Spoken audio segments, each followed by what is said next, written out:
Taoist feng shui, talismans, ghost exorcism, demon subduing, folk customs, no system, no live stream, no cultivation.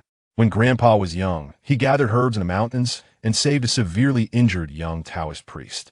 To repay the life-saving grace, the young priest chose a feng shui auspicious site, a golden rooster embracing eggs, for Grandpa to build their ancestral home there.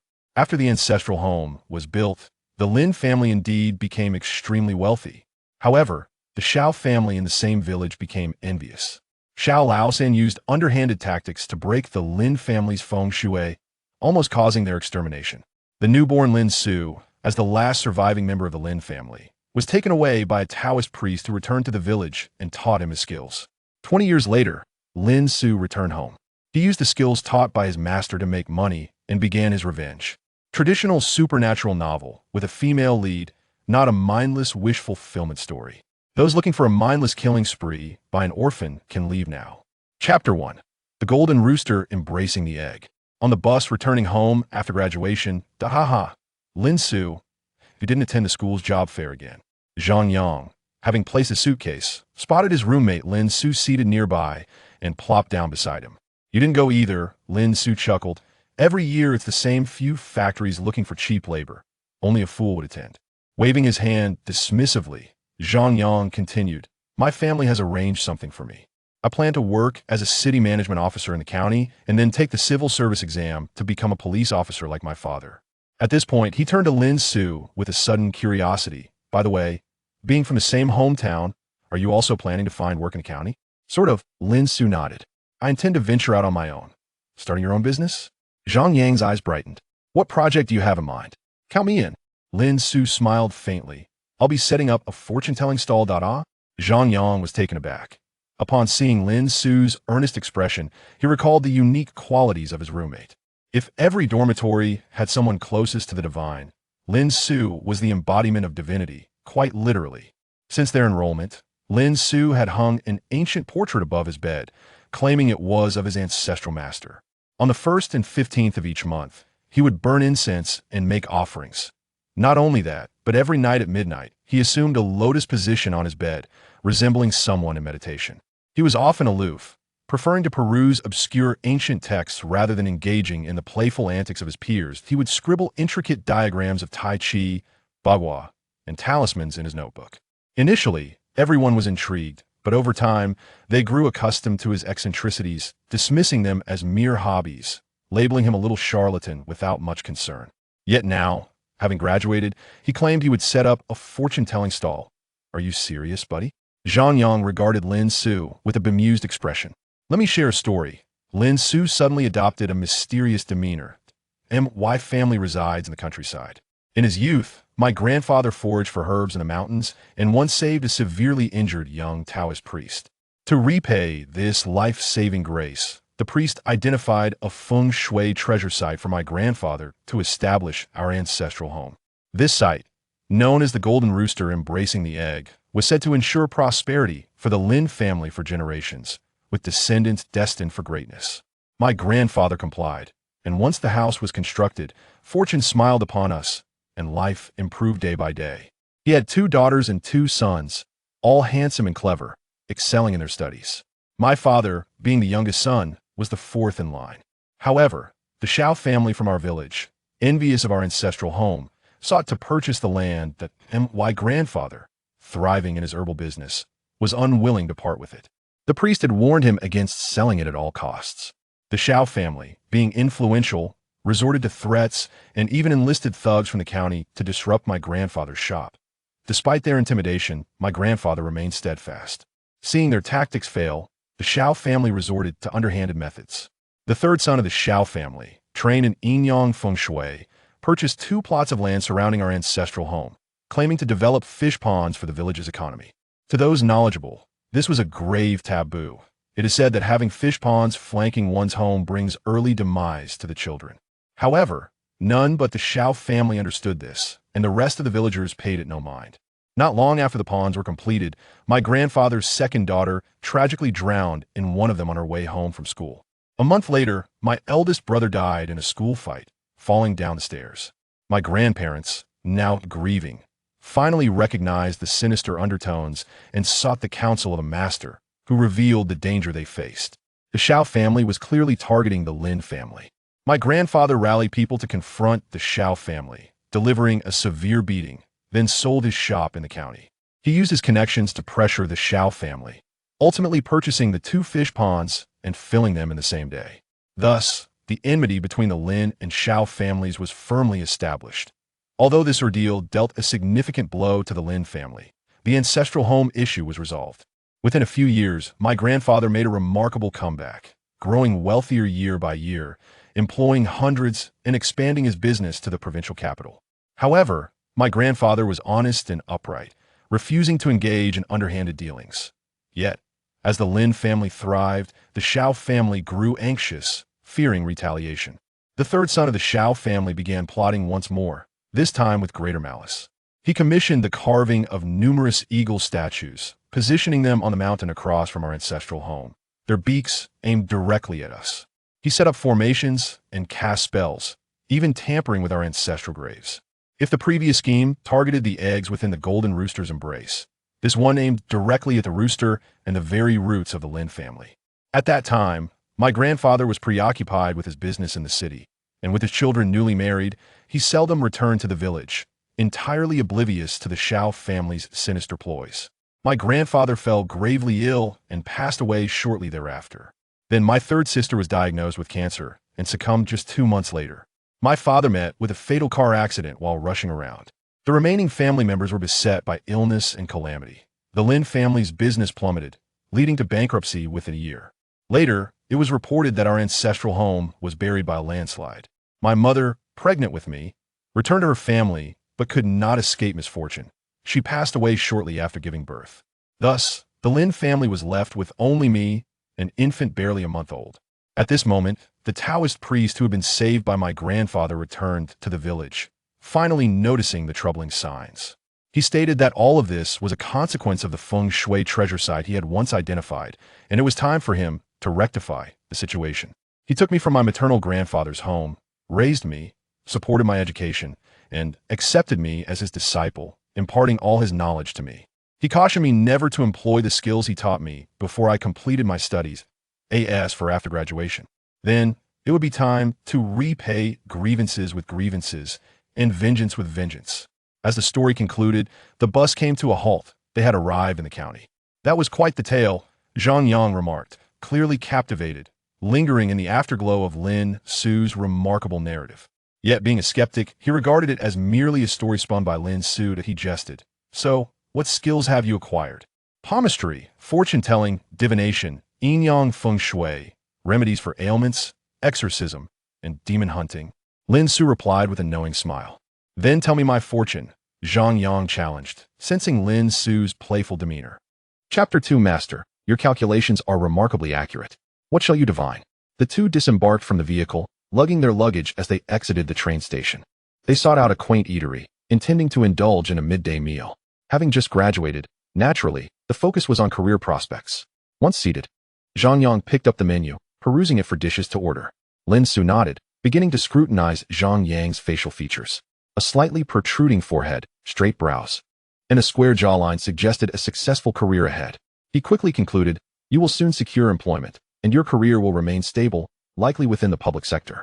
Although you may not amass great wealth, you will enjoy a stable and happy life. However, take heed. Your straightforward nature may lead to unintentional conflicts with others. That can't be right. I previously informed you of my intention to become a city inspector and then a police officer. Over the 4 years of university, you have witnessed my character, and what you stated cannot be immediately verified. Zhang Yang furrowed his brow. This doesn't count. Please read my fortune again. If you are accurate, I shall treat you today. If not, well, then the treat is on you. Agreed? Something verifiable? Lin Xu recognized that Zhang Yang was testing him and decided to showcase his genuine skills. Very well. Please provide me with your birth date and time. If you don't know, just your birth year, month, and day will suffice.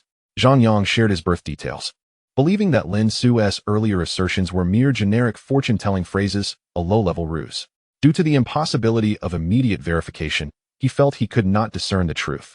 He deliberately ordered several of the restaurant's priciest dishes, intent on teaching Lin Xu a lesson. Meanwhile, Lin Xu began his calculations based on Zhang Yang's birth details. You come from a family with 3 generations living together. Your grandparents are still alive and reside with you. Your father is the eldest son, and you likely have a second uncle and a younger aunt. You also have a younger sister who should be in high school now. Wait a moment, Zhang Yang interrupted, grinning as if he had caught a fox by its tail. Huh, my grandfather has only 2 sons. Where would a younger aunt come from? I told you that fortune tellers like you are all charlatans relying on guesswork. The ruse is finally exposed. That shouldn't be. Lin Xu frowned, recalculating. Oh, your younger aunt passed away shortly after her first birthday. Keep pretending, Zhang Yang smirked, his amusement growing. I have been alive for over 20 years, and I have never heard my father or grandparents mention a deceased aunt. Do you know my family better than I do? If you doubt it, feel free to call my family and ask. Lin Xu replied nonchalantly, if you don't verify, I will assume you agree to treat today. Zhang Yang glanced at a large plate of dompa pork that the waiter had just placed on the table. Fine, since you wish to humiliate yourself, I shall not hesitate to expose you. Left with no choice, Zhang Yang picked up his phone, thought for a moment, and dialed his father's number. Hello, Dad? Oh, Yang, you're back? Yes, just got off the train. I'll head home now. Grandma and Mom are there. I'm on duty today and will return in the evening. I'm eating out with classmates. By the way, do I have a younger aunt? Aunt, your grandfather has only me and your second uncle as sons. Where would a younger aunt come from? Have you encountered a fraud? Gather evidence and send it to me. I'll have my colleagues look into it. I mean, did we have a younger aunt who passed away shortly after her first birthday years ago? Where did you hear that? Did your grandmother mention it? There really was one.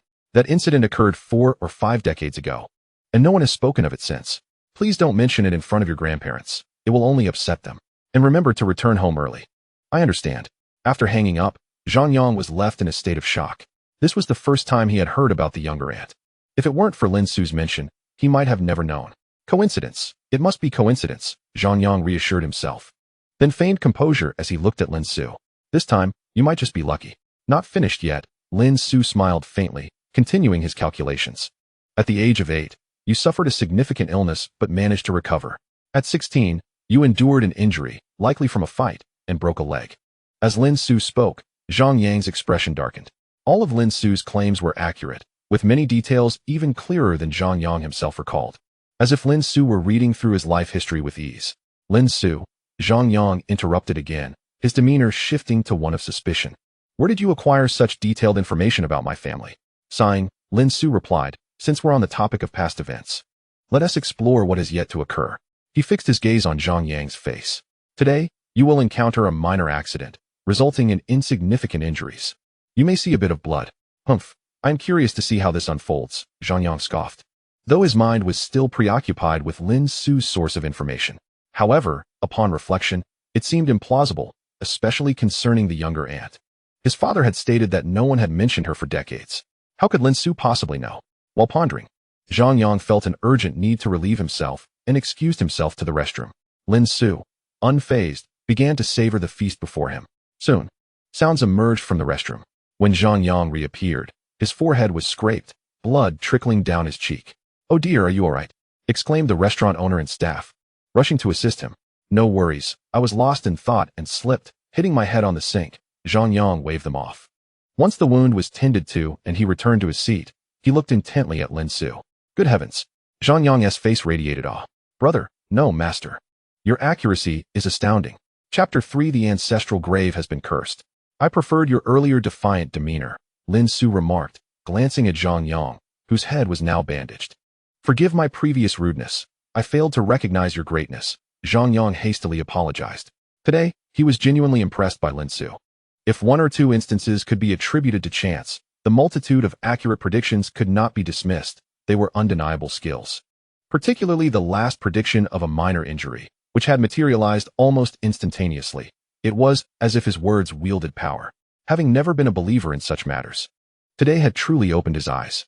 Then I must thank you, Brother Yang, for treating us today, Lin Xu said, indulging heartily in the lavish spread. It is the least I can do, Zhang Yang replied, a hint of flattery in his tone. Might Master Lin assist me once more? When shall I find a partner? Within 3 years, when you host the wedding, remember to call me, Lin Xu replied without lifting his head. That is splendid news, Zhang Yang exclaimed, eagerly transferring a portion of the grand pork dish into Lin Xu's bowl. Bursting with anticipation, he inquired, will my partner be local?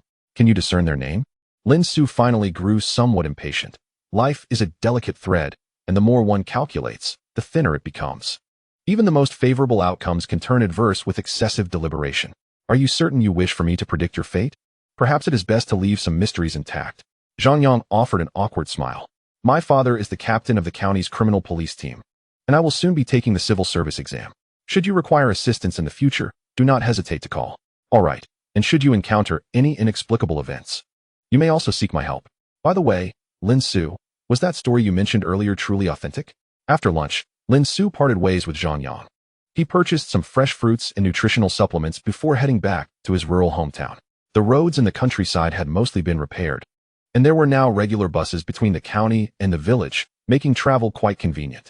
His master had always insisted he return home once a year, and his maternal grandfather's family was all that remained of Lin Xu's relatives, aside from his elderly grandparents. There was an uncle and a cousin a few years older than him, all residing in a cement factory on the outskirts of the county, returning home once a week. Having labored his entire life, Lin Xu's uncle renovated the old house into a small villa, though it was rumored he still owed several thousand in construction fees. The two elderly individuals, who had lived in poverty all their lives, tended to their modest plot of land, still striving to save expenses even as they approached 70. Xu has returned. Under the sun, his grandparents, who were still watering the fields, noticed Lin Xu's arrival and hurriedly abandoned their tasks to greet him. You shouldn't have brought so many things. You're still studying, and shouldn't he be spending your master's money? His grandmother took the numerous bags from his hands, her tone reprimanding, yet her face radiating joy and affection. Grandma, I have already graduated and can now earn money. Lin Xu beamed with a bright smile. From now on, I will earn plenty to support you both. Good, good. Xu has finally grown up, his grandmother said, suddenly turning away to secretly wipe away tears. Perhaps recalling her daughter and the Lin family's misfortunes. We have food and clothing, and your uncle is here. You need not worry about supporting us. His grandfather puffed on his pipe. Just focus on supporting yourself, and should you face difficulties, return home. That room on the east side is reserved for you. Lin Xu was aware of that room, which remained immaculately clean, likely due to his grandmother's constant tidying. A warmth filled Lin Xu's heart. Though he had lost his parents at a young age, he was grateful to have a home here. Grandma, I need to step out for a moment. After placing down his belongings and exchanging a few words with his grandparents, Lin Xu took some incense and a cloth bag and left the house. You just got back and now you're heading out again? His grandmother expressed concern. I'm going to pay respects to Grandpa and the others, and I'll visit the ancestral home later. I'll return soon. The Lin family ancestral home was located in the neighboring village, just over 2 hills. Lin Xu first visited the Lin family grave on the mountain. All the Lin family members, including his grandparents and parents, were buried there. While paying his respects, he felt an unsettling intuition that something was amiss with his grandfather and father's graves, an instinct honed from his long study of yin-yang and feng shui. After a thorough search, he discovered 2 chopsticks inserted into the ridges of their graves. Upon pulling them out, he noticed a dark brown liquid congealed on them. Likely some sort of blood. Goodness, Lin Xu chuckled in anger. It was evident that someone had cast a curse upon his family's graves. Among the nearby villages, only Xiao Laosan would resort to such malevolent actions. Fortunately, since being taken in by his master, Lin Xu had received the protection of the ancestral deity. And with the talismans provided by his master, he had cultivated some abilities of his own. Such a common curse held no power over him. Yet, it was a disgrace for his grandfather and father to be subjected to such indignities even in death. After the rites, Lin Xu made his way toward the Xiao family's ancestral grave on the opposite hill. The tactics employed by Xiao Laosan were mere child's play. Lin Xu was determined to show him what a true curse entailed. As he walked, he suddenly heard a woman scream from the nearby cornfield. Xiao urged, "Don't do that. If you keep this up, I'll tell my father." Recognizing the voice as belonging to someone from the Xiao family, and suspecting they were up to no good, Lin Xu swiftly took out his phone and crept toward the cornfield. There, he found a young woman in her 20s. Her appearance decent yet somewhat disheveled, sprawled on the ground. Beside her stood a robust man in his 30s, with a coarse demeanor. "Humph, what good is your father? I could scare him with just a shout." The man sneered as he reached for the woman's clothing. "I've known you were trouble. That thin monkey, Ahai, can't satisfy you. Now that he is dead, I'll just have to do the work myself. Please," Xiao urged. "For the sake of Ahai, who worked for you for years, just let me go." The woman cried, her eyes filled with tears as she struggled to break free. "You're making me angry now. It's that Ahai's fault for dying in our storeroom. He clearly wanted to extort us." "No, he didn't want to extort anyone. Everyone says it was an accident." Her voice trembled as she spoke of her recently deceased husband, now facing such treatment. Please, stop this. An accident is no excuse for extortion. Why do you think I'd let you go? The man struck her twice across the face, leaving her pale skin bruised and shocked. Seizing the opportunity, he tore at her clothing with ill intent. Just then, a voice emerged from behind him. Hey. The sound brushed past his ear, causing an itch at his earlobe. Startled, the man turned around but found no one there. At that moment, someone tapped his back, sending a sharp pain akin to a needle prick. Turning again, he caught a glimpse of a figure darting past. When he looked back, the woman had been helped to her feet, and Lin Xu stood beside her, draping his coat over her shoulders. Who are you? The man eyed Lin Xu suspiciously, who seemed to have appeared from nowhere. And who might you be? Lin Xu regarded him with disdain. To commit such acts in broad daylight. Xiaohu. The man raised his chin defiantly, a fierce expression on his face.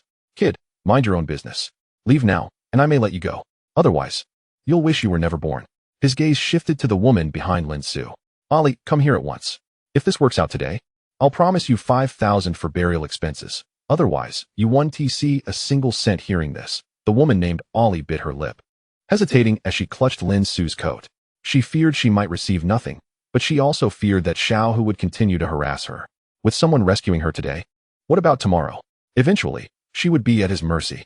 Rather than face that, perhaps she could negotiate for some compensation to hold a proper funeral for her husband. Yet, she was terrified Xiaohu would renege on his promise and continue to pursue. Lin Xu unleashed a flurry of strikes, declaring, I target the members of the Xiao family. His blows were heavy, too powerful for an ordinary person to withstand. With just a few strikes, the brawny Xiaohu collapsed to the ground, groaning in pain. After subduing him, Lin Xu removed one of Xiaohu's shoes and poured mineral water into it. He then took out a talisman and recited an incantation, causing the paper to ignite spontaneously. Mixing the ashes of the talisman with the water in the shoe, he forced the concoction into Xiaohu's mouth. Xiaohu coughed violently, feeling Lin Xu's grip as firm as iron, an unyielding force he could not resist. The talisman he had ingested, known as the Locking Yang spell, would activate with even a fleeting thought of desire for a woman, causing his vital energy to reverse and inflicting unbearable agony. Lin Xu flashed a warm smile and warned, should you dare to touch a woman, you will experience a reversal of fortune, your vitality will retract, and you will suffer, as you so eloquently put it. A fate worse than death. Xiaohu's fear began to mount as he recalled how even a mere glance at Ollie had left him breathless.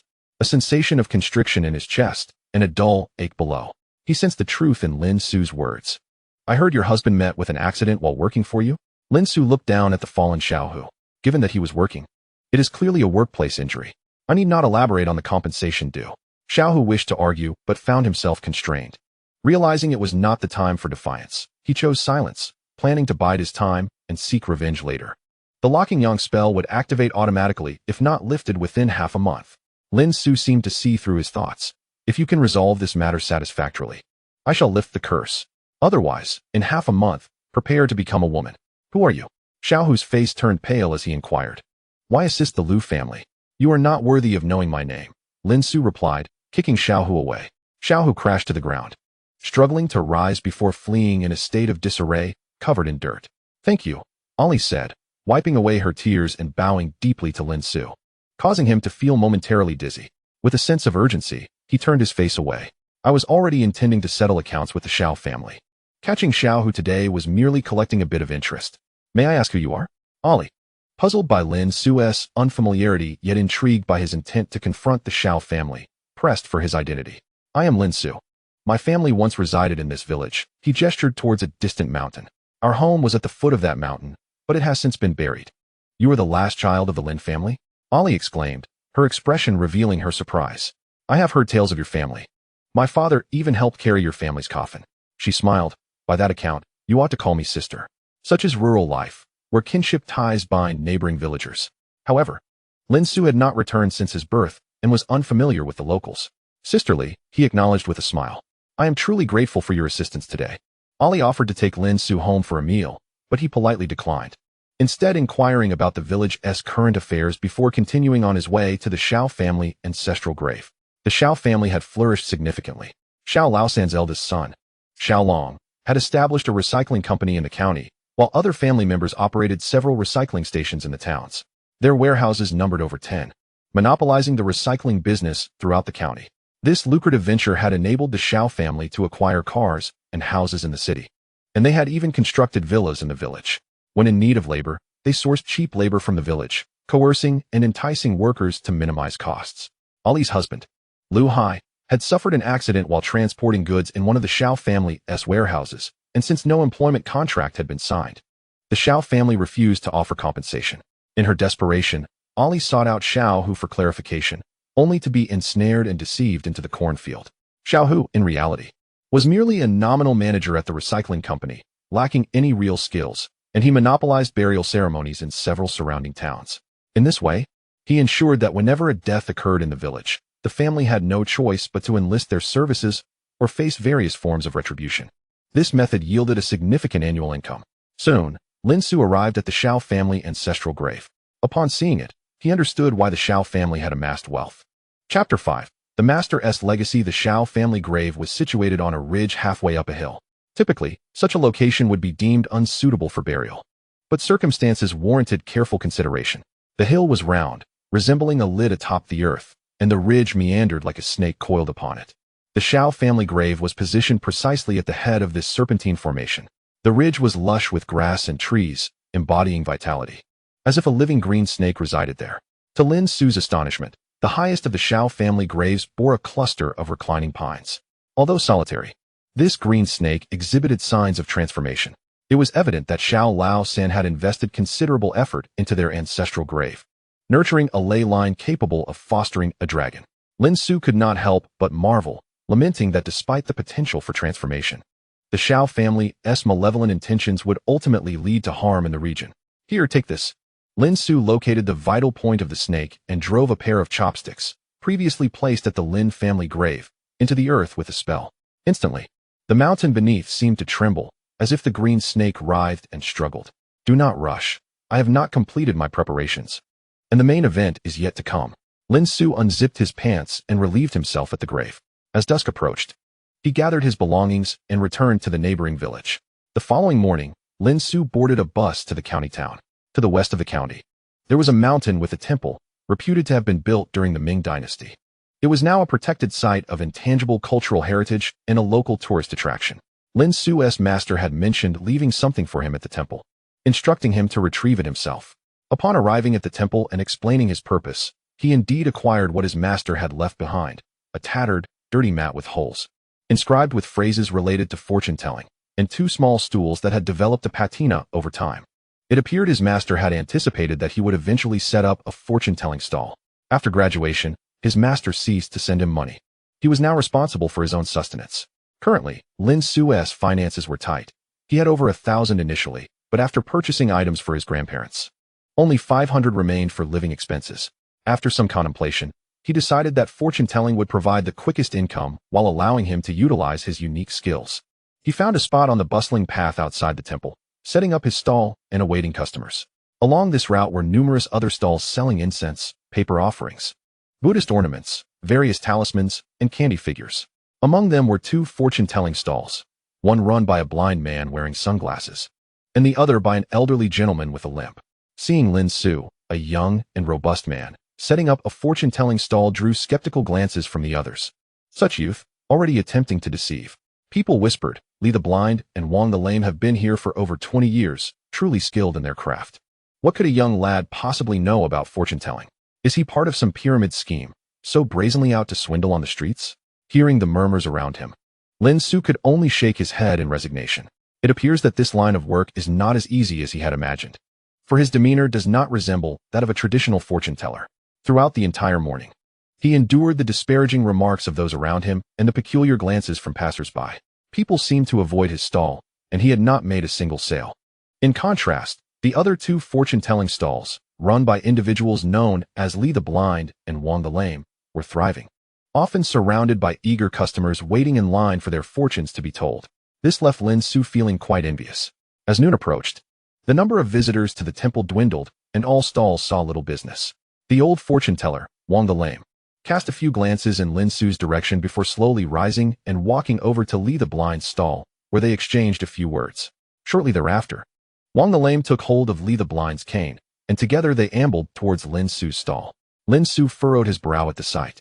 As the saying goes, Rivals are often found among colleagues, and it was inevitable that there would be some hostility as they all vied for customers. Just as Lin Xu anticipated that the two would come to mock him, they approached his stall, one limping and the other navigating with a cane. Wang the Lame bowed politely and inquired, "Might you be a disciple of Taoist Ziyang?" Taoist Ziyang was the title of Lin Xu's master. "You know my master?" Lin Xu was taken aback. Wang the Lame grinned broadly. "Indeed, you are a disciple of the Taoist." He turned to Li the Blind. "We were once guided by the Taoist ourselves, which is how we learned the art of divination and managed to make a living." With that, both men bowed deeply to Lin Xu. Startled, Lin Xu quickly rose to assist them, saying, "If you wish to express your gratitude, do so to my master. It has nothing to do with me. We are grateful for these items." Wang the Lame pointed to the soiled cloth on the ground and the two well-worn stools. These were used by the Taoist in years past. He has been elusive over the years, and we have had no opportunity to thank him in person. To see these items is akin to seeing him. It then dawned on Lin Xu that they recognized him through these belongings, though he had not anticipated that his master had taught these two fortune tellers. After bowing, Wang the Lame and Li the Blind returned to their stalls. At that moment, an elegantly dressed middle-aged woman in her 40s approached Li the Blind's stall to seek her fortune. After hearing her request, Li the Blind pointed towards Lin Xu's stall, saying, "My abilities are limited. I cannot assist you. The young man over there possesses greater skill. You should consult him." Her brow furrowing in skepticism at the sight of Lin Xu, the woman shook her head and moved to Wang the Lame's stall. To her surprise, Wang the Lame also chuckled, stroking his beard as he gestured towards Lin Xu. "My abilities are also limited. You should seek the help of that young master." The woman, unable to contain herself, whispered, "Are you both being coerced by that young man? If so, just blink. My husband works in the county office and will ensure he faces consequences." "How could that be?" Wang the Lame chuckled softly, glancing at Li the Blind. "We three were all taught by the same master. While Li and I may only grasp the surface of the teachings, that young man is truly his direct disciple." Li the Blind chimed in, "Do not judge by appearances. Look at the cloth and stools before him. They are relics from our master. I dare say, based on his abilities, we are but a fraction of his skill. You are fortunate to encounter him today. Do not hesitate to give it a try." These two seasoned fortune tellers, having been in the business for over 20 years, were adept at persuasion, each contributing to elevate Lin Xu's reputation. Is he truly that remarkable? The well-dressed woman, feeling somewhat swayed yet hesitant, finally approached Lin Xu's stall, saying, "You must be accurate. If you mislead me, I will make it difficult for you to continue in this county." Chapter 6. Seeking lost items. The woman before him was clearly of a distinguished background. Dressed in designer attire, her handbag was from a renowned luxury brand. Seeing that Li the Blind and Wang the Lame had directed this customer to him, Lin Xu instinctively felt as if they were setting him up. However, having studied under his master for many years, he believed in his own abilities and was unafraid of any potential pitfalls. "What do you wish to inquire about?" Lin Xu asked, gazing at the woman. With a hint of disdain, she glanced at the small stool at her feet, pulled out a stack of napkins to wipe it down, and finding it ineffective, retrieved a silk scarf from her bag to place atop the stool before sitting down with her legs crossed. She sighed softly. "It is this. The day after tomorrow marks the 25th anniversary of my marriage to my husband. When we wed, our circumstances were modest, and our wedding was simple. Now that we are more comfortable, we wish to hold a grand ceremony to celebrate. My husband recently took me to a jewelry store to custom order a pair of large diamond rings, costing over $1 million. The hotel is booked, the invitations sent out. But last night, I discovered my diamond ring was missing. I have searched everywhere in the house, but it is nowhere to be found. It is too late to reorder. And since the rings are a pair, having only one made would not suffice. They say losing a diamond ring is an ill omen. And considering that my ring is worth hundreds of thousands, it pains me deeply. I heard there are two highly skilled fortune tellers at Shishan Temple, and I thought perhaps you could help me find my lost ring." Upon finishing, she looked at Lin Xu with a troubled expression. Initially, she had intended to seek the guidance of Li the Blind and Wang the Lame, but now, having arrived here, they had directed her to this young man she had never heard of before, which made her feel rather dubious. Yet, with no other options, she clung to the last glimmer of hope and decided to give it a try. "Oh, seeking a lost item," Lin Xu acknowledged, nodding as he retrieved paper and a pen from his bag, handing them to her. "Think of your ring and write down 3 sets of numbers, each under 100. This was a common method in modern divination using the 6 lines, employed when no turtle shells or copper coins were available. The 8 trigrams correspond to the numbers 1 through 8, and the first 2 numbers are divided by 8 to yield the upper and lower trigrams, while the third number is divided by 6 to determine the changing line. The most common fortune-telling methods available on the market are the Mei Hua Yi Shu or its various simplified adaptations. Due to their practicality, they can yield a general result simply by applying a formula. However, for matters like locating lost items, even the most skilled masters can only provide a rough estimate, often determining only the general direction or the elemental environment of the item. In contrast, the 6 lines method is considerably more complex, requiring proficiency in the principles of divination, sequence, line symbols, line interpretations, and seasonal influences. If one possesses sufficient skill, they can derive the most detailed results step by step through the analysis of the hexagrams. Isn't it based on birth date and time? After writing down 3 sets of numbers, the woman handed them to Lin Xu. Not necessary, he replied, taking the numbers and immersing himself in calculations. After a minute or two, Lin Xu looked up. I found it. Is it truly that simple? The woman was skeptical. She felt Lin Xu appeared unreliable, and the fact that he did not request her birth date, nor did he seem to be using any traditional methods, merely bowing his head and closing his eyes, as if dozing off, made her doubts grow. She could not shake the impression that Lin Xu was merely toying with her. It has been taken by someone, Lin Xu pondered, suddenly rising. Let me guide you to it. While speaking, he tidied up the cloth on the ground and gathered the 2 stools, bringing them over to Wang the Lame's stall. Please hold on to these for a moment. Certainly, go ahead, Wang the Lame nodded. He was somewhat astonished, having not anticipated that Lin Xu would personally assist someone in locating lost belongings. It is important to note that he and the blind man, when faced with a similar situation, would only be able to ascertain a general direction. Whether the item could actually be found relied entirely on the individual's own efforts. After all, they lacked the capability to pinpoint the exact location of the lost object. To proactively help someone search, only to fail and tarnish their own reputation, would be a fruitless endeavor. Let us depart. After entrusting the items to Wang the Lame for safekeeping, Lin Xu led the woman down the mountain toward the town. Oh. The woman was still in a daze, hastily shouldering her bag to follow, as it was her first encounter with a fortune-teller offering to personally assist in finding lost items. Nevertheless, she remained cautious, sensing that this young man was rather unusual, and the likelihood of him being a fraud was significant. However, with no other options, she decided to let him try. In this direction, approximately 3 kilometers. Upon reaching the roadside, Lin Xu pointed to a location and then turned to the woman. Taking a vehicle would expedite our journey. I do not have a car. Let us call a taxi. The woman waved to hail a taxi, and they both entered, heading toward the position Lin Xu had indicated. Did you say the ring was taken by someone? The woman snapped back to reality, her expression puzzled. That is strange. I always keep my ring in the drawer of my vanity at home. No outsiders have visited in the past few days, nor have we been robbed. How could it have been taken? It was your daughter who took it. Lin Xu replied, his face impassive. My daughter? How could that be? She is very well behaved. It's impossible. She was with me at home last night, and this morning looking for it. It cannot be her. The woman furrowed her brow, suddenly recalling something. Wait. How did you know I have a daughter? Lin Xu pursed his lips, unsure how to respond. You, the blind man, and the lame one. Are you all in cahoots to deceive me? The woman's demeanor shifted, her suspicions rising as she sensed something was amiss with everything she had encountered that day. Tightening her grip on her bag, she warned, I must inform you. My family has some influence in the county. Should you harbor any ill intentions, you will find yourselves in grave trouble. Here we are. Ignoring her warning, Lin Xu signaled the driver to stop. They arrived at a riverside park, lush with greenery and expansive lawns, and on the opposite bank, there was a stretch of sandy beach. Despite it being midday, many individuals sought refuge in the shade of the trees, while both adults and children frolicked in the water along the riverbank. Where? As soon as they alighted from the vehicle, the woman noticed a young girl in her 20s on the lawn not far away and called out to her, dressed in a white floral dress. The girl possessed a graceful figure and a face reminiscent of blooming peaches, naturally beautiful, far surpassing the artificial charm of internet influencers. She was intently searching for something on the grass when she heard her name. Startled like a frightened deer, she looked up. Mom, what are you doing here? The girl, Zhang Wei, was indeed the daughter of the middle-aged woman. Aren't you supposed to be at work? Why are you here? The woman questioned her daughter with a bemused expression. I took a break for lunch and decided to come here for a stroll, Zhang Wei replied, her eyes darting toward Lin Xu. Mom, what are you doing here, and who is he? We are here to find my ring. The woman sighed, gesturing toward Lin Xu. He is a fortune teller from outside Shishan Temple.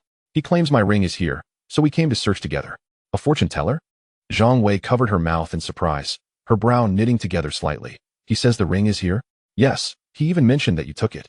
The woman shot Lin Xu a disdainful glance before leaning closer to Zhang Wei and whispering, "I suspect he is a fraud." "Really?" Zhang Wei's face paled momentarily, but she quickly composed herself, casting a few more scrutinizing glances at Lin Xu. The woman, mistaking her daughter's unease for fear of Lin Xu being a scam artist, reassured her, "Do not worry, I know what I'm doing. If he truly is a fraud, I will make sure he regrets it." "Oh, all right." Zhang Wei seemed somewhat distracted. The woman then looked up at Lin Xu. "You said the ring is here. Where exactly?" "It should be nearby. Let us begin searching." Lin Xu's gaze swept over the surrounding lawn and the adjacent riverbank. The woman remained skeptical, lowering her head to search the grass beneath her feet. Zhang Wei, feeling a bit anxious, glanced at her mother and also began to inspect the ground. "It was you who took it, wasn't he it?" Suddenly, Lin Xu's voice broke through. "Me?" Zhang Wei's face drained of color as she instinctively turned to confirm her mother had not heard. Once reassured, she looked at Lin Xu in terror. "How do you know?" "By deduction." Lin Xu responded calmly. Zhang Wei was taken aback, thinking Lin Xu was joking. Perhaps he had coincidentally seen her with the ring. With a sorrowful expression, she softly confessed, "I was merely curious about the ring and intended to show it to my friend before putting it back. I didn't mean to lose it." Tears glistened in her eyes as she gazed at Lin Xu, pleading, "Please do not tell my parents. I will find a way to retrieve it." Lin Xu was momentarily captivated by her delicate beauty and quickly turned away. "Where have you taken the ring?" "I only showed it to my friend at work the day before yesterday, and then I brought it here to try it on." Zhang Wei indicated the grass beneath her feet. "After leaving here, I realized it was missing while heading to the parking lot. I returned to look for it, but I couldn't find it until dark. It must have been picked up by someone." "No, it is still here," Lin Xu replied confidently. "I deduced that the ring has remained here all along. Initially, I thought it was on you, but it appears to have been misplaced somewhere." "Deduced?" Zhang Wei's face was a canvas of confusion. Remembering her mother's introduction, she realized this young man, appearing to be her peer, was indeed a quack. Her fondness for him diminished as she viewed him with skepticism. "I have searched this entire lawn multiple times. It should not be here." Zhang Wei looked exhausted. "I have thoroughly searched all the places I visited around here the day before yesterday and inquired with those nearby, yet found nothing. I believe the ring is not here anymore." "No, it's not." Soon, the middle-aged woman approached, having searched the surrounding lawn without success. "Then I shall try a spell." Lin Xu retrieved a yellow talisman from his bag, folding it into the shape of a talisman sword, which he placed in his palm. Chanting incantations, he formed gestures with his hands. The talisman sword suddenly stood upright, then soared into the sky. After circling in the air, it plummeted straight down, landing a few steps away on the riverbank, where it plunged into the soft mud and sand. Lin Xu hurried to the riverbank and began to dig into the sand. The mother and daughter were left speechless by his astonishing technique and quickly gathered around to watch him excavate. After digging down a few inches, Lin Xu pinched the water-soaked talisman sword, extracting it from the muddy puddle. To their astonishment, a sparkling diamond ring was threaded on the talisman sword. "Oh my! We found it!" the woman exclaimed with delight upon seeing the ring, for it resembled the one she had lost perfectly. Zhang Wei, standing beside her, stared at the ring in disbelief, unable to comprehend that it had truly been found. "It's likely that a child picked it up and buried it in the river sand while playing." Lin Xu glanced at a child nearby who was building a sandcastle with a shovel. The woman carefully wrapped the ring in a tissue, casting a skeptical glance at Lin Xu. "Surely this ring cannot be fake. Did you prepare it in advance?" "I noticed a jewelry store nearby on my way here. You could take it there to verify its authenticity." Lin Xu had grown accustomed to such doubts and pointed toward the street behind them. "Such an important item deserves to be verified." As she spoke, the woman pulled her daughter along and walked toward the street, with Lin Xu reluctantly trailing behind. Soon, the three arrived at the nearest jewelry store. Verifying the authenticity of a diamond ring is rather straightforward. One merely needs to examine the laser engraving on the diamond, which contains detailed information about the stone, akin to its identification. A few minutes later, the verdict was in. It was genuine, indeed the very ring she had lost. Overjoyed, tears streamed down her face as she realized she had reclaimed it. The ring was not only worth a significant sum, but also held profound sentimental value. It was a gift from her husband on their 25th wedding anniversary, symbolizing their enduring love. Confused, she remarked, "I had left it at home. How did it end up by the river?" Composed once more, she looked puzzled. Zhang Wei beside her instinctively shrank back, feeling guilty for the trouble she had caused. Not daring to let her mother know that she was the culprit, she clasped her hands together, casting desperate glances at Lin Xu for help. Observing Zhang Wei's endearing expressions, Lin Xu found it hard to expose her and casually suggested, "Perhaps you misplaced it when you took it out, and someone found it." mistaking it for a mere toy, and gave it to a child to play with. Ah, that could be the case, the woman nodded, sighing. Alas, with age, my memory fails me. I often misplace things. Zhang Wei, relieved by Lin Xu's clever excuse, expressed her gratitude with a warm smile. I truly appreciate your help today. The woman secured the ring and gazed at Lin Xu with a newfound respect. By the way, esteemed master, what do they call you? Lin Xu, he replied. Having successfully completed this transaction, he felt a sense of relief wash over him. Ah, Master Lin, the woman bowed respectfully. I am Zhou Shuqing. You have been an immense help today. May I have your phone number for future assistance? Of course, Lin Xu replied, pulling out his phone. I'll handle it. Zhang Wei suddenly snatched Lin Xu's phone and entered her number. It's easier for young people to communicate. Zhou Shuqing chuckled, then remembered something. Master Lin, you haven't had lunch yet, have you? Come, there's a restaurant nearby. Initially, Lin Xu intended to accept his payment and return to his stall. But seeing the warm hospitality from Zhang Wei and her mother, he felt it inappropriate to mention money, so he decided to join them for a meal. This meal was far more sumptuous than the previous feast Zhang Yang had treated him to at the station. Adhering to the principle of not wasting food once ordered, Lin Xu nearly polished off an entire table of delicacies, prompting Zhang Wei to laugh heartily and dub him a big eater. After their meal, Zhou Shuqing finally broached the subject of payment. So how much is your fee? Just a reasonable amount will suffice, Lin Xu replied. Being his first transaction, he had not yet determined a specific price. He recalled that Li the Blind and Wang the Lame typically charged $50 per person, waiving fees for unsatisfactory outcomes, while requesting an additional 100 or 200 for favorable results. Very well, Zhou Shuqing glanced at Zhang Wei. Waiter, please transfer 20,000 to Master Lin. Sure. Zhang Wei nodded, pulling out her phone.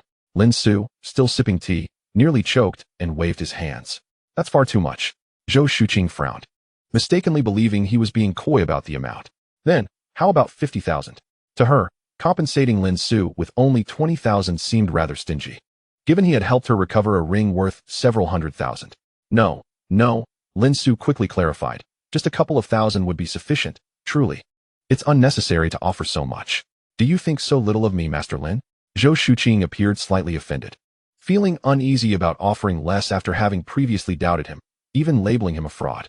Yet, Lin Xu bore no resentment. He had returned the ring with integrity. Consider, if Lin Xu had informed her that the ring was lost and secretly retrieved it for himself to sell, he would have earned far more than the few tens of thousands she was offering. This demonstrated Lin Xu's character was indeed worthy of trust, exhibiting principles and professionalism. She admired such a principled and capable young man. Not one for argument, Lin Xu, seeing her insistence, chose to concede. Then 20,000 it is. Very well, Zhou Shuqing replied, opting for another form of gratitude. In the future, I will promote your services. Besides finding lost items, I presume you possess other skills, such as feng shui. Just call me Xiao Lin, Lin Xu replied awkwardly, nodding. I can read faces, tell fortunes, divine auspiciousness, and more. Excellent.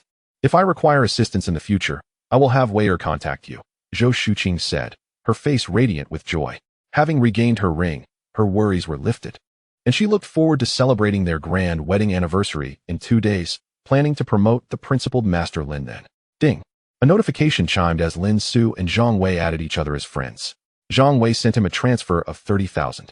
Before he could respond, another notification arrived, accompanied by a cheeky emoji from Zhang Wei. The extra 10,000 is a token of thanks for keeping my secret. Lin Xu hesitated but ultimately accepted.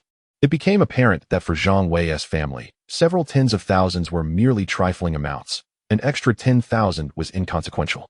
However, for Lin Xu, 30,000 was a considerable sum. He had not anticipated such a lucrative deal on his first day of fortune-telling. It seemed that with skill, this profession held great promise. Upon returning to Shishan Temple in the afternoon, Lin Xu presented red envelopes to Li the Blind and Wang the Lame. Although his earnings were only 200, it represented his heartfelt gratitude for their introduction. You have indeed inherited the true teachings of the Taoist master, Wang the Lame joked. Looks like Li and I may be retiring soon. You are both far too humble. I am genuinely grateful for your guidance as my seniors, Lin Xu replied sincerely. You are the one being modest, Li the Blind sighed. Had it been me, I wouldn't have been able to retrieve that ring so quickly. You must have employed other methods. Yes, I utilized talismans, Lin Xu admitted candidly. Ah, so you have entered the realm of the mystical, Li the Blind exclaimed, astonished. Wang the Lame, equally excited, added, at such a young age, you have achieved this. In the future, we hope you will continue to look after us. Following this incident, Lin Xu grew closer to Li the Blind and Wang the Lame. Whenever there were no customers at the stall, they would engage in lively conversation, making the time enjoyable. Due to other matters, Lin Xu decided to close his stall early that day. He first purchased a small electric scooter to facilitate travel between the countryside and the county town. He then acquired some vermilion and yellow paper for future use, as well as several pounds of realgar and a few packs of cigarettes. Afterward, he rode to the suburban cement factory to meet his uncle, Zheng Guoqiang, and cousin, Zheng Hao. Two individuals were working as fitters at the factory, clad in soiled uniforms, carrying toolkits, and donning safety helmets. Upon hearing that Lin Xu was coming to visit, they hurried to the entrance. Lin Xu had grown taller. Zheng Guoqiang felt a sense of satisfaction as he scrutinized the unfortunate child before him. Have you decided what to do after graduation? Our factory is hiring electricians. If you're willing, you could obtain an electrician's license and join us. We provide full insurance, starting at just over 3,000 a month for the first year, increasing to 4,000 thereafter, with further raises if you become a team leader. Zheng Hao, his cousin, chimed in. Indeed, it would be lively to have our whole family working at the factory. I am already engaged in another job, Lin Xu replied, smiling as he handed 2 packs of cigarettes to Zheng Guoqiang. Zheng Guoqiang frowned, hesitating to accept them. Oh, Huazi, Zheng Hao exclaimed, eagerly taking the cigarettes from Lin Xu's hands. Such items were rare treasures to them. Typically, their colleagues smoked brands costing over 10 yuan a pack, and during holidays, they might indulge in cigarettes priced at 20 or 30 yuan, but Huazi was a true rarity. Zheng Hao, how thoughtless of you, Zheng Guoqiang admonished upon seeing his son accept the cigarettes. He promptly reclaimed them and returned them to Lin Xu, saying, Your uncle knows you just graduated and have little money, so I appreciate your gesture, but you should return these. Uncle, please keep them. I made some money today. Besides these 2 packs, I have a few more to take home for Grandpa, Lin Xu replied, refusing the cigarettes and instead opening a black bag from his electric scooter, revealing a bounty of Huazi. Is that so many? Both Zheng Guoqiang and Zheng Hao were taken aback. What have you done to earn so much? Oh, I set up a stall outside the Shishan temple and read fortunes, Lin Xu explained. Zheng Guoqiang frowned at the mention of fortune-telling. He viewed such professions as frivolous. However, considering Lin Xu had been raised by a Taoist since childhood, he refrained from expressing disapproval, merely sighing and contemplating how to guide his nephew in the future. You can read fortunes? Zheng Hao inquired with curiosity, leaning closer and whispering. Is it all about having good eloquence and tricking people? Rest assured, it's not about deception.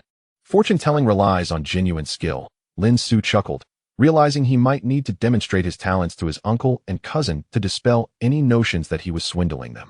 After bidding farewell to his uncle and cousin, Lin Xu rode his scooter back to the village. As he approached home, he noticed a tricycle parked by the roadside and heard voices coming from the courtyard. Upon reaching the entrance, he discovered guests had arrived. Grandpa was sitting in the courtyard with a small elderly man in his 50s, smoking a pipe and conversing, while Grandma was preparing tea. Ailey, who Lin Xu had rescued from Xiao Hu's grass the day before, was also seated nearby. He is back, Ailey exclaimed, her keen eyes spotting Lin Xu and rushing to greet him. Xu, you've returned. Grandma, noticing Lin Xu's arrival with bags in hand, came over to assist. After introductions, Lin Xu learned that the elderly man was Lu Laohan, Ailey's father-in-law. They had come specifically to express their gratitude to Lin Xu. He had not only saved Ailey but had also placed a curse on Xiao Hu, compelling him to compensate for the death of a Hai.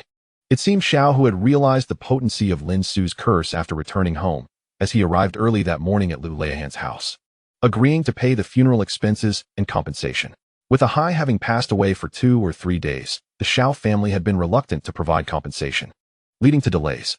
Now, hearing this news, Lu Laohan and Ailey felt a weight lift from their hearts. Thus, they brought gifts to thank Lin Xu for his assistance.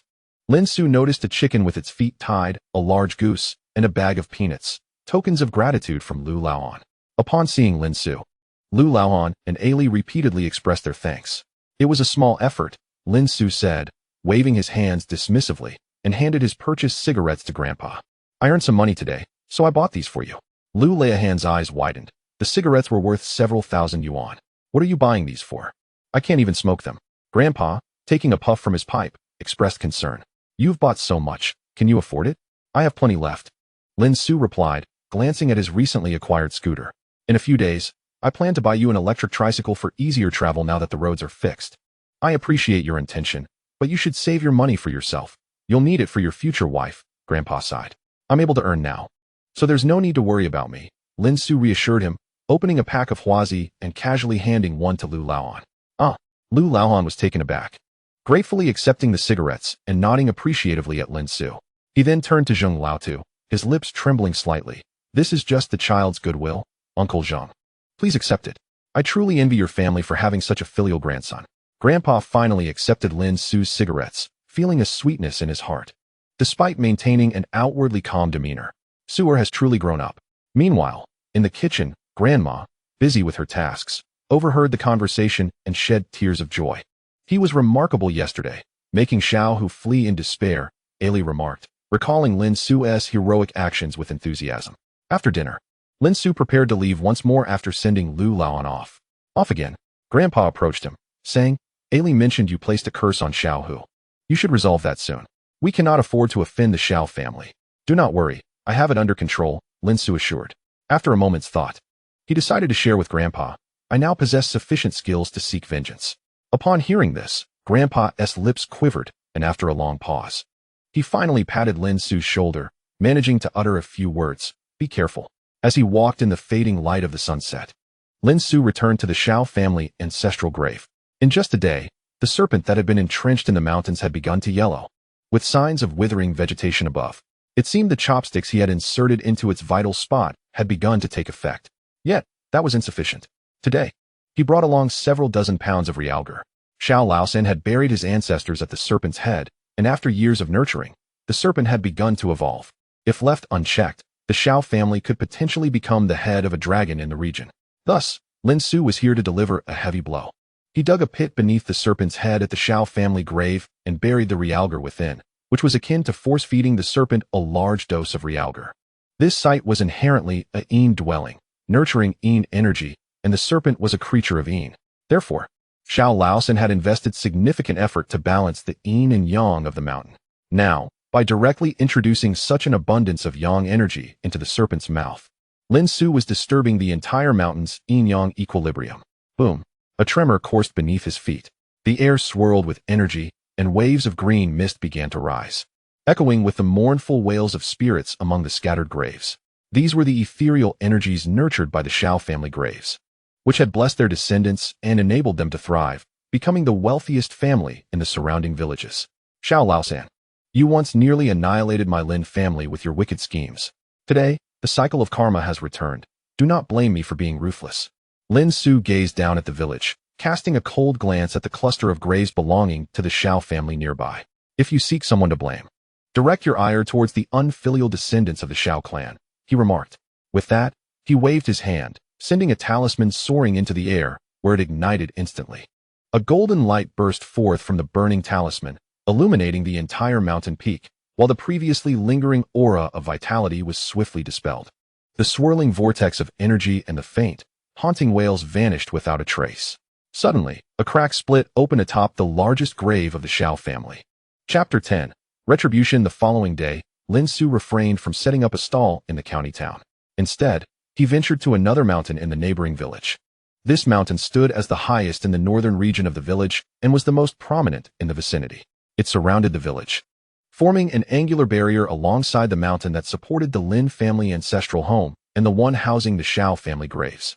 Years ago, Xiao Laosan had commissioned the carving of 13 stone eagles on this mountain, shattering the auspicious arrangement of the Lin family home, which nearly led to its ruin. Burying it beneath the earth, Lin Xu arrived at the site where the stone sculptures were placed. After more than 20 years, apart from the rampant weeds, the sculptures remained unchanged from their original state. The 13 eagles were arranged in a menacing formation, their beaks and talons directed toward the mountain housing the Lin family home, poised as if ready to strike. To use eagles to break the golden rooster's embrace. Xiao Laosan, your cunning is astonishing.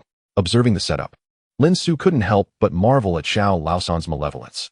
But have you ever considered that if these eagles can confront the golden rooster, can they not also contend with the azure serpent? With a grin, Lin Xu shifted his gaze toward another direction, toward the peak of the Xiao family graves. Despite the distance, he could still discern the azure serpent coiling atop the mountain. However, at this moment, the serpent appeared nearly devoid of spirit, resembling a creature on the brink of death. After spending the better part of the day, Lin Xu repositioned the stone sculptures. The formation remained a deadly array. But now all the eagle beaks and talons were directed not at the Lin family home, but at the azure serpent of the Shao family graves. Furthermore, he established a malevolent formation. Anyone daring to move these sculptures would trigger a calamity, causing the malevolence to invade their body, resulting in severe illness or, at worst, the disbandment of their soul. Once this was accomplished, Lin Xu took a moment to rest and inadvertently noticed something. Looking toward the mountain that housed the Lin family home, he realized that after removing the eagle sculptures from the deadly array, the golden rooster's embrace had begun to emanate a hint of vitality. This occurrence was, by all accounts, impossible. As the saying goes, feng shui rotates in cycles, implying that the energy of a location cannot remain static forever, particularly after the natural formations have been disrupted. Once the original spiritual energy has dissipated, not even celestial beings can restore it to its former state. They must seek new grounds. Witnessing the unusual phenomenon before him, Lin Xu resolved to investigate further. Following the thread of vitality, he arrived at the original site of the Lin family home. To his astonishment, the source of the energy emanated from the buried ancestral house. After borrowing a hoe and shovel from Ali's family, Lin Xu began excavating towards the source of the energy. Lu Laohan, upon hearing this, gathered a few farmers from the village to assist. They toiled until sunset, finally unearthing the grand entrance of the Lin family home. Although other areas remained buried, and some had collapsed, this was a significant achievement after an entire afternoon of vigorous effort. The energy emanated from within the house. Lin Xu Pride opened the decayed door of the ancestral house, preparing to step inside. Perhaps it's best to wait until tomorrow to excavate more, Ali advised, concerned about the potential for collapse and Lin Xu's safety. There's no need for concern, Lin Xu reassured her with a wave of his hand. He had already assessed the structure during the excavation. The areas that were prone to collapse had already done so, leaving the main structure intact. Armed with a flashlight, he ventured inside alone. The Lin family ancestral house, buried for 2 decades, now resembled a long-sealed ancient tomb, shrouded in mystery. The interior furnishings were mostly askew, a layer of mud and dust covering the floor, while signs of water seepage marred the walls and ground. What puzzled Lin Xu was the absence of a decayed odor. Instead, a faint, fragrant aroma lingered. The space was saturated with a high concentration of spiritual energy, an essence only those who had truly cultivated their spiritual practice could perceive. It was as refreshing as a long-awaited rain after a drought, evoking a sense of longing. Following the direction of the emanating energy, Lin Xu opened a drawer of a cabinet. Inside lay various pieces of jewelry and jade artifacts, though almost all appeared dull and lifeless. Suddenly, a flash of white light erupted as something darted swiftly from the drawer. Lin Xu reacted quickly, reaching out to grasp it. But the object was too slippery and burrowed into the ground, eluding his grasp. Momentarily taken aback, Lin Xu hastily retrieved his talisman and magical artifacts to set up a formation in the room. He had a strong suspicion about the nature of that object. It was said that in some auspicious locations or dragon vein treasures, nurtured by the energy of the earth, certain items imbued with spiritual essence would manifest. In the past, some treasure seekers and dragon hunters specialized in locating these treasures. Unexpectedly, although the golden rooster's embrace had been shattered and the rooster itself had perished, it had safeguarded an egg. Lin Xu bit into his middle finger, letting a drop of his blood, rich with his spiritual energy, fall onto the ground formation. The elusive entity that had hidden among the jewelry likely sought to absorb the energy from those artifacts to sustain itself, explaining their dulled appearance. Sensing the essence of his blood, a white entity soon emerged from the ground. It was round and glowing, lacking a specific shape. Upon its emergence, it lunged toward the drop of blood, appearing starved and eager for sustenance. Seizing the opportunity as it absorbed the essence, Lin Xu activated the formation and deftly cast a red string around the entity. Realizing that Lin Xu intended to capture it, the creature attempted to burrow back into the earth. However, the formation he had set up repelled it, causing it to bounce back and become ensnared by the red string. The little creature struggled, desperate to escape. Lin Xu pressed his bloodied finger against it, saying, "From this day forth, you shall follow me, and I assure you, you shall never go hungry." Whether it understood Lin Xu's words or was simply drawn to his blood, the creature ceased its struggles, and the blood on its form was swiftly absorbed. Subsequently, the little creature began to writhe and transform, morphing into a small beast the size of a palm, resembling a jade carving. It was crystal white, with a dragon's head and a wolf's body, clutching a sword in its mouth and glaring fiercely, exuding an air of authority. A guardian beast, the Yazi? Upon witnessing the creature's form, Lin Xu was taken aback. Could it be that the grievances of his ancestors had coalesced into this being? nurtured by the energy of the golden rooster's embrace. One meal's grace must be repaid, and the grievance of the Yazi shall be avenged. Chapter 11. An urgent matter. The Yazi in his hand was as lifelike as a jade sculpture. Such a being, infused with spiritual essence, was indeed a rare treasure. Noting its lack of intent to flee, Lin Xu carefully placed it into his bag. The jewelry and jade artifacts in the drawer had been drained of their precious energy, rendering them no different than common stones. After searching the house thoroughly, Lin Xu found nothing of value and turned to leave the ancestral home. Outside, Lu Laohan and Ali breathed a sigh of relief upon seeing him emerge, eager to usher him back for dinner. Lin Xu, feeling no need for formality, accepted their invitation. Having spent an entire day without a drop of water, Lu Laohan still resided in the old tile-roofed house, and he and his son had been working as porters for the Xiao family. Since a Hai's incident, Lu Laohan had temporarily returned home with nothing to do. Lin Xu expressed his gratitude for Lu Laohan's assistance that day by rummaging through his pockets and handing over 1,000 yuan in cash. Startled, Lu Laohan exclaimed, "What do you mean by giving me money?" Lin Xu explained, "Today, the people who came to help each family should receive a red envelope. The remainder is for you. Consider it a token of my appreciation." Lu Laohan insisted, "That is far too much. You helped us immensely the other day. We cannot accept this money." After much back and forth, Lu Laohan reluctantly accepted 500 yuan as compensation for those who assisted in the village that afternoon. The three of them shared a simple meal of egg noodles. And as the sky turned completely dark, Lin Xu prepared to ride home. Suddenly, lights illuminated the outside, and several motorcycles came to a halt near the courtyard.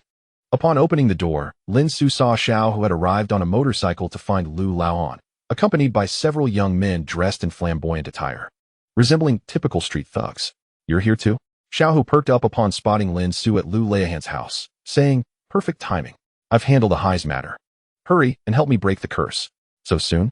Lin Xu was taken aback, realizing Xiao, who had genuinely experienced the potency of the Lokyang curse, as his efficiency was remarkable. A total of 35,000 yuan, all here. "Count it." Xiao handed an envelope to Lu Laohan, producing a document as well. "Sign here once you have the money." Lu Laohan, visibly excited, reached out to take it, but Lin Xu stopped him. "Why only 35,000? That's all there is." Xiao replied impatiently, urging Lin Xu again, "I've done what you asked. Hurry and break the curse." "No," Lin Xu shook his head. "I said, you need to ensure this matter is resolved satisfactorily before I break the curse. I'm not satisfied with this amount." Xiao's expression soured. His teeth clenched as he glared at Lin Xu. In recent days, aside from seeking compensation for a Hai, he had been inquiring about Lin Xu's identity, learning that he was the last descendant of the Lin family. He even consulted his father, Xiao Laosan, who could not break the Lokyang curse either, indicating that Lin Xu possessed some skills. Aware of the enmity between the Xiao and Lin families, Xiao resigned himself to his misfortune. However, he never anticipated that after resolving a Hai's compensation, this fellow would still seek to create trouble by refusing to break the curse. "Who do you think you are to speak to our brother who like that? Feeling bold, are you?" The two young men behind Xiao stepped forward, extending their necks to glare at Lin Xu with a confrontational stance, akin to cats squabbling, attempting to intimidate him. Since they had approached, Lin Xu would not coddle them.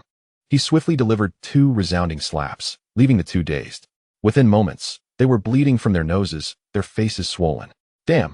Several young men behind them cursed as they pulled out steel rods from their sleeves and charged at Lin Xu. Undeterred, Lin Xu lunged forward, dispatching the group with a few well-placed strikes. It was simple for a trained fighter to subdue ordinary individuals. A swift strike to the eyes, liver, or jaw could incapacitate them, even plunging them into unconsciousness. For those more troublesome, a targeted blow to the throat or groin was sufficient. "Stop fighting!" Ali screamed, initially intending to intervene, believing Lin Xu would be at a disadvantage against so many armed individuals. However, she was taken aback when she realized that aside from Xiao, all 7 of his companions had fallen to the ground within moments. Stunned, she found herself at a loss. Xiao, recalling his previous beating at Lin Xu's hands, felt a chill run down his spine. He had no capacity for resistance. Shrinking back, he began to soften. "The compensation amount we calculated is 35,000. If you don't believe me, you can verify it yourself. A highest situation, according to the law, warrants no more. Is a life worth only 35,000? Lin Xu frowned, snatching the document from Xiao's hand. Glancing at it, he found it incomprehensible. That money. Seeing Lin Xu take the document, Xiao assumed he had accepted it and hastily offered the cash, hoping Lin Xu would break the curse for him. "Let me verify this first." Lin Xu glared at Xiao Hu. Get lost. Xiao Hu, frightened, stumbled backward, nearly falling over, and hastily mounted his motorcycle to flee the scene. The remaining young thugs, equally terrified, helped one another to their bikes. In their panic, they stumbled and fell, injuring themselves in the process. 35,000 is quite sufficient. Lu Laohan sighed after they departed. Given the Xiao family's previous demeanor, he had expected to receive nothing, so 35,000 was now acceptable. However, he harbored unspoken concerns about the repercussions of offending the Xiao family. His future prospects were likely to be grim. Previously, he and his son earned a modest income of 1 or 2,000 yuan each month by working for the Xiao family, but now they might not be hired again. This amount seems incorrect. I'll head to the county to inquire, Lin Xu said as he tucked the document into his bag. Indeed, let Lin Xu handle it. Ollie agreed, sensing Xiao Hu was unreliable. As Lin Xu prepared to leave, she hurried to the kitchen and handed him several warm-boiled eggs. I'll be counting on you, Lin Xu, Lu Laohan said, his expression clouded with worry. But it's been 5 or 6 days. Ahaya's funeral should be arranged soon. Don't worry, Uncle Lu. I'll go to the city tomorrow to verify things. Lin Xu assured him as he rode his electric bike home. Upon arriving at his grandfather's place, he discovered his phone had died and shut off. After plugging it in and powering it back on, a flurry of notifications chimed in. Upon checking, he saw a series of messages from Zhang Wei. Lin Xu, are you there? Master Lin, where is your stall? I can't seem to find you. Your phone isn't reachable. Please reply as soon as you see this. I'm in a hurry. Why didn't you come today? My mom asked me to deliver an invitation to you for a banquet tomorrow. Chapter 12. What are you doing here? Seeing the numerous messages from Zhang Wei, Lin Xu quickly replied, I was busy this afternoon. My phone died. Moments later, Zhang Wei sent a video call request. Upon answering, Lin Xu saw Zhang Wei with her hair down, wearing a nightgown, sitting on a pink bed. The room exuded a youthful ambience. You made me search for you all day. My legs are sore. How will you compensate me? Zhang Wei huffed, glaring at Lin Xu through the screen. I apologize. I didn't check my phone this afternoon, Lin Xu replied, contemplating. As for the banquet, I'll have to pass. I have other matters to attend to. No way. This is a task my mom assigned me, and I must get you to come, Zhang Wei insisted, her expression tense. What could be so pressing that it can't wait a day? There's an issue regarding compensation for a high in the village. Something feels off. And I plan to head to the city tomorrow to investigate, Lin Xu admitted. Is there a dispute over the compensation? Zhang Wei, with a curious expression, tilted her lips upwards and said, the person you are looking for is right here. I am a law major and have even obtained my lawyer's license. What a coincidence. Lin Xu exclaimed in delight, hastily taking photos of the documents he had received from Xiao Hu and sending them to Zhang Wei. He then briefed her on Ahai's work situation at the Xiao family. This amount is indeed incorrect. After reviewing the materials, Zhang Wei made her assessment. However, if no contract was signed, he wouldn't even qualify as a temporary worker, making it rather difficult to claim more compensation. Lin Xu sighed, realizing that 35,000 might be the upper limit. Hey, difficult doesn't mean impossible. Do you think my work as a lawyer is in vain? Zhang Wei suddenly smiled, her lips pursed. According to what you just said, Ahai has worked for their company for many years without signing an employment contract. This indicates that the company has issues, engaging in illegal employment, evading insurance, and tax evasion. As long as we obtain the relevant evidence, I can ensure the company faces penalties, and the deceased worker will receive the compensation he deserves. Well then, I will trouble you to assist with this matter, Lin Xu said. Feeling enlightened and somewhat fortunate to have encountered Zhang Wei as his lawyer. You still haven't answered how you plan to compensate me, she resumed her playful demeanor. You need to show some sincerity when asking for help, you know? Lin Xu scratched his head. How about I treat you to dinner tomorrow? We're having a banquet at home. Zhang Wei rolled her eyes. Then I'll expect dinner the day after tomorrow. Lin Xu, inexperienced in dealings with women, was at a loss for how to express his gratitude beyond dining. Eat, eat, eat. Do you want to make me fat?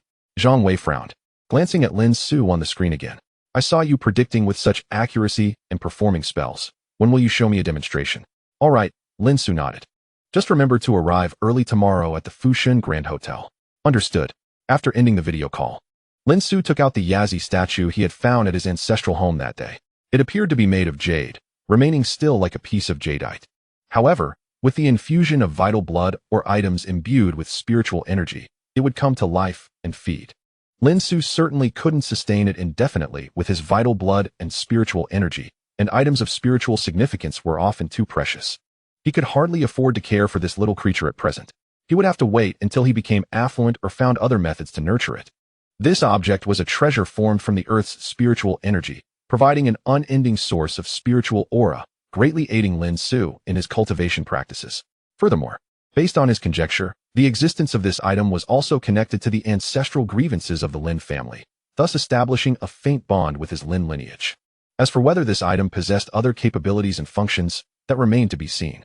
The next day, Lin Xu rode his bike to the Fushan Hotel in the county. It was the only five-star hotel in the area.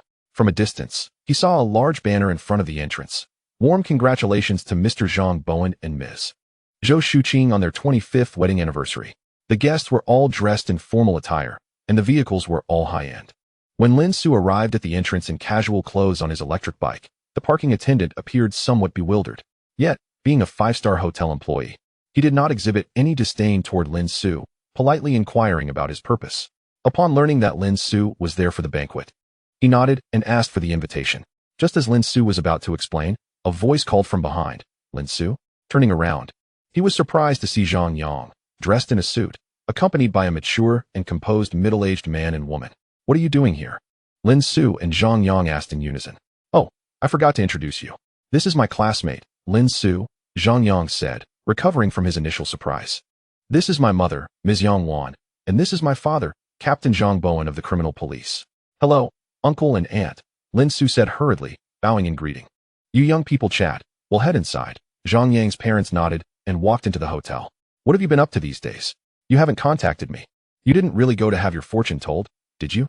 After his parents left, Zhang Yang enthusiastically put his arm around Lin Xu's shoulders. By the way, you still haven't told me what you're doing here. Of course, I'm here to eat. Lin Xu pointed to the banner in front of the entrance. Huh. Zhang Yang frowned. Do you know my uncle? Who is your uncle? Lin Xu asked, puzzled. Zhang Bowen. Zhang Yang pointed at the banner. The stars of the day are my uncle and aunt.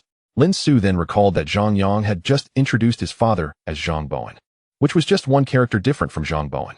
Without thinking, he blurted out, then Zhang Wei is my cousin.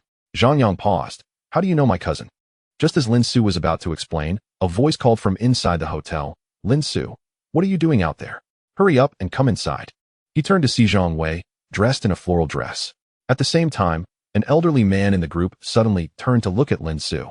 The old man had a sharp face, a hooked nose, a mustache, and eyes that glinted with a venomous sharpness.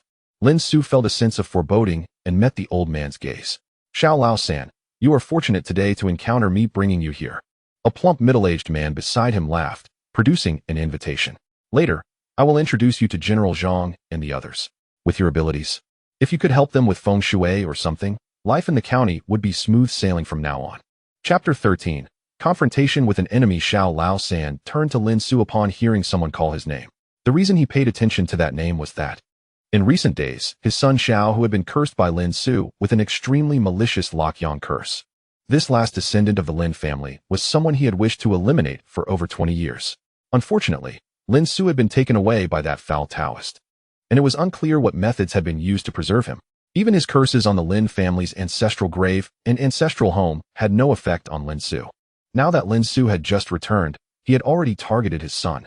Xiao Lao-san understood that Lin Xu was seeking revenge on the Xiao family. In truth, he could lift the curse on Xiao Hu, but the price would be steep, and he was currently considering alternative methods. As long as Xiao Hu refrained from women during this time, he would not be in any mortal danger for half a month. The Xiao family had been thriving in business in the county, but they had reached a temporary plateau. Thus, Xiao Lao-san had recently been seeking connections with some upper-class figures to expand the Xiao family's business avenues. He had spent considerable money today to gain access to this banquet, rumored to be hosted by the county's largest conglomerate to celebrate a wedding, where many of the city's prominent figures would be present. Xiao Lao-san prided himself on his knowledge of feng shui and numerology, leveraging this to gain introductions. However, he had not anticipated encountering Lin Xu here. Xiao Lao-san. Upon hearing the name from the plump man, Lin Xu immediately recognized him as his enemy. Although he had never seen Xiao Lao-san in person before, this man's appearance matched his imagination of him perfectly. So you're the last hope of the Lin family? Xiao Lao-san grinned maliciously, his bizarre expression quite unsettling. You placed the curse on Xiao Hu? I did, Lin Xu replied calmly. Humph. Don't think that just because you've learned a trick or two, you can act recklessly. Be careful. Even the last hope of the Lin family may be uprooted by someone. Xiao Lao-san glared at Lin Xu with venomous resentment. Are you referring to the reckless actions of your own Xiao family? Lin Xu burst into laughter as if he had heard the most absurd joke, but his gaze suddenly turned frosty. This lone seedling of mine is indeed thorny. Humph. We shall see. Xiao Lao San had pressing matters today and did not wish to entangle himself further with this young fellow. He followed the portly man through the grand entrance. Who is that? He looks quite impressive, Zhang Yang inquired with a furrowed brow. Lin Xu observed Xiao Lao San's retreating figure and smirked. Do you recall the story I shared with you? It turned out he was indeed Xiao Lao San, the very antagonist from Lin Xu's tale. Zhang Yang suddenly recalled the narrative and, having conducted his own investigation afterward, deduced that Lin Xu's story seemed to hold a kernel of truth. Excitement surged within him. Brother, just say the word if you need assistance. Lin Xu waved his hand dismissively. Although he now understood that Zhang Yang's family was not ordinary, he preferred to seek vengeance on his own. What vengeance? At that moment, Zhang Wei approached them, having only caught Lin Xu's last few words. By the way, how do you two know each other? That question should be directed at you both. Zhang Yang exclaimed, excitedly squeezing Lin Xu's neck with his arm. Quickly tell me, how did you win over my cousin? What winning over? Yang. Let go of Master Lin, Zhang Wei urged, hastily pinching Zhang Yang's arm as she saw Lin Xu in discomfort. Ah, indeed. Women mature significantly in just 2 short years. Now she is starting to elbow her way out, Zhang Yang grumbled in pain. Seeing no other recourse, Zhang Wei resorted to her trump card. He is a special guest invited by my mother. If she finds out you are being so rude to an important guest. Your mother's guest? Him? Zhang Yang's expression turned incredulous, as if he had just tasted something unpleasant. So, you really took to fortune-telling at a stall. After some explanation, Zhang Yang understood how his cousin had met Lin Xu. Zhang Wei smiled at Lin Xu. So you and my cousin are classmates. It seems we are indeed fated to meet. Upon entering the hotel, Lin Xu initially intended to sit at the same table as Zhang Yang and the others. But Zhang Wei led him to a different table. Seating arrangements in such gatherings are quite significant. Due to the large number of attendees, distinctions are made among elders, peers, juniors, leaders, family, friends, and business partners. Naturally, Lin Xu's desire to sit with the children was unfeasible. He was brought to a table akin to that of business partners. Before he could take a seat, he was greeted by familiar faces.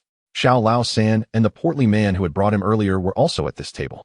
When enemies meet, there is an undeniable tension, yet the occasion forbade them from exchanging words after a brief glance. The other attendees appeared to be various business owners from the city, most of whom seemed well acquainted and addressed each other as President Wang, President Liu, and so forth. President Wang, President Liu, allow me to introduce a formidable feng shui master, the portly man said, showing deference to Xiao Lao San. This is Xiao Lao San, who has been engaged in the realm of yin and yang feng shui for over 30 years, possessing rich experience and keen insight. I enlisted his help to adjust the feng shui of my home, and my business has flourished ever since. Is it truly that effective? President Wang questioned skeptically. President Liu, however, chuckled, looking at this elder's demeanor. He certainly seems to have sharp insight. Xiao Lao San, not wishing to offend, merely smiled in response. Well, whether it works or not, you'll find out for yourselves. The portly man surveyed the table and suddenly inquired, by the way, why hasn't old Qiu arrived today? I heard there was trouble at his home. Upon mentioning old Qiu, President Wang's expression shifted. What trouble? The portly man asked, taken aback. To be precise, it is not old Qiu who is in trouble, but rather his family. His father is the one in distress. President Wang leaned closer to the portly man, lowering his voice. His father, over 70 years old, has been bedridden for years and was not expected to recover. They had even selected a burial site. Yet, his mother somehow summoned a yin-yang master, and after some manipulation, his father miraculously managed to get out of bed. Not only that, but his health has improved daily, and he behaves with the vigor of a young man, eating and drinking heartily, even consuming raw meat and blood-infused wine. Initially, the Qiu family paid little mind to it, believing that as long as the elder's health improved, all was well. However, just days ago, an incident occurred. That night, the elder assaulted a maid who was attending to him during a bath. The Qiu family pleaded for forgiveness, spending considerable sums to ensure that the maid did not report the incident to the authorities. Yet, just the night before, the elder went berserk again, sneaking into his granddaughter's room and attempting to assault her. Chapter 14. A spectacle awaits. The portly man's face paled. Thankfully, it was discovered in time, otherwise. President Wang shook his head repeatedly, hastily covering his mouth. You mustn't spread this around. It could tarnish the Qiu family's reputation. Although he spoke thus, his voice had not been quiet, and the others at the table had heard everything clearly. Could it be that old Qiu's father has been possessed? President Liu suddenly asked in a hushed tone, glancing at Xiao Lao-san. Brother, you in the yin-yang feng shui business should have some insight into such matters, right? Yes, it is likely that he has been possessed by an evil entity, Xiao Lao-san replied calmly, seeking to appear more professional. Elderly individuals nearing the end of their lives have weakened life force and yang energy, making them susceptible to being occupied by spirits or beings with cultivated powers. Do you have a way to deal with that? The portly man asked, intrigued. Of course, Xiao Laosan said proudly, stroking his goatee. Having worked in this field for over 30 years, I have encountered all manner of demons and spirits. As long as I intervene, those entities are of no concern. Very well, after the banquet, we shall head to Old Xiu's place, the portly man declared cheerfully. Old Xiu is in the construction business in the city. While his fortunes have waned in recent years, he amassed considerable wealth over the years. The largest shareholder of the Fushun Grand Hotel is his family. If you can assist the Qiu family in resolving this matter, then business people tend to be shrewd and often leave sentences unfinished, hinting at thoughts left unsaid. By the way, I have never encountered anything like this in my life. I'd like to see how this master exorcises evil, President Liu said with enthusiasm. Haha, it has been ages since I visited Old Qiu's home. I shall join in on the excitement. I'll swing by and take someone with me. Master Xiao, what sensations accompany possession? Does it enhance one's physical strength and capabilities? Haha, Lao Qi, what mischief are you contemplating? Consider it. Old Qiu's father is over 70, yet still so vigorous. TSK. Are you also hoping to be possessed? The other attendees joined in on the laughter, eager to witness the spectacle at Old Qiu's home. Surrounded by his tablemates, Xiao Laosan became the center of attention, seemingly reveling in the spotlight. Meanwhile, Lin Xu sat quietly in his seat, furrowing his brow as he pondered a pressing question. From where did Old Qiu's mother find this yin-yang master capable of performing such possession? The banquet was lively, filled with grand ceremonies and sumptuous dishes. During the proceedings, when Zhang Bowen and Zhou Shuqing approached to toast, Zhou Shuqing introduced Lin Xu to everyone. This is Master Lin, a man of many talents. Just a few days ago, I lost my ring, and he was the one who helped me retrieve it. He truly possesses remarkable skills. Should any of you require assistance in the future, feel free to seek him out. I assure you of his genuine capabilities. Oh, it appears this gentleman is also a master. Master Lin is remarkably young, truly a prodigy. I wonder which of Master Lin and Master Xiao is more formidable. After listening to Zhou Shuqing's introduction, the others at the table finally recognized Lin Xu's identity. However, Lin Xu's youth starkly contrasted with the traditional image of a master, prompting some to jest. Yet, Zhou Shuqing's unwavering confidence and her personal endorsement of this young man piqued their curiosity about Lin Xu's true capabilities. Speaking of which, didn't something happen with Old Xiu? How about inviting Master Lin to join us? Mr. Wang, clearly one who enjoys stirring the pot, cheerfully encouraged.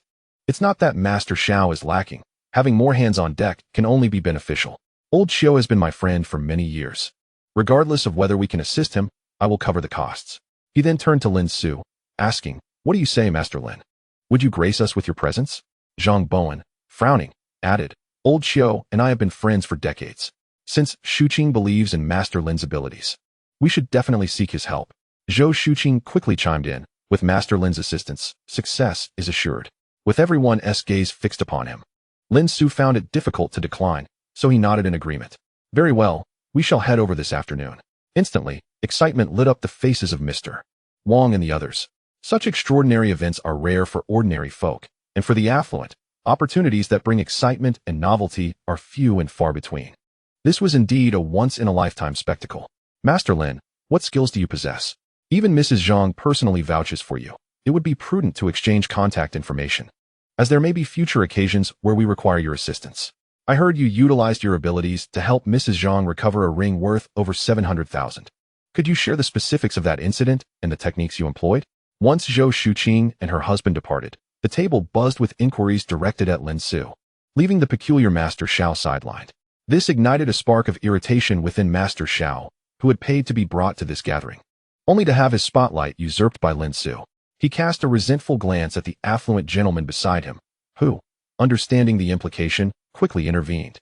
In the realm of yin-yang and feng shui, experience and knowledge are paramount. Given Master Lin's youth, I dare say Master Xiao may possess greater experience. Oh, but that is not necessarily the case, Mr. Wang retorted promptly. Talent plays a crucial role. Since Master Lin has earned Mrs. Zhang's endorsement, He must indeed be exceptional. Indeed. I have heard that Master Lin possesses mystical abilities. I wonder if Master Xiao shares similar talents? Another observer, Mr. Liu, chimed in, relishing the unfolding drama. At last, Master Xiao could no longer contain himself, glaring at Lin Xu with malice. This afternoon, let us compete and see who can better assist old Qiu in dispelling the afflictions upon him. I have no objections. May the best man win. Lin Xu, undeterred, replied. Today promises to be entertaining. The table erupted in excitement, having entirely forgotten their original purpose for gathering. As soon as the midday feast concluded, Mr. Wang handed Lin Xu a business card. Master Lin, shall we depart now, or do you need time to prepare? Additionally, how do you prefer to handle your fees? Should we arrange a deposit? Lin Xu glanced at the card, noting it belonged to Wang Changfu, the chairman of a company. I will fetch some items from my vehicle. We can discuss the remuneration afterward. He pocketed the card, recalling that his belongings were on his electric scooter. Initially, he had intended to enjoy the banquet and then return to his stall, but now he found himself entangled with Master Xiao and had accepted another commission. All right, once you have your things, give me a call, and I will come to collect you, Wang Changfu replied, nodding. As Lin Xu approached the elevator, Zhang Wei and Zhang Yang appeared, accompanied by an older, handsome, and composed young man. Lin Xu, this is my brother, Zhang Yao, Zhang Wei introduced. Hello, Master Lin. Zhang Yao extended his hand. My father asked me to escort you to old Qiu. You may call me Lin Xu, he responded, eagerly shaking Zhang Yao's hand. Hey, I heard you're going to help someone rid them of a spirit? Zhang Yang exclaimed, excitement bubbling within him. He had never witnessed such occurrences firsthand and was eager to join in the spectacle. I also wish to see how Qiu Rong is faring, Zhang Wei said, her expression filled with concern. Qiu Rong, old Qiu's daughter, had been her childhood friend. Ever since the troubling news concerning the Qiu family, she had been anxious. However, the recent festivities had prevented her from visiting. Now that the banquet was over, she was curious about the true nature of the old man's affliction. Could it truly be, as they said, that he was possessed by some malevolent entity? I will retrieve a few items from my vehicle, and then we can set off, Lin Xu stated as he entered the elevator, heading to the underground parking garage. Perfect, we'll grab our car too. Zhang Wei and the others followed closely behind. Upon reaching the garage and spotting Lin Xu's modest electric scooter, Zhang Yang rolled his eyes. Master Lin, is this truly your vehicle? It lacks any sense of prestige. It's merely the beginning of my journey, Lin Xu replied, shouldering a bag filled with wooden swords, talismans, and other materials. As he was uncertain of the exact nature of the entity afflicting old Qiu, he could not prepare specifically for it. He would need to assess the situation firsthand. At that moment, Zhang Yao approached in a Bentley, ready to drive them all together. Lin Xu called Wang Changfu, informing him that he was in the vehicle and would meet them at the Qiu residence. Their procession, a grand caravan of over a dozen cars, made its way to the Qiu family home, though most were merely spectators eager to witness the unfolding drama. The county was small, and within an hour, they arrived at their destination, a spacious, standalone villa. As Lin Xu stepped out of the car, he immediately frowned, sensing a faint aura of malevolence emanating from the house. Such an aura indicated the presence of potent entities. Here, where this, Lin Xu said, producing 3 protective talismans and distributing them among Zhang Wei and her companions. Did you craft these? Zhang Yang remarked, intrigued, as if on the brink of entering a mysterious realm. Zhang Wei and Zhang Yao adhered to Lin Xu's instruction, donning the talismans close to their bodies. In contrast, the others, including Master Xiao, appeared oblivious to the sinister energy radiating from the house. Master Xiao, trailing behind the affluent gentleman, wore an air of arrogance, seemingly confident of his impending victory against Lin Xu. He had brought numerous items, akin to a novice fisherman, burdened with bags and equipment. Old Qiu, originally named Qiu Zhengsheng, was in his 40s or 50s, warmly welcoming everyone into the living room. Thank you all for your kindness. After hearing their intentions, Old Qiu turned his attention to Lin Xu and Master Xiao, saying, I would be grateful for your assistance. If you can cure my father's ailment, I shall reward you handsomely. After a few polite exchanges, Qiu Zhengsheng led Lin Xu and Master Xiao toward the room where Old Qiu resided, with the others eagerly trailing behind, not wanting to miss the spectacle. Fortunately, the Qiu villa boasted spacious rooms. Otherwise, accommodating so many spectators would have been impossible. Old Qiu lay bound on the bed, muttering, wine and meat, wine and meat. Upon hearing footsteps, he assumed someone was bringing him food and immediately struggled to raise his head, only to be startled into silence upon seeing the crowd enter. His pupils dilated, and he fell quiet. A pair of eyes, devoid of any semblance of humanity, stared unflinchingly at the individuals entering the room. This unsettling sight frightened many. Zhang Wei instinctively clutched Lin Xu's garment, seeking refuge behind him. Zhang Yang swallowed hard, feeling as though he had stepped into a den of tigers. Too apprehensive to even breathe, Lin Xu observed the old master Qiu, whose forehead had turned a shade of blue. The whites of his eyes marred with a network of blood vessels, while dark veins manifested around his neck, wrists, and ankles. This was a physical manifestation of the body's rejection of the seven souls, clearly indicative of possession. However, the aura emanating from the old master was markedly different from the malevolence Lin Xu had witnessed outside. It bore an air of wickedness intertwined with a hint of death, far from the potent malevolence he had previously encountered. Could it be that there was more than one malevolent entity present? As Lin Xu pondered this, Xiao Laosan boldly stepped forward, having discerned the old master's condition. He gestured for Lin Xu and the others to step back, seemingly fearful that Lin Xu might overshadow him in this endeavor. If you don't understand, don't pretend, he admonished. These matters are not for a novice like you to meddle in. Xiao Laosan couldn't resist sneering at Lin Xu. Do you think that just because you've learned a smattering of incantations, you've become exceptional? If you find yourself in trouble, who will take responsibility? And if the old master comes to harm, can you bear the consequences? His words caused many to furrow their brows, questioning the necessity of Xiao Laosan's disdain towards a young man. Yet, given Lin Xu's earlier silence and demeanor, the onlookers assumed he had failed to recognize the old master's affliction or was at a loss for how to proceed, hence his standing there in a daze. Even Wang Changfu, who had initially invited Lin Xu, cast a skeptical glance his way, doubting whether Lin Xu's experience and competence truly matched Xiao Laosan's. His success in retrieving Zhou Shuqing's ring was likely attributed to luck. As the host, Qiu Zhengxing remained silent, but curious about why Zhang Bowen had sent his son Zhang Yao to escort such a young master. Lin Xu appeared to be of similar age to his daughter.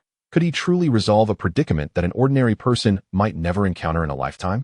While everyone held their thoughts, Lin Xu opted for silence. He stepped aside, observing Xiao Laosan's performance with quiet contemplation. Through their preliminary interactions, Lin Xu had gleaned a sense of Xiao Laosan's limitations. While he might possess some knowledge of folk yin-yang practices and feng shui, his abilities were undoubtedly lacking. He had not even sensed the issues plaguing his own ancestral grave, which had left Lin Xu feeling somewhat anxious during the midday banquet, anticipating a confrontation. Yet, that old fool remained oblivious to the fact that he had completely compromised his ancestral resting place. Moreover, Xiao Laosan appeared unable to perceive the faint malevolence present in the villa or the subtle hint of death surrounding the old master. He surely would not be capable of divining fortunes. Had he the ability, he would have realized that the old master had been deceased for several days. Additionally, Xiao Laosan's own unfortunate demeanor hinted at impending misfortune. Thus, Lin Xu remained unhurried, content to observe the unfolding spectacle. Xiao Laosan, with his sharp features, set down an array of items he had brought into the room. He lit incense and candles on the bedside table, scattering a handful of sulfur and nitrate powder onto the flames, which erupted with a loud bang, sending a fireball into the air. The onlookers gasped in shock, startled by the display. The old master, Qiu, squinted and recoiled, as if taken aback by the spectacle. Pleased with his display, Xiao Laosan took a handful of uncooked rice and tossed it towards the old master. Qiu glared with fury, a low growl emanating from his throat, as though warning Xiao Laosan. Undeterred, Xiao Laosan cleared his throat and proclaimed, "You vile creature, hasten to depart, lest you face the consequences of your arrogance." He continued to scatter rice towards the old master. Upon hearing the word wine, the old master suddenly came alive, eagerly gazing at Xiao Laosan, seemingly oblivious to the rice scattered upon him. Noticing the ineffectiveness of his rice, Xiao Laosan produced a bottle of mineral water containing a dark crimson liquid, presumably the blood of some creature. He uncapped the bottle and doused the old master with its contents, releasing a foul, metallic scent that prompted spectators to cover their noses and mouths. The crowd grew anxious, fearing that Xiao Laosan possessed some formidable power, reminiscent of the supernatural exorcisms seen in films, where rooster blood or black dog blood served as potent talismans. Only Lin Xu frowned, quietly shielding Zhang Wei and the others behind him. As the red liquid splashed upon Qiu, he suddenly froze. Just as the audience believed the ritual was taking effect, the old master's expression shifted to one of insatiable greed, fixating on the blood, roaring, "Wine blood, wine." He extended his neck and tongue, attempting to lick the blood from his chest, his limbs elongating grotesquely, resembling some monstrous entity, easily capturing the spilt blood with his tongue. The abrupt transformation and the old master's bizarre appearance startled the onlookers, causing them to recoil in terror. Even Xiao Laosan, standing closest, was taken aback, causing him to inadvertently spill the blood onto the old master's face. In an instant, Qiu was overcome by a ferocious rage, thrashing violently. Despite his frail physique, his strength was astonishing. The bedsheets binding his limbs stretched taut, and the entire wooden bed shook, crashing against the floor and walls with a thunderous clamor. This spectacle frightened everyone. Some of the women and timid individuals fled the room. Zhang Yang, pale with fear, contemplated escape, but was reassured by Lin Xu's calm demeanor, who even bore a faint smile, emboldening him to remain. Zhang Yao, initially intending to usher his sister and cousin out, hesitated upon seeing Zhang Wei cowering behind Lin Xu, clutching his garment, while his cousin Zhang Yang was entranced by the unfolding drama. After consideration, he decided to observe the situation further. Fear not. Xiao Laosan quickly regained his composure, sensing the crowd's alarm. He hurriedly attempted to reassure them, though he privately wondered why his method seemed ineffective against the entity possessing the old master. With so many distinguished individuals present, he found himself trapped in a precarious situation. Gritting his teeth, he opened a concealed compartment in a talisman he wore, retrieving a folded yellow talisman. He unfurled it and affixed it to the old master's forehead. The old master let out a piercing wail, his struggles intensifying, the hefty wooden bed nearly lifting off the ground. Upon seeing the talisman, Lin Xu's expression shifted to one of intrigue. It was indeed a genuine exorcism talisman, pinned by an authentic Taoist priest. However, such a talisman could only be considered a protective charm, its efficacy against the entity possessing the old master limited. Noticing the talisman's apparent effect, Xiao Laosan hastily picked up a cinnabar brush, swiftly crafting 2 additional talismans on yellow paper. Seizing the moment, he affixed these talismans to the old master's chest. Witnessing this, Lin Xu could not help but chuckle. Initially, he had thought Xiao Laosan had entered the Taoist path upon seeing the yellow talisman and his crafting technique, only to realize that the old fool was merely posturing. It was essential to create and utilize talismans under the witness of a master and through a formal ritual. Not just anyone could wield Taoist symbols at will. Xiao Laosan retrieved the first talisman from behind the statue, which was likely an authentic Taoist talisman sought from a certain temple. Lacking the skill to draw talismans himself, the 2 he hastily scribbled later, while they bore some semblance of authenticity, were ultimately rendered useless scraps of paper. After properly affixing the talisman, he noticed old Master Qiu still struggling and hurriedly pulled a wisp from his bag. Heaven and earth are natural, the foul qi disperses. Mighty deities of the 8 directions, allow my natural forces to eliminate the malevolent. He chanted incantations, maintaining an air of composure as he wielded the whisk against old Master Qiu, resembling a true adept in the art of exorcism. The onlookers felt a mix of fear and excitement, believing Xiao Laosan was genuinely driving away the evil from old Master Qiu, and it seemed they were at a critical juncture. What to do? Zhang Wei's voice suddenly pierced the air as she tugged at Lin Xu's sleeve. Witnessing Xiao Laosan's calm demeanor and old Master Qiu's painful struggles, she felt as though Xiao Laosan was certain to succeed in exorcising the malevolent entity. This realization troubled her, as her initial impression of Xiao Laosan had been unfavorable. His earlier disparagement of Lin Xu ignited an impulse within her to see Lin Xu prove his capabilities and counter Xiao Laosan's claims. Thus, seeing Xiao Laosan on the verge of success made her anxious, fearing Lin Xu might not have a chance to showcase his prowess. Furthermore, the last time they sought the ring had been astonishing, and she yearned to witness Lin Xu's magic once more. Be careful, Lin Xu suddenly interjected, placing his hand before Zhang Wei and the others, signaling them to retreat. He turned his gaze toward Xiao Laosan, a cold smile forming on his lips. Xiao Laosan, did you pay homage to your master before invoking our Taoist incantation? What? Xiao Laosan furrowed his brow, his composure faltering upon being exposed by Lin Xu. At that moment, the bedsheet binding old Master Qiu suddenly tore apart. Freed from his constraints, old Master Qiu leapt high, akin to a ferocious beast, lunging at Xiao Laosan who had provoked him. Chapter 17. The Bane of Evil. The incantation Xiao Laosan had recited was one of the 8 great spells of the Taoist tradition, the purification of heaven and earth spell. It is said that true Taoist masters can purify an entire realm of all malevolent spirits and demons using this chant. Practitioners often employ it during rituals to expel stubborn or numerous evils, while sincere laypeople recite it to ward off impurities. Regrettably, Xiao Laosan was neither a practitioner nor a master, and his intentions were far from pure.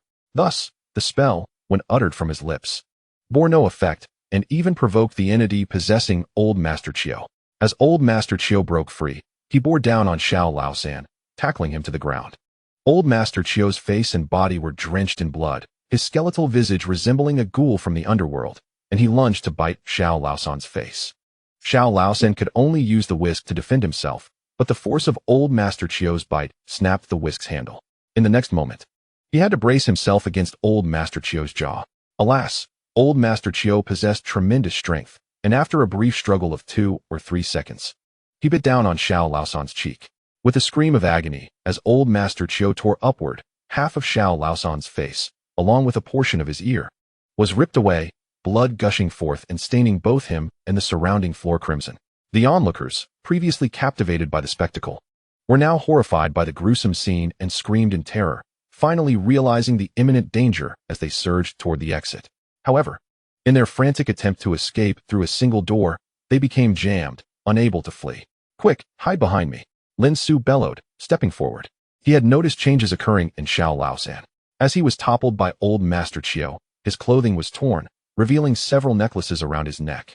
Among them was the talisman he had previously extracted from the statue, some resembling prayer beads, and a jade guanyin statue. Most notably, there was a necklace made of small bones, brownish and oily, suggesting age. Lin Xu recognized it as a type of gabera. Each segment was purportedly crafted from the finger and brow bones of revered lamas, comprising a total of 108 pieces, requiring the remains of several high-ranking lamas to create a single strand, one of the precious artifacts of esoteric Buddhism.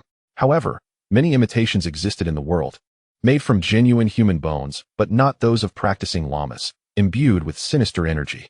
He took note of it because, as Xiao Laosan's blood splattered onto the necklace, the bones absorbed the blood. After absorbing the blood, the necklace emitted a swirling black mist, a manifestation of ghostly energy. The ethereal essence darted about, revealing faces twisted in pain and anguish, the chilling wails and screams sending shivers down the spine, as the entire room seemed to plunge into a sudden chill. Having savored the taste of fresh blood, Old Master Chiu's ferocity surged, eager to bite into Xiao Laosan once more, but the thick, ghostly energy repelled him, forcing him back several steps. Seizing the opportunity, Xiao Laosan grasped the necklace and placed the only amber-hued bead into his mouth. The ghostly energy surrounding him retreated a full meter, no longer daring to approach his form, and instead surged toward Old Master Chiu and the other occupants of the room. Old Master Chiu, agitated by the ghostly energy, exuded a potent malevolence, engaging in a fierce battle with the chaotic spirits. The terror of the small Old Master and the encroaching ghostly energy left everyone in a state of panic, causing another stampede at the door, trapping them within the room. Just as despair settled among the crowd, Lin Xu brandished a yellow talisman before them. Chanting an incantation and forming hand seals, the talisman spontaneously ignited, transforming into a beam of golden light that shielded them from the ominous ghostly energy. In that moment, Lin Xu appeared as a celestial being, descending to save the world. As he retrieved a wooden sword and a second yellow talisman, preparing to thoroughly dispel the ghostly energy, he suddenly felt a stirring within his garments. The yazi, which he had carried closely, reacted. It emerged from the neckline of his shirt, eyeing the swirling ghostly energy like a sumptuous feast, and leapt forward. Originally translucent and the size of a fist, the yazi instantly transformed into a towering 3-meter figure, gazing down upon the malevolent entity. With a swift motion, the yazi's mouth opened wide, and a sword it held surged forth, piercing through a strand of ghostly energy, regardless of the entity's thrashing and screams, returning it to the yazi's maw, where it was devoured. After consuming the ghostly energy, the yazi squinted with satisfaction, seemingly pleased with the flavor. It then continued to utilize the sword to collect more ghostly energy, and with its own voracious bites, it swiftly devoured the remaining chaotic spirits. This delighted Lin Xu, who had previously fretted over how to nourish the creature. Now, witnessing it consume the malevolent entities as sustenance not only resolved the feeding issue but spared him from personally dealing with the spirits, truly a double victory. After devouring all the ghostly energy in the room, the yazi's gaze shifted toward Old Master Chiu. Old Master Chiu was originally entangled in a struggle with malevolent spirits, but now that the ghostly energy had dissipated, he found himself face to face with a majestic divine beast manifestation, which caused him to cower in the corner, clutching his head and trembling, utterly devoid of the ferocity he had previously exhibited. It is said that Yaji is an ancient divine beast, the second son among the 9 sons of the dragon, known for its bloodthirsty nature and fierce temperament, embodying the force that vanquishes all evil. It is no wonder that Master Chiu, possessed by a foul entity, was utterly terrified by a mere glance from it. Come back, Lin Xu. Noticing Yaji licking its lips and preparing to attack old Master Chiu, shouted urgently. Yaji turned its head to glance at him, hesitated for a moment, and reluctantly retracted its divine form, transforming back into a delicate jade sculpture, which obediently nestled into Lin Xu's clothing. With that, tranquility returned to the room once more. However, following this brief calm, the atmosphere erupted into chaos. Wow, Master Lin is incredible. Thank goodness Master Lin was here. He saved us. Good heavens, what was that all about? I felt as though I had witnessed a grand 3D movie. It was simply astounding. All because of that Xiao Laosan, who, lacking any ability, dared to provoke old Master Chiu. Now look at the mess he is in, almost dragging us down with him. Indeed, he just said Master Lin had no real skills. Yet now he finds himself the fool. If it weren't for Master Lin, I can only imagine how that would have ended. Chapter 18. Confusion and reunion. The onlookers in the room buzzed with chatter, mostly praising Lin Xu and reproaching Xiao Laosan. As the owner of the house, Qiu Zhengxing finally breathed a sigh of relief, quickly instructing people to disperse the crowd, fearing that his deranged father might lash out again. He also ordered someone to hastily take the injured Xiao Laosan to the hospital, worried that any delay could lead to dire consequences. Master Lin truly lives up to his reputation.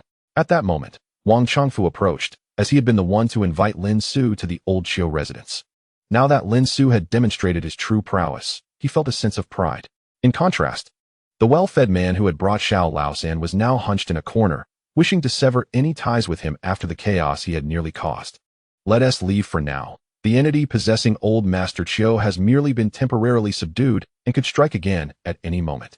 Lin Xu nodded towards Wang Chongfu and Zhang Wei, signaling them to evacuate. He then retrieved several yellow talismans from his bag and handed them to a servant beside Qiu Zhengxing. Place these talismans on the doors and windows. Old Master Chiu won't be able to escape this room. Soon, the crowd dispersed, leaving only Lin Xu, Qiu Zhengxing, and old Master Chiu in the room. With fewer people present, and without Yaji's imposing presence, old Master Chiu cautiously peeked out from the corner, his beady eyes assessing Lin Xu and Qiu Zhengxing. Seeing his father in such a state sent a chill down Qiu Zhengxing's spine. Having just witnessed Lin Xu's godlike abilities, he urgently sought assistance. Master Lin, my father, let us hold off for now. Lin Xu interrupted, having observed enough to discern the complexities surrounding old Master Chiu. The situation was more intricate than he had anticipated, so he could not act just yet. In the living room, the guests settled on the sofas, sipping tea, while the old lady of the Chiu family had various pastries brought out to entertain them. The terror they had experienced in old Master Chiu's room gradually faded, giving way to discussions regarding Xiao Laosan and Lin Xu. In their eyes, Xiao Laosan was nothing more than a charlatan, devoid of any real skill and merely pretending to be knowledgeable. The array of items he had brought paled in comparison to Lin Xu's single yellow talisman. Especially the final act, which they perceived as Lin Xu summoning the divine beast Yaji to eliminate the malevolent spirits within the house. What they had witnessed today was unprecedented and would serve as a captivating topic for future conversations over tea. Consequently, they were all abuzz with excitement. And when they saw Lin Xu and Qiu Zhengxing enter the living room, they hurriedly inquired about old Master Chiu's condition. Lin Xu took a sip of tea, noting the attention directed at him. He turned to Qiu Zhengxing, the Yin-Yang master you invited recently. Where did you find him? The Yin-Yang master? Qiu Zhengxing momentarily paused, recollecting the details, and promptly summoned his mother. The old lady, nearing 70, recalled the events when Lin Xu inquired. We summoned him from the street. She gestured towards the entrance, recounting the circumstances. At that time, my husband was unwell, unable to get out of bed, and unable to eat. The doctors said he was old, with multiple organs failing, and his time was short. They suggested that if he stayed in the hospital on machines, he could last a bit longer. However, he refused, insisting on returning home, so we brought him back. Once back home, he continued to lie in bed, essentially waiting to die. But my husband complained of excruciating pain, which the hospital's painkillers could not alleviate. I wanted to take him back to the hospital, but he wouldn't allow it. I felt helpless, just sitting by his side and crying. Then, one day, someone outside was calling out, claiming to read yin-yang and feng shui, treating difficult ailments. They shouted for 2 days, and I could hear it from upstairs. So, I had someone bring him in, not expecting him to cure my husband, just hoping he could relieve his suffering. To my surprise, after the yin-yang master worked his magic, my husband improved. He could eat and even get out of bed. At this point, Lin Xu abruptly interrupted. What did the yin-yang master look like? Can you describe him? Somewhat peculiar. The old lady hesitated, pondering how to describe the man. Did anyone else in the room see him? Lin Xu turned to the maid beside the old lady. I did. The maid glanced at Xiao Zhengsheng, receiving his nod before continuing. He was tall and thin, about 1.9 meters. He wore a loose gray robe, and his limbs were as thin as bamboo poles. His face was long and narrow, with very large eyes. Upon hearing this, Lin Xu furrowed his brow. Did he carry a flagpole? Yes, he held a flagpole over 2 meters tall and had a cloth bag slung over his shoulder, somewhat resembling this one you have. Master Lin. The maid indicated the bag resting on Lin Xu's shoulder. Was there a piece of cloth hanging from the flagpole with 8 characters written on it? Lin Xu continued, his expression growing increasingly grave. Yes, how did you know, Master Lin? The maid was astonished by Lin Xu's foresight. The characters read, confusion and reunion. Lin Xu inhaled deeply and slowly recited the 8 characters. Yes, that's it. I found it curious. What could those words mean? The maid's face was filled with confusion, speculating whether Master Lin recognized the individual, as they were both in the same field. After curing my husband, that person left in a hurry, without even collecting any payment. Master Lin, do you know him? Xiao Zhengsheng, sensing Lin Xu's serious demeanor, cautiously inquired. Is there something wrong with that person? He had already suspected that the strange man was to blame for his father's condition. The others around them also felt uneasy, convinced there was something suspicious about the individual. They leaned in closer, silent and attentive, awaiting Lin Xu's explanation. That person? Lin Xu scoffed coldly. He is not a man, he is a demon. A demon? The crowd gasped in shock. They had often heard of demons in films and dramas, but had never encountered one in reality. Many were skeptical of the existence of such entities. After all, rumors had circulated that since the founding of the nation, no spirits could attain sentience. Please, Master Lin, help save my father. Xiao Zhengsheng immediately bowed to Lin Xu in earnest plea. The peculiar behaviors of old Master Qiu had caused him great distress during this time. The maid was violated, and the daughter was nearly defiled. Today, another person was harmed. If left unchecked, one cannot fathom the chaos that may ensue. Having recently witnessed Lin Xu's capabilities within the house, it seems he has formulated a plan, prompting him to urgently seek assistance in resolving this matter. Rest assured, money is not an issue.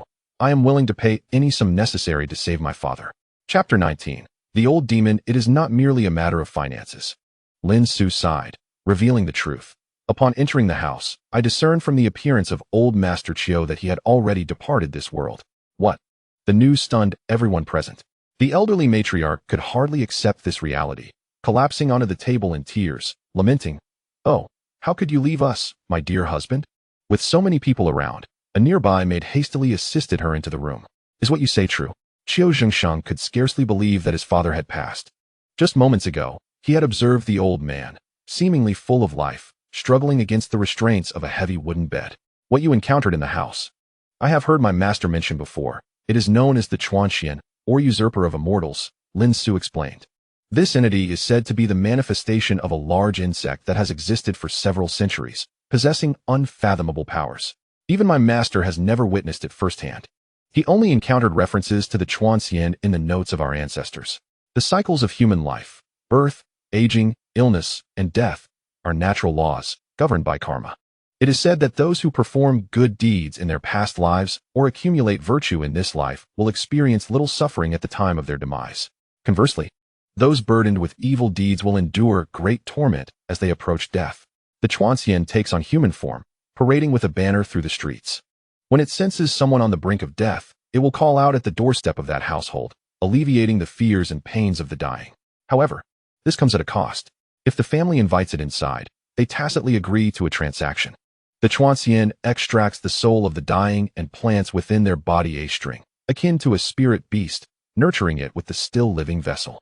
Once it reaches maturity, the Chuanxian will return to consume them, which is its preferred sustenance. The characters inscribed on its banner are predominantly square, resembling the appearance of strings, leading the populace to refer to it as Chuanxian, or the usurper of immortals, symbolizing the appropriation of a dying person's body. At this juncture, Lin Xu glanced out the living room window, noting the lingering aura of malevolence surrounding the villa. Initially, he suspected the presence of another demon. Now, it appeared that the Chuanxian was using this energy to prevent the string from escaping old Master Qiu. Upon hearing this, the gathered individuals grasped the gravity of the situation. Many expressed their astonishment, while Wang Chongfu listened intently, intrigued by the peculiar nature of the Chuanxian and its existence in the world. Is there truly malevolence surrounding this house? Some, mimicking Lin Xu's action, peered out the window, hoping to catch a glimpse of the lingering aura. Those with a timid disposition, particularly the women, grew anxious, fearing that the malevolence might pose a threat to their safety. So, you mean to say that my father had already succumbed to death days ago when he invited the Chuanxian inside? Qiu Jingxing's gaze became vacant, tinged with sorrow. For the young, or those with robust souls, it is possible to summon back the main soul within 7 days of separation. However, Lin Xu lamented. Old Master Qiu was of advanced age and already on the threshold of death. Once his main soul was extracted, his life ceased. Even if his body and the 7 spirits are temporarily animated by other forces, summoning back the main soul is futile. My condolences. At this moment, Zhang Wei approached Lin Xu with a hint of concern. When will the Chuanxian return to consume the entity affixed to my father?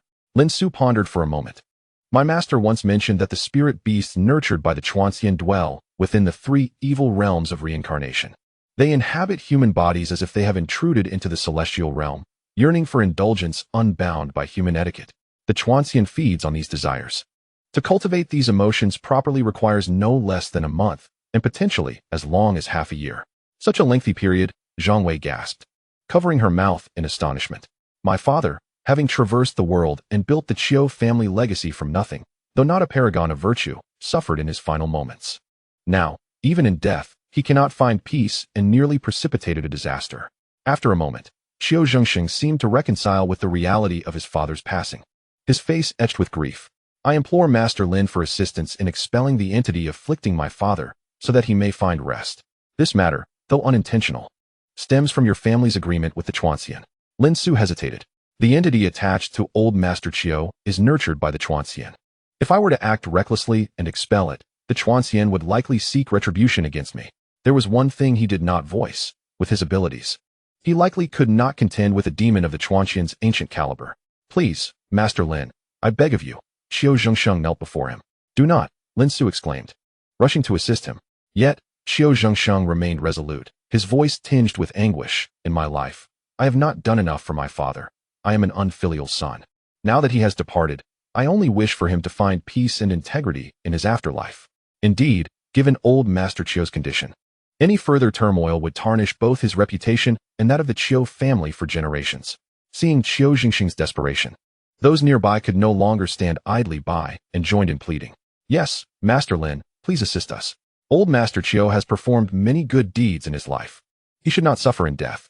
Master Lin, your prowess is unmatched. Surely, a mere Chuanxian poses no challenge for you. Lin Xu could only manage a bitter smile. Truly hesitant to provoke such an ancient demon. Just as he was about to decline, Qiu Zhengxing suddenly pressed a bank card into his hand. Here is 200,000. The password is on the back. Upon successful resolution, I will transfer an additional 500,000 to you. It truly is not about the money. Lin Xu's body stiffened, and he began to lose control. Though he intended to refuse, his hand unconsciously tightened around the card. I have been friends with old Qiu for many years. Wang Chongfu stepped closer. If Master Lin can assist this time, I will contribute an additional 100,000. Zhang Yao, who had remained silent, suddenly stood forth. My parents summoned me to invite Master Lin. Therefore, I shall contribute an extra 200,000 to round it off. A total of 1 million. Very well. I shall do my utmost. Lin Xu slipped Qiu Jingxing's card into his pocket. Chapter 20. Summoning souls returning to old Master Qiu's chamber. Lin Xu requested a modest antique bowl from Qiu Zhengsheng, preparing to temporarily seal the entity affixed to the old man. It seemed that old Master Qiu had not fed for some time, and having been provoked by Xiao Laosan, his ferocity surged. Upon seeing someone enter the room, he became agitated, as if ready to pounce and bite. However, upon recognizing Lin Xu, a flicker of fear crossed his visage, and he retreated, hiding behind the bed while covertly observing Lin Xu. The others, witnessing old Master Qiu's subdued demeanor before Lin Xu, dared to enter the room. Yet, only a few ventured forth, Wang Chongfu and General Liu, among the bolder and more curious. Zhang Wei, though timid, followed closely behind Lin Xu, eager to witness how he would expel the foul entity from old Master Qiu. Upon encountering the young and beautiful Zhang Wei, the elderly Qiu displayed a gluttonous expression, his eyes brimming with fervor and desire. However, due to Lin Xu's presence, he refrained from acting impulsively. Stooping behind the bed, he anxiously paced, ultimately bending down to lick the blood that had previously flowed from the injured Xiao Laosan. In just a few days, he had deteriorated to this state. If allowed to linger longer, he would likely become even more ferocious and perilous. Lin Xu inhaled deeply and, seizing the moment when Qiu leaned down, leapt forward. He pressed Qiu's head against the ground with one hand while using his knee to pin down his back, preventing any violent struggle. With his other hand, he retrieved a red cord, swiftly binding Qiu's hands and feet. Within moments, Qiu was immobilized, rendered utterly powerless against Lin Xu's control. Had it not been for their earlier encounter with Qiu's fierce attack on Xiao Laosan, the onlookers would have believed Qiu to be just an ordinary old man incapable of harm. It was evident that Lin Xu's skill and strength far surpassed those of Xiao Laosan. Once Qiu was secured, Lin Xu produced an exorcism talisman and affixed it to Qiu's Tianmen point, the very location where the entity possessing Qiu had taken dominion. The exorcism talisman, while similar in name to the protective talisman, served a different purpose. The former was proactive, while the latter was passive. Upon being marked with the talisman, Qiu began to thrash his head and struggle, but alas, his entire being was restrained and suppressed, rendering him unable to escape Lin Xu's grasp. As Lin Xu performed his incantation, Qiu's body convulsed increasingly, and soon a plume of black smoke emanated from his disheveled hair. Lin Xu hurriedly opened a ceramic vessel, guiding the smoke inside. Once all the smoke had been contained, Qiu's body fell limp, sprawled on the ground. Lin Xu peeled the talisman from his forehead and affixed it to the lid of the vessel, faint sounds of growling emanating from within. To ensure safety, he added another talisman to the lid, effectively silencing the noise.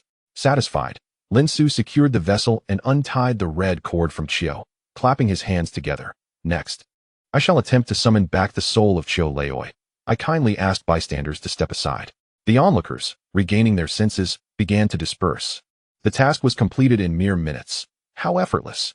General Liu seemed somewhat unfulfilled. Previously, Xiao Laosan had made quite a spectacle while dealing with Qiu, employing various methods and ultimately engaging in a fierce struggle. Although Xiao Laosan had merely been severely injured, it was sufficient evidence that the entity residing within Qiu was formidable. Yet now, Lin Xu had effortlessly subdued him in a matter of minutes. Does this not serve to highlight Master Lin's prowess? Wang Changfu chuckled, patting Lu's shoulder. Indeed, it was rare to encounter someone with genuine skill in a field inundated with charlatans. Lu nodded, hastily requesting Wang Changfu to provide Lin Xu's contact information. Lin Xu, meanwhile, found the task to be rather straightforward.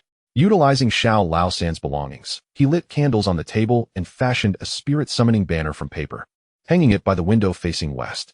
He found a piece of the broken whisk from Xiao Laosan and approached the window, lighting 3 incense sticks and beginning to tap on the sill. East Road, West Road, South Road, North Road, Heaven, Earth, House, and Man. Summon the soul of Qiu Jinrong to return swiftly. As he called out, the body of Qiu Leoi was placed upon the bed. One individual squatted beside the bed, responding in kind after Lin Xu completed his invocation. It's coming back. After shouting repeatedly, the soul of Qiu Leoi had yet to return. This was peculiar. The master had indicated that the spirit merely separated from the body, without causing harm to the soul. It had not even been 7 days. Why was Qiu's soul not returning? Lin Xu scratched his head, realizing his voice was hoarse from calling out. He had been tapping the window ledge for so long that his hand had grown numb.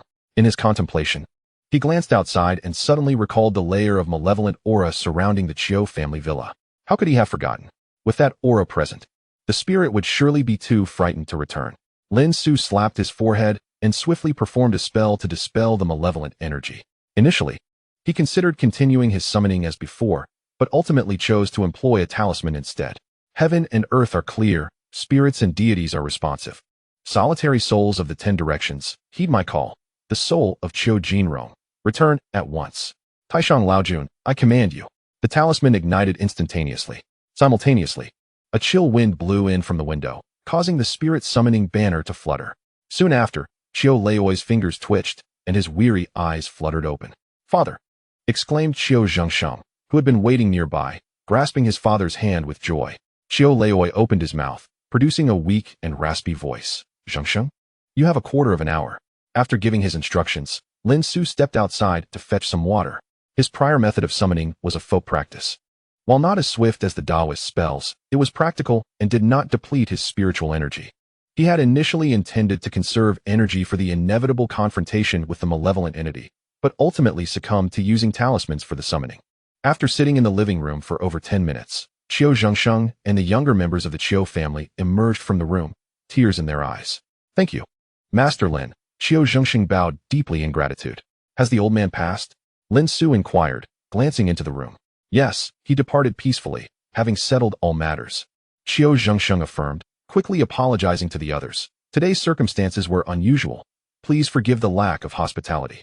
The guests, understanding the situation, began to depart as night fell. For the Qiu family still had to prepare for the old man's funeral. With the affairs settled, Lin Xu and Zhang Wei bid their farewells. Before leaving, Wang Chongfu and Qiu Zhengsheng approached to obtain his phone number and bank account details, promising to transfer his fee immediately. Lin Xu was unperturbed by the prospect of them defaulting. His concern lay in how to confront the malevolent entity that awaited him. The allure of $1 million had clouded his judgment, for he had never before encountered such a sum. Now, as he reflected calmly, he wished to give himself a sharp reprimand. By expelling the entity from Qiu Leoi, he had undoubtedly incurred the ire of an ancient being with centuries of cultivation. Chapter 21. Xiao Su, you should promptly turn yourself in. Today had truly been an eye-opening experience. On the return journey, Zhang Yang was brimming with excitement, incessantly questioning Lin Xu. "I used to think you were just an eccentric enthusiast, but Master Lin, you possess real skill." Zhang Wei, seated in the front passenger seat, also became intrigued, turning to ask Zhang Yang, what was he like during school? He would spend every day reading alone in the dormitory, rarely socializing. On the 1st and 15th of the month, he would pray to the picture of the ancestral master, and each night, he would sit cross-legged on his bed, practicing cultivation. Zhang Yang recounted, sharing Lin Xu's past routines with his cousin. "So this is how the master was forged." Zhang Wei chuckled, half-jokingly. However, Lin Xu was not in the mood for idle chit-chat. Upon arriving at the hotel, he rode his electric bike back home. Upon arrival, he discovered that his uncle, Zheng Guoqiang, and cousin, Zheng Hao, had also returned. They often came home during holidays and weekends. Knowing Lin Xu was home, they had brought back a bounty of meat and alcohol. Since Lin Xu had dined out at noon, they had planned a sumptuous dinner for him, with Zheng Guoqiang personally preparing an elaborate feast. "Uncle's culinary skills have truly improved," Lin Xu remarked sincerely as he savored the delightful dishes laid before him. Only to realize a pressing concern. He observed the countenance of his uncle, Zheng Guoqiang, and his cousin, Zheng Hao, revealing that both of them were recently beset by misfortunes. Having graduated from culinary school, Zheng Guoqiang smiled as he served Lin Xu a generous portion of goose leg. "I had initially aspired to become a chef, but when I assisted in the kitchen, the owner suffered losses, and I eventually opted to work in a factory instead." Noticing the melancholic expression on Zheng Guoqiang's face, Lin Xu experienced a sudden epiphany. "Have you ever considered opening your own restaurant, uncle?" "Open my own." Zheng Guoqiang furrowed his brow and shook his head vehemently. Even the most dilapidated spaces in the city cost several thousand a month for rent, not to mention various expenses. To establish even a modest 10-square-meter eatery, one would need at least 100,000. Zheng Hao nodded in agreement. "Indeed, we once entertained the idea of opening a restaurant. However, after researching, we realized we could not muster such funds, and consequently abandoned the notion. We later renovated our house, and we still owe more than 50,000 in debts. By the way, Xiao Su, last time you mentioned you were fortune-telling outside Shishan Temple?" Zheng Guoqiang took a bite of his food, as if recalling something significant. He had contemplated this matter for quite some time, and seized the opportunity to speak to Lin Xu earnestly. "You know, your parents left us too soon. I had no chance to look after you when you were growing up. Now that you are of working age, please don't mind my words." Raising his glass to Lin Xu, he continued, "Fortune-telling from a stall is not a viable path. It is understandable for young people to explore new experiences, but one must remain grounded. Wouldn't you agree, Xiao Su?" Lin Xu promptly raised his glass to clink with his uncle's, sensing his underlying message. He was about to explain himself when Zheng Guoqiang interrupted. "Please, let me finish. Fortune-telling is ultimately not a sustainable occupation, nor does it provide any security. I mentioned to you before that our factory is hiring electricians. Have you given it any thought?" "I intend to continue in this line of work." Lin Xu's expression was resolute. Armed with the skills taught by his master, he had earned over $1 million in merely a few days. Although this venture carried the risk of angering the spirits, greater storms yield more valuable fish. Moreover, he had impulsively accepted this deal. If he exercised caution moving forward, he could mitigate the risks. Though future earnings might not be as swift, it would still far surpass working in a factory. Upon hearing Lin Xu's declaration, Zheng Guoqiang sighed deeply, convinced that Lin Xu was being obstinate.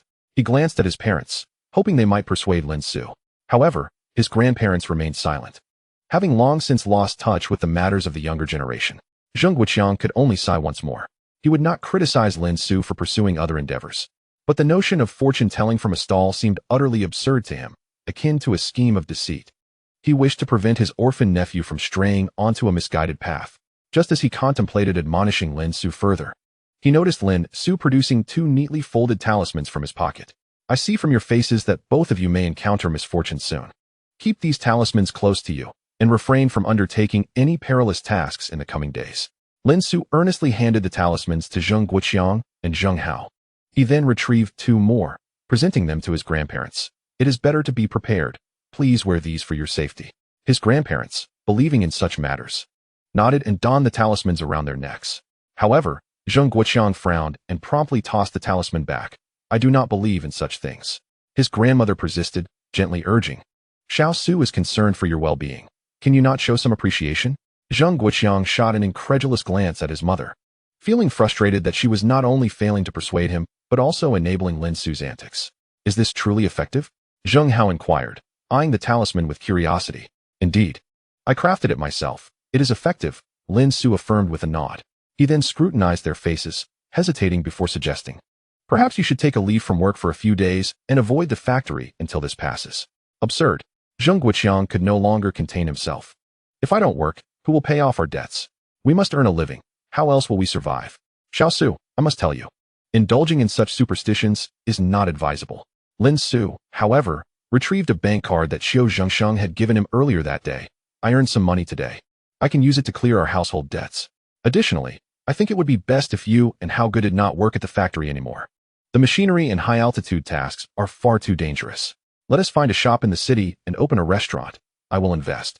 Stunned, both Zheng Guoqiang and Zheng Hao stared at him in disbelief. How much have you earned? Zheng Hao questioned, glancing at the card in Lin Xu's hand. There is 200,000 here, with another 800,000 pending, totaling 1 million. Lin Xu toyed with the card. Just then, his phone buzzed. Upon checking, he discovered notifications for deposits. 50,000 from the Chiu family, 100,000 from Wang Chongfu, and another 20,000 promised by Zhang Yao. Concerned that Zheng Guoqiang and Zheng Hao might doubt him, Lin Xu promptly showed them the notification on his phone. You.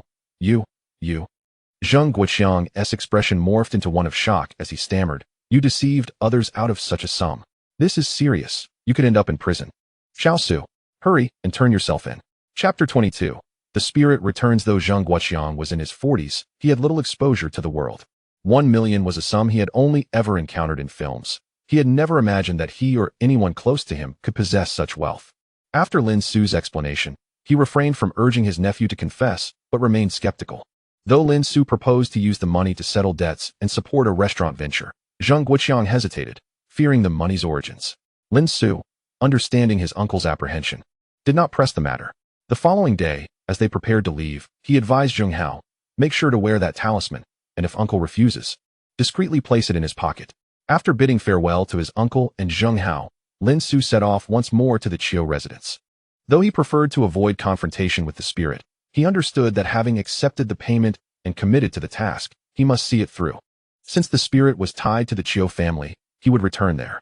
He pondered whether the spirit would sense the presence of the talisman Lin Xu had taken from its host. Thus, he decided to observe the situation for a few days. According to his master, the ancestral master had encountered spirits in a similar manner, expelling them from a person's body. Eventually, the spirit returned and confronted the master. And after exchanging a few moves, they recognized each other as formidable opponents. It was not a matter worth fighting to the death, and the issue was ultimately resolved. This was also why Lin Xu had agreed to assist Qiu Zhengxing. Although the spirit was an entity of malice, it adhered to its own set of rules and boundaries. Moreover, when faced with formidable adversaries, such boundaries could be flexible. Spirits that had survived for centuries typically operated within this framework. Those without principles or limits seldom lived long enough to see such ages. Lin Xu acknowledged that he lacked the formidable prowess of his ancestor. But as long as the spirit could engage in rational discourse, he was confident in his ability to negotiate. Today, the Qiu family was preoccupied with preparations for the elder's funeral. Lin Xu merely exchanged brief pleasantries with Qiu Zhengsheng before finding a seat in the villa's courtyard. As noon approached, Zhang Wei called. Lin Xu, I investigated that scrap collection company you mentioned, and they do indeed engage in numerous illegal and unethical practices. As she spoke, Zhang Wei hesitated for a moment, then shifted her tone to inquire, do you merely wish to secure a larger sum of compensation? Or do you intend to bring that company to its knees? Is there even a choice? Lin Xu replied with a peculiar expression, then grinned, can I have both? Haha, you truly are greedy. Zhang Wei chuckled on the other end of the line, before her tone turned serious. The reason that company has endured for so many years is, in fact, tied to the murky undercurrents of this industry. Back in the day, when laws and regulations were still in their infancy, they managed to evade scrutiny. Now, however, there are clear guidelines and supervision in place. Legitimate means can certainly lead them to their demise. Lin Xu discerned the underlying implication in her words and tentatively asked, and what about unorthodox methods? Within a month, we could orchestrate their bankruptcy, have the responsible parties face penalties, or even imprisonment. Zhang Wei paused. But this will require some operational costs. How much? Lin Xu felt a surge of excitement at the prospect of dismantling the Xiao family's company. Not certain yet. Let's start with 100,000. We can adjust later, Zhang Wei responded, as if she were a seasoned veteran in the field. All right. I'll transfer the funds to you immediately. I appreciate your efforts in this matter. Lin Xu promptly initiated the transfer, only to be met with a limit, prompting him to rush to the bank. Meanwhile, Zhang Wei sent a message with a sunglasses emoji, for the sake of the people. Upon returning to the Qiu residence, Lin Xu, clutching his phone, realized that the Xiao family was indeed in dire straits. Ever since he had meddled with the Xiao family's ancestral grave, their decline had been inevitable. He was merely stoking the flames to hasten their downfall. Those who had once persecuted the Lin family were now due for retribution. Just as Lin Xu was reveling in his vengeful excitement, his peripheral vision caught a flicker outside the courtyard wall. He looked up to find a banner, a tattered piece of cloth hanging from a long bamboo pole, revealing the words Ko. Lin Xu's heart raced as he swiftly grasped his wooden sword and stepped outside the courtyard gate. Indeed, beyond the wall stood a tall, slender man with an elongated face, garbed in a loose, thin gray robe, resembling a worm cloaked in clothing. He grasped a chess piece inscribed with the phrase, Ko Huluan, Ri Tuan Yuan. Lin Xu had not anticipated his swift arrival. Encountering this legendary figure known as the String Immortal filled him with trepidation. For this individual exuded no hint of malevolence or any sinister aura. To Lin Xu, he appeared as an ordinary person, albeit with an unusual appearance, devoid of any extraordinary traits. Yet, this only underscored the terrifying prowess of the String Immortal, who could conceal his malevolent energy so effectively that even Lin Xu could not detect it. Overwhelmed by pressure, Lin Xu felt beads of sweat forming on his brow. Did you uproot the seedlings I nurtured? The String Immortal glanced at the cloth bag slung over Lin Xu's shoulder, which contained the vessel sealing away the essence of the elderly Qiu. Yes, Lin Xu nodded. At the behest of others, to grant the departed peace. You have disrupted my rules. The String Immortal's elongated, gaunt face contorted into a pained expression as he scrutinized Lin Xu, questioning, are you of the Taoist sect? My master met you over 60 years ago. Lin Xu maintained his composure, though sweat trickled down his forehead and cheeks. Despite the String Immortal's calm demeanor, Lin Xu sensed an invisible pressure that rendered him nearly breathless. Over 60 years ago, the String Immortal looked up in recollection, suddenly arching his thin brows. Oh, you are that foul Taoist disciple? Indeed, Lin Xu replied, producing the vessel from his bag and extending it toward him. The String Immortal fixed his gaze on Lin Xu. Not reaching for the vessel, Lin Xu sighed, explaining, the Qiu family was unaware of your background. They invited you in without knowledge of the consequences of fostering such a being through their bodies. Are you seeking to renege? The String Immortal leaned back slightly, seemingly irate. Why do those of the Taoist sect always meddle in others' affairs? I have spent countless years honing my unique cultivation path, one that neither harms the heavens nor entangles me in karmic ties. What right do you have to disrupt my practice? Not entangling with karma? Lin Xu scoffed. The Qiu family entered into a transaction with you in ignorance. You publicly claim to treat complex ailments, yet you exploit their bodies to nurture such beings. Does this not constitute deception? The String Immortal's brows knitted together, then shot up in anger. I care not. You have disrupted my cultivation. You must compensate me. Otherwise, we shall resort to violence. As he spoke, he brandished the pole in his hand. A fierce wind suddenly swept through the street, darkening the once clear sky with ominous clouds that obscured the sunlight. Lin Xu felt an overwhelming surge of malevolent energy flooding in, a display of power he had never before witnessed. Chapter 23. Negotiation faced with the formidable aura of his opponent, Lin Xu could only muster a bitter smile. He had anticipated such a scenario, but when confronted with the reality, he felt the disparity in strength between himself and the string immortal. He could not help but admire how his master had once stood against such an entity and managed to reach a compromise. Alas, humans have a lifespan, while demons do not. In such circumstances, engaging in combat would surely result in disadvantage. Moreover, from their previous conversation, Lin Xu understood that this string immortal indeed followed his own path of cultivation. His claims of not causing harm or entangling with karma, coupled with his demand for compensation, clearly indicated a reluctance to resort to violence. This was merely a show of intimidation before the negotiation commenced. After all, one must possess commensurate strength to sit at the negotiation table. Yet, at present, the gap in strength was too vast for Lin Xu to hold an equal position in negotiations. As he pondered his next move, the string immortal suddenly exclaimed softly. Lin Xu felt a stirring in his chest. Perhaps sensing the external energy, the creature concealed within his clothing, the Yazi, unexpectedly emerged at that moment. Is that the divine beast Yazi? The string immortal gazed in astonishment, even tinged with a hint of fear, as he looked at the small creature that had wriggled out from Lin Xu's collar. But soon, his expression shifted. No, this doesn't resemble a true divine beast. It appears more like a rare treasure. Yet what is that trace of divine beast aura emanating from it? The string immortal's expression grew increasingly perplexed. What form of compensation do you seek from me? Lin Xu tucked the Yazi back into his clothing and seized the opportunity to initiate negotiations with the string immortal. Compensation?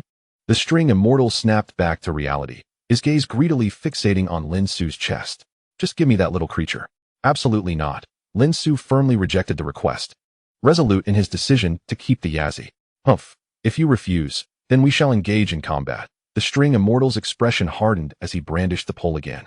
The dense clouds above growing thicker, casting darkness over the surroundings. The winds intensified, bending the trees and plants along the streets. Dust swirled, nearly blinding Lin Xu. If it comes to blows, then so be it. Do you think I fear you? Lin Xu stood firm in the raging wind, forcing himself to remain calm. He ignited a talisman, casting a spell to invigorate himself, and drew forth the golden sword that had graced his ancestors' altar for many years. Wait.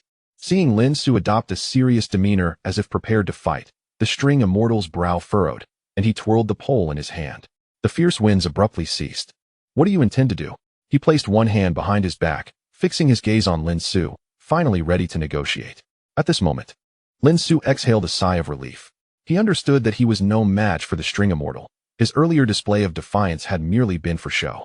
After all, the last time this entity encountered his master, after a few exchanges, finding himself at a stalemate, he had chosen to yield. This indicated that the string immortal was indeed a bully. The more timid Lin Xu appeared, the more he would press for an advantage. If you were to confront him with all your might, even if your strength paled in comparison, he would not underestimate you. In fact, he might even fear that by killing you, he would be tainted by karmic retribution, adversely affecting his cultivation. Indeed, Lin Xu's gamble proved to be astute. I shall return this to you, and in addition, I will provide you with another item as compensation. Lin Xu once again produced the ceramic cup. What item? The celestial being, Chuanxian, replied with a calm demeanor. Material possessions hold no value for me. If you wish to compensate, provide me with a rare treasure from heaven and earth. Where am I to find such treasures for you? Lin Xu responded with exasperation. Ordinary medicinal herbs will suffice. I have recently taken to studying alchemy, but they must be imbued with spiritual energy. I cannot accept anything subpar. Chuanxian's gaze shifted to the area around Lin Xu's chest, where his most intriguing possession, the Yazi, lay hidden. Silently swallowing, he added, furthermore, allow me to sense the aura of that divine beast. Lin Xu pondered for a moment and deemed the request reasonable. He nodded in agreement. Very well, it is settled. As he spoke, he retrieved the Yazi from his garments. Staring sternly at Chuanxian, you must keep your word, merely observe. Should you harbor any ulterior motives, I shall take my life in vengeance. Are those from your Taoist sect so resolute? Chuanxian waved his hand in resignation, seemingly genuinely intimidated by Lin Xu. Fear not, I am a trustworthy spirit. Only then did Lin Xu reveal the Yazi, cradled in his palm.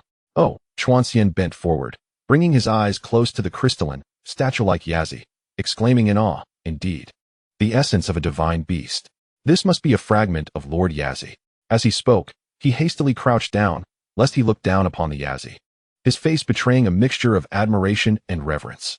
However, the Yazi, not fond of being scrutinized in such a manner, bared its teeth and glared at Chuanxian, resembling an irate kitten.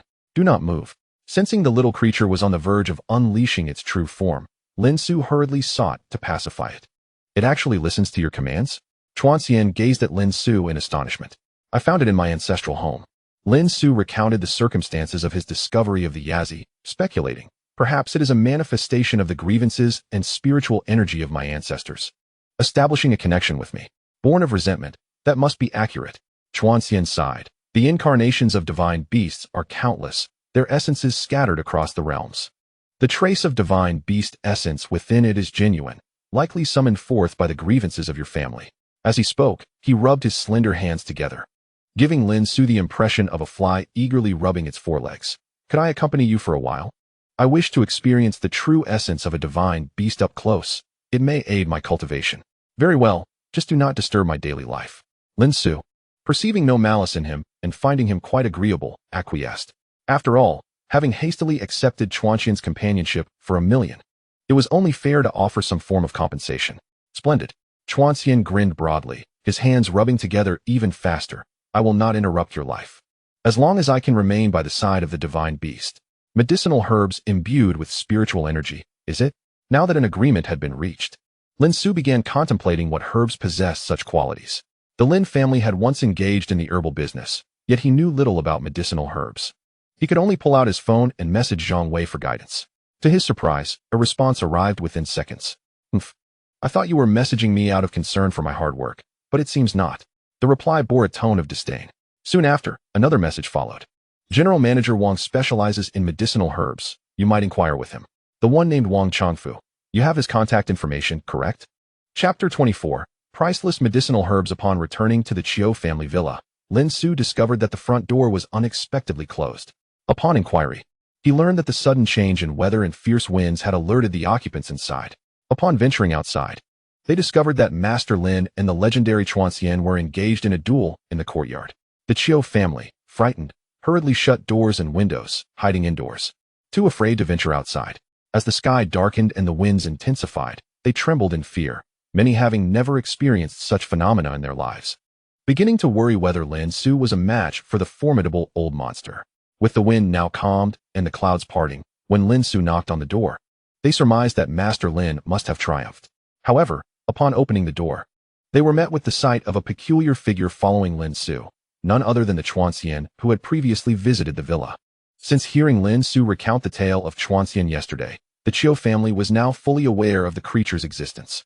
Seeing it in person, some servants were so frightened they hid away, fearing that Chuanxian might unleash mischief upon them, especially considering they had all witnessed the terrifying visage of old Master Qiu, who had been but a meal for this very creature. Seeing the fear etched on their faces, Lin Xu was taken aback. He turned to Chuanxian. Would you kindly wait outside for a moment? I need to bid farewell to the owner of this house. Of course, Chuanxian nodded, obediently standing by the door. Since witnessing Yazi obey Lin Xu, his attitude towards him had considerably changed. The Qiu family, astonished at the sight of a creature that had lived for centuries heeding Lin Xu's commands, found their jaws nearly dropping to the floor. Indeed, Master Lin was formidable, capable of taming such a powerful spirit. During their duel, the very winds and clouds had shifted. It was truly remarkable. Good ultimately triumphed over evil. Master Lin was the strongest mentor I have ever encountered. Chuanxian had already assured that he would not cause any more trouble, allowing old Master Qiu to rest in peace. Lin Xu conveyed the outcome to Qiu Zhengsheng, providing a sense of closure and comfort for the entire family. Thank you so much, Master Lin. Qiu Zhengsheng expressed with palpable excitement, thumping his chest in assurance. The Qiu family has some reputation in the nearby towns and markets. Should you need anything in the future, do not hesitate to reach out to me. This was a promise, a debt of gratitude owed to Lin Xu. In their circle, such favors held far greater value than mere monetary compensation. Upon leaving, Qiu Zhengxing even offered a vehicle to take them back, but Lin Xu politely declined. Instead, he rode on an electric bike with Chuanxian to a prominent apothecary in the city. Wang Changfu had been waiting there for some time. Master Lin has arrived. And this is seeing Lin Xu approach, Wang Changfu came out to greet them. Upon noticing the being accompanying Lin Xu, he nearly stumbled in shock. Having heard the description from the maid at the Qiu residence, he had a general idea of what Chuanxian looked like. Now, seeing it in the flesh, he realized this was indeed the Chuanxian in question. It's quite all right, General Manager Wang. This one. Lin Xu gestured for Wang Changfu to remain calm, but was at a loss as to how to introduce Chuanxian, thinking it inappropriate to refer to him solely as Chuanxian. Just call me Old Chuan, Chuanxian replied nonchalantly, casting his gaze toward the apothecary. Old Chuan, we are now considered friends, Lin Xu explained with a smile. We are here to inspect some medicinal herbs. As I inadvertently damaged one of the creatures he tends, I intend to compensate him with some spiritually infused herbs. Old Chuan. Friends? Wang Changfu's neck recoiled as he glanced at the taller Chuanxian, swallowing nervously. Only someone like Lin Xu, a master, could forge a friendship with such an ancient being. What exactly do you mean by spiritually infused herbs? Leading the two into the apothecary, Wang Changfu appeared puzzled. After years in the herbal business, he had never before encountered the term spiritually infused. We shall see once you present them to us. Lin Xu was unsure how to explain, knowing that most individuals could not perceive spiritual energy. Very well, I shall have someone fetch some of the more valuable herbs for your inspection. Wang Changfu ushered them to a sofa in the back of the apothecary, where a young woman served them fragrant tea. Soon, several attendants approached with boxes containing medicinal herbs and placed them on the coffee table. The boxes, adorned with wild Heeshou Wu, snow lotus, reishi, and musk, exuded a distinct aroma unique to these herbs, creating a captivating display. However, Lin Xu and Chuanxian merely glanced at them, frowning and shaking their heads. These won't do. Do you have anything else? Wang Changfu hesitated. Well, there are others, but they might be a bit pricey. How expensive? Lin Xu inquired with curiosity. These are part of my personal collection, Wang Changfu replied, walking towards the door. Please wait a moment, I'll retrieve them. About half an hour later, he returned, cradling several boxes. Although these boxes lacked the previous one's opulence, they appeared more substantial and robust. This is a 1,000-year-old reishi, Wang Changfu announced, opening one of the boxes, which was divided by glass, allowing only external observation. As he showcased it, he explained, I acquired this for 200,000. It is said to have been harvested from a tree over 50 meters tall in the deep mountains. So what do you think? Does it possess the spiritual energy you mentioned? This reishi is at most 10 years old.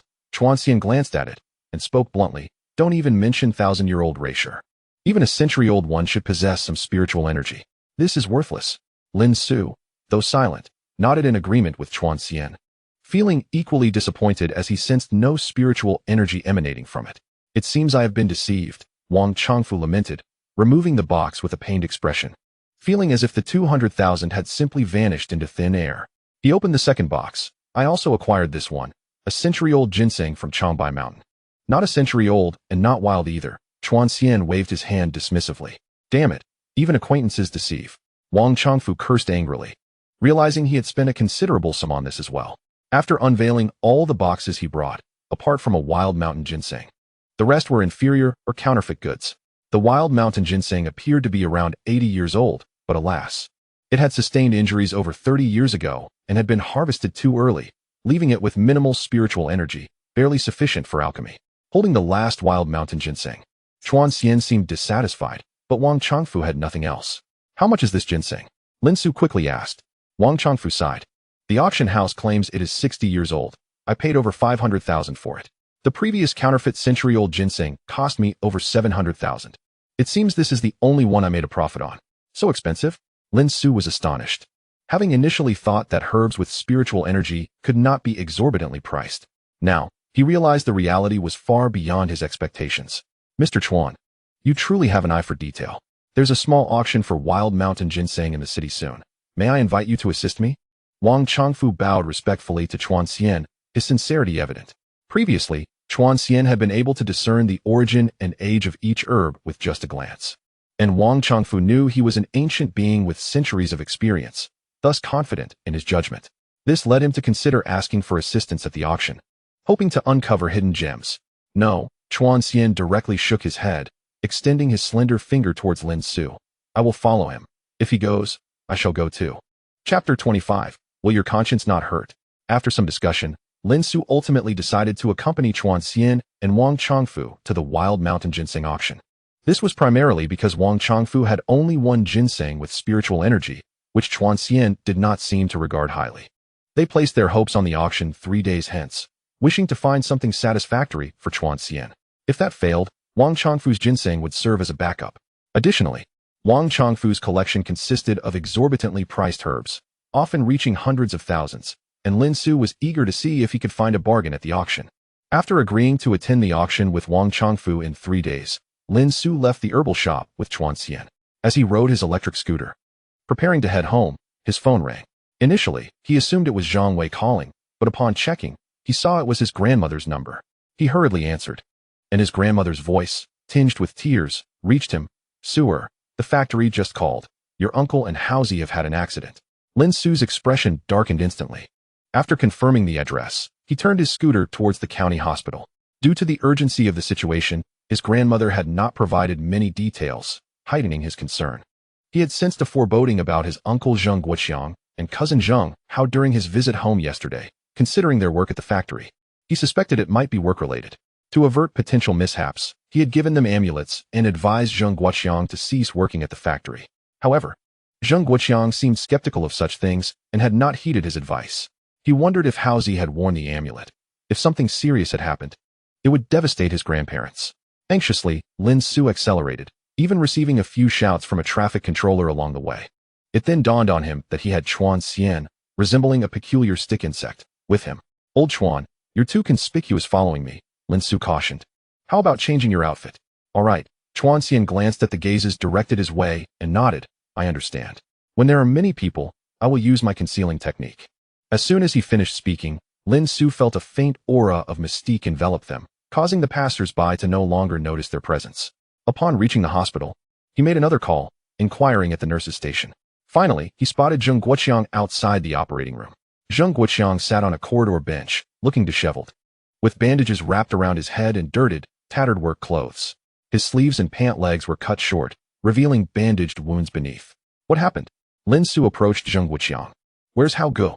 "Still inside." Zheng Guoqiang raised his hand with difficulty, pointing toward the operating room. A middle-aged man in a suit seated nearby glanced at Lin Xu. Puzzled, "Who is this?" "My nephew," Zheng Guoqiang sighed.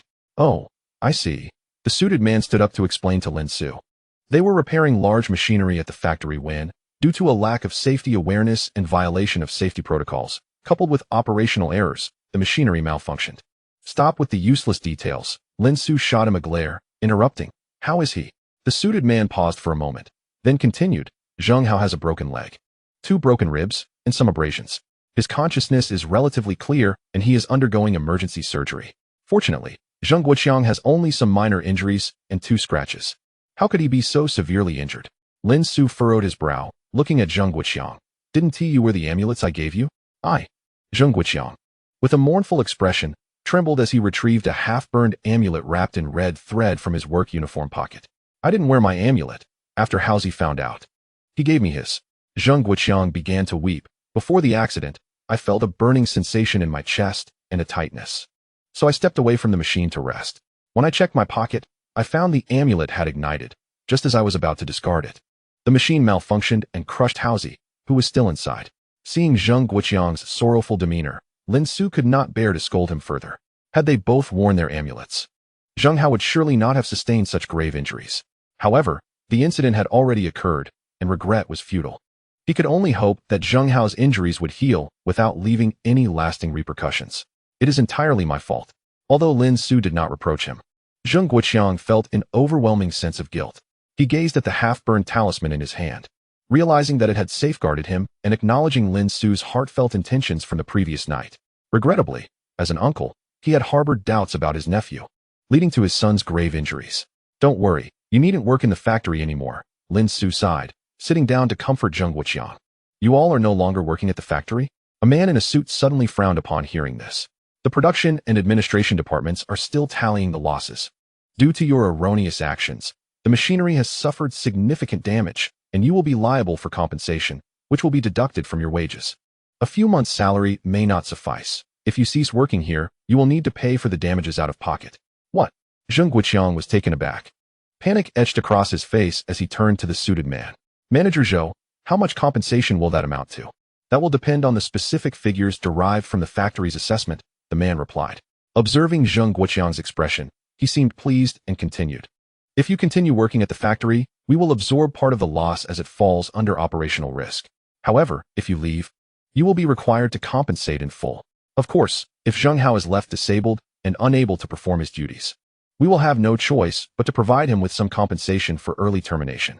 Zheng Guoqiang, shaken, stammered, then we should remain at the factory. I just hope Haozi's leg can heal properly. Who are you to represent the factory? Lin Xu suddenly directed his gaze at the man in the suit.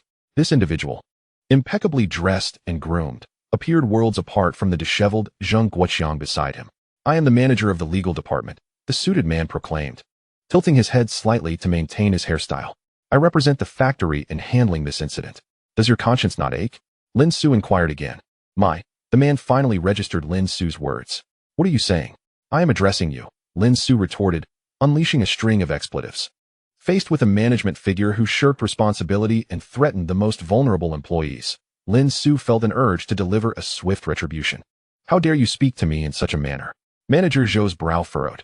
I am merely adhering to the factory and legal regulations. As a family member of an employee, you should cooperate. Is this your attitude? Cooperate with you? Your attitude is that of parasites and leeches. When employees suffer, not only do you provide no consolation or compensation, but you also shift all responsibility onto the victims. Are you even human? Should I suspect that negligence and poor oversight on your part led to this incident? Lin Xu's anger surged, fists clenched tightly, though he soon relaxed them. Turning to address his companion behind him. Lao Chuan, I promised to compensate you for your herbs and invited you to follow me. Would you mind dealing with him? I won't kill anyone, Chuan Xian replied nonchalantly. I did not ask you to kill him, merely to teach this scoundrel a lesson, Lin Xu clarified. He preferred to avoid direct confrontation, fearing it could implicate Zheng Guoqiang and Zheng Hao. What? Who are you planning to kill? I must remind you, this is a hospital. Do not cause chaos, Manager Zhou stammered, flustered after being reprimanded, and now witnessing Lin Xu speaking to thin air, he began to feel uneasy. Unable to see Chuan Xian, who was employing a concealment technique, he assumed Zheng Guoqiang's nephew was unhinged and feared for his safety. As he attempted to retreat, he stumbled over something and fell to the ground. Ouch! Before he could recover, he was struck on the forehead, pain causing tears to stream down his face. Looking around, he found nothing amiss. Lin Xu and Zheng Guoqiang remained seated against the wall, unperturbed. Suddenly, a resounding slap echoed, leaving Manager Zhou's face swollen. Another blow struck the back of his head, causing a painful bump to form. What is happening? Who is attacking me? He cried, gripping his head in terror as he scanned the corridor. What is wrong, Manager Zhou? Zheng Guoqiang inquired, perplexed at the sight of the legal department manager, who had been lecturing him on regulations, now sprawled on the ground.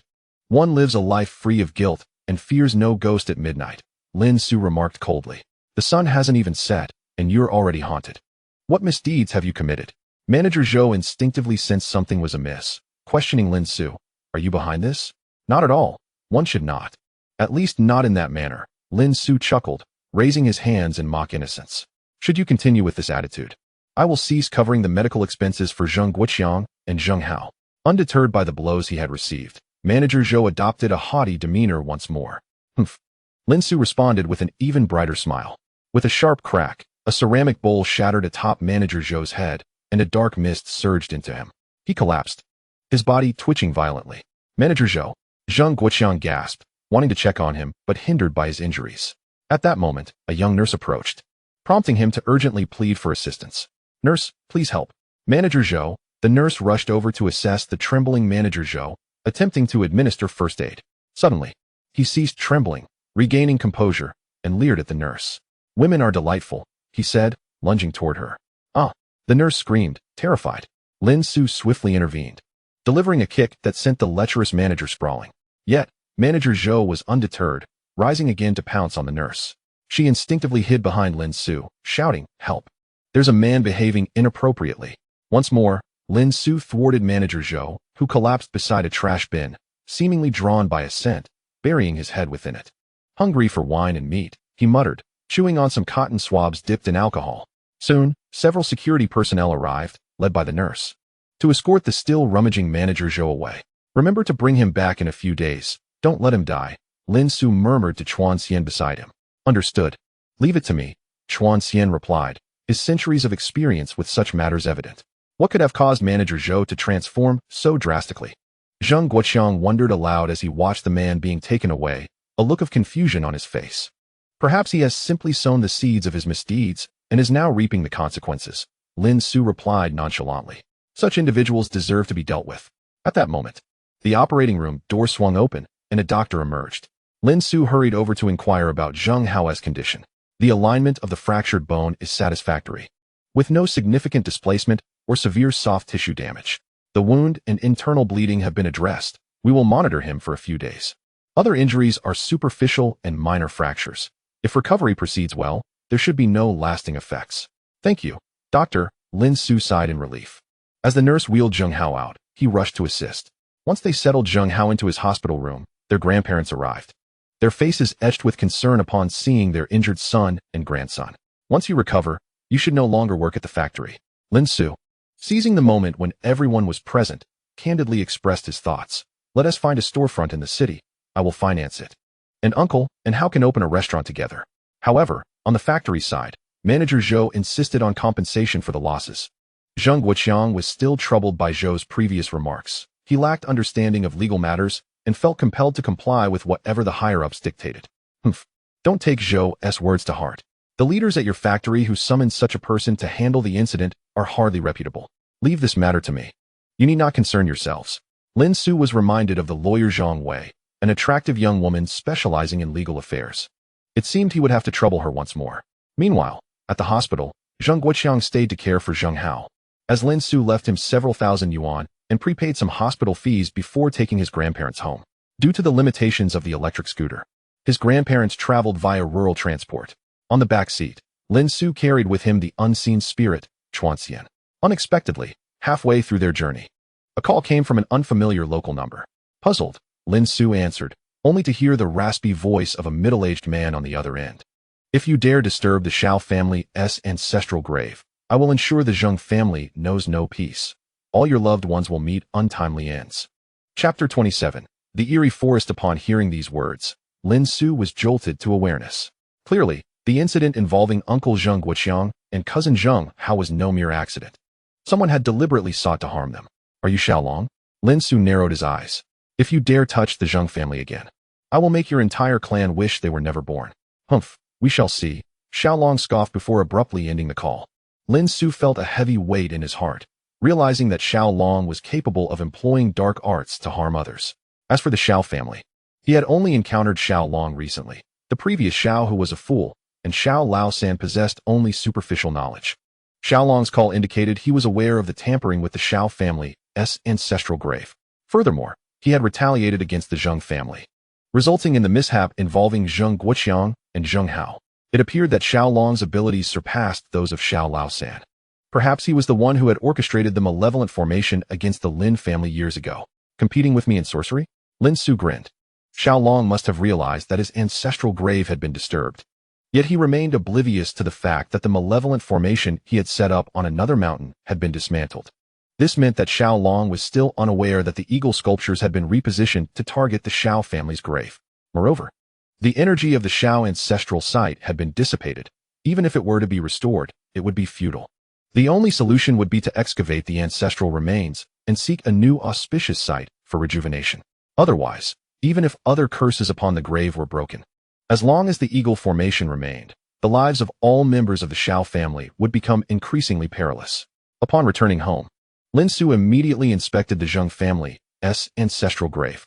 Indeed, he discovered an iron stake driven into one of the mounds, and buried within the soil was a red cloth pouch. Inside the pouch were putrid flesh, hair, and fragments of bone, all evidently buried within the past few days.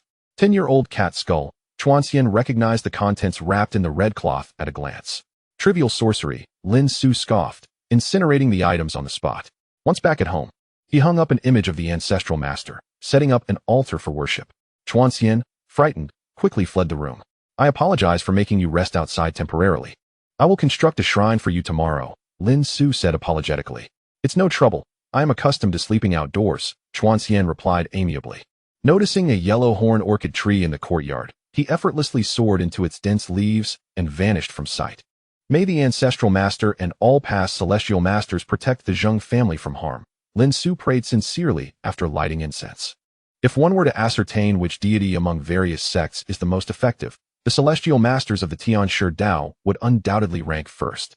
Lin Xu's sect, as his master had mentioned, belonged to the Wu Domi Dao, a branch of the Tianshi Dao, venerating Zhang Daoling, the the celestial master. Additionally, there were divine tablets of all past celestial masters, with a shrine in place at home, as long as the ancestral masteress offerings remained uninterrupted. Problems could be identified and addressed in a timely manner. However, 1,000 days of vigilance against thieves is not a long-term solution. Lin Xu resolved to take the initiative. Striking first would be prudent. Tomorrow would be the funeral for Ahai, organized by Old Man Lu. Ali had called to inform him that Old Man Lu felt it was inappropriate to prolong matters and decided to bury Ahai for peace. Lin Xu planned to seize this opportunity to stir things up in the neighboring village. During dinner, he laid out the 10,000 yuan he had retrieved that day on the table. In front of his grandparents, he stated, "This is for household expenses. Now that I have returned, consider it for me. Let us buy more delicious food and add a couple of meat dishes every day.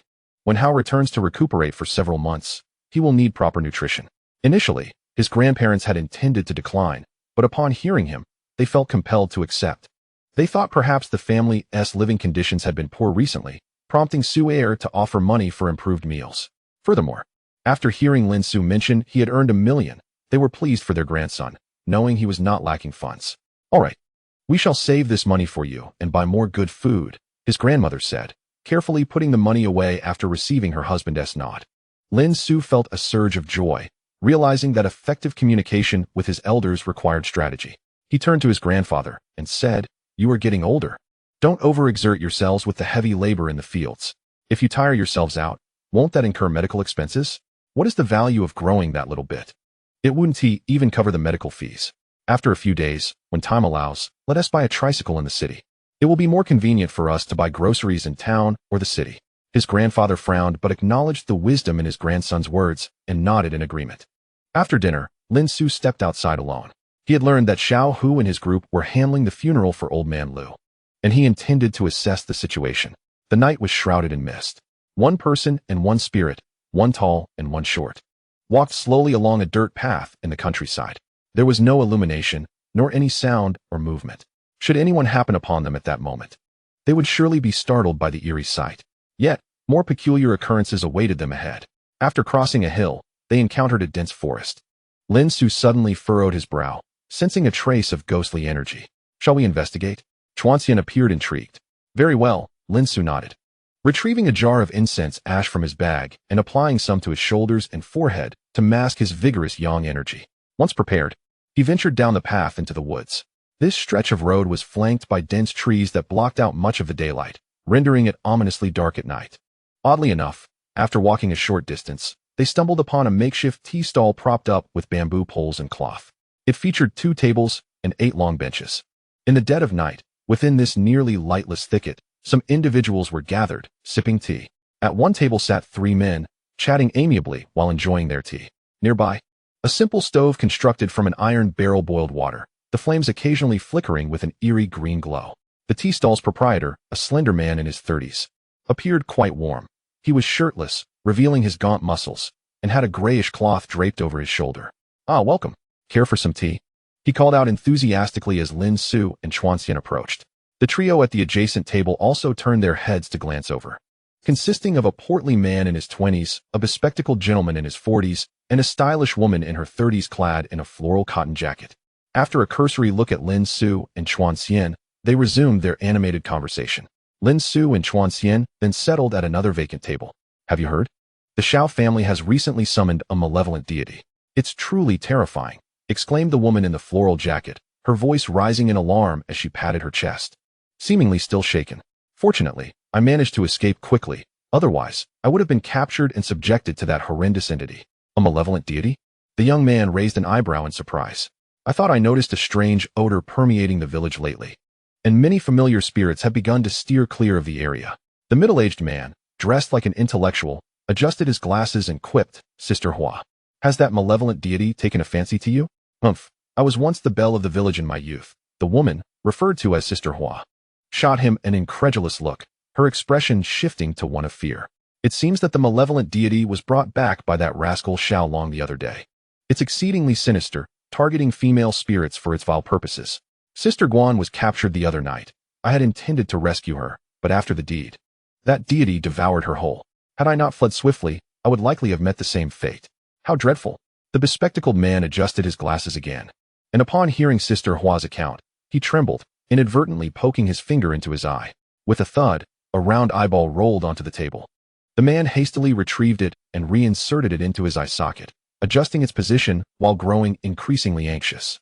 It appears we must now take refuge in the woods. It would be prudent to avoid the village altogether. We need not fear, do we? The young man shrugged nonchalantly. That malevolent deity preys on female spirits, not male ones. The bespectacled man replied ominously, that may not be the case. Sister Hua just mentioned that even a formidable woman like Sister Guan caught its attention, suggesting it might indeed have an inclination towards male spirits as well. The young man shuddered involuntarily, instinctively reaching to cover his behind. Unfortunately, as he moved, 2 decayed chunks of flesh tumbled from beneath his taut clothing, causing his already portly figure to appear somewhat slimmer. He quickly bent down, struggling to retrieve the pieces and stuff them back into his attire. Alas, Sister Guan is gone. You two should exercise some restraint, Sister Hua sighed deeply, her face etched with concern. Last night, I couldn't shake my unease and ventured to the village's outskirts. That malevolent deity, unable to capture any female spirits, resorted to attacking the living. It even infiltrated Aunt Lu's home last night. I can only hope my daughter, Ali, remains untouched. Does that malevolent deity also drain human essence? The young man recoiled, instinctively clutching his waist to prevent further loss of flesh. The Shao family has truly committed numerous atrocities, colluding with such a vile entity. They harm both humans and spirits. Is there no one to put an end to their misdeeds? The bespectacled man expressed his indignation. Indeed, you have a point. The tea stall owner, who had just prepared tea for Lin Xu and Chuan Xian, interjected upon overhearing the men's conversation. The young lad from the Lin family has returned. He is likely seeking vengeance against the Shao family. Just a few days ago, he caused a disturbance at the Shao family's ancestral grave. The Lin family's lad? Sister Hua paused.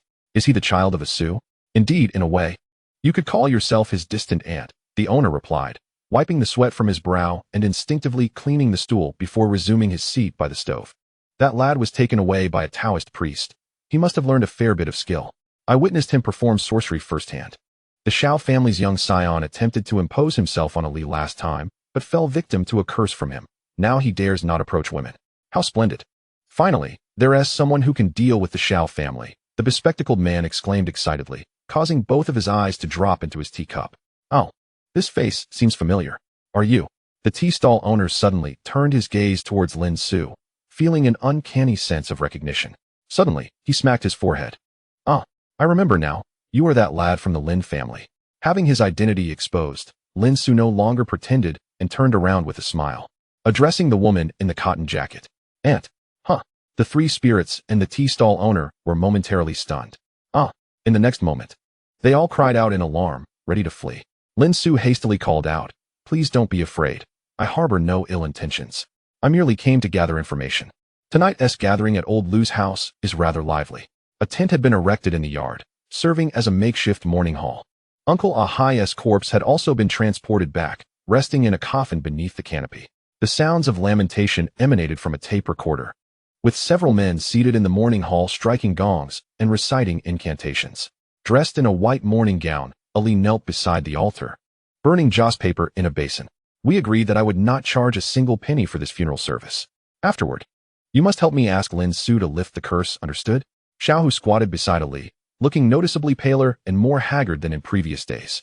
He was unable to shake off the curse. Any thought of women triggered an unbearable reaction, akin to 2 massive millstones grinding against him, causing both pain and discomfort.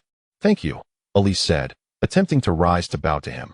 But having knelt for too long, her legs gave way, and she toppled toward Xiaohu.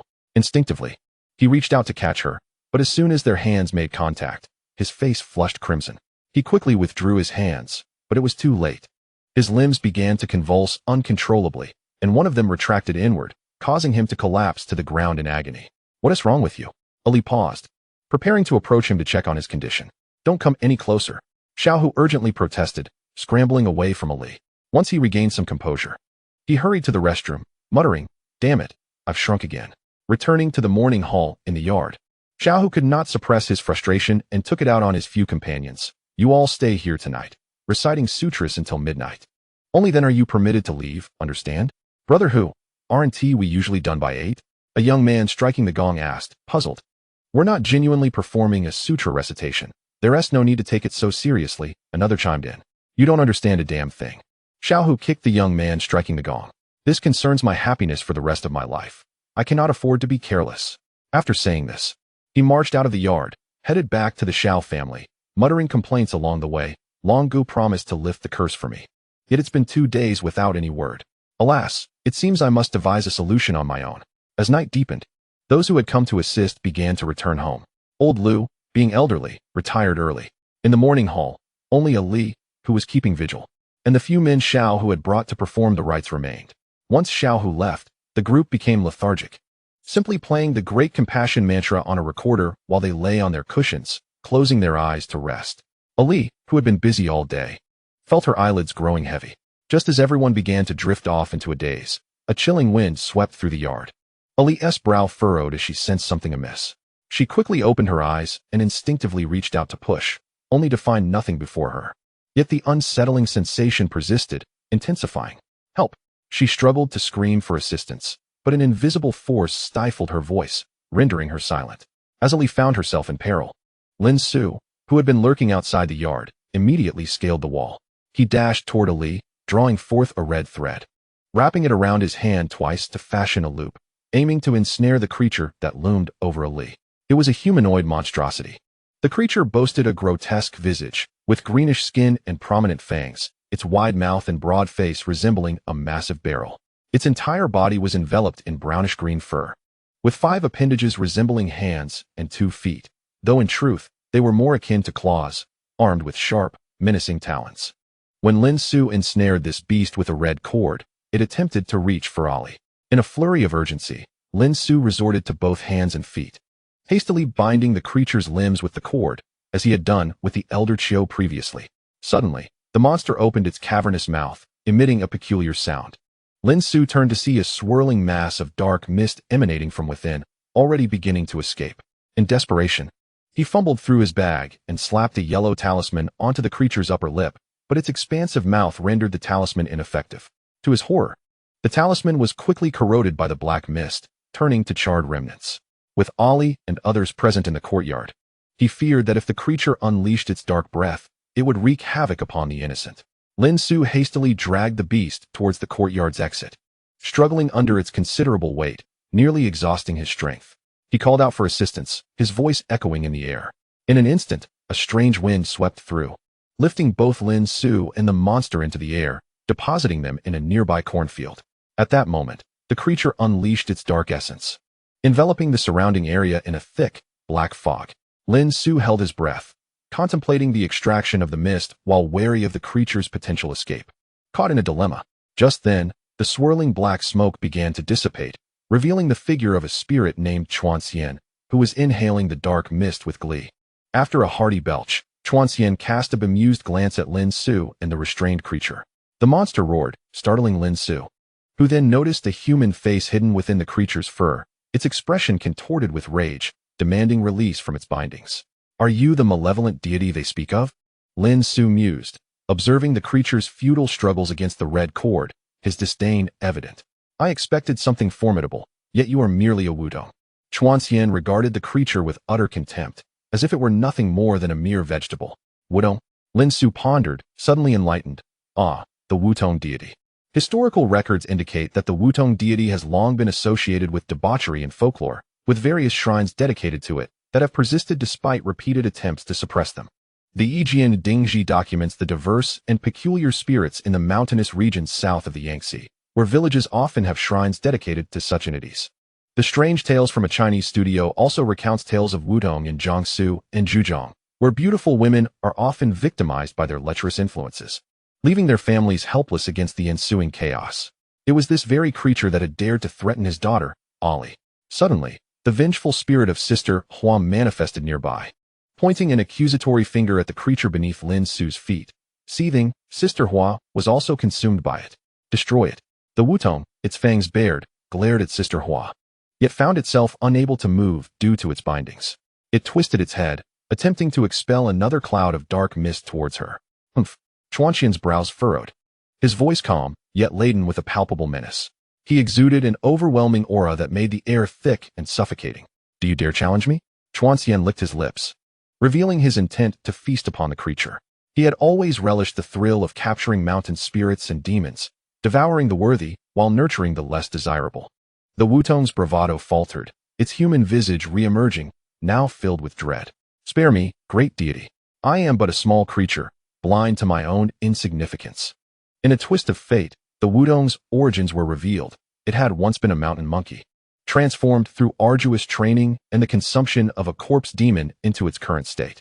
It cast a furtive glance at Chuanxian, fearful of inciting the wrath of the formidable entity. "Why have you come here?" Lin Xu inquired, seizing the opportunity while the creature was compliant. "I was summoned by a man named Xiao, who promised me offerings of blood and women," the Wutong divulged. "He instructed me to assist in dealing with someone named Lin Xu." Lin Xu interjected, his curiosity piqued. "Yes, that is the name," the Wutong affirmed eagerly. Lin Xu's demeanor shifted, amusement dancing in his eyes. "So, Xiaolong seeks my downfall through you." The Wutong shrank back, with newfound trepidation. "I have revealed all I know. Please spare me, and I shall depart from this place, never to cause harm again."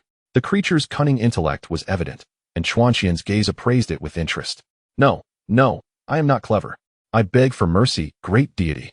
The Wutong fell to its knees, prostrating itself in desperation. Yet, Chuanxian, undeterred, prepared to indulge in a sumptuous feast.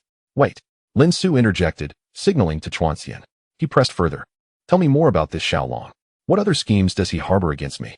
The Wutong, grateful for its reprieve, promptly divulged all of Xiaolong's plans. Chapter 30. A series of calamities. Xiaolong had recently found himself embroiled in turmoil. The initial incident arose from an accident at a recycling station owned by his company. A worker tragically lost his life during the handling of waste materials, having fallen from a truck. Such incidents were not uncommon, as the company had opted against installing safety equipment to cut costs, making accidents almost predictable. Moreover, the workers were mostly locals hired on a temporary basis, who had labored at the recycling station for years without formal contracts, making it easy for the company to dismiss the consequences of such tragedies. Xiaolong assumed this incident would be no different and chose not to intervene, delegating the matter to his subordinates while he and his father, Xiao Laosan, focused on networking with influential figures to expand their business. However, days later, his brother, Xiao Hu, approached him with a distressed expression, claiming, "Father, brother, I have been cursed. I am tormented, and the spirit demands I provide compensation for the deceased Ahai, or I shall remain under this curse." Initially, they suspected Xiao Hu had crossed paths with the wrong individuals, but upon investigation, they discovered that the one cursing him was none other than Lin Xu, a survivor of their family's tragic past. Xiao Laosan remained unfazed and promptly set about attempting to lift the curse afflicting his son. However, after his initial efforts, he realized that the Lokyang curse plaguing Xiao Hu was far from simple. His abilities were insufficient to confront it. After all, saving a life is considerably more challenging than taking one. Observing this, Xiaolong also made an attempt. Although his skills surpassed those of his father, he too found himself at a loss against the curse. It was at this moment that they recognized the extraordinary nature of the Lin family's young scion. Furthermore, this youth had returned to disturb their family, clearly harboring ill intentions. Recalling the insidious deeds they had inflicted upon the Lin family 2 decades prior, Xiaolong felt a twinge of guilt. "This curse is rather troublesome. I need to make some preparations before I can lift it for you," Xiaolong declared hastily before departing from the family home. In truth, he was not preparing to lift the curse for Xiao Hu, but to devise a plan to deal with the Lin family's young man. In his youth, Xiao Laosan had served as an assistant to a master of yin and yang, learning a modicum of knowledge regarding feng shui. After Xiaolong's birth, he found his father's practice of feng shui fascinating and grew fond of it. Consequently, Xiao Laosan tutored him, and once he imparted all he knew, he sent Xiaolong to the provincial city to study under a renowned feng shui master. Eventually, Xiaolong excelled in his studies and applied his knowledge, employing feng shui to nearly eradicate the Lin family from their village. The nefarious schemes he executed during those years were predominantly his own handiwork. To eliminate the Lin family entirely, he not only set up lethal formations around their ancestral home, but also placed deadly curses upon their ancestral graves. Yet, despite these measures, Lin Xu managed to escape calamity. Now, having matured and returned to seek vengeance, he wielded formidable sorcery. Naturally, Xiaolong felt a surge of panic. On this outing, he sought out his master, Jia Zhenjin, in the provincial city. With his master's assistance, he summoned a highly effective deity to aid him, to further safeguard against unforeseen circumstances. Jia Zhenjin promised to personally visit in a few days to assist in dealing with Lin Xu. It was well known that Jia Zhenjin held a significant reputation in the provincial city, attracting numerous admirers. Although mainstream feng shui practitioners dismissed him as a charlatan, it could not be denied that Jia Zhenjin possessed genuine skill. The formations and sinister tactics Xiao Long had utilized stemmed from his teachings. With Jia Zhenjin backing him, Xiao Long finally felt reassured. However, upon returning home, he sensed something amiss. First, his son, who was attending school in the city, suffered a tragic accident, breaking both legs in a car crash. Soon after, his mother experienced a sudden cardiovascular crisis and was rushed to the hospital. Upon his return, Xiao Long himself began to experience inexplicable palpitations, as though something dreadful were imminent, and this sensation intensified upon entering his home. While an ordinary person might not perceive such intensity or recognize its cause, for Xiao Long, who had studied yin and yang and feng shui for decades, this feeling was all too familiar. It was a sign of encountering malevolent energy. Determined to uncover the source, he examined both the rural and urban properties, ultimately discovering an anomaly at the Xiao family ancestral grave. The once carefully cultivated dragon transformation formation had been disrupted. Moreover, not only had it been dismantled, but it had also been completely deflated and cursed. What was originally intended to bless future generations had now transformed into a malevolent force, cursing them instead.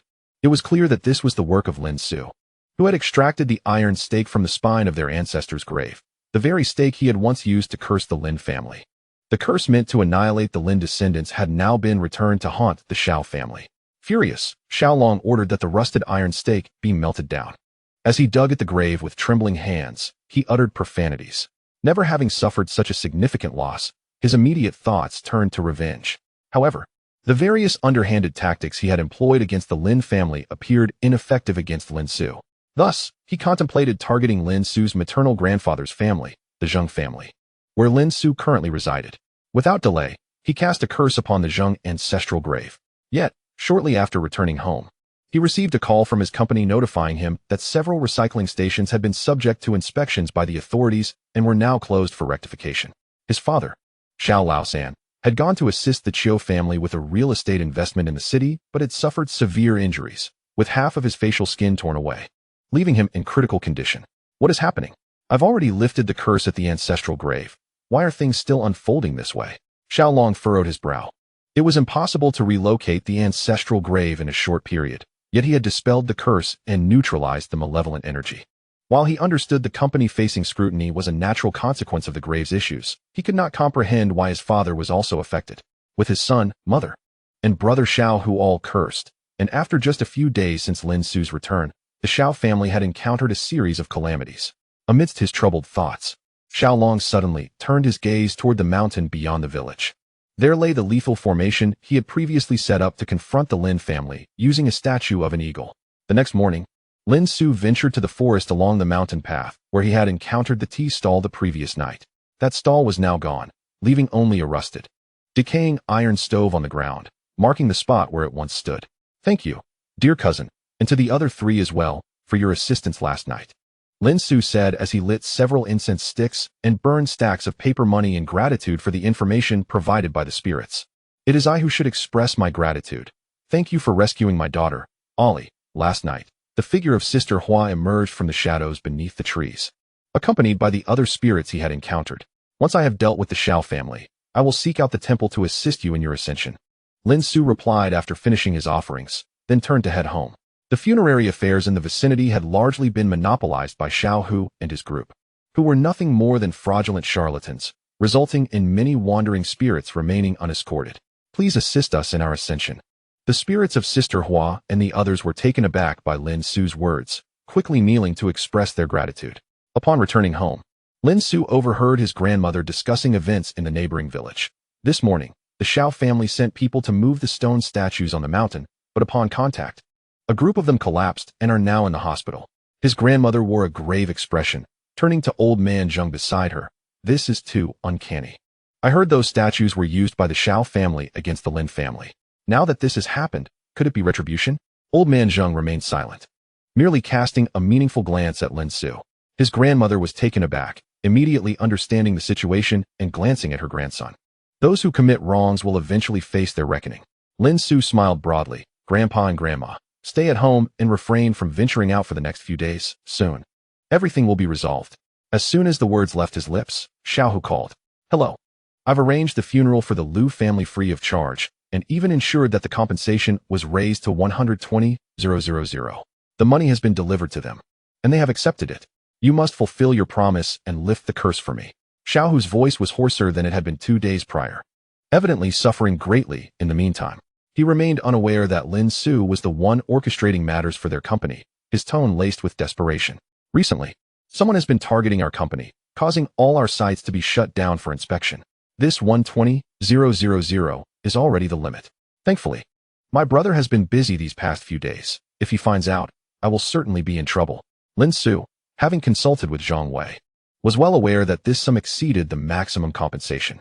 Since Ali and the others had accepted the money, he felt it unnecessary to contest the issue. He nodded in agreement. All right, come over now, and I will help you lift the curse. Okay, I'll be there right away. Xiaohu hung up the phone, visibly excited.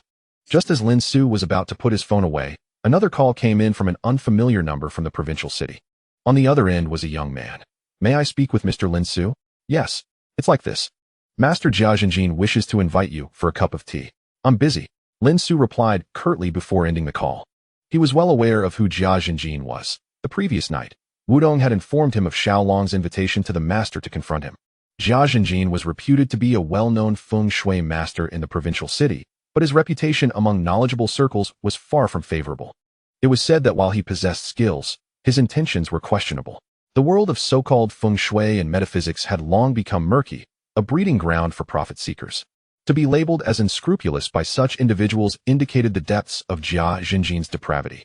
Soon, another call came in, but Lin Xu promptly blocked the number. He had no words for such individuals. Their paths diverged fundamentally. After waiting for approximately 2 hours at home, 2 luxury cars arrived on the street outside. From one car emerged the brothers Xiaolong and Xiaohu, while from the other came an elderly man dressed in traditional attire, wearing sunglasses, accompanied by a young driver. Xiaohu appeared dejected, trailing behind his older brother Xiaolong. In order to persuade Lin Xu to help lift the curse, he had taken money from the company to compensate the Liu family. He initially intended to come quietly, but Xiaolong had discovered him. Xiaolong's face was ashen, clearly furious. Their home had been in disarray due to Lin Xu's actions, and he had expended considerable effort to resolve the situation. Today, he had planned to dismantle the deadly array that Lin Xu had set up with the eagle stone carvings. But everyone he brought had succumbed to the malevolent energy upon encountering the statues, collapsing unconscious. Had he not been wearing a protective talisman, he too would have fallen victim. It was evident that the opposition had anticipated his attack on the eagle statues, deliberately setting a trap with the carvings. From disrupting the feng shui of their ancestral grave to casting a curse beneath the grave and setting deadly traps, each underhanded tactic made even Xiaolong, a seasoned practitioner of feng shui for decades, shudder. The Xiao family had never suffered such losses. He now harbored a desire to tear Lin Xu apart for being the architect of it all. The 4 of them approached the courtyard at a measured pace. Xiaohu, shrinking into himself, knocked on the door. Grandma, you and Grandpa go inside. I can handle this. Lin Xu, sensing the ill intent of the visitors, stopped his grandmother from opening the door. He then raised his gaze to the Huangjiao orchid tree in the yard. Old Xuan, please protect my grandparents. Once this matter is resolved, I will offer you a precious medicinal herb. A whisper of agreement rustled through the dense leaves of the tree. Lin Xu opened the door, gazing at the 4 individuals outside. Xiaohu lowered his head, uncertain of what to say. He knew his brother and Master Jia were here to confront Lin Xu, yet he feared offending Lin Xu, as that would mean no one would lift his curse. You are Lin Xu.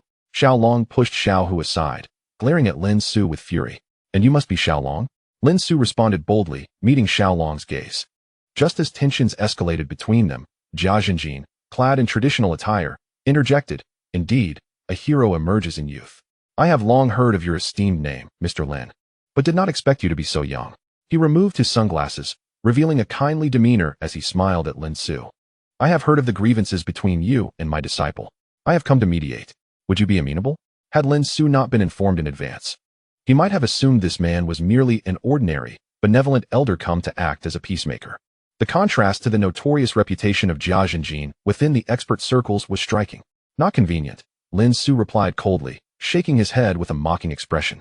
The enmity of one who seeks to annihilate my family cannot be resolved by you. This young man was once foolish and inexperienced, Jia Zhenjin said with an awkward smile, glancing towards the courtyard. May we sit down and discuss our grievances? He added, I came somewhat abruptly and only brought some specialty supplements for the Zheng elders. As he spoke, he turned to the young man named Xiao Shi behind him, who promptly approached with several large red gift bags. If it's not convenient, we can come another time, Jia Zhenjin concluded, and as soon as he did, Xiao Shi placed the gift bags at the door and turned to leave. Wait, Lin Xu called out, realizing the man's intentions. Rather than remain on guard, it was better to confront him directly. Who knew what schemes he might enact behind the scenes? Although Lin Xu was unafraid, his grandparents and uncle, along with his cousin, were ordinary people and could easily fall prey to someone with ill intentions. This aligned with the ancient wisdom that suggests it is better to offend a gentleman than a rogue, unless one can eliminate the source of the rogue's threat entirely. Come in, Lin Xu said, stepping aside, prepared for a confrontation with Jia Zhenjin and Xiao Long. My apologies for the intrusion, Jia Zhenjin said warmly, stepping over the threshold first. His demeanor was disarmingly polite, contrasting sharply with the rumors surrounding him. Lin Xu did not invite them inside, but instead sat in the courtyard. A table with 4 stools was present, but only Lin Xu, Jia Zhenjin, and Xiao Long took their seats. I heard the Zheng elders are only a few years older than I, and in good health. Why haven't I seen them? Upon settling in, Jia Zhenjin scanned the surroundings, his gaze darting towards the inner rooms and windows. Lin Xu was acutely aware that the seemingly casual inquiries were threats aimed at him involving the Zheng family. However, with Xuan's protection for his grandparents, Lin Xu felt secure. Otherwise, he would not have invited them into the courtyard. Casting a frosty glance at Xiao Long and his companions, he remarked, some matters are best left unseen. Who do you refer to as it? Xiao Long's brow furrowed, glaring at Lin Xu. He had suffered too many indignities at Lin Xu's hands recently, and being met with such disdain only stoked his anger further. I wasn't speaking of you. Lin Xu smiled coolly, and just as they expected him to back down, he added, you are not it. You little brat, you're courting death. Xiao Long exploded, slamming his hand on the table and rising to pounce on Lin Xu, his intentions to tear him apart unmistakable. Calm down, everyone, Jia Zhenjin interjected quickly, urging Xiao Hu and the young man Xiao Shi to restrain Xiao Long. He then turned to Lin Xu, since you have invited us in, I'm sure you do not wish for matters to escalate. Not at all. Lin Xu raised an eyebrow and stated directly, good and evil are met with consequences, and the cycle of cause and effect cannot be resolved with mere words. The enmity between me and the Xiao family cannot be easily settled. The reason I allowed you in today is to bring this matter to a conclusion. Jia Zhenjin was taken aback by Lin Xu's forthrightness, realizing that his attempts to use the Zheng family as leverage were futile. For a moment, he was at a loss for words. Very well. I shall grant you this conclusion today. Xiao Long, filled with rage, attempted to strike, only to be restrained once more by Xiao Hu. Lin Xu rose, adopting a defensive posture, his gaze fixed on Xiao Long while subtly keeping an eye on Jia Zhenjin. Enough, Jia Zhenjin exclaimed, his expression one of resignation as he placed a hand on Lin Xu's shoulder, speaking in a conciliatory tone. Mr. Lin, let us sit down and discuss this calmly. In that moment, Lin Xu noticed that as Jia Zhenjin patted his shoulder, he discreetly used a blade hidden between his fingers to snip a few strands of Lin Xu's hair. By the time Jia Zhenjin withdrew his hand, he had cleverly wrapped the hair in tissue and tucked it away, all executed with smooth precision. Had Lin Xu not been observant, he might have missed this fleeting act. Feigning compliance, Lin Xu returned to his seat. Observing this, Xiao Long's eyes briefly flashed with a cold smirk. He too pretended to heed Jia Zhenjin's advice and sat back down, though a sense of smug satisfaction lingered on his face. I hear Mr. Lin hails from a lineage of Taoism, Jia Zhenjin continued, maintaining a calm demeanor as if nothing had transpired. I too have a connection to the Taoist world. I have met several true masters and have had the fortune to learn a few Taoist techniques. As he spoke, he raised his hand, forming a sword gesture. Upon witnessing this gesture, Lin Xu was momentarily taken aback, recognizing it as a common hand sign from the Taoist tradition. The various finger positions within Taoist hand gestures embody meanings tied to the heavenly stems, earthly branches, the 5 elements, the 8 trigrams, and the stars, each serving distinct purposes. Jia Zhenjin's gesture represented the Si Wu Yang sword technique, signifying a desire for reasoned discourse and camaraderie. However, this gesture also carried implications of justice opposing malevolence, rendering it a mockery coming from someone like Jia Zhenjin. Lin Xu let out a cold laugh, reciprocating with a sword gesture of his own. This won the Yin sword technique, a lethal sign that conveyed an unwavering resolve. There would be no negotiations. and he would show no mercy. The moment Jia Jinjin recognized Lin Xu's lethal gesture, his expression darkened. Having done his research prior to this encounter, he had learned of Lin Xu's Taoist master and had approached this meeting with a sense of decorum, intending to probe Lin Xu's capabilities and lineage. Yet, this young man was unabashedly dismissive of any pretense of civility. If I were similarly impetuous and inadvertently brought ruin upon your family, would you still sit here amicably discussing reconciliation? Lin Xu continued to regard the individuals before him with a cold detachment. Alas, it seems there is no other course of action. I take my leave, Jia Jinjin sighed, rising to bow slightly before departing through the door. Humph. You invite trouble upon yourself, Xiao Long sneered, his eyes brimming with malice. However, he refrained from acting immediately, instead following Jia Jinjin out. Take your gifts back. We have no need for them, Lin Xu said, glancing at the gift bags resting on the floor. He called out to his companion Xiao Shi, asserting that once something has been given, it cannot be retracted. Without turning back, Jia Jinjin stepped beyond the courtyard's entrance. His declaration left the others hesitant to reclaim the gifts, and they followed him out. Only Xiao Hu lingered behind, bewildered as he glanced at his brother Xiao Long's retreating figure and then back at Lin Xu, for he still bore the effects of the curse. Lin Xu had intended to retrieve the gift bags and discard them, but suddenly sensed something amiss within the bags. Noticing Xiao Hu frozen in uncertainty, he smiled broadly and beckoned. Would you be so kind as to return these items to their vehicle? Upon your return, I shall lift your curse. Initially, Xiao Hu had perceived the tension between his brother and Lin Xu and feared that Lin Xu would not help him.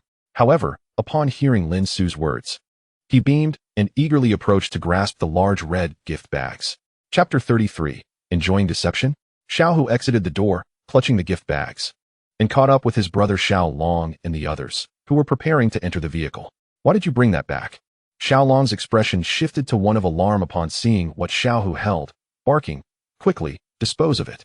What's wrong, brother? Xiao Hu was bewildered, thinking the items were gifts from Master Jia, and he turned back to return them. However, he was intercepted by the driver, Xiao Shi. Look at your hand. Jia Jinjin had readjusted his sunglasses, his expression devoid of emotion as he regarded Xiao Hu. It was then that Xiao Hu noticed an unusual itch in his right hand. Looking down, he was horrified to see it had turned a sickly shade of bluish-black, dark veins snaking up his wrist and into his sleeve. With a gasp, Xiao Hu dropped the gift bags and, as he attempted to roll up his sleeve to inspect his arm, his body collapsed, consciousness fading. Xiao Long hurried to support his foolish brother, hastily producing a pill to place in Xiao Hu's mouth. He then joined Xiao Shi in lifting Xiao Hu into the vehicle. Jia Jinjin turned to glance at the Zheng family courtyard's entrance, where Lin Xu leaned against the door, a grin plastered on his face as he observed the unfolding chaos. Seeing Jia Jinjin and the seething Xiao Long cast their gazes in his direction, Lin Xu's smile widened. Those who plot harm upon others often bring ruin upon themselves. He had surmised the hidden peril within the gift bags. In past dealings with the underworld, various individuals concocted substances for self-defense or malevolence, as well as for intimidation and theatrics. When he had intended to retrieve the bags earlier, he had caught a faint, peculiar scent emanating from them, leading him to suspect something was amiss, thus prompting Xiao Hu to take hold of them. Now it appeared that the substances within were quite potent, having incapacitated a man of Xiao Hu's stature in such a short time. Your time is nigh. Xiao Long cast a sidelong glance toward Jia Jinjin's pocket, contemplating how much longer Lin Xu could maintain his mirth. Jia Jinjin chose not to engage further, casting a frigid look at Lin Xu before boarding the vehicle. Lin Xu watched as both cars departed, then set fire to the discarded gift bags on the ground. Upon returning to the courtyard, he discovered Chuan Xian crouched in a corner, observing the few chickens raised by his grandmother. What has happened? Lin Xu inquired, puzzled. As soon as he spoke, one of the young hens suddenly began flapping its wings wildly, racing in circles around the courtyard. After 2 laps, it collapsed with a thud, flopping a few times before lying still. Soon, the other hens joined in, flapping their wings and scattering in chaos. Meanwhile, the large red rooster puffed up its feathers like a hedgehog and charged directly at Lin Xu, intent on pecking him. Lin Xu furrowed his brow and, seizing the rooster by its neck, lifted it. Look at this. Chuan Xian remained unfazed by the frenzy of the surrounding chickens, continuing to crouch and point at the cement ground of the courtyard. It was then that Lin Xu noticed small, round black pellets scattered across the previously peeling, moss-covered surface, resembling tiny seeds, though they were oval-shaped, about the size of a grain of rice, as if they belonged to some plant that was discreetly scattered by that fellow named Xiao Shi while you were conversing. As the mysterious figure spoke, he deftly pinched a small object from the ground. Lin Xu leaned in for a closer look, and to his astonishment, it was no mere plant seed. The tiny thing at the figure's fingertip seemed to sense the warmth of his touch, or perhaps the scent of flesh, writhing slightly before it unfurled into a slender worm. As soon as the worm extended its body, it lunged towards the figure's fingertip, as if attempting to burrow beneath the skin and into the flesh. Yet, no matter how fiercely it tried, it could not penetrate the figure's finger, which appeared impervious, as if forged from iron. It had been ages since anyone had employed such a method. Lin Xu had thought it long lost to time. With a firm motion, the figure crushed the worm beneath his fingertip, transforming it into a greenish liquid that emitted a wisp of black smoke. It was indeed a cursed worm. Lin Xu's expression tightened, and he hastily discarded the rooster he had been holding. The bird flapped its wings a few times before falling silent. The other chickens in the yard, after a brief frenzy, also succumbed. It was evident that their demise was a result of the cursed worms they had ingested. Alas, has the chicken plague struck? Lin Xu's grandparents, having seen their guest depart, opened the door only to be greeted by the grim sight of lifeless chickens scattered across the ground. They were heartbroken and wished to investigate the situation. Do not touch them, Lin Xu quickly interjected, preventing his elders from approaching. He retrieved a pair of tongs from the kitchen, gathering all the dead chickens into a pile before laying them on fire. Although they were saddened by the loss of their chickens, Lin Xu's grandparents understood that his actions were justified. For the remainder of the afternoon, Lin Xu busied himself with the task of eradicating the cursed worms that had spread throughout the yard. He began by burning mugwort to ward off any remaining worms from entering the house. Next, he herded all the cursed worms into a single pile and incinerated them completely. Once he had completed this arduous task, he turned to his grandmother, who was preparing dinner, and instructed her, for the next few days, please have some raw garlic ready at mealtimes. Everyone should consume 2 cloves before eating.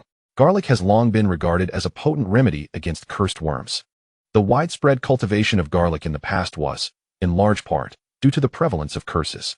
In bygone days, if one suspected they had been afflicted, consuming raw garlic would quickly induce vomiting. Although the practice of cursing has become rare, the tradition of eating garlic has been passed down through generations. Lin Xu worked diligently until evening, ensuring that all traces of the cursed worms had been cleared before finally entering the house to eat and rest. It seemed that Jia Jinjin was indeed a cunning and malevolent individual, indulging in underhanded tactics. Reflecting on Jia Jinjin's methods, Lin Xu could not help but marvel.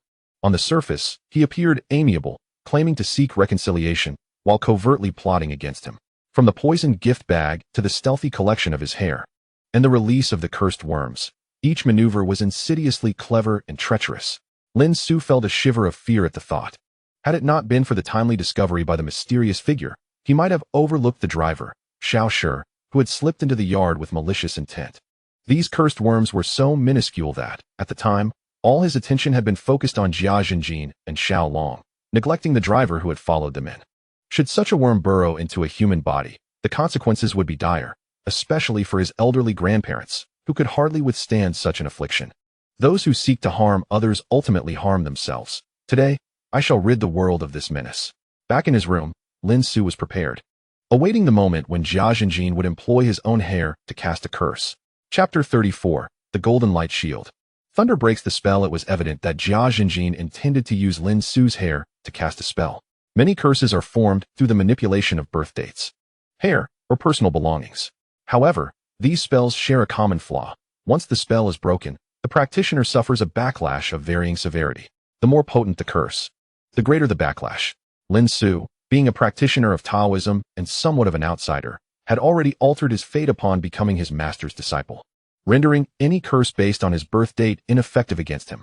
Jia Jinjin was likely aware of this, which is why he had taken it upon himself to collect Lin Xu's hair. Their primary objective in visiting Lin Xu had indeed been to gather his hair. Unfortunately for them, Lin Xu had sensed their intentions in advance and had prepared accordingly. In his training, his master not only imparted various theoretical knowledge, but also personally taught him the 5 methods: seal, spell, formula, gang, and elixir. The seal refers to the writing of talismans, used to summon spirits, dispel demons, and heal ailments. The spell is a verbal incantation, while the formula involves hand gestures. Gang pertains to specific movements, and elixir relates to internal energy. These methods are often used in tandem, though some can be employed individually or uniquely. Each technique represents a distinct approach, all united by the core principle: to combat evil with righteousness and to unify all under heaven. During his instruction, his master described these teachings as intangible cultural heritage, a national treasure that Lin Xu was to memorize thoroughly. Lin Xu did so and applied the knowledge with diligence. As night descended, Lin Xu, seated cross-legged on the ground, felt an unusual energy enveloping him. Soon, a sharp pain pierced his chest, intensifying and leaving him breathless. It seemed Jia Jinjin could no longer contain himself and had commenced his spellcasting. From the profound mysteries of heaven and earth, the source of all energies, I cultivate the myriad calamities to manifest my divine power. May the golden light swiftly appear and protect my form. Lin Xu hastily recited the incantation while forming hand gestures. And a radiant golden light enveloped him instantaneously.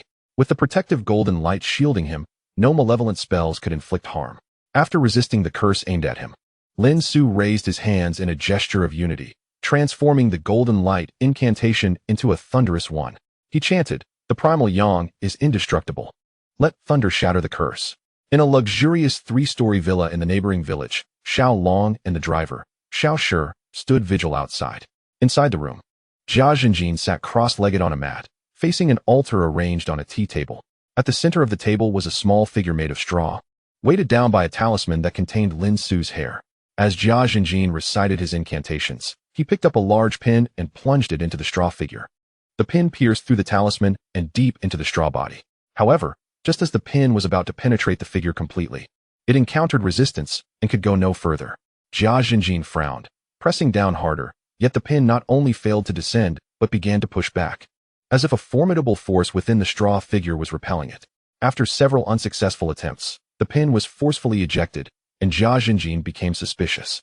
Could it be that he noticed during the hair collection earlier? After a moment of doubt, a fierce expression crossed his face. Even if he did, what of it? Today, I shall see him perish. With that, he seized a sharp iron awl from the tea table and thrust it viciously towards the straw figure. Boom! A sudden clap of thunder struck from the clear sky, shattering the window and exploding within the room. Ah! Jia Jinjin screamed in terror. The thunderclaps continued, illuminating the entire room and dispelling all shadows, igniting flammable materials into flames. Xiao Long and Xiao Shi, stationed outside, hurriedly pushed through the door. They found Jia Jinjin rigid on the ground, as if electrified, his hair and clothes ablaze, with charred skin visible on his hands and face. Curtains and books were ignited, and the room was filled with the acrid scent of smoke. The straw figure, along with the talisman atop it, had been reduced to a heap of black ash. Master! Xiao Long and Xiao Shi rushed to extinguish the flames and rescue Jia Jinjin. They managed to douse the fire on his body and carried him out of the room. Xiao Shi fetched water to cool him down, while Xiao Long brought a cup of water to help Jia Jinjin drink. Thunder from the sky, thunder from the clouds, thunder from the earth. He actually wields the power of thunder. After taking a sip of water, Jia Jinjin finally regained his senses, murmuring softly. Upon seeing the cup of water held by Xiao Long and his own drenched clothes, a sudden panic washed over him. Oh no, there's also water thunder. As these words left his lips, brilliant lightning erupted from Jia Jinjin's body once again. A deafening roar followed, leaving Xiao Long and Xiao Shi feeling as if a bomb had detonated before them, rendering their bodies numb and their eardrums ruptured. When they turned to look at Jia Jinjin, he was already covered in blood, his limbs grotesquely deformed from the explosion. Master! Xiao Long and Xiao Shi were utterly stunned. They had never witnessed such a scene before.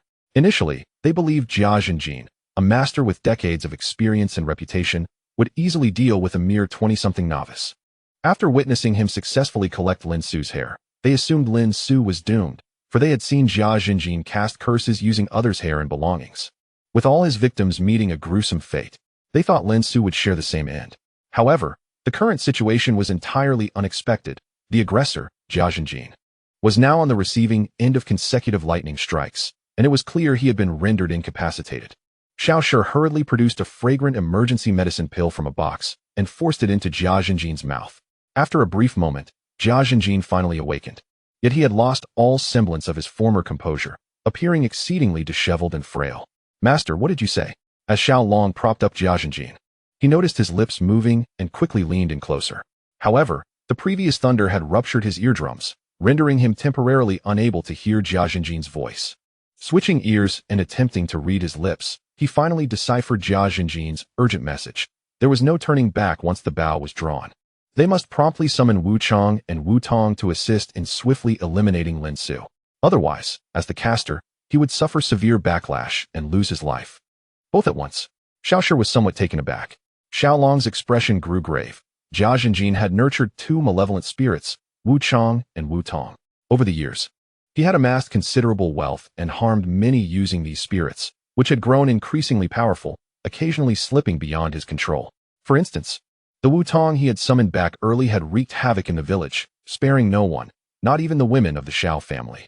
Xiaolong found himself powerless, forced to continue his offerings. If one spirit was already causing such chaos, unleashing both simultaneously was an even greater risk. Yet, given the urgency of the situation, they could not afford to hesitate. Chapter 35. The old ghost of Wu Chang. The courtyard still bore the lingering scent of mugwort smoke, mingling with the earthy aroma unique to summer nights in the countryside, subtly wafting through the air. On the Huang Jiaolan tree, a slender figure clad in oversized garments hung like a flag from a branch. Thunder magic. The figure, with small eyes, gazed toward the neighboring village, relieved that he had refrained from confronting Lin Xu, the little Taoist, directly. Upon their first encounter at the Chiu family door, he sensed a familiar aura emanating from Lin Xu. After exchanging a few words, he discovered that Lin Xu was indeed a member of the Taoist sect, a disciple of that detestable Taoist he had previously clashed with. That sense of familiarity might have stemmed from their shared innate righteousness. Although he believed he could defeat the young Taoist with all his might, the prospect of facing him filled him with inexplicable unease, a natural restraint that Taoist magic held over beings like him. Could it be that this boy had been concealing his true strength and genuinely sought to eliminate me? Furrowing his brows, he lowered his gaze toward Lin Xu's room. Just then, Lin Xu emerged, having just employed the golden light spell and thunder magic. He stood like a celestial being, hands clasped behind his back, gazing skyward. A shadow, dark as a storm cloud, silently drifted toward the courtyard under the night sky. Great immortal, celestial master. The shadow descended upon the ground, transforming into the grotesque Wu Tong, who bowed to both the figure in the tree and Lin Xu. That old man has been vanquished by thunder magic. Now he has released me and another Wu Chang, hoping we would eliminate you to avert the backlash of his curse. Lin Xu had long anticipated Jia Zhenjin's tactics and responded with a cold smirk. Indeed, Wu Tong, whose physique was far larger and more robust than an ordinary person, curled into a ball, his 5 hands and 2 feet trembling like a giant spider.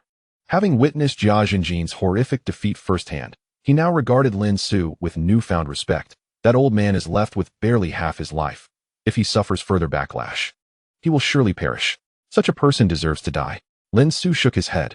He had already offered Jia Zhenjin a chance earlier in the day with the words, harming others ultimately harms oneself. Had Jia Zhenjin chosen to relent, perhaps Lin Xu could have spared him. Yet, the man remained obstinate, continuing his curses and now unleashing Wu Chang and Wu Tong to inflict harm. He truly deserved his fate.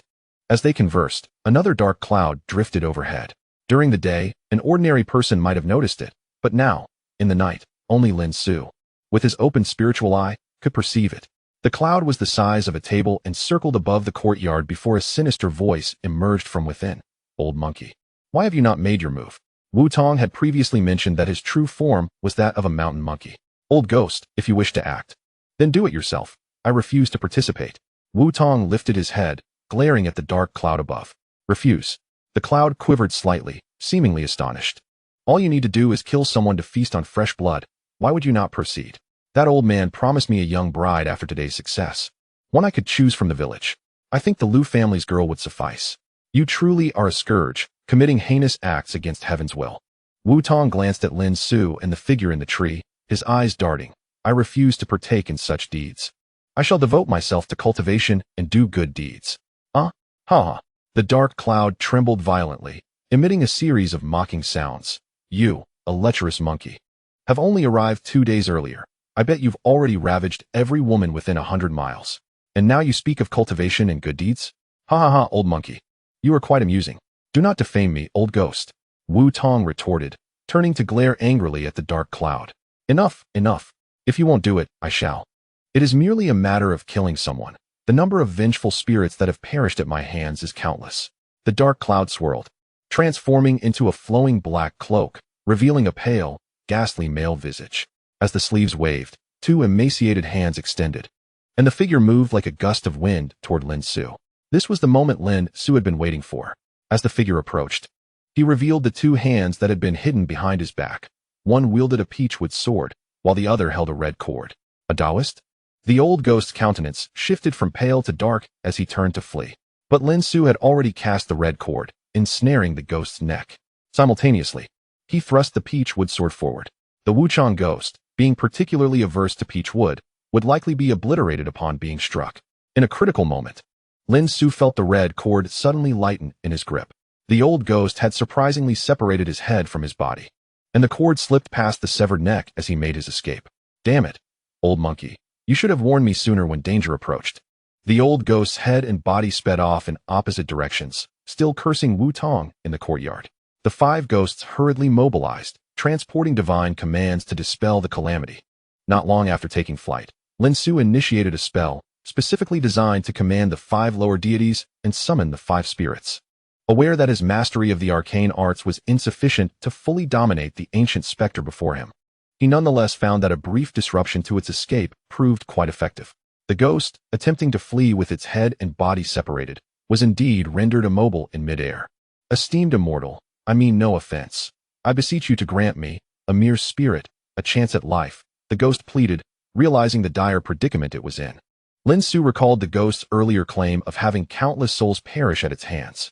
He had no intention of allowing such a malevolent entity to continue its existence. And with a wooden sword in hand, he thrust it toward the wretch's form. With a cry, the wooden sword pierced the specter, releasing a plume of black smoke as the ghost's head emitted a ghastly wail.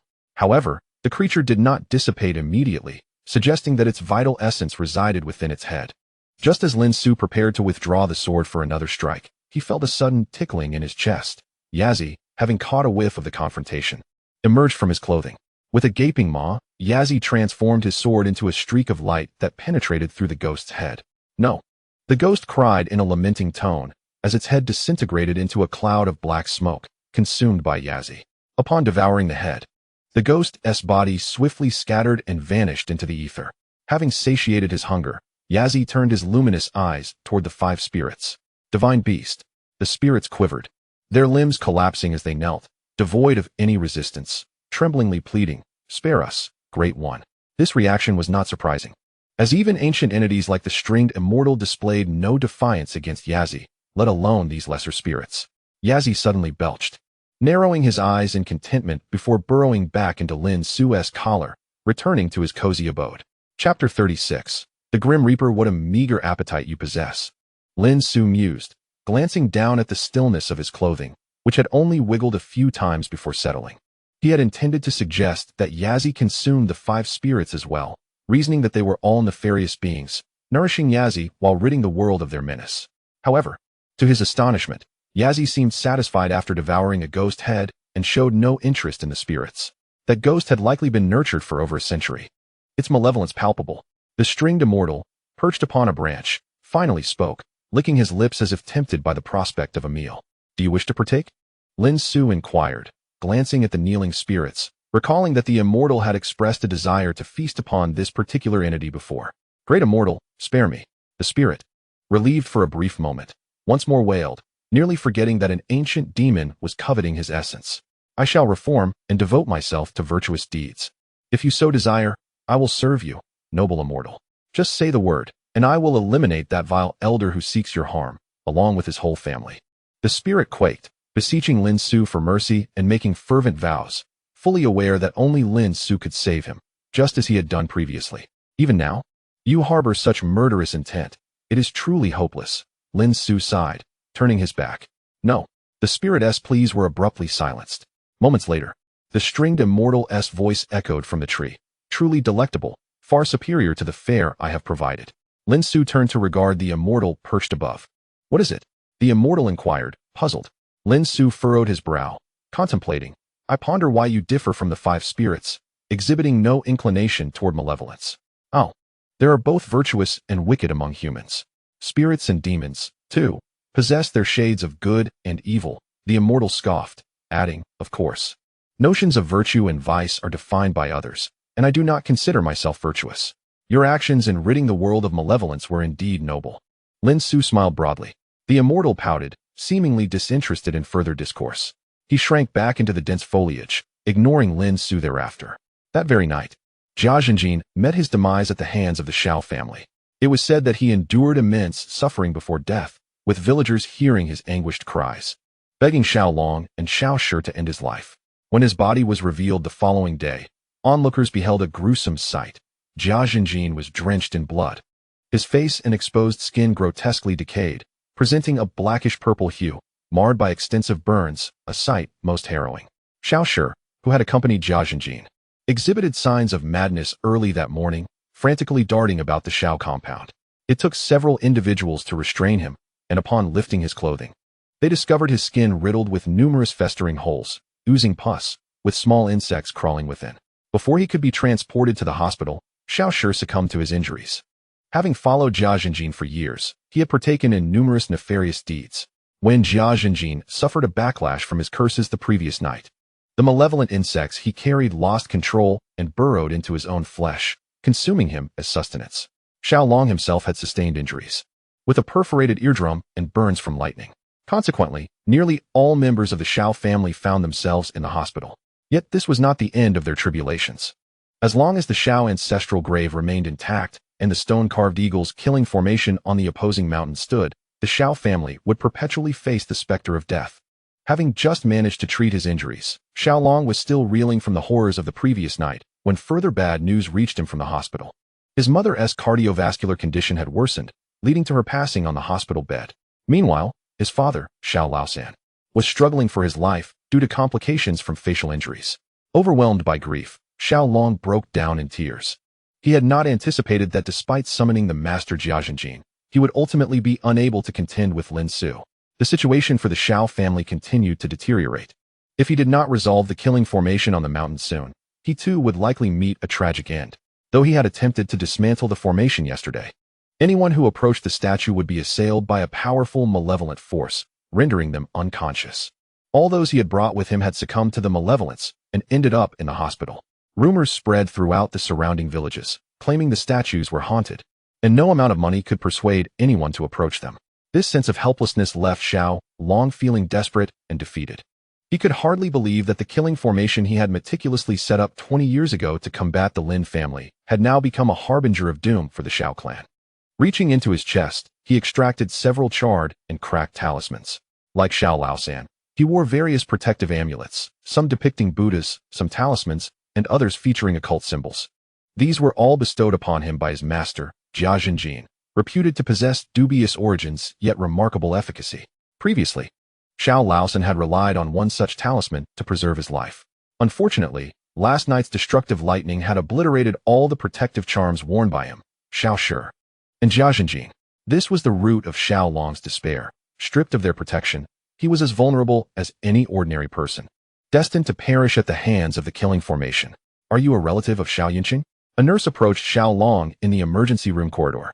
Snapped back to reality, Xiaolong nodded vigorously, as Xiao Yunqing was indeed his father, Xiao Laosan. After confirming with his nod, the nurse entered the room to summon a doctor, who emerged with a heavy sigh. "I'm sorry, we did everything we could." In the span of a single day, both his parents were gone. Xiaolong was momentarily stunned, then terror filled his face. "No, I must take action. If I cannot dismantle the killing formation, I will disturb the ancestral grave. I must relocate the entire lineage of the Shao family." Ignoring the shouts of the nurse and doctor, Xiaolong, like a man possessed, murmured to himself as he hastily made his way out of the hospital. Rushing back to the village, his phone rang before he even arrived. He initially hesitated to answer the call, only to discover it was his son studying in the provincial capital. "Hello? Xiao Wei, what is the matter? May I ask if you are the parent of Xiao Wei?" "I am. Who are you? Where's my son?" "We are calling from the Provincial People's Hospital.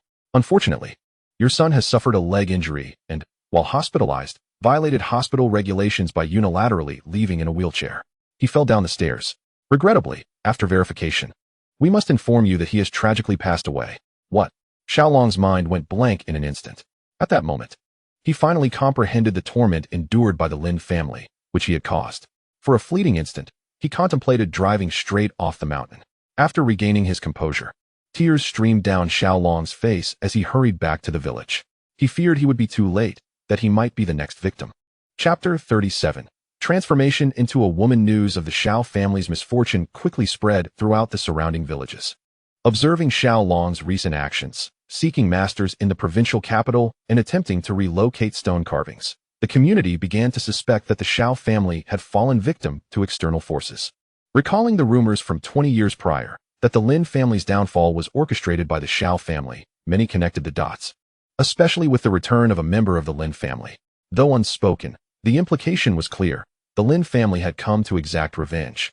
The villagers had long endured the Xiao family's tyranny. They were simply too intimidated by their power to voice their grievances. Now that the Xiao family was in distress, many were reveling in their plight, hoping for a tempest that would obliterate them entirely. Of course, Lin Xu was aware of the Xiao family's troubles and sighed in resignation. His mere intervention had rendered the Xiao family helpless. He felt no pity for them, but rather lamented the fact that the Lin family had suffered at the hands of such individuals. The only members of the Xiao family knowledgeable in the arts of yin and yang were Xiao Laosan and Xiao Long.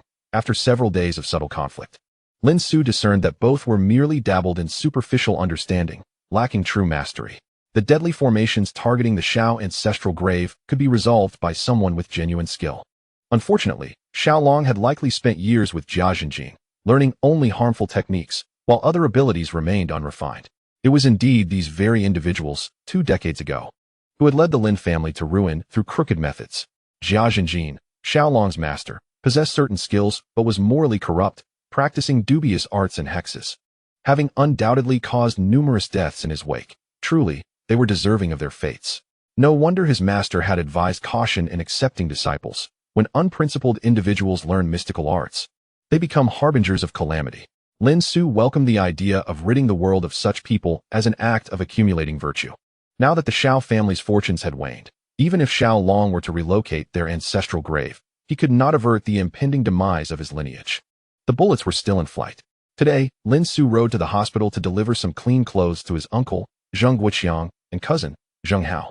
Zheng Guoqiang's injuries were not severe, and he could now move freely.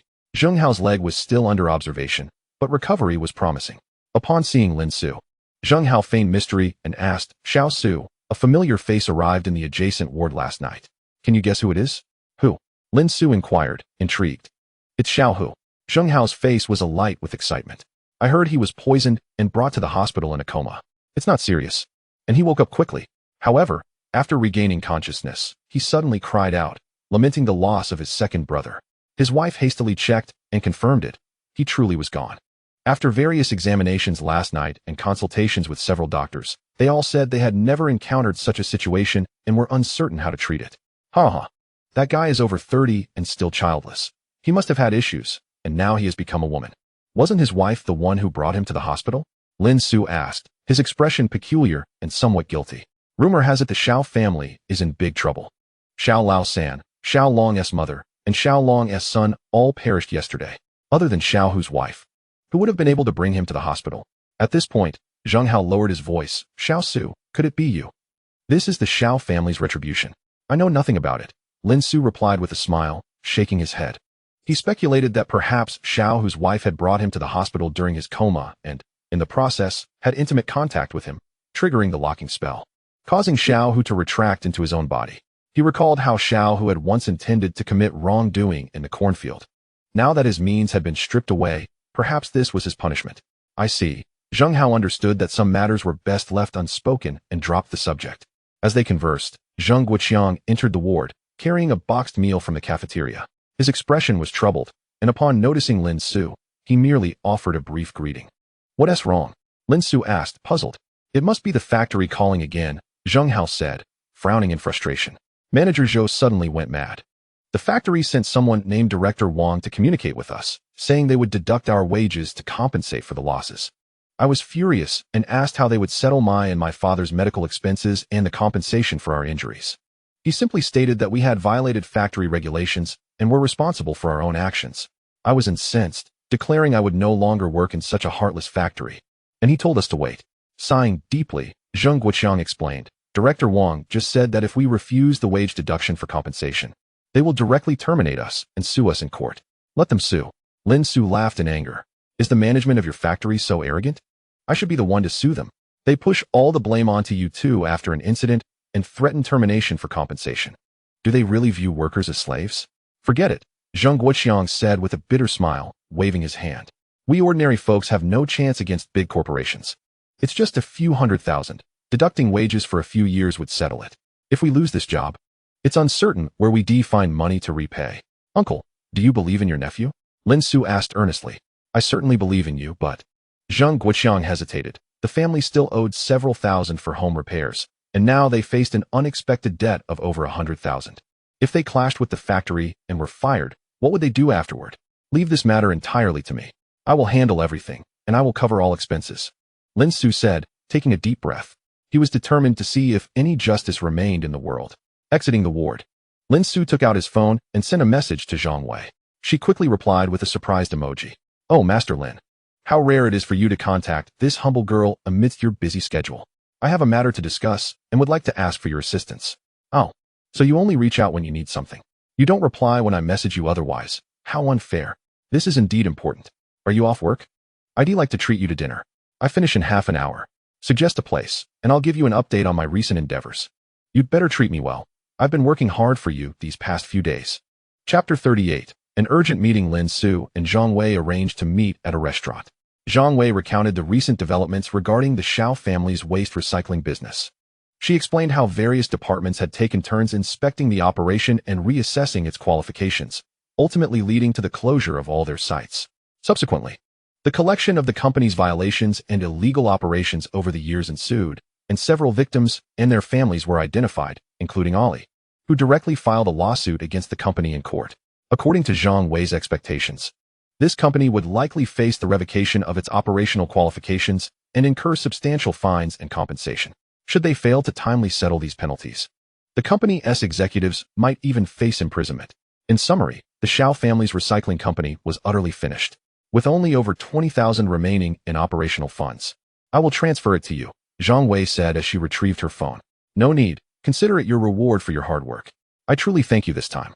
Lin Xu waved his hand generously. He felt it was worthwhile to have dismantled a company that had operated in the city for so many years with just 100,000. This also indirectly indicated the severity of the issues within the Xiao family's enterprise, which had profited at the expense of the laborers' toil. Such generosity. Zhang Wei squinted and smiled, a charming dimple appearing on her face. Speak, is there anything else? It's about my uncle and the others. Lin Xu recounted the experiences of Zhang Guoqiang and Zheng Hao at the factory. Heavens, we have such unscrupulous factories in our county, Zhang Wei exclaimed, her expression turning to one of anger. Which factory is so arrogant? They must be taught a lesson. Seeing Zhang Wei's indignation, Lin Xu knew he had approached the right person and quickly divulged the name of the factory where Zhang Guoqiang worked. Hexing Cement Plant. What? Zhang Wei froze, her expression peculiar. What's wrong? Is this factory backed by a powerful entity? Lin Xu inquired cautiously, contemplating that if Zhang Wei could not resolve the matter, he might need to resort to other measures. Actually, you know the chairman of the company behind this cement plant. Zhang Wei chuckled awkwardly. I know. Lin Xu furrowed his brow. Is it your family's business? No, our family does not engage in the chemical or building materials industry, Zhang Wei retorted, rolling her eyes. It's Uncle Qiu Zhengsheng. You visited his home a few days ago. Qiu Zhengsheng. Lin Xu suddenly remembered that he had heard of the Qiu family, known for their dealings in building materials. However, he was taken aback to discover that the very cement plant where Zhang Guoqiang and the others worked belonged to the Qiu family. No wonder the spirit master chose old man Qiu to nurture the spirits. He must have engaged in such oppressive dealings with employees during his lifetime, leading to his suffering before death. Lin Xu's feelings toward the Qiu family turned sour. This matter, you should seek Uncle Qiu's assistance. Given his character, I believe there may be some misunderstanding, Zhang Wei suggested, smiling awkwardly. Their families had a long-standing relationship, and although Lin Xu's point was valid, it felt unreasonable for her to confront the Qiu family's company. All right, Lin Xu nodded, understanding her predicament, and promptly called Qiu Zhengsheng. After briefly explaining the situation, Qiu Zhengsheng's tone was notably humble. Understood. Please remain where you are. I will come to fetch you shortly. Then I shall take my leave for now. I will reach out when you are free, Zhang Wei said as she exited the hotel. Lin Xu chose to wait outside for Qiu Zhengsheng's arrival, eager to see how he would address the situation. Approximately 20 minutes later, a luxury vehicle pulled over. The rear door swung open, and Qiu Zhengsheng emerged. Nodding at Lin Xu. Master Lin, let us discuss this in the car. Once Lin Xu settled into the vehicle, Qiu Zhengsheng instructed the driver, to Hexing Plant. Lin Xu was surprised that Qiu Zhengsheng intended to take him directly to the factory. How are your two relatives faring? Qiu Zhengsheng glanced back at Lin Xu. The situation is relatively stable, Lin Xu replied, furrowing his brow, unable to suppress his frustration. Is this how your family's factory has always operated? It is truly shameful. Qiu Zhengsheng sighed, a look of remorse crossing his face. Matters at the factory are entirely managed by the company. While I hold the title of chairman, I seldom visit. This is the first I have heard of such occurrences. I had no idea that those beneath me managed the company and its personnel in such a manner. Oh, Lin Xu responded coolly, his face set. I sincerely apologize, Qiu Zhengsheng acknowledged, raising his hand. I swear, while our family may not be blameless in the business world, we have never targeted or exploited our lower-tier employees. In recent years, with the downturn in the market economy, I have been traveling extensively and have truly neglected management. The upper and middle management at these annual meetings always spoke confidently. I had no idea. Seeing Qiu Zhengsheng's demeanor, Lin Xu began to believe that he genuinely was unaware of the situation below, and his attitude softened somewhat. There is no need for such formalities, Mr. Qiu. Mistakes must be acknowledged and penalties imposed. Qiu Zhengsheng appeared earnest. Hearing of such matters disgusts me. The thought that it was my people who acted this way is even more revolting. Moreover, if it were anyone else raising this issue, he might not have taken it so seriously. However, Lin Xu had recently aided him significantly, ensuring that his grandfather maintained his integrity and could rest in peace, as well as assisting in dealing with the spirit master. He had even verbally pledged a favor to Lin Xu.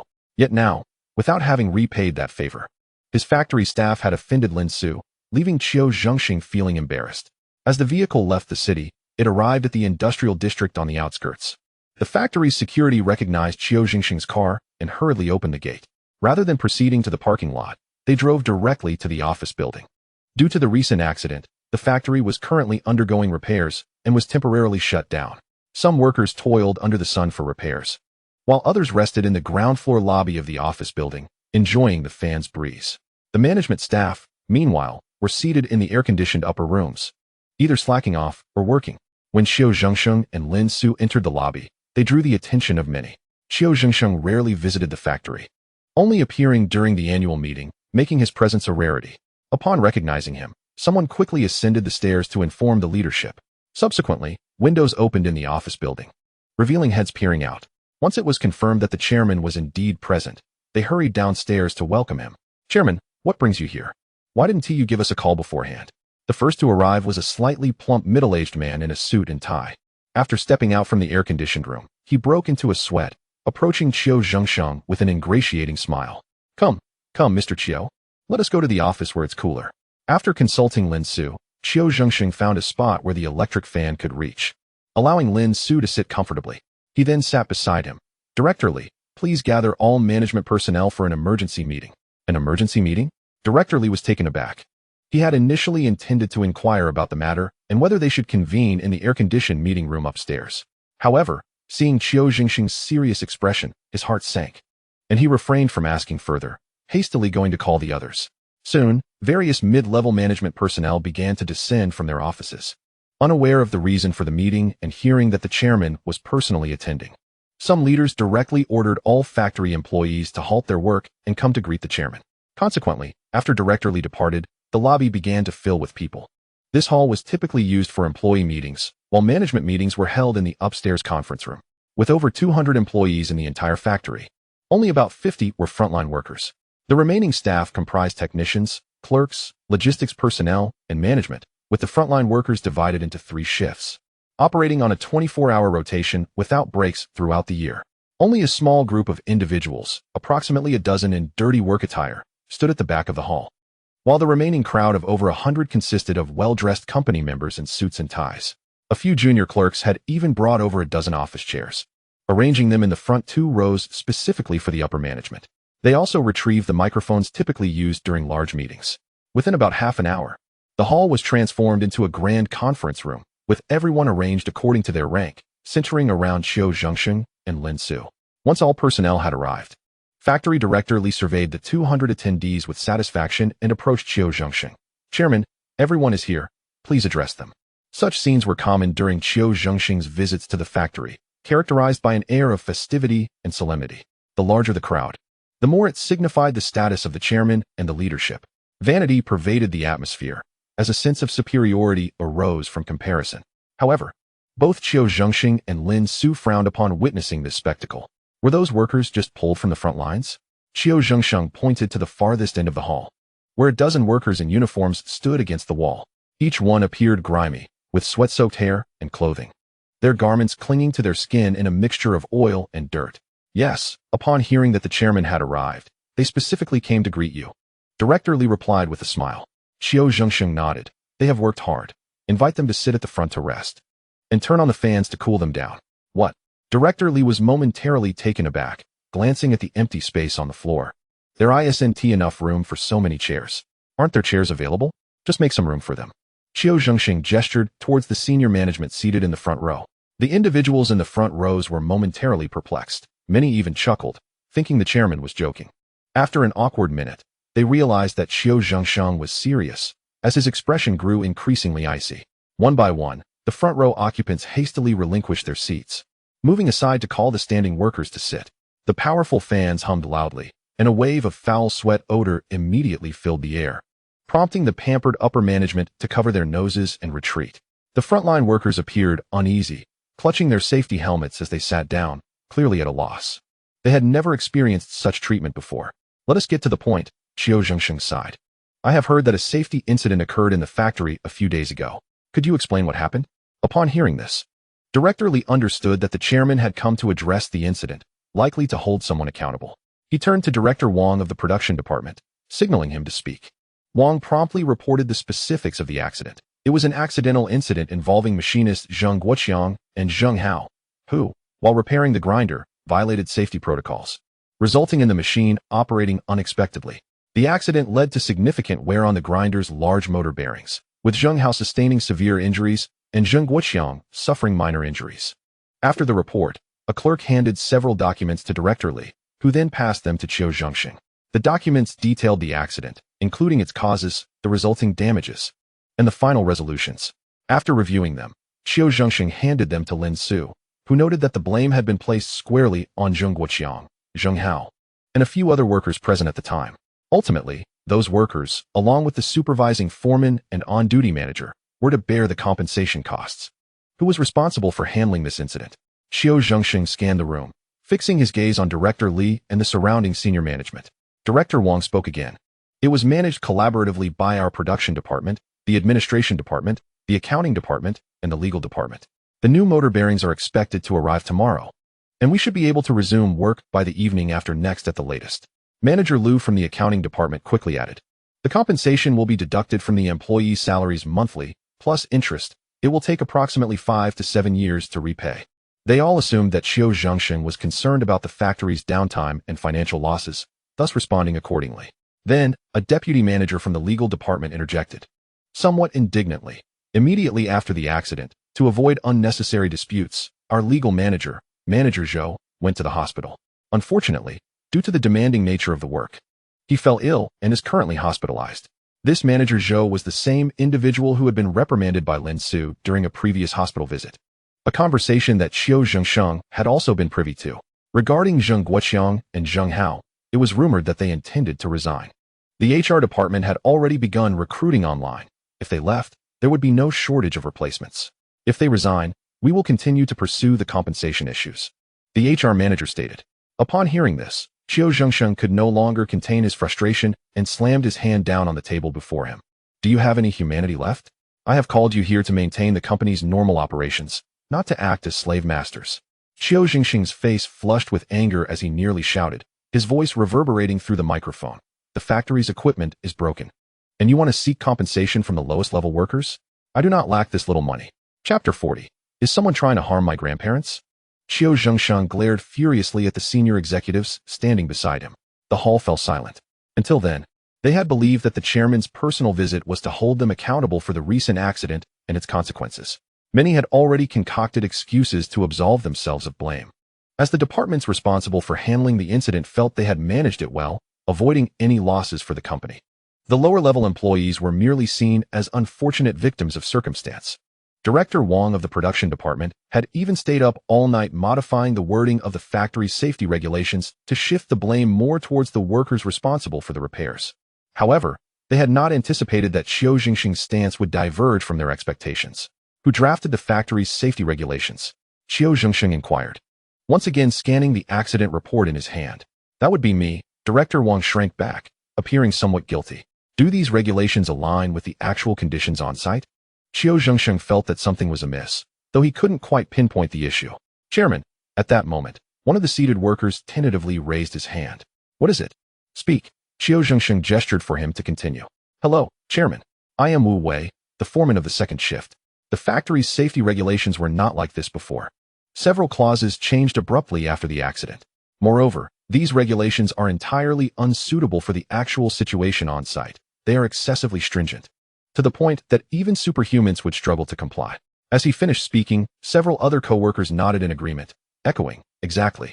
It is evident that the factory intentionally wants to burden Zheng Hao and the others with excessive compensation.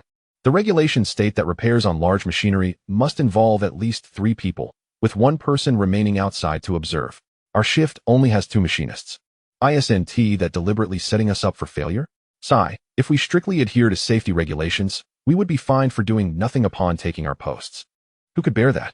Director Wang immediately became anxious. Hey, don't speak recklessly. Next to him, Factory Director Li hurriedly attempted to mediate. The workers below are uninformed and require further training to prevent similar incidents from occurring again. Xiao Zheng, with a mix of anger and irony, retorted, Director Li, even ancient emperors disguised themselves to investigate the sentiments of the populace. As a factory director, how can you disregard the opinions of your workers?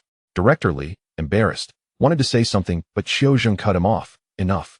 All department managers responsible for handling this incident should proceed to the accounting department to settle their salaries. You need not report to work tomorrow. Director Li, it might be time for you to consider a change in position. With a thud, both Director Li and Director Wang collapsed to the ground. The several department managers who had spoken earlier wore expressions of shock, completely unprepared for the chairman's direct dismissal of their significant roles within the company. This incident must be reassessed and investigated thoroughly, with all losses borne by the company. Starting tomorrow, the company will reform its management system, urging all departments to review their previous management shortcomings while welcoming reports and suggestions from employees in all positions. I will personally oversee this. Xiao Zheng sighed deeply. I hope my company is people-oriented rather than a system that exploits and enslaves its workers. After speaking, he stood and bowed. Addressing Lin Xu, Master Lin, I wish to visit the hospital to personally apologize to Zheng Guoqiang and Zheng Hao. The fault lies with my personnel, as well as my managerial negligence. Lin Xu nodded gently, standing to walk towards the hall exit, with Xiao Zheng hastily following behind. Clap. Clap. The foreman Wu Wei, who had previously risen to speak, came back to reality and began to applaud vigorously. Soon, the entire hall erupted into a thunderous round of applause, echoing endlessly. Except for the few department managers involved in the incident, everyone else clapped with faces full of excitement. Grateful to have a chairman who would handle matters in such a manner, they felt pleased to have a leader who understood their plight. Having once been among those oppressed by management, having returned to the hospital, less than 2 hours had passed. When Xiao Zheng personally bowed to apologize to Zheng Guoqiang and Zheng Hao, Lin Xu felt as though he were in a dream, astonished at how swiftly and perfectly this matter had been resolved. That afternoon, Factory Director Li, along with Director Wang and other managers, arrived at the hospital bearing fruit. To apologize to Zheng Guoqiang and Zheng Hao in person. They later learned from the driver about Lin Xu's identity, which clarified the situation's context. They could only hope that after offering their apologies, they could somehow make amends and plead with Xiao Zheng to spare their jobs, accepting even a demotion if necessary. For Zheng Guoqiang and Zheng Hao, the day felt surreal. Was that truly the chairman of the factory? Zheng Hao could hardly believe his eyes. He had only seen Xiao Zheng from a distance during the annual meeting, when Factory Director Li and the group of senior management came to apologize. Zheng Hao was nearly overwhelmed, almost forgetting his short stature as he attempted to rise from his bed. After all, the chairman was rarely seen and unfamiliar, while Factory Director Li and the department managers were their direct superiors. Zheng Guoqiang was similarly bewildered.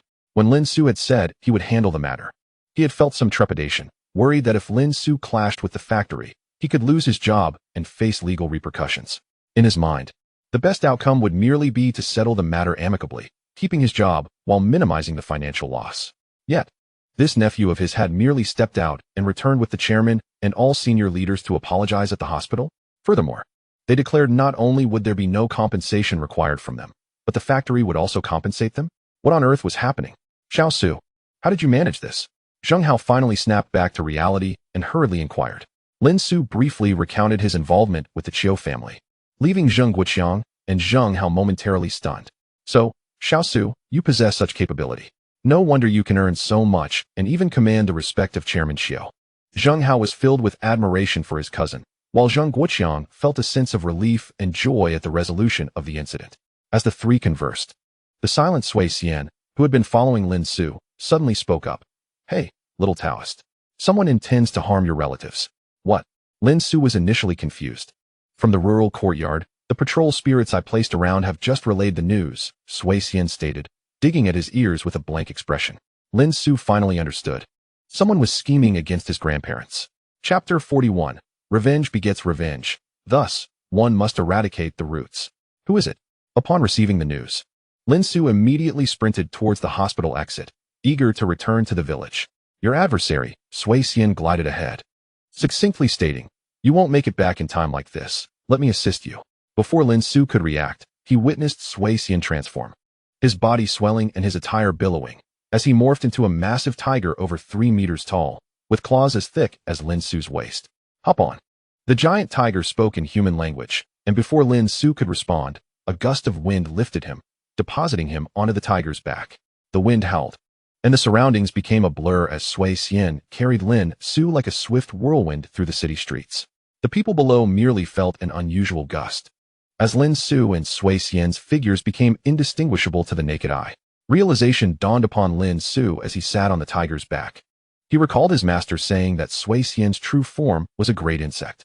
Initially, Lin Xu had thought this meant a literal insect, as Sui Xian resembled an exaggerated stick insect. Now he understood that great insect was merely an ancient term. In the world of creatures, there were 5 types of insects: aquatic, scaly, furry, feathered, and winged. Great insect was simply a general term for a tiger. As they sped along, Lin Xu marveled at the stark contrast between Sui Xian's human form and his true nature.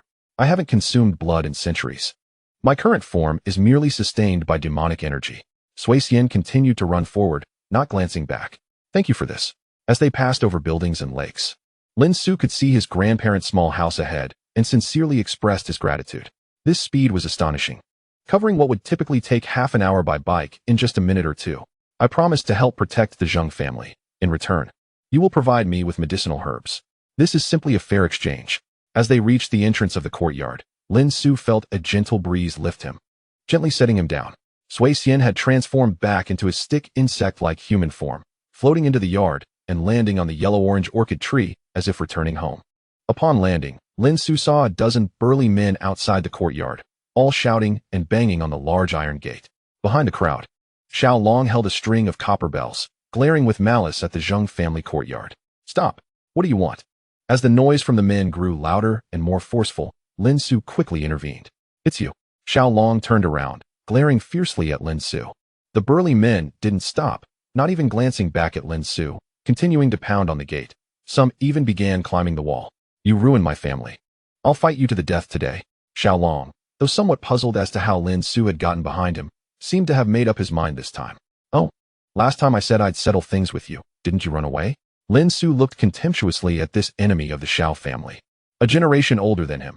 You master and disciple always like to play dirty tricks behind my back. Why are you suddenly ready to face me head on? Keep playing dirty tricks. Let's see who lasts the longest. You're courting death. I'm going to avenge my parents anyway today. As he spoke, Xiao Long pulled a gleaming dagger from his sleeve. When will this cycle of revenge end? Lin Xu sighed, then suddenly revealed a cunning smile. So we must nip this in the bud. Your Xiao family has no future. You're asking for death. Lin Xu's words seemed to strike a nerve with Xiao Long, making him grit his teeth. In his family's lineage, up to his father Xiao Laosan's generation, there was only one male heir. Fortunately, Xiao Laosan had 2 sons, Xiao Long and Xiao Hu. After the ancestral grave's feng shui was changed, the family's circumstances improved.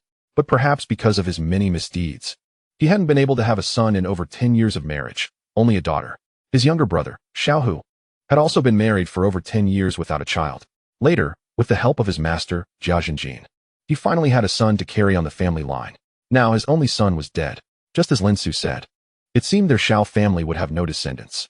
So, after bringing the ancestors from the ancestral graves, he was filled with despair. Just today, while cleaning his master Jia Zhenjin's belongings, he found several magical artifacts, and he decided to come and fight Lin Xu to the death. Clang, clang. Clang. Xiao Long shook the string of copper bells in his hand, and the dozen or so burly men behind him instantly went berserk, frantically pounding on the iron gate and climbing the wall. Only then did Lin Xu notice that the men's eyes were bloodshot, and their exposed skin was a ghastly white, covered in bulging veins. They were under a spell, controlled. I'll make you pay the price. Xiao Long, also acting like a madman, stuffed a string of jet black beads into his mouth and swallowed it. Then, gripping a sharp dagger, he charged at Lin Xu. Lin Xu raised his leg and delivered a powerful kick to Xiao Long's chest. Xiao Long, who had just charged, was instantly sent flying, crashing to the ground with a thud. However, he quickly got up and continued to pounce on Lin Xu. Lin Xu landed a left hook, then a right hook. Hey, anyone who messes with him is in danger. Xiao Long was forced back several steps. To Lin Xu's surprise, he didn't fall. A normal person taking such a heavy punch to the chin would have been cured of insomnia long ago. The reappearance of Xiao Long revealed something amiss.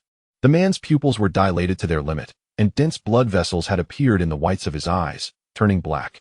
Black blood vessels were also appearing on his neck, eyelids, and behind his ears.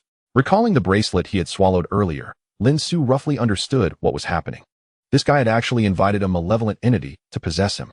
However, unlike old Master Chiu, Xiao Long's own soul was still inside him. He was merely borrowing the power of the malevolent entity, temporarily retaining control. But this situation wouldn't last long. In time, the malevolent entity would devour his soul, causing him to completely dissipate and become a monster. It seemed this guy had already prepared for mutual destruction. He planned to use himself to deal with and hold off Lin Xu, while the controlled burly men went inside to kill the Zheng family. Even if I can't kill you, I'll take those around you and make you taste the pain of losing loved ones again. Xiao Long spat out a mouthful of black blood, grinning to reveal blood-stained teeth, his face contorted in a grotesque grimace, like a demon from hell. Chapter 42, Only You Know How to Find Help. At this moment, Xiao Long's body was beginning to change. His eyes turned pitch black, the whites of his eyes no longer visible. Black blood slowly seeped from his eye sockets, streaming down his cheeks. His once short hair had grown wildly, over a foot long, like weeds, cascading down like Sadako's. His fingernails had also grown longer, making him look like some kind of wild beast. Most strangely, Xiao Long's chest swelled up. At first, Lin Xu thought it was his muscles, but later realized it was because the thing inside him was female. This androgynous appearance made Lin Xu very curious. Was Xiao Long, like his brother Xiao Hu, experiencing that thing shrinking into a negative size? Roar! Xiao Long let out a hoarse roar, throwing away his dagger and brandishing his sharp nails to claw at Lin Xu. He was gradually being devoured, his consciousness growing increasingly blurred. However, his fighting power was increasing. Previously, Lin Xu could knock him down or repel him with a punch or kick, but now fists and kicks were of little use. Lin Xu had no choice but to draw his jujube sword, parrying the creature's attacks while trying to figure out how to deal with it. The thing inside me is a vengeful ghost filled with boundless resentment. After it devours me completely, all life within 100 miles will be annihilated. Seeing Lin Xu's increasingly grave expression, the grotesque Xiao Long grinned, a chilling smile spreading across his face, as if he could already see Lin Xu being torn to pieces by the ghost. Even on his deathbed, he still leaves a huge mess, committing such heinous acts. Lin Xu was speechless at this utterly wicked guy. As long as I can kill you, that's all that matters. Xiao Long's voice grew even hoarser and slower. However, a strange smile played on his lips as he turned to look at the Zheng family courtyard. He'd been holding Lin Xu back for so long. Those 10 burly men, under his control, should have dealt with the Zheng family elders by now. It hadn't been easy dragging things out for so long. Lin Xu had already seen through his plan and suddenly laughed. Were you waiting for those guys to come into the courtyard and harm my grandparents? At that moment, Xiao Long's gaze also fell upon the courtyard behind him. He saw the 10 previously crazed burly men now standing in a row outside the courtyard wall, all facing the wall, perfectly still, as if reflecting on their actions. What's going on? Xiao Long's pale face was filled with astonishment. He quickly raised his hand and, with some difficulty, shook the string of copper bells. The bells rang rapidly, and the row of burly men trembled slightly a few times before falling silent again. What? What did you do? Xiao Long was practically going crazy, grabbing the copper bell on his wrist and shaking it again. Because he was gradually losing control of his body, he accidentally used too much force and flattened the bell. You think you're the only one who can find help? Lin Xu smiled brightly, also laughing at the foolishness of the guy in front of him. He looked up at the yellow jasmine tree in the courtyard. Thanks, old Chuan. Remember to give me the herbs. Chuan Xian sat cross-legged on the tree canopy, one hand supporting his chin. With his other hand, he beckoned with his slender fingers. And the 10 burly men who had been standing still immediately moved rapidly in the direction of his finger, gathering in a group outside the wall. A demon? Xiaolong could now see things that were normally invisible to the human eye. He saw the strange little demons on the shoulders and backs of the 10 burly men. And he also saw the old demon in the tree canopy. Now he knew his plan had failed. Humph, so what if you have help? Xiaolong laughed in fury. I'll use myself as a sacrifice. Once this vengeful ghost inside me has devoured me, none of you will escape. Turning around, he saw Lin Xu radiating a dazzling golden light. Just one glance at this golden light made his eyes sting and his body feel weak. On Lin Xu's chest, he saw a purple halo. The halo expanded increasingly, transforming into a towering beast of vengeance, gazing down upon him. Thud! Xiaolong involuntarily knelt. He had anticipated an impressive display of power, yet it was merely a malevolent spirit. You surely remain oblivious to how Wu Chang and Wu Tong met their demise. Lin Xu's expression revealed a tinge of disappointment as he regarded Xiaolong with unfeeling eyes. In your next life, strive to be a good person. If you are granted the chance to be human again. Before Xiaolong's consciousness faded entirely, he witnessed the enormous beast open its gaping maw, a sword piercing through him. The beast's jaws enveloped him, plunging the surroundings into darkness. In that darkness, shadows seemed to surge forth, roaring and tearing him apart piece by piece. In the haze, he heard those shadows whispering in his ear, blood debts must be repaid. It appeared to have grown somewhat larger. Observing the jade-like beast again, Lin Xu appraised it closely and indeed found it to be noticeably larger, its aura thickening with a newfound sense of dread. However, it seemed this creature had taken to nesting in Lin Xu's chest, retreating into his clothing for a long slumber after feasting. It was over. Gazing upon the lifeless Xiaolong sprawled on the ground, Lin Xu took a deep breath. After 20 long years, the Lin family's blood feud had finally been avenged. Do me one more favor. Lin Xu turned to Chuan Xian, perched upon the wall, and exchanged a few words. Without a second glance at Xiaolong's corpse or the group of burly men still gathered in the corner, he strode into the house, retrieving the incense, wax, and joss paper he had prepared in advance. He made his way to the Lin family ancestral grave on the mountain, eager to convey the news to the Lin family members who had died with grievances. On his way back, he casually dismantled the stone carvings and lethal formations set upon the opposite mountain. Upon arriving home, he found a crowd gathered outside the courtyard, a lively scene. The 10 men previously controlled by Chuan Xian were violently assaulting Xiaolong's corpse, with several others struggling to intervene. The local police had also arrived, exerting considerable effort to separate the combatants. Ultimately, it was determined that the group was experiencing collective hysteria and Xiaolong's death was deemed accidental, though further investigations were warranted. However, this was of no concern to Lin Xu. The following day, Lin Xu returned to the entrance of Shishan Temple. With his vendetta avenged and 2 decades of grievances resolved, his life must continue. He had arranged to accompany Wang Changfu to a wild ginseng auction the next day. He had previously promised to prepare at least 2 pieces of spiritually infused wild ginseng or other medicinal herbs for Chuan Xian. Given the price of Wang Changfu's wild ginseng, he suspected that his 90,000 would dwindle considerably. Additionally, he had vowed to assist his uncle and cousin in resigning, aspiring to open a restaurant in the city. He remained uncertain whether his funds would suffice. Thus, he contemplated returning to his stall, hoping to earn additional income. After a few days apart, Wang Xiaozi and Li Xiaoji remained unchanged, merely nodding in acknowledgement upon seeing Lin Xu. Once Lin Xu distributed cigarettes to them, they feigned restraint and engaged him in conversation. Through their guidance, Lin Xu realized they were deliberately cultivating an air of mystery. In their line of work, which revolved around divination, it was crucial to exhibit minimal emotion before outsiders, maintaining an aura of enigma. This approach enhanced their persuasiveness, making it easier for others to trust them. Individuals like Lin Xu, young and lacking in composure and demeanor management, exuded no mystery, causing most clients to glance at him briefly before opting for the more enigmatic Li Xiaoji or Wang Xiaozi. This realization left Lin Xu feeling disheartened, pondering whether he should also enhance his own image. At that moment, a tall, slender young man in his 20s approached. Upon arrival, his gaze immediately fell upon Li Xiaoji's stall.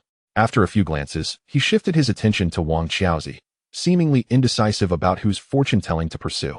As they had previously indicated, in the realm of divination, Li Xiaoji and Wang Xiaozi possessed a more marketable presence. Just as Lin Xu believed he had entirely lost his competitive edge, the young man unexpectedly bypassed Li Xiaoji and Wang Xiaozi, directly approaching his stall and taking a seat on a small stool. "Master, please help me divine," the young man brazenly stated. Upon closer inspection, Lin Xu noticed that the young man's eyes appeared somewhat vacant, his eye sockets dark, and his lips pale, presenting a picture of weakness associated with overindulgence. Furthermore, a faint aura of malevolence surrounded him.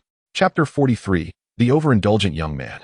The young man, displaying signs of excess, was clearly afflicted by some form of malevolent influence. "What do you wish to divine?"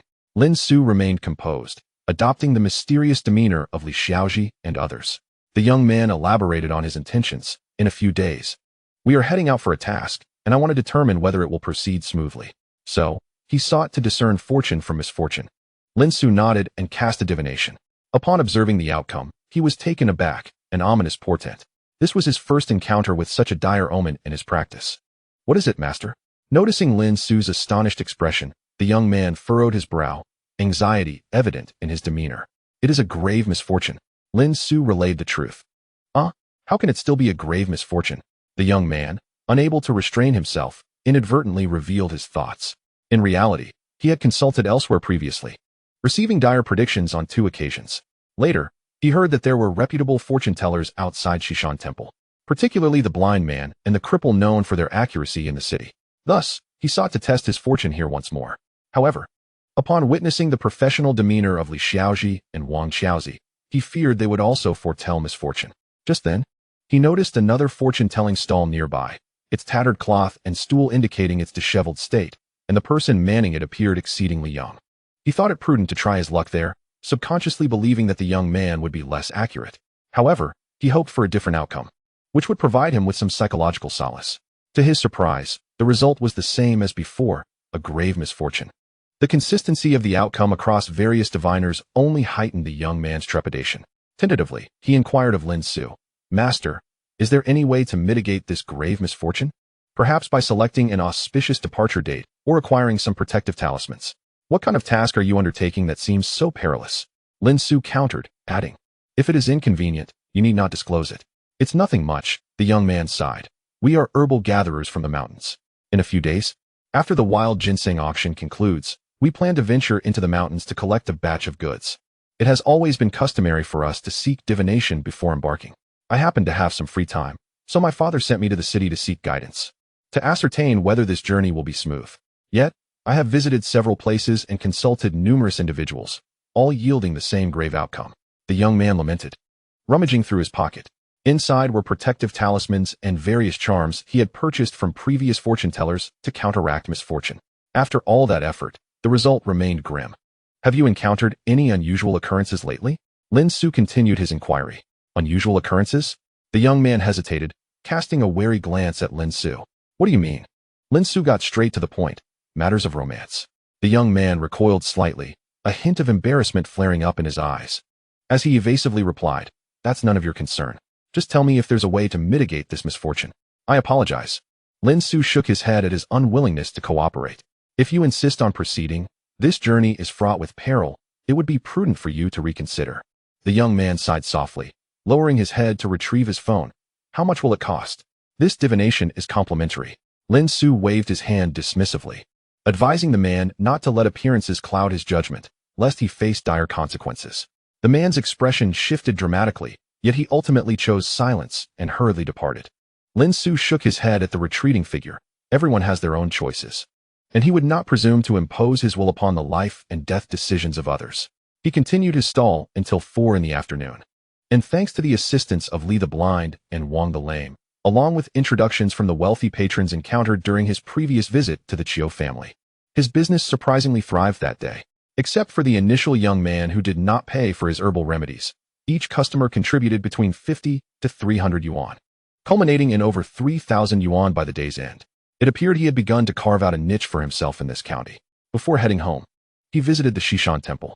He sought out the abbot, presenting a detailed list along with several small soul jars and a sum of 5,000 yuan. These were for the spirits of Sister Hua and her companions, whom he had encountered in the woods, and he requested the monks' assistance in their transcendence. Lin Xu was a man who valued gratitude. Sister Hua had provided him with invaluable information, and as they were from the same village, he felt it was a small favor he could extend. While he could conduct the rites himself, the process was intricate and time-consuming. So he entrusted the task to the temple's esteemed abbot. Without a doubt, Shishan Temple excelled in such services. His master had previously sought their help in similar matters. On his way back to the village, he made a stop at the hospital to visit Zheng Guiqiang and the others. Zheng Hao mentioned that Xiao Hu, in the wake of losing his younger brother, had completely lost his sanity. His still attractive wife was demanding a divorce, eagerly seeking a new partner. Additionally, there were troubles at the Xiao family's recycling business, with reports of police intervention. Lin Xu merely smiled, refraining from commenting. As he had previously told Xiaolong, the Xiao family had no future. Upon returning home, he discovered that his grandmother had bought 20 chicks from the market, asserting that those raised by oneself were always superior to those purchased. The following day, before dawn, Lin Xu rode his bicycle to the pharmacy owned by Wang Chongfu in the county. "Where is the spirit medium?" Wang Chongfu inquired upon seeing Lin Xu alone.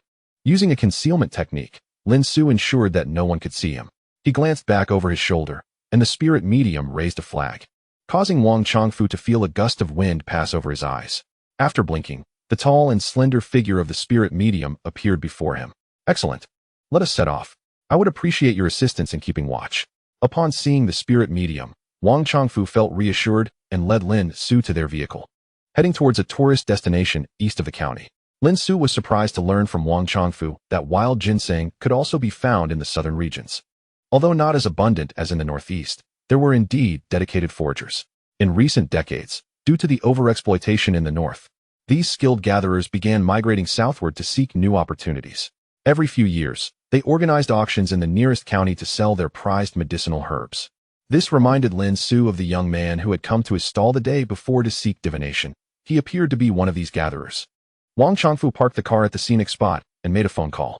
Moments later, someone arrived to greet them. Lin Xu was taken aback to find that the individual was the same young man who had sought his fortune the previous day.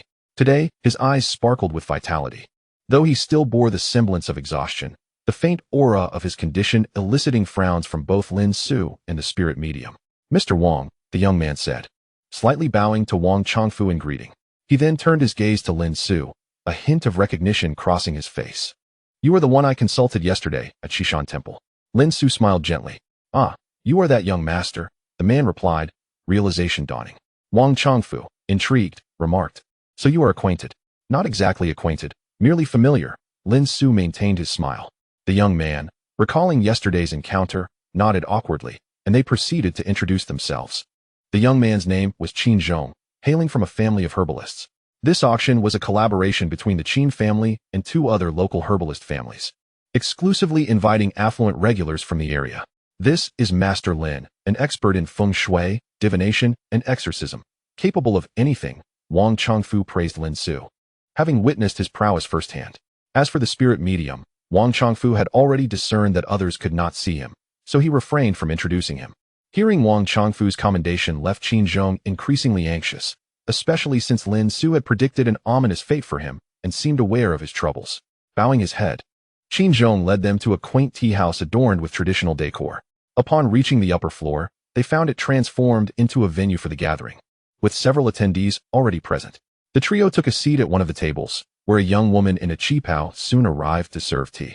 "I maintain a collaborative relationship with the Qin and Song families in herbal medicine. Most of their products are sold through my store." Wang Chongfu casually conversed as the auction had yet to commence. "My shop caters to mid to high-end herbal products across several nearby towns, but I find these auction-grade items rather elusive." Lin Xu spoke candidly, noting that the items Wang Chongfu had previously shown him illustrated this point. "Alas, I have spent my life dealing with herbs, yet I remain vulnerable to deception," Wang Chongfu chuckled. "Yet, despite this, I am still drawn to these treasures. It's a passion of mine. When I had the means, I indulged in extravagant purchases to save lives, ginseng fetching over 1 million without a second thought. Ever since, I have been captivated by wild ginseng." "The type of ginseng you speak of possesses spiritual energy," Lin Xu nodded. "While most people lack awareness of such energies, those on the brink of death exist at the threshold between realms, temporarily drawing upon this celestial vitality to sustain their life force." "You are indeed well-versed, Master Lin," Wang Chongfu remarked with genuine admiration. As their conversation continued, a host took the stage, delivering a few introductory remarks before the auction began.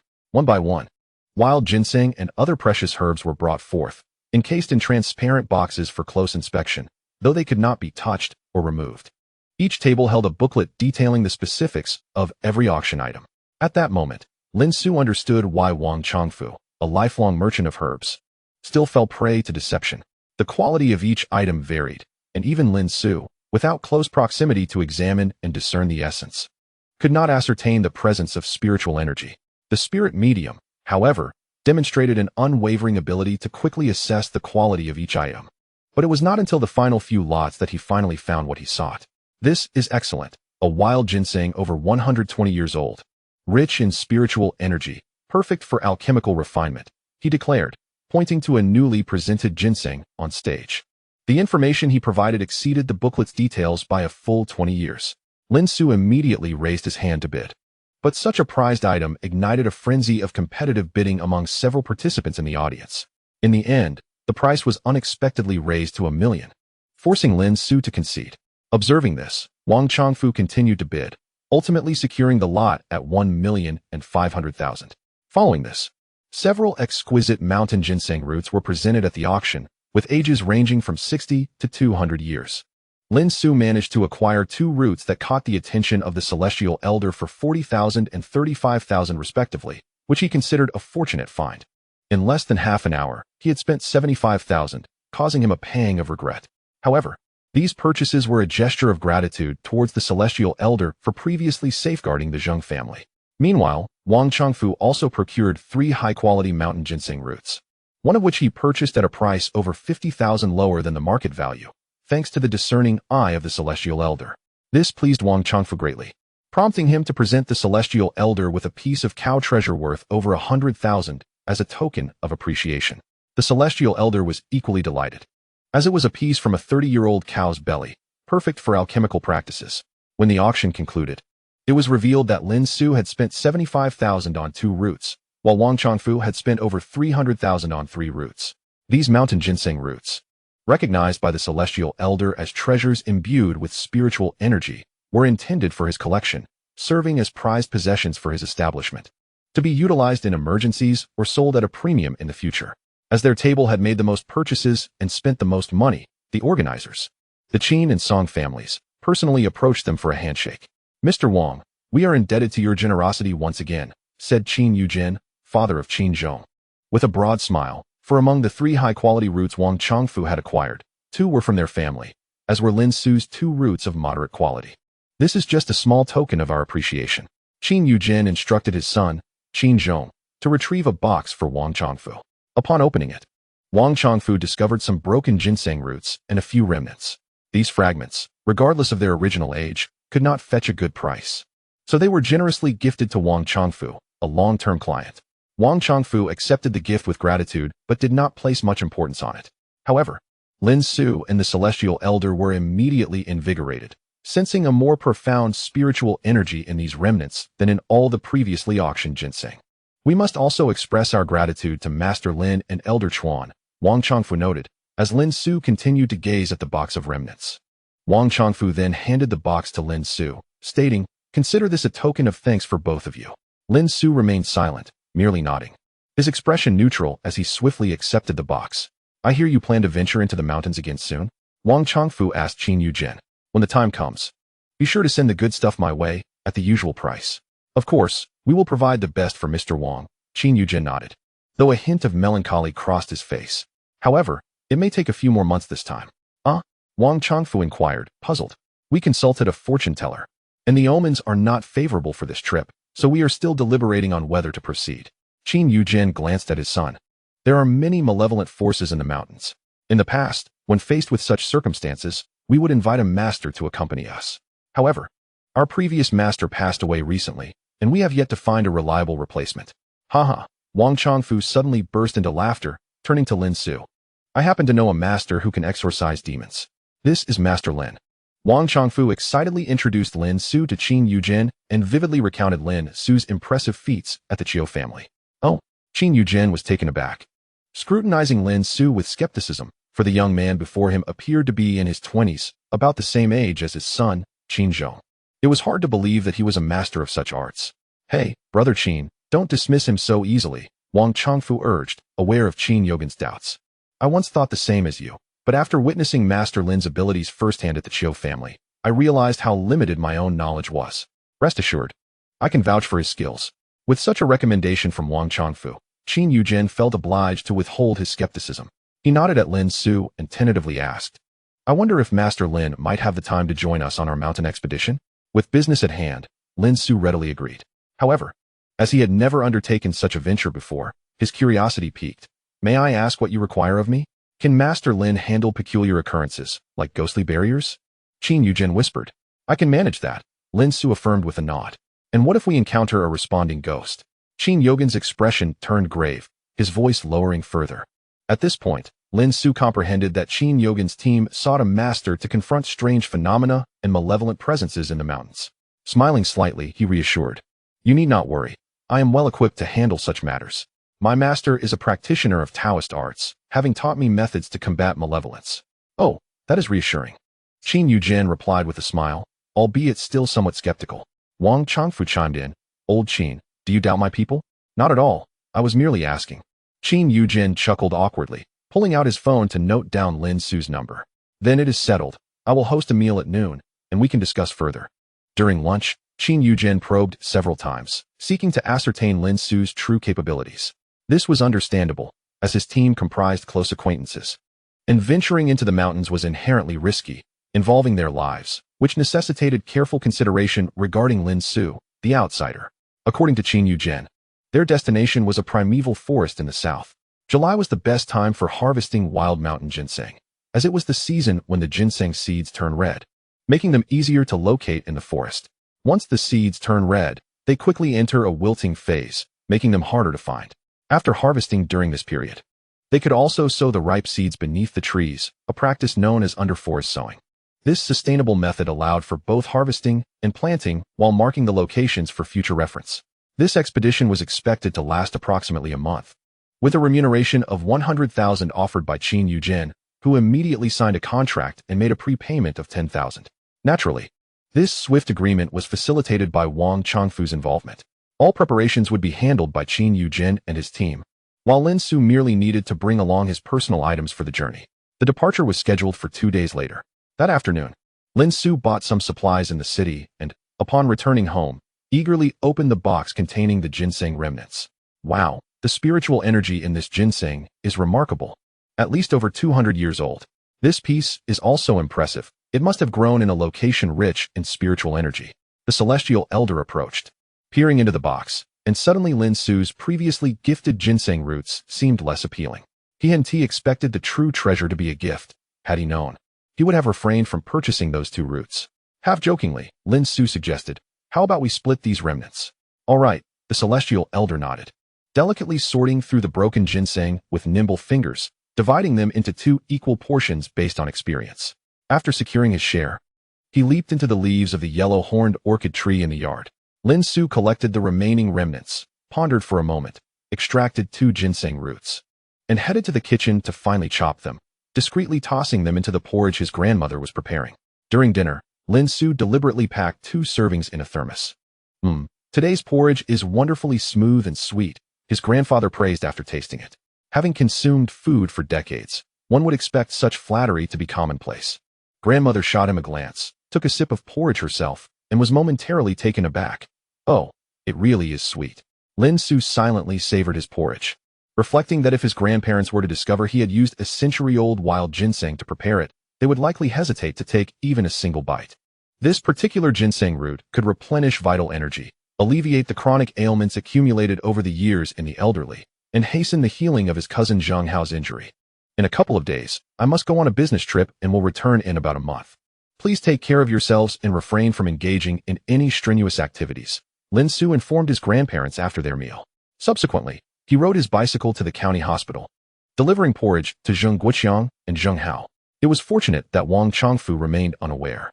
Had he known that the remnants of ginseng he casually gifted Lin Xu possessed greater medicinal value than the millions he had spent, he would likely have been infuriated. If he were to learn that Lin Xu had concocted porridge with such exquisite mountain ginseng, he might not be able to contain his outrage even in death. Initially, when Zheng Hao saw Lin Xu carrying 2 thermal containers, he assumed they contained something delectable. However, Upon opening them to find merely plain porridge, his spirits plummeted. Porridge made from top-grade wild ginseng is beneficial for your injury, Lin Xu stated with a smile, offering the porridge to Zheng Hao. Is that true? Zheng Hao, somewhat skeptical, took a bite and discovered that the flavor was indeed distinct. He quickly consumed the entire bowl, and warmth spread through his body, accompanied by an itching sensation at the sight of his broken leg, leading him to trust Lin Xu's words. Tentatively, he inquired, "That wild ginseng must be quite expensive, right?" Lin Xu nodded. "Yes, I spent 750,000 today to acquire 2 roots." "What?" Zheng Hao found it hard to believe, exclaiming, "Xiao Su, you must be joking. You could afford such an expensive item to make porridge for my injury?" Zheng Guoqiang, who was also enjoying porridge, paused, nearly spitting out his mouthful. Lin Xu grinned, producing the booklet he had brought back from the auction, along with the transaction and payment receipts. He pointed to a small segment of ginseng root at the bottom of the container. "See, this is it." Faced with such complete documentation, Zheng Hao was left utterly bewildered. "Uft." Zheng Guoqiang spat out his porridge, his expression shifting to one of regret and sorrow. "This is a waste. That mouthful must be worth tens of thousands." Chapter 46. Ahua in the woods 2 days later, Lin Xu arrived at the designated meeting point in the county. Qin Yujin and his companions were already waiting. With Lin Xu, there were a total of 6 individuals and 2 vehicles. In addition to Qin Yujin and his son Qin Zhong, there were Qin Yogan's brother Qin Yukai, his son Qin Feng, and Qin Yogan's cousin Zhao Tong. 2 pairs of fathers and sons, along with 1 cousin. Only Lin Xu was an outsider. It was said that the previous guide was also a relative of the Qin family, but due to age and persistent ailments from years of travel, he had passed away at home a few days prior. On the road, Lin Xu overheard Qin Yukai arguing with Qin Yujin, seemingly dissatisfied with Lin Xu joining the expedition. Qin Zhong, on the other hand, often glanced at Lin Xu from behind, likely feeling a sense of guilt, as if his secret had been uncovered by Lin Xu during their earlier encounter outside Shishan Temple. The county was not far from the mountainous region. Within a day's drive, they reached a village near the forest. The group unloaded their gear and supplies from the vehicles, renting accommodations for the night before venturing into the mountains. The village was modest, with one side leading into the mountains and the other bordered by dense forests and towering peaks. Despite it being midsummer, the village, close to the primordial forest, felt pleasantly cool. As the sun set, mist began to rise from the dense woods outside the village, bringing a refreshing chill. Once darkness enveloped the area, crickets and various unknown insects began to chirp from every nook and cranny, while distant calls of strange birds or monkeys echoed from the mountains, lending an ambience reminiscent of a wildlife sanctuary. That evening, Lin Xu shared a room with Qin Zhong and Zhao Tong. Zhao Tong, being Qin Zhong's cousin and the youngest in the group at just 18, was slightly shorter than Qin Zhong, but had a tan complexion, indicative of frequent outdoor exposure. His dark eyes sparkled with curiosity about Lin Xu, the guide brought by his uncle, yet he felt shy and hesitant to engage with this outsider. The room was small, accommodating 3 beds and a table, leaving little room to spare. Due to the early departure planned for the following day, everyone retired promptly after dinner. Qin Zhong occupied the bed closest to the door. Around midnight, Lin Xu heard the creaking of the wooden bed nearby. Upon quietly opening his eyes, he noticed Qin Zhong had gotten out of bed and was stealthily opening the door. His movements were subtle, and had Lin Xu not been a light sleeper with a nightly habit of breathing exercises, he might have missed it altogether. Once Qin Zhong exited, Lin Xu quietly followed him. At first glance, Lin Xu sensed something amiss and suspected that Qin Zhong might be entangled with something sinister. However, since Qin Zhong had previously resisted his inquiries, Lin Xu refrained from intervening. Now, having accepted this responsibility, he felt compelled to protect the members of the team. He was determined to uncover the secrets hidden within this young man. Once outside, Qin Zhong cautiously surveyed his surroundings and peered into the 2 houses, ensuring he was not observed before tiptoeing out of the courtyard. He made his way along the wall of the yard to a dense patch of grass near the forest's edge, lowering his voice as he softly called into the dark woods, "Ahua." The moon hung yellow in the sky, surrounded by a mist that formed a pale yellow halo. The soft, golden moonlight illuminated the grass, contrasting with the dense, dark forest ahead, creating 2 distinct worlds. Qin Zhong stood at the edge of the light, leaning forward as he called into the mysterious unknown. The scene was eerily surreal. Suddenly, a rustling sound emanated from the forest. All the insects hiding in the grass and leaves fell silent. The previously clamorous woodland became still and suffocating, as if the very air had thickened. The rustling grew louder and more persistent, suggesting that something was approaching. Just as the sound reached the edge of the woods, it abruptly ceased. "You've come." A dulcet female voice floated from the shadows illuminated by moonlight. "Ehua, I have returned." Qin Zhong seemed elated, stepping boldly into the shadow. His body, once bathed in moonlight, was swallowed by the encroaching darkness. "Ehua, I missed you so much." Qin Zhong's voice was enamored, almost dreamlike. "I missed you too. I was so hungry while you were gone." The woman's voice became slower and more indistinct.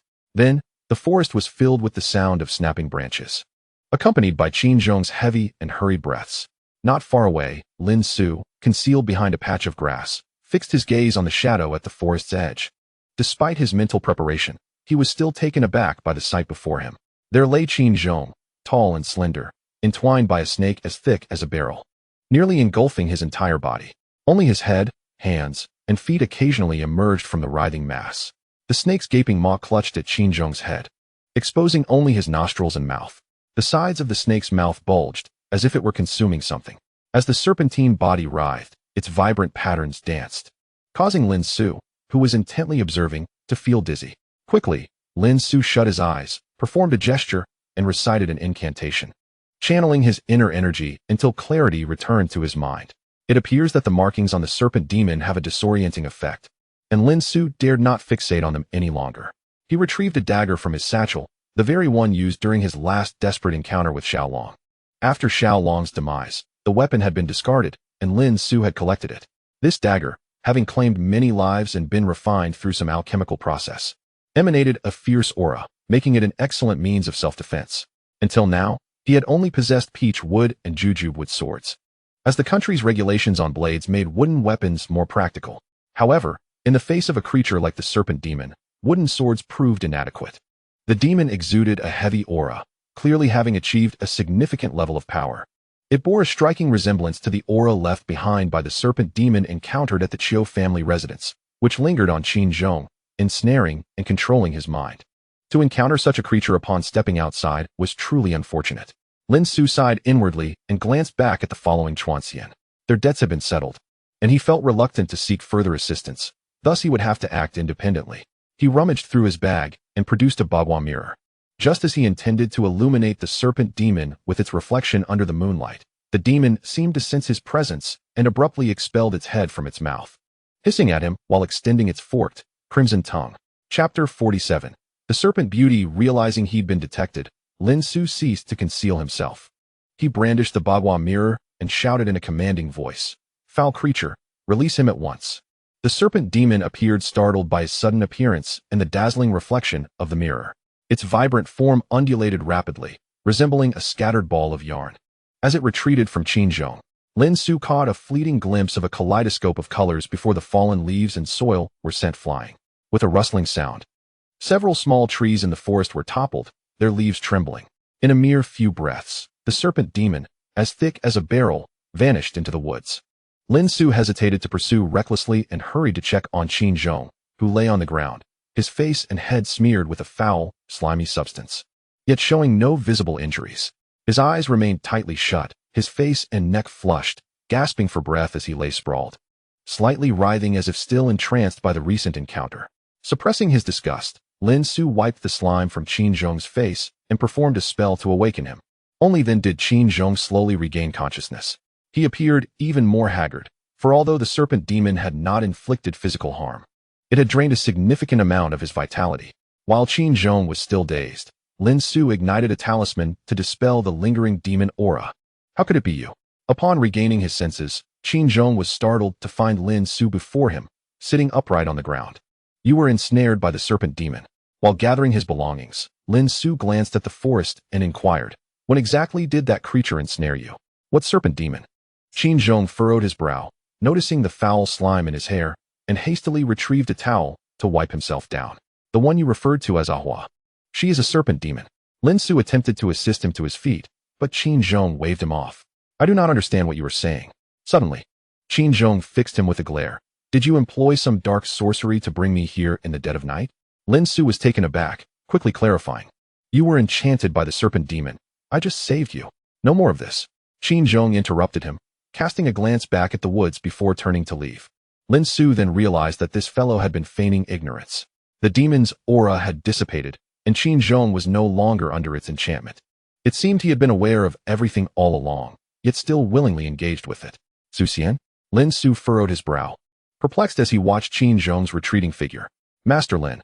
Just as they were nearing their abode, Qin Zhong suddenly halted, slightly turning to say, I hope you attend to your own duties and refrain from meddling in other matters. What I just did was my duty, Lin Xu replied, meeting Qin Zhong's gaze, and continued to implore, that demon is draining your essence.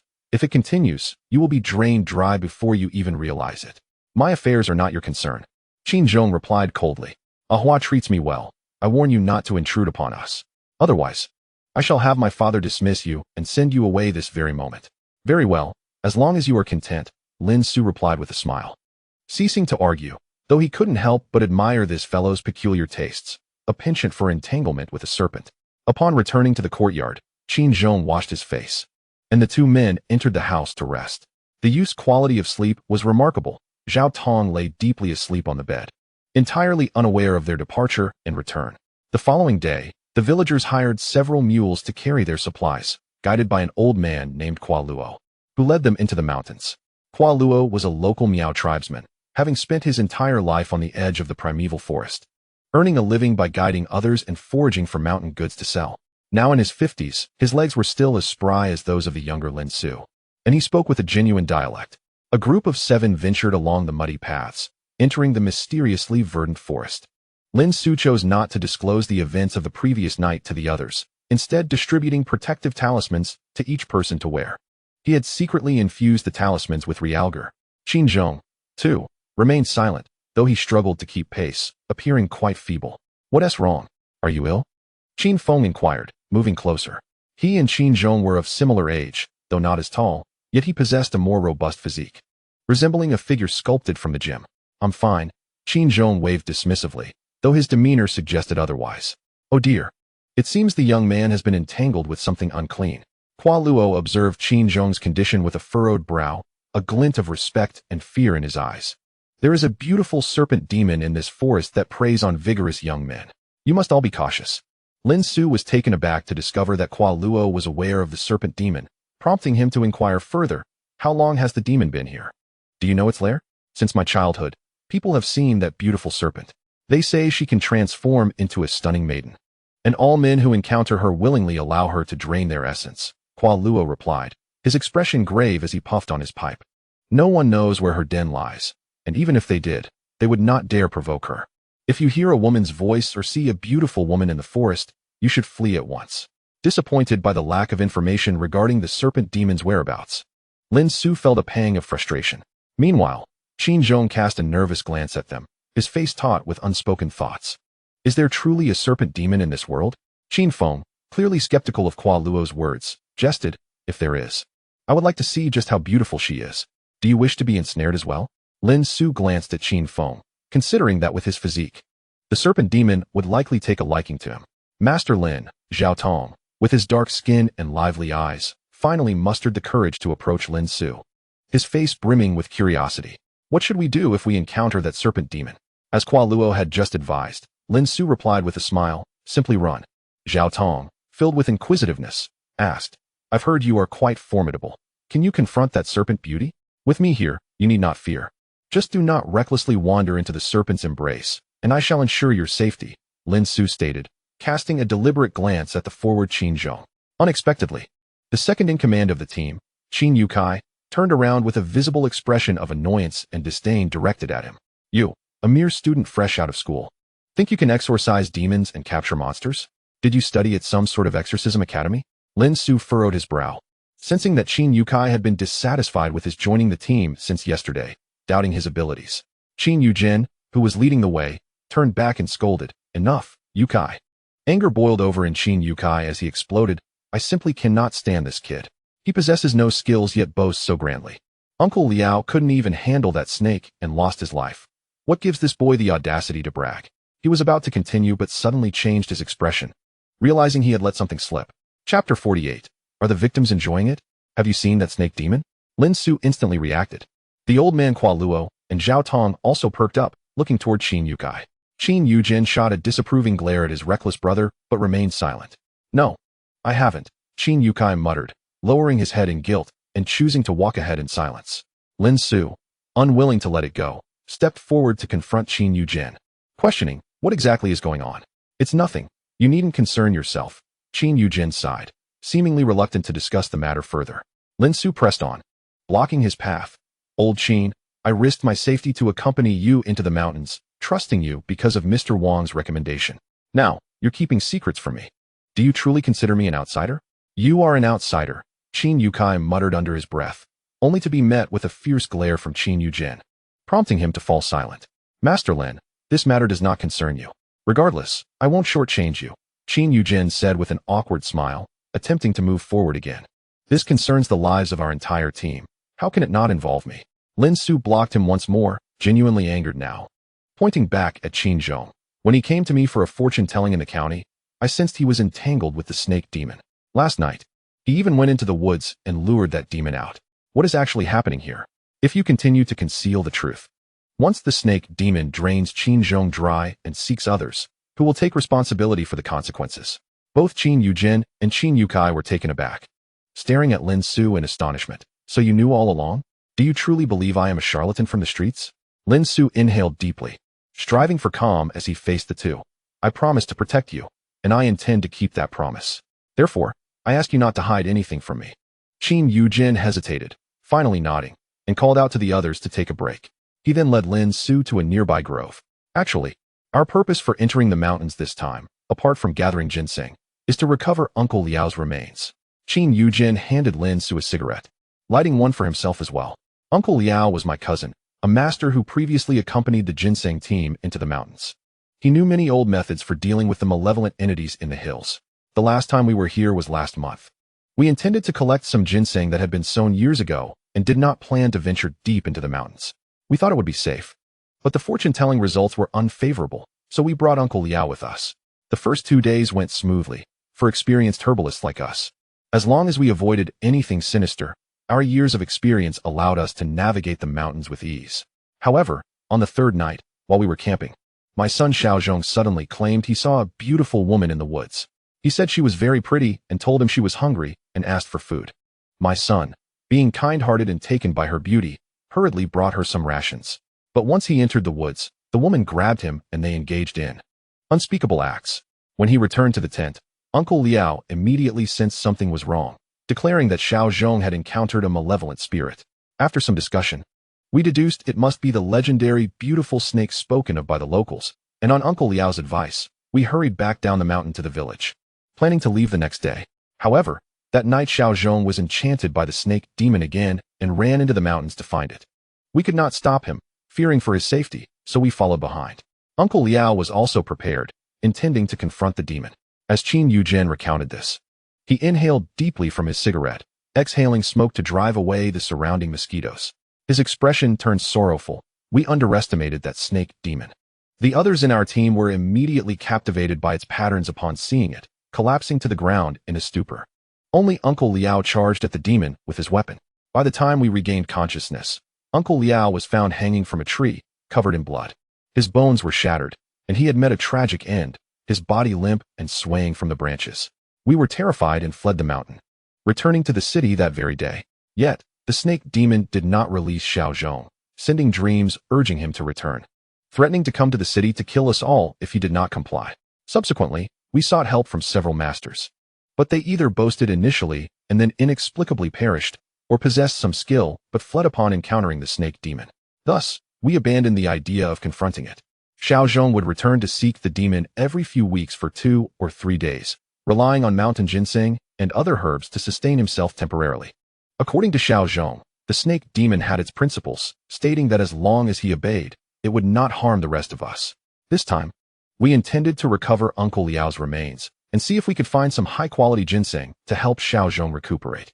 Afterwards, we hoped to seek assistance from masters in the provincial capital, hoping to save him. Having finished his account, Qin Yujin extinguished his cigarette on the ground with a resigned sigh.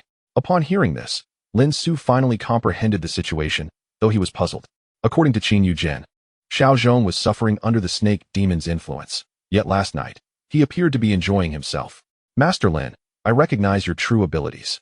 However, that snake demon is exceedingly formidable, not something an ordinary person can contend with. Therefore, you need not sacrifice yourself unnecessarily, as long as we do not provoke it. The demon should not pose a threat to us. Qin Yujin gazed sincerely at Lin Xu. Huh. Lin Xu understood that despite Qin Yogin's verbal expression of faith in his abilities, deep down, he harbored doubts. Otherwise, he would not have concealed the truth about the snake demon. The reason for hiring him was merely to repay a favor to Wang Chongfu. You actually believe in such demons? Lin Xu was utterly exasperated by Qin Yujin and his companions. That snake demon kills and drains vitality. It is devoid of humanity. To that creature, you are merely food. Would you expect it to honor its word to its meals? We have no choice. Qin Yujin sighed once more. Let us hope that creature keeps its word. Rather than gamble on whether it is satiated, it would be wiser to eliminate it directly. A chilling glow sparked in Lin Xu's eyes as he resolved to assist the Qin family in eradicating this grave threat. You charlatan.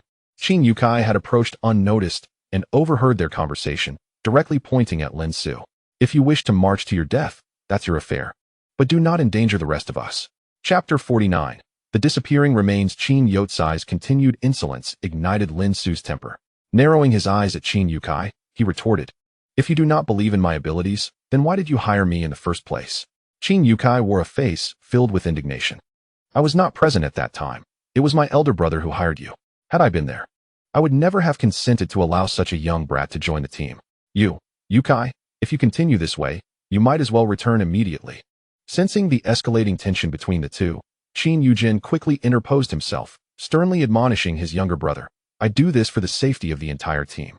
Do not provoke that snake demon. Although Yukai felt somewhat aggrieved, he could only turn back to the group upon meeting his elder brother's stern gaze.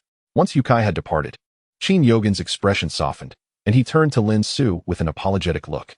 Yukai has a rather volatile temperament and speaks without restraint. Please do not take his words to heart. It's nothing. Lin Xu sighed helplessly. The value of human life cannot be forsaken, and he could not abandon them in their plight. Both Qin Yujin and Yukai harbored doubts about him. Thus, he could not expect their cooperation for a proactive approach. For now, a strategy of passive protection seemed prudent, taking one step at a time. It would be best to find a way to earn their trust first. By the way, Xiaodong and Offing are still unaware of the snake demon incident. I wish to spare them any fear. So I kindly ask you to keep this a secret for the time being. Qin Yujin instructed before they returned. Upon their return to the team, Zhao Tong and Qin Feng looked at him with curiosity. However, Lin Xu maintained a stern silence, making them hesitant to inquire further. Oh no. You have provoked the snake demon.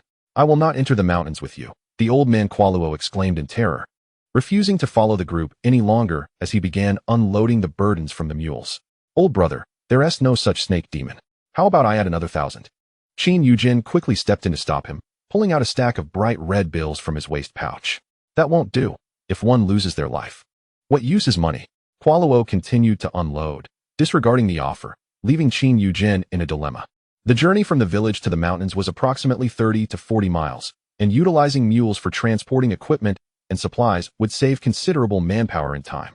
Previously, they had agreed that Kualuo would help carry the goods into the mountains and return before nightfall.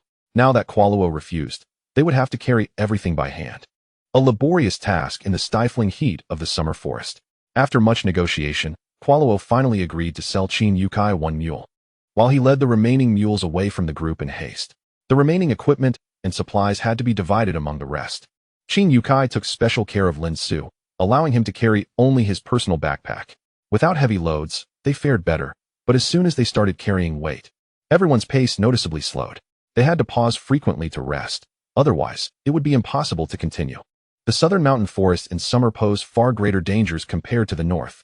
In addition to various venomous snakes and insects, wild animals, they also faced the risk of sudden downpours, falling rocks, landslides, and mudslides. Thus, everyone was cautious not to rest too long and aimed to reach the first campsite before dark.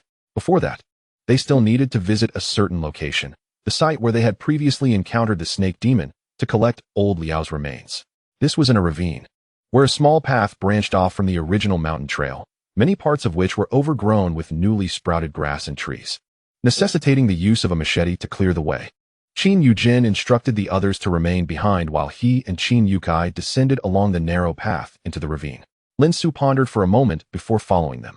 However, upon reaching the scene of the incident, old Liao's remains were nowhere to be found. Could they have been taken by some animal? Qin Yukai looked up at a tree branch where old Liao's body had once dangled, but now, neither the tree nor the ground bore any trace of him. Alas, we should have collected old Liao's remains before leaving, Qin Yujin lamented, feeling a deep sense of guilt. They had all been so frightened at the time, only focused on fleeing, with no energy left to tend to the deceased. As Lin Xu surveyed the surroundings, he discovered a shoe half buried in the underbrush. Is this yours? Lin Xu used a stick to lift the shoe and presented it to Qin Yujin and the others. It belongs to old Liao. Qin Yukai recognized it instantly.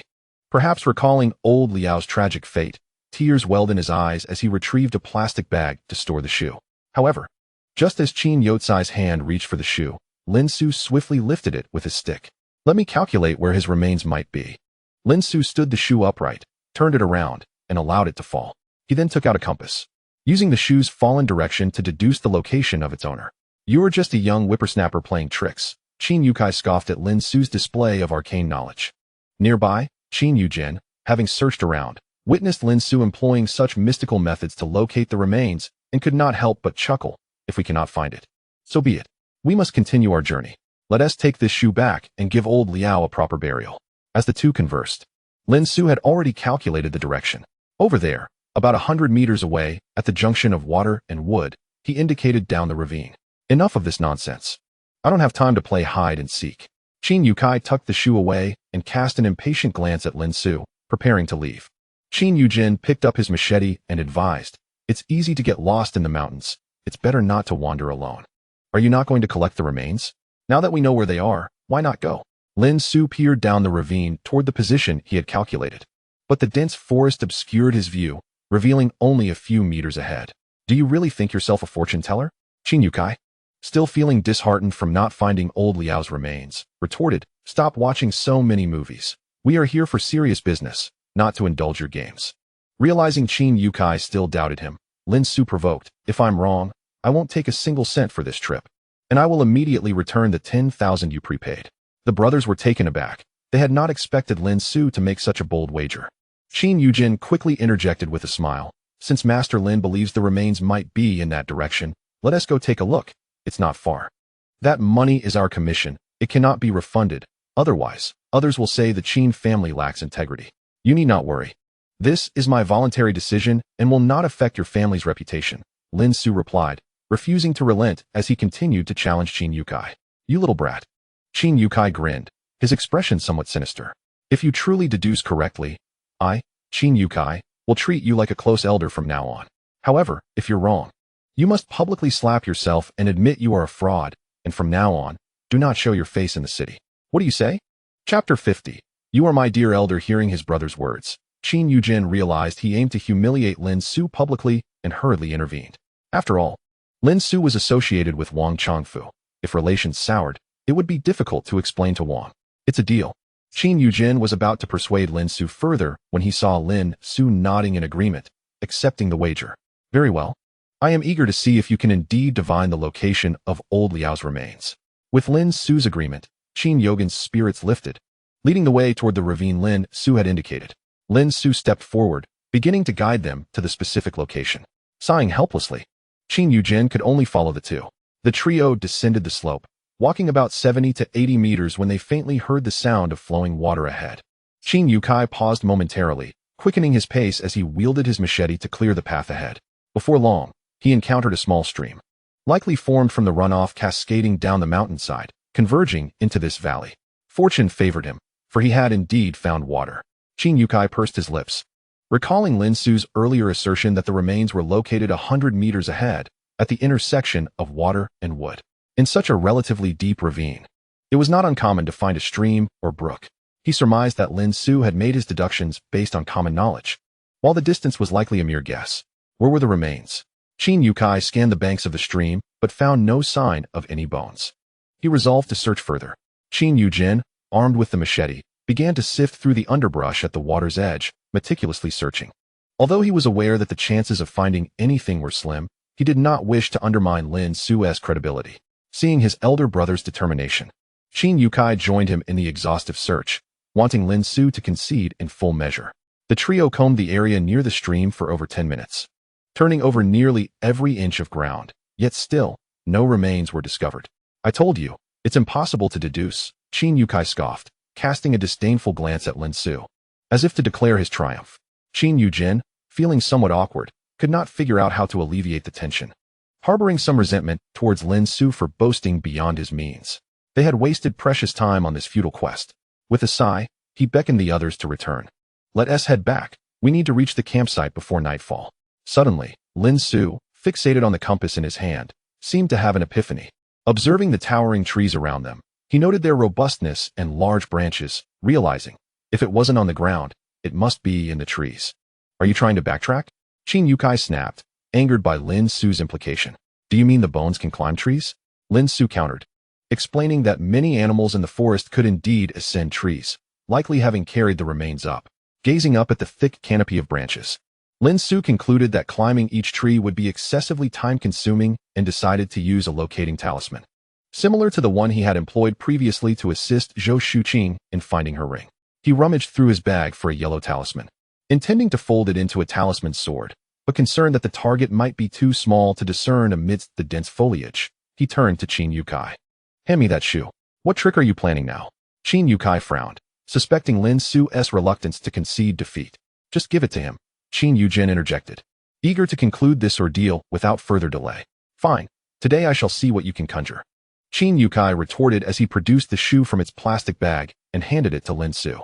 Lin Xu took the shoe, inserted the yellow talisman inside, and began to chant an incantation while forming hand seals. Go find your owner. He gently tapped the shoe.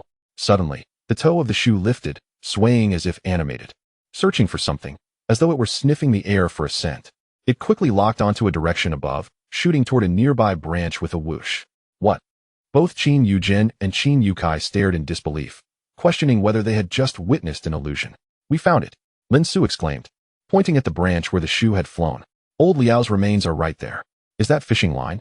Qin Yukai asked skeptically, probing around Lin Xu and beneath the branch, suspecting a transparent fishing line was suspending the shoe. Qin Yujin, however, skillfully removed the rope coiled around his shoulder and tossed it onto the branch. Once secured, he climbed up first, having spent decades foraging for medicinal herbs. They were agile in the mountains, swiftly scaling the branch. Soon, the two below heard Qin Yogin's voice, tinged with emotion, exclaiming, "It truly is old Liao's remains." What? Qin Yukai, still searching for fishing lines and inconsistencies, quickly followed suit up the rope. Old Liao, having been mangled by a snake demon and subsequently scavenged by other carnivorous creatures, was left with only a pile of shattered bones, tattered clothing, and another shoe. The carnivorous animal had likely not consumed all of old Liao, but had left him to decay on the branch, preserving most of the bones. The shoe that Lin Xu had inserted the talisman into lay adjacent to one of the leg bones, having indeed come to find its owner. Qin Yukai picked up the shoe, examining it closely, before extracting the yellow talisman to inspect it for any concealed mechanisms or threading. He found no signs of traps or holes. After feeling the decayed clothing and the other shoe, he confirmed that these were indeed old Liao's remains, leaving Qin Yukai utterly astonished. Casting a glance at Lin Xu, who remained composed, he finally understood the reality. This Master Lin was unlike the so-called masters of the past. He possessed genuine skill.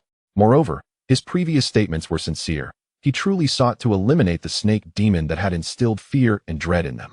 Reminiscing about his previous doubts and accusations towards Lin Xu, he slapped himself sharply across the face in self-reproach. Soon, after collecting old Liao's remains, the two descended from the branch. Qin Yujin placed old Liao's remains into a sealed bag, setting it on the ground, then lit an incense stick before it. Both brothers bowing in reverence. Old Liao, we apologize for letting you be devoured by those beasts after your death. We shall take you home now. Rising, Qin Yujin carefully secured the remains, bowing deeply to Lin Xu. Thank you, Master Lin. Qin Yukai hastily followed suit, striking himself with 2 resounding slaps. I apologize for any offense. Please forgive me, Master Lin. From now on, you shall be like an elder to me. No need for such formality. Lin Xu quickly assisted them back to their feet. We are all here to work. I understand your feelings. His sole aim was to earn the trust of the Qin brothers, not to have a man in his 40s regard a 20-something as an elder. Master Lin displayed great magnanimity. Observing Lin Xu's generosity, Qin Yukai felt an urge to disappear into a crevice. The 3 retraced their steps, rejoining their team before continuing their journey. They finally reached the campsite that Qin Yujin had mentioned before nightfall. This location was a flat clearing on the mountainside, flanked by hills on either side, with a low, open forest ahead. Water would not accumulate here, and the gently rising mountains behind provided a secure backdrop, making this a favored camping site for Qin Yuzhen and his crew. However, upon arrival, Lin Xu sensed something was amiss. This was an exceptional site, often referred to as a Taoist chair configuration in feng shui, with the azure dragon on the left and the white tiger on the right, and a robust mountain behind. It was evident that anyone buried here was of considerable status. If he was not mistaken, their campsite was directly above this grave. This was akin to feasting and relieving oneself atop someone else's head. Chapter 51. Ahua Ahua Ahua in principle. The entire forested area was a fire ban zone. Therefore, in general circumstances, they would avoid lighting a campfire. However, for Qin Yuzhen and his companions, each expedition was extraordinary. Yet they remained vigilant about fire safety. After setting up their tents, they kindled a fire to boil water, adding salt and sugar to it, and consumed some bread and rations. Given the considerable sweat they expended daily, it was crucial to replenish their salt and sugar intake to maintain their health. As night fell, darkness enveloped the surroundings. They lit incense to ward off mosquitoes and sprinkled pungent medicinal oil around to deter snakes and other creatures. Lin Xu observed his surroundings, noting the sparse vegetation on the ground. The soil beneath 3 feet was a deep charcoal hue, interspersed with white ash. It seemed his prior conjecture was indeed correct. Beneath lay the burial mound's sealing layer. However, nothing anomalous was detected in the vicinity, rendering this site suitable for a temporary camp. As Master Lin prepared to rest after a meal, Qin Yuzhen summoned Lin Xu into the tent, where Qin Yukai and Qin Zhong were also present. Master Lin, can you deal with the serpent demon? Qin Yuzhen asked directly. If so, we would greatly appreciate your assistance in saving Xiaozhong. Qin Yukai, glancing down, added, rest assured. Master Lin, we will offer a generous reward for your help, as long as you can save this child. As he spoke, Qin Yuzhen pressed his hand upon his son Qin Zhong's head, urging him to bow and plead for Lin Xu's aid. This bewildered Qin Zhong, who questioned, what's wrong? Father? Isn't he a fraud? He was perplexed by the sudden shift in his father and uncle's attitude toward Lin Xu, who they had previously regarded with suspicion, now showing him such respect and soliciting his help against the serpent demon. Fraud, my foot. The hot-tempered Qin Yukai delivered a sharp slap to his nephew's head. Apologize to Master Lin at once. You're barely clinging to life. You should be begging him for help. Qin Zhong's expression was odd, seemingly reluctant. Yet he obediently lowered his head. Do not worry. The talisman I provide will offer you temporary protection, Lin Xu assured them. Should that serpent demon dare to return, I will intervene. He nodded in agreement, as this was his duty. There were 3 tents in total, and to deter the serpent demon from returning, Lin Xu and Qin Zhong shared 1 tent for the night. The waterproof ground sheet was layered with a cooling mat, allowing the two to lie comfortably without feeling cramped. The ground still exuded warmth from the day's sun, mingling with the scent of decaying leaves and the earthy aroma rising into the air. The cacophony of insects echoed from all directions, while the forest occasionally rustled, revealing the sounds of leaves stirring, wood being gnawed, and other indistinguishable noises. Lin Xu recognized these as the nocturnal creatures emerging. Initially unsettled by the din, he adopted a relaxed position, focusing on his breathing. Soon, his mind and body found tranquility. This meditative practice alleviated fatigue, often proving more restorative than sleep when mastered. Unlike slumber, this method maintained a state of awareness and heightened sensitivity. At this moment, despite the myriad of surrounding sounds, Lin Xu discerned the faint sound of the tent zipper. The cooling mat shifted slightly beneath him. He realized Qin Zhong had grown hungry again and was likely seeking the serpent demon once more. After Qin Zhong exited, Lin Xu followed suit. Upon stepping outside, he spotted the talisman discarded on the ground, a testament to the boy's enchantment by the serpent demon. Even after Lin Xu had purged the demonic aura from him, he still recklessly sought the demon's embrace. However, Lin Xu had anticipated this, preparing countermeasures in advance. While sleeping, he had affixed a talisman to Qin Zhong's back and hidden a folded talisman sword within his hair, an anti-demon talisman. Qin Zhong moved quietly, his footsteps blending seamlessly with the surrounding insect chorus as he exited the camp platform, treading on dried leaves and grass to delve into the dark forest ahead. Just as Lin Xu intended to follow, he noticed the zipper of the adjacent tent being drawn back, revealing Qin Yuzhen and Qin Yukai, who had heard the commotion. They had seen Qin Zhong enter the woods, and their expressions reflected a mix of fear and inquiry, as if asking what to do next. After a moment's contemplation, Lin Xu instructed, stay a safe distance behind, If Qin Zhong loses consciousness, assist him in returning. Understood, the brothers replied, hastily grabbing their knives to follow. The night forest was shrouded in darkness. After their eyes adjusted, they could barely make out their surroundings under the moonlight filtering through the leaves. The four of them discreetly traversed the woods, ensuring to wear long-sleeved clothing to guard against insects, allergies, and scratches from the underbrush. Though the day had been tolerable, it wasn't long before the dew clinging to the foliage soaked through their garments, becoming uncomfortable against their skin. Ahua! Qin Zhong called out, his voice echoing in the stillness. Lin Xu quickly halted, ceasing all movement. Qin Yujin and Qin Yukai, lingering at a distance, crouched behind a tree trunk, peering toward the source of the sound. Ahua! Qin Zhong's voice grew more desperate, infused with yearning and anguish, reminiscent of a cat in heat, sending chills down one's spine. He cried out repeatedly, yet the woods remained eerily silent. Just as Lin Xu began to believe the serpent demon would not appear, a sudden oppressive sensation enveloped them. The chorus of insects fell silent, and the forest was engulfed in an unsettling stillness. Ahua! Qin Zhong sensed the anomaly, his excitement directed toward the shadowy thicket ahead. A gust of wind surged through the trees, causing the leaves and grass to sway gently, as if beckoned by some unseen entity in the darkness. The chilling breeze intensified, rendering their already damp clothing icy against their skin, prompting Qin Yujin and Qin Yukai, along with Qin Zhong, to shiver involuntarily. Ahua! A voice echoed from above, distinctly different from the serpent demon's feminine tone. It was neither male nor female, its delivery oddly stilted and disoriented, evoking a sense of confusion and trepidation. Qin Zhong visibly startled at the sound, glancing upward, where dense foliage obscured the sky. Ahua! This time, the voice emanated from a distance to the left. Soon, a chorus of similar calls erupted from the right, front, and even behind them. Ahua! Ahua! Ahua! The voices shifted locations, both near and far, their intonations evolving from their initial clumsiness to a more practiced, almost frenzied excitement. The echoing ghost. And so many of them. Qin Yujin and Qin Yukai were instantly gripped by terror, their hair standing on end as they crouched in fear, trembling uncontrollably. Chapter 52. The Echoing Ghost. The Echoing Ghost was a notorious entity known to frequent these mountains, often appearing at dusk or during the night, mimicking human speech. According to the wisdom of the elders, the best course of action was to remain silent and ignore it, allowing it to lose interest and depart. However, there were exceptions. At times, neglecting it would provoke it to touch your shoulder, tug at your hair, steal your belongings, or even attempt to bite, making it impossible to shake off. There were accounts of individuals being gruesomely mauled to death by the echoing ghost, their bodies left in a state of decay, a truly harrowing fate.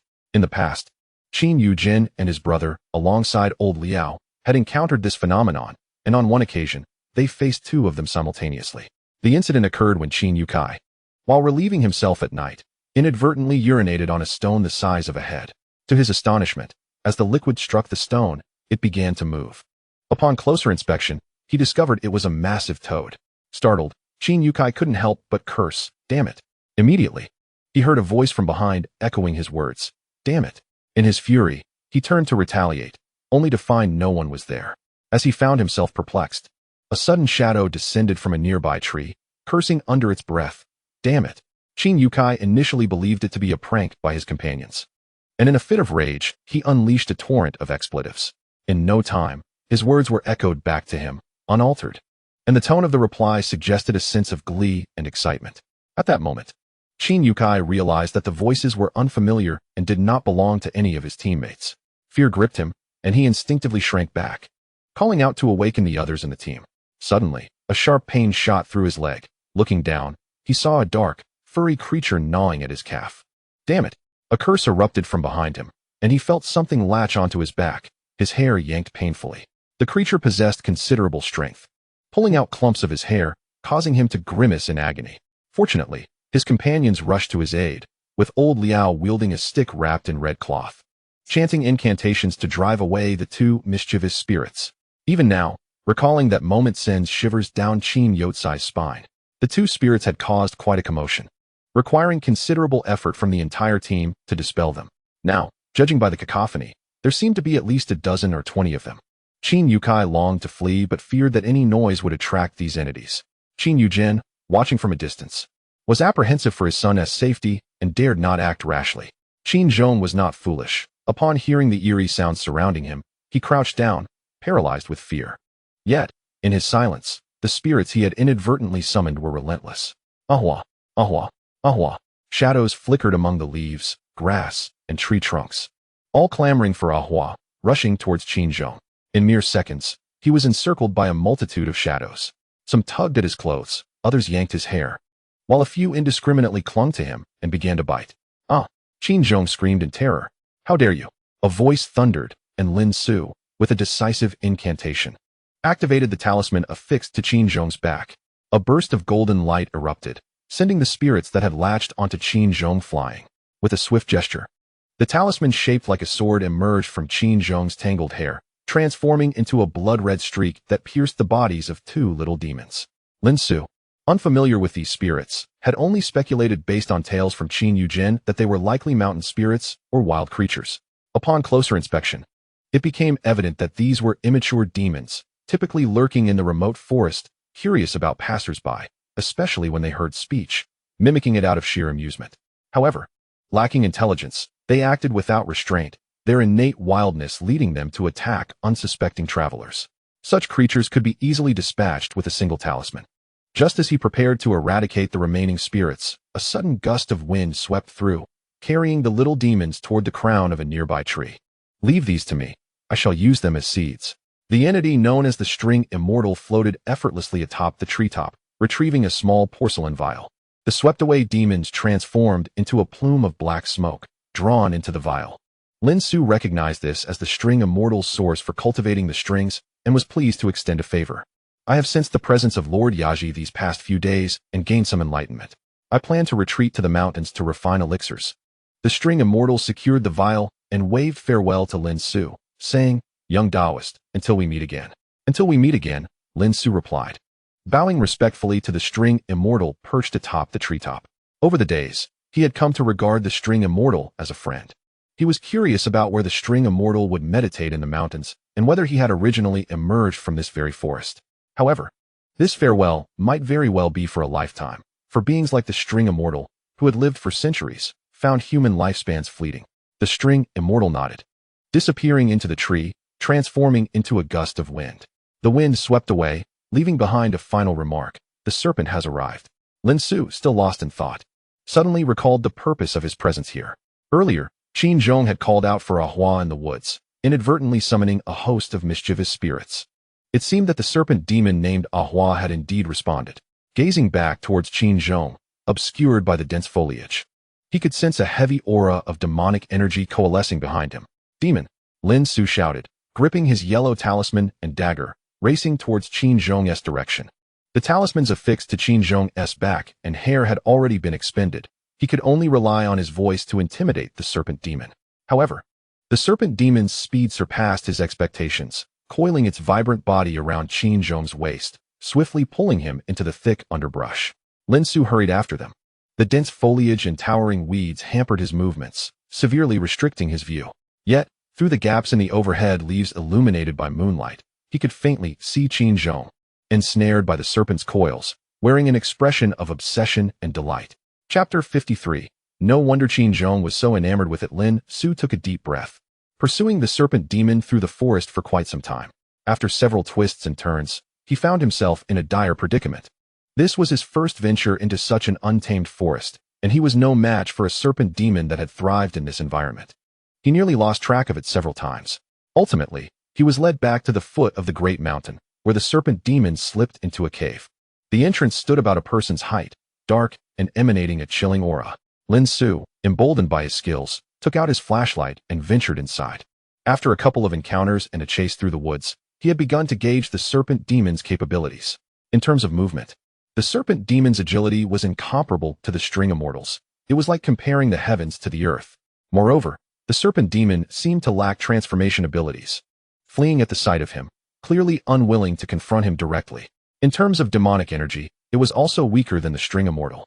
This realization filled Lin Xu with confidence, ready to teach a lesson to this enchanting serpent that lured men. The cave was damp, with shallow streams trickling beneath his feet. Water droplets condensed on the walls and ceiling, occasionally dripping down, creating a rhythmic sound in the stillness of the cave. Remaining vigilant of his surroundings, Lin Xu proceeded cautiously. As he walked, he suddenly discovered that the cave sloped upward, instilling him with an ominous premonition. The further he ventured, the drier the surroundings became. After traversing about 100 meters, the path opened up unexpectedly. Approaching, Lin Xu found himself in a stone chamber, with stone slabs underfoot and green bricks overhead. In the center stood a tall stone pillar, adorned with cloud patterns and floral motifs. The previous cave's end opened into this stone chamber, 2 meters above the ground. It was indeed a tomb. Lin Xu felt a sense of resignation. Upon entering, he had immediately recognized the grandiose layout of the tomb. However, he had not anticipated that in pursuing a serpent demon, he would inadvertently stumble upon it. Such large tombs typically house traps or malevolent entities guarding them, and a moment's carelessness could cost him dearly. Had he not pursued the serpent demon to this place, he would never have ventured in. The vast opening leading outside assured that the air within the tomb must be satisfactory. Lin Xu leaped down from the entrance and discovered 2 translucent serpent scales on the ground, likely remnants left by the serpent demon. Inside the stone chamber, there were 2 stone coffins, their lids already ajar, revealing only some tattered pottery shards and a heap of rusted decay, indicating that this place had long been pillaged. Lin Xu even suspected that the entrance he had come through was an old thief's tunnel. The ground was covered in dust, with a fresh drag mark leading away. Following this trace, Lin Xu arrived at the side of the stone chamber, entering a corridor. The walls of the corridor were adorned with intricate patterns, yet erosion over the years had stripped them of their original colors, allowing only vague outlines to hint at the graceful forms of ethereal women dancing in midair. Each figure, unique in posture, movement, and visage, mirrored the size of an ordinary person, with some areas still retaining traces of color. As the flashlight's beam swept over them, the flesh-toned limbs appeared almost as if real women were embedded within the walls. The corridor, broader than the previous cave, enveloped Lin Xu in a sense of oppression. As if the many gazes from the figures on the walls were persistently watching him, curiosity drew him closer, and he discovered that these women were not painted directly onto the walls, but rather depicted on some kind of hide, affixed to the surface. Lin Xu dared not ponder what sort of hide it might be. As he reached the end of the corridor, turning a sharp corner, he encountered an oil lamp casting a soft orange glow. Standing in the light was a woman, entirely nude, more beautiful and alluring than any of the figures he had seen thus far. She swayed her body, showcasing her flawless form, her eyes seemingly capable of ensnaring souls. A delicate hand, adorned with sheer fabric, reached out to him, and Lin Xu found himself instinctively placing his hand in hers. She led him into the stone chamber, where darkness enveloped them, leaving only the glow of the oil lamp and the woman in his world. As he drew closer, Lin Xu realized that every inch of her was perfection, aligning perfectly with his aesthetic ideals. An impulsive yearning surged within him, to spend just one night with this woman. He would gladly embrace death. Yet, deep down, he understood that in such a moment and place, it was implausible for a woman like her to exist. Still, in that instant, he wished to preserve this enchanting illusion. Seizing the opportunity, he indulged his gaze. It was only then that he grasped why Qin Zhong was so captivated by this serpent demon. No man could resist such a lure. Just as the woman beckoned him to a deeper engagement, an unsettling sensation of demonic energy invaded him, prompting Lin Xu to sigh in regret, aware that the beautiful dream would soon shatter. Heaven and earth, primordial essence, vast cultivation, manifest my divine power swiftly, safeguard my being. As the incantation of golden light emerged, his bewitched eyes regained clarity, dispelling the demon's influence within him, and the surrounding illusions dissolved in an instant. The oil lamp remained, revealing a stone chamber resembling the one he had encountered earlier.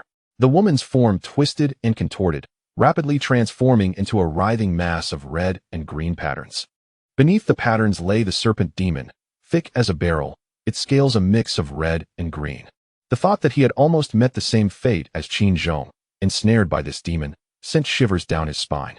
The serpent demon, expelled by the golden light spell, flicked its scarlet tongue, momentarily dazed. Upon noticing Lin Xu's clear gaze, it realized that its illusion had been shattered. With a swift turn, it attempted to flee. Halt! Where do you think you're going, demon? With golden light shielding him, Lin Xu's aura intensified. He roared in anger, drawing his dagger and lunging forward. The serpent's icy, slick body felt like a cool mat beneath his touch. This might explain why Qin Zhong found pleasure in being entwined by the serpent demon. The serpent demon, possessing immense strength, swiftly darted away with Lin Xu on its back. He could only secure his legs around its body, one hand gripping tightly, while the other brandished the dagger, plunging it into the serpent's flesh. Forged from malevolent energy, the dagger was extraordinarily sharp, easily piercing through the demonic aura and the serpent's scales, embedding itself into its body. The serpent demon writhed in agony, its massive head suddenly twisting to snap at Lin Xu with its blood-red, foul-smelling maw. Lin Xu quickly released his grip, leaping aside just in time to evade the demon's assault. Seizing the moment as its head reared back, he retrieved an exorcism talisman and affixed it to the dagger, aiming for the serpent's vital spot and driving it deep. Struck in its weak point, the serpent demon convulsed violently, and Lin Xu, unable to escape its thrashing, clung desperately to its body, fearing that a fall would lead to being crushed by this creature. As it thrashed and rolled, the serpent demon began to flee, taking Lin Xu with it through the stone chamber and corridor. His head and body collided against the surrounding walls, leaving him dizzy, and in that haze, he imagined seeing the figures of women descending from the walls, dancing and laughing in the air around him. It felt as though these women were guiding him and the serpent demon deeper into the tomb. Chapter 54. The 7 stars guard the way. The 5 thunders exorcise evil perched upon the serpent demon's back. Lin Xu was filled with both fear and astonishment. The women surrounding him did not seem to be mere illusions conjured by the demon, but rather manifestations akin to a mystical art, utilizing the environment and objects to create these spectacles.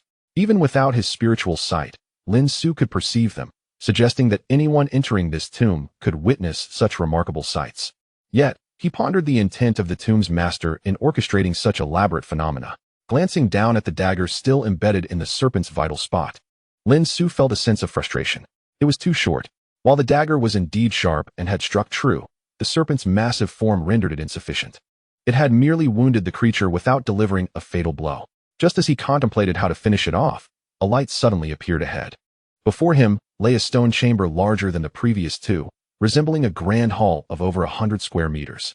The floor was composed of enormous stone slabs, and the ceiling soared high above, enveloped in an eerie yet mystical pale green glow. The source of this light was a series of luminescent stones embedded in the walls, each radiating a gentle green luminescence, illuminating the surrounding stone walls, columns, and ceiling. In the outside world, these stones emitted a faint glow, but within this dark tomb, once one's eyes adjusted to the dimness, the luminescence appeared quite bright. Without time to thoroughly examine his surroundings, Lin Xu leaped from the serpent's back as it momentarily paused. As he withdrew the dagger, blood gushed from the serpent's wound, filling the air with a metallic scent. The serpent demon, having sustained severe injuries and exhausted from its prolonged struggle, collapsed to the ground. The laws of heaven and earth declare, the 7 stars guard the path. The 5 thunders exorcise evil. Lin Xu retrieved a ritual spike from his bag, forming a lightning seal as he stepped forward, ready to bring the serpent demon to its end. Ahua! A voice suddenly called out from the side. It was Qin Zhong, who had hurriedly emerged from behind a stone pillar, rushing to examine the serpent's wounds with a pained expression. Get back! I'm about to use lightning magic. Lin Xu's grip on the ritual spike and the fist forming the lightning seal crackled with energy as tiny arcs of lightning danced around him, resonating with the thunderous sound echoing throughout the stone chamber. The creatures of the demon realm harbor an innate fear of thunder. Upon witnessing Lin Xu wielding his thunderous magic, the serpent demon trembled in terror, concealing its head behind Qin Zhong. No, please. Qin Zhong quickly spread his arms to shield the serpent demon, his eyes wide with dread as they darted up and down Lin Xu's form, particularly fixated on the flickering lightning in his grasp. Although covered in dust, Lin Xu radiated a divine and formidable aura, enhanced by the golden light spell and thunder magic. It was only now that Qin Zhong comprehended the vast difference between Lin Xu and the likes of old Liao and those previous false masters. This man was akin to a celestial being descended to earth, Master Lin. After a brief moment of astonishment and disorientation, Qin Zhong regained his composure, tears welling in his eyes as he pleaded, I beg you, spare Ahua. Humph, Lin Xu scoffed coldly. If I let it go, will it spare you? Will it show mercy to others who venture into the mountains in the future? Ahua has never harmed anyone first. It was only when others provoked her that she retaliated, Qin Zhong hurriedly explained. She never sought to harm me either. I chose to be with her willingly. It's not her fault. Regardless of intent, once it has taken a life and continues to drain the essence of others, it becomes a scourge upon the world. I cannot let it live, Lin Xu declared, stepping forward, lightning crackling around him, his hair billowing as if caught by an unseen wind. If you do not disperse, I will annihilate you both. No. Qin Zhong, in a fit of desperation, knelt down and began to knock his head against the ground, pleading, "Please, grant her a reprieve. I know she has harmed many in the past, and even killed old Liao. I am willing to trade my life for hers. Do you understand the gravity of your words?" Lin Xu glared at the kneeling Qin Zhong, his eyes glinting with lightning. "You are ensnared by her enchantment. Do not remain deluded, led by this monster." "No, I am not enchanted. I am fully aware," Qin Zhong sobbed, tears streaming down his face. "I genuinely care for Ah Hua, whether in her human form or as a serpent. She is the only one I recognize in this world. I implore you, grant me this one wish." Seeing the clarity in Qin Zhong's eyes, untainted by demonic influence, Lin Xu found himself at a loss for words. No wonder this youth had been so captivated and indulgent when entwined with the serpent demon. Indeed, every person has their own preferences and inclinations. By the way, money. Qin Zhong seemed to remember something, lifting his gaze to Lin Xu with urgency. "You came here for money, didn't you? I will pay you to let Ah Hua go. Would 500,000 suffice?" "No, 1,000,000. I will give you 1,000,000. Though I have a fondness for wealth, exorcising evil is a principle of my path. Allowing such a menace to continue existing would disturb my moral compass." Lin Xu sighed, completing the final steps of his technique as brilliant lightning enveloped him. "Since you wish to die with her, I shall accommodate your desire." "Qin Zhong, step aside." The serpent demon finally spoke, shaking its head and sending Qin Zhong flying. Tears flowed from its bell-like eyes as it cast a lingering glance at Qin Zhong. "We shall meet again in the next life." As the words left its mouth, it turned and expelled a plume of azure-purple poison towards Lin Xu. Just as the toxic gas coalesced in the air, it was immediately shattered by the lightning. Boom! The thunderclap accompanied the lightning, illuminating the stone chamber as bright as day. The serpent demon's massive form was struck, blood splattering everywhere. With a swift motion, a sharp talisman pierced the serpent's vulnerable spot, instantly penetrating its already wounded body. Subsequently, the colossal serpent could no longer withstand the onslaught of lightning, its flesh tearing apart, breaking into pieces. "No!" Qin Zhong cried out, rushing forward, but it was too late. He could only kneel on the ground, weeping over the scattered remains. Why? Why must you be so cruel, Ah Hua?" Amidst his tears, he suddenly noticed a small, round white object among the carnage, emanating a gentle glow. "For every transgression, there is a penalty. For every life taken, a life must be repaid." After finishing his task, Lin Xu appeared somewhat dejected. Today had truly exhausted him. He looked up to see Qin Zhong reaching for the glowing egg, a faint smile gracing his lips. "Though I had no intention of killing you," she still retained a flicker of humanity, seeking to protect you in her final moments. "I will leave her a fragment of her demonic essence, allowing her to start anew." As his words fell, the radiant white object shattered, revealing a small, flower-patterned green serpent, no larger than a finger. "Ah Hua." Qin Zhong's tear-streaked face brightened with surprise as he hurriedly cradled the tiny serpent in his palms, nurturing it carefully. "Your entire life as cultivation has been destroyed. This is your just reward. If you dare to harm others again in 100 years, there will be righteous beings, like myself, to eliminate you. Next time, you may not be so fortunate. The consequences of good and evil are yours to choose. Tread wisely." Lin Xu cast a sidelong glance at the small serpent in Qin Zhong's hands. The tiny serpent raised its head, seemingly understanding his words, giving a gentle nod before laying its body down, signifying complete submission. Thank you, Master Lin." Qin Zhong wept with joy, repeatedly bowing in gratitude. "Take care of yourself as well." Lin Xu waved his hand, finally taking the time to inspect the specifics of the stone chamber. Upon closer examination, he was astonished by what he beheld. "Are these the predecessors of my path? And are those esteemed Buddhist monks?" Chapter 55. The demonic bones and treasures. The stone chamber radiated a vibrant green hue, casting an eerie glow over everything. In this luminescent light, the objects within the chamber appeared even more bizarre and frightening. Aside from the entrance where Lin Xu and his companions stood, the rest of the chamber was littered with various desiccated bones and corpses. Due to the color of the light, Lin Xu had previously overlooked these remains, mistaking them for carvings or decorations of the stone chamber. Now, upon closer scrutiny, he could identify at least 100 skeletons and corpses, with many more reduced to dust due to age or decay. At the very center of the chamber lay a massive stone sarcophagus, its lid overturned. Surrounding the sarcophagus were several well-preserved skeletons, with the ground strewn with a rotting Zen staff, nearly disintegrated Buddhist beads, a decayed peachwood sword, a bagua mirror, and scattered money swords and other magical artifacts. From the tattered garments of these skeletons, it was possible to discern that they belonged to practitioners of both Buddhism and Taoism. What on earth happened here?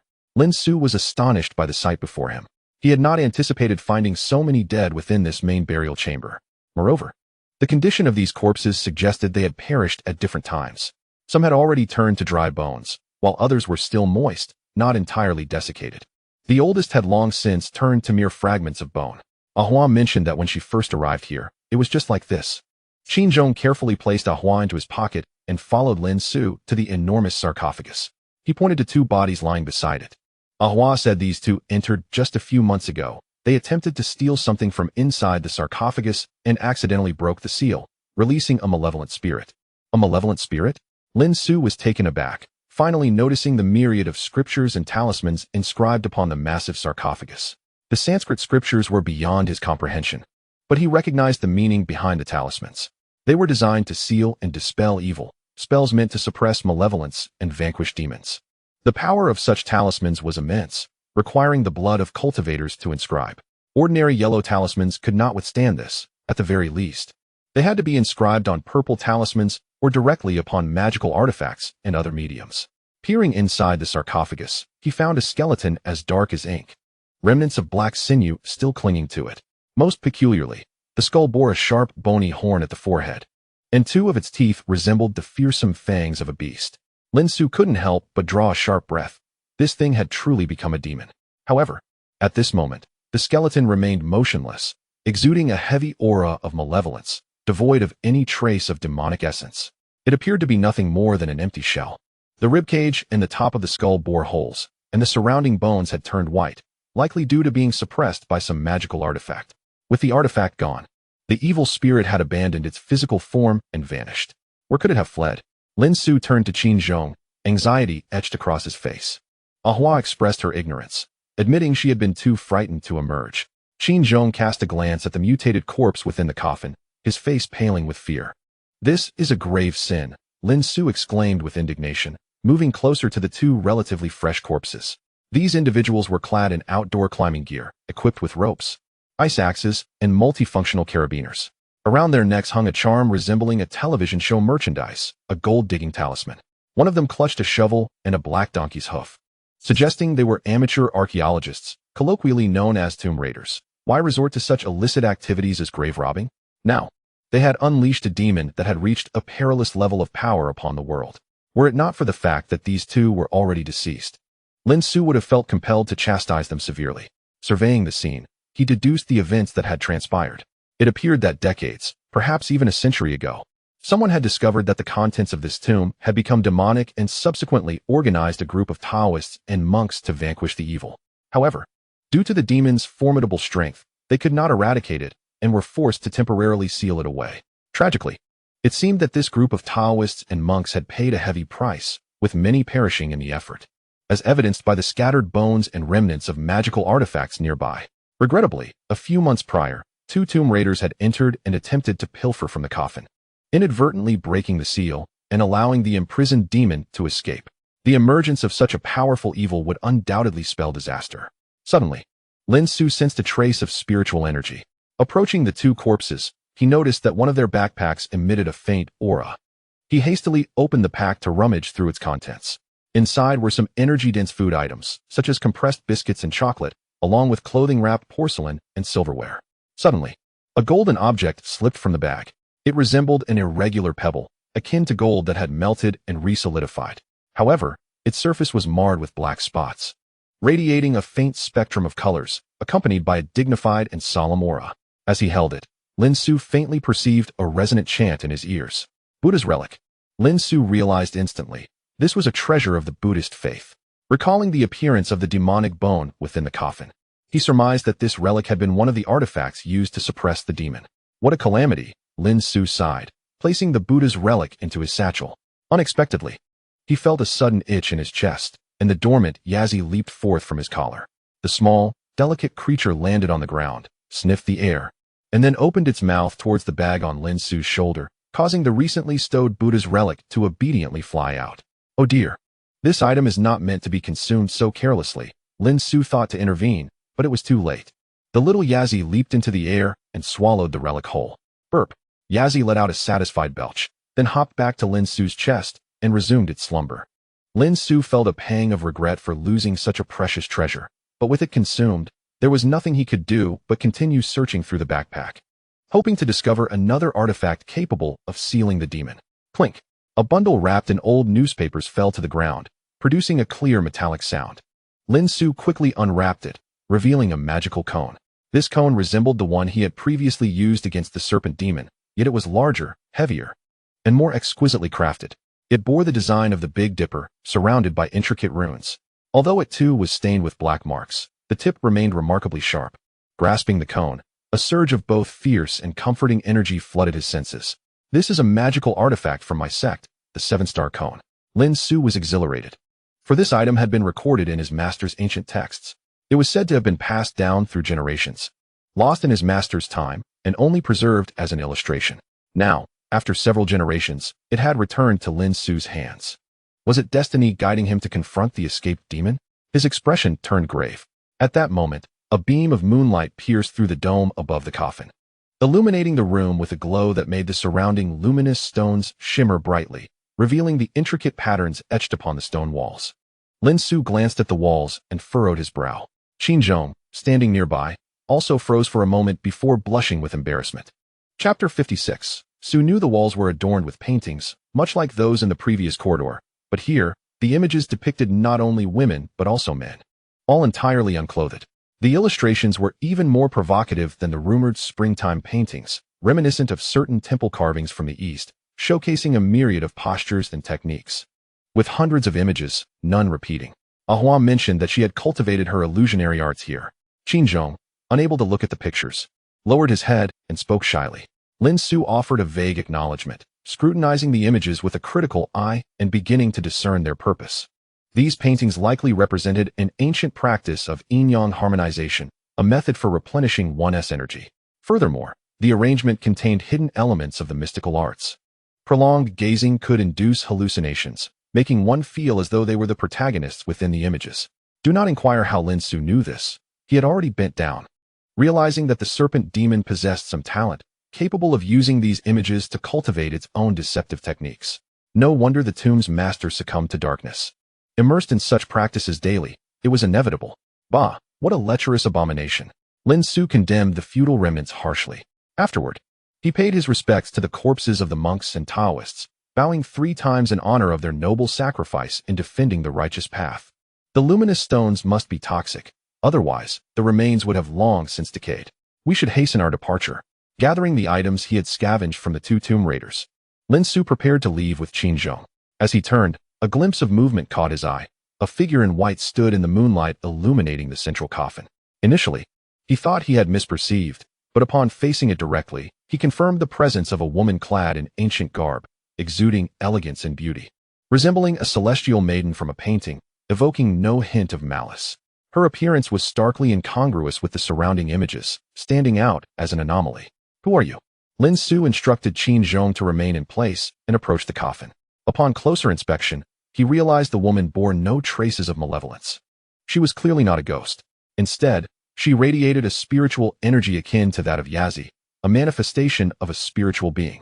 Though faint, it was evident that she emanated the essence of some rare, celestial material. I am Su Nu, the young woman said, delicately folding her fingers and offering a slight bow to Lin Xu. Greetings, noble sir. Su Nu? Lin Xu wore a perplexed expression. What are you exactly? The moonlit spirit maiden tilted her head, momentarily at a loss for words, seemingly unsure of how to respond. She then extended her slender finger and pointed at the coffin. This is me. What? Lin Xu took a step back in fright, hastily rummaging through his bag for the recently acquired 7-star cone. Uft. The spirit maiden suddenly raised her sleeve to cover her mouth and laughed. Not that skeleton. But what lies beneath it? Taken aback, Lin Xu cautiously leaned closer. Following the direction of the spirit maiden's finger, he discovered a small transparent crystal the size of a finger amidst a pile of decayed remnants beneath the magical skeleton's skull, previously shrouded by the skeleton's oppressive aura. The crystal now emanated a faint yet pure and vibrant energy upon being unearthed. This is me, the spirit maiden exclaimed jubilantly. Lin Xu observed closely, speculating that this must be a natural treasure born from some sacred vein of earth.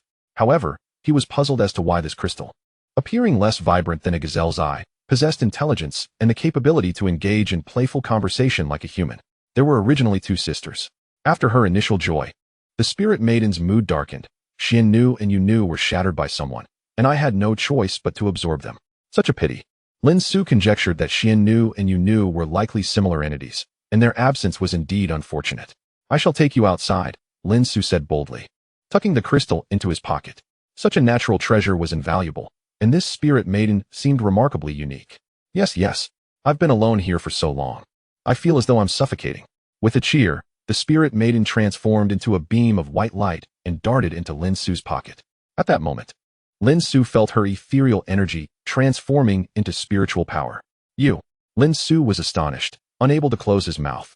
In the realm of alchemy, the lower dantian governs qi, the middle dantian governs spirit, and the upper dantian governs divinity.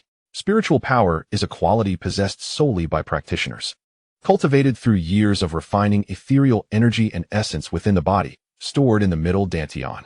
How could this spirit maiden, seemingly just a natural treasure, have embarked upon the path of cultivation? What is it? The spirit maiden's melodious voice chimed in his ear. Tell me about your origins and how you cultivated. Lin Xu, understanding she was using her spiritual power to communicate, eagerly inquired while guiding Qin Zhong out of the tomb. Oh, me? The spirit maiden seemed to have not conversed with anyone in ages and took the opportunity to recount her story. It turned out her earliest memories were of being human, a young woman from a scholarly family in the city.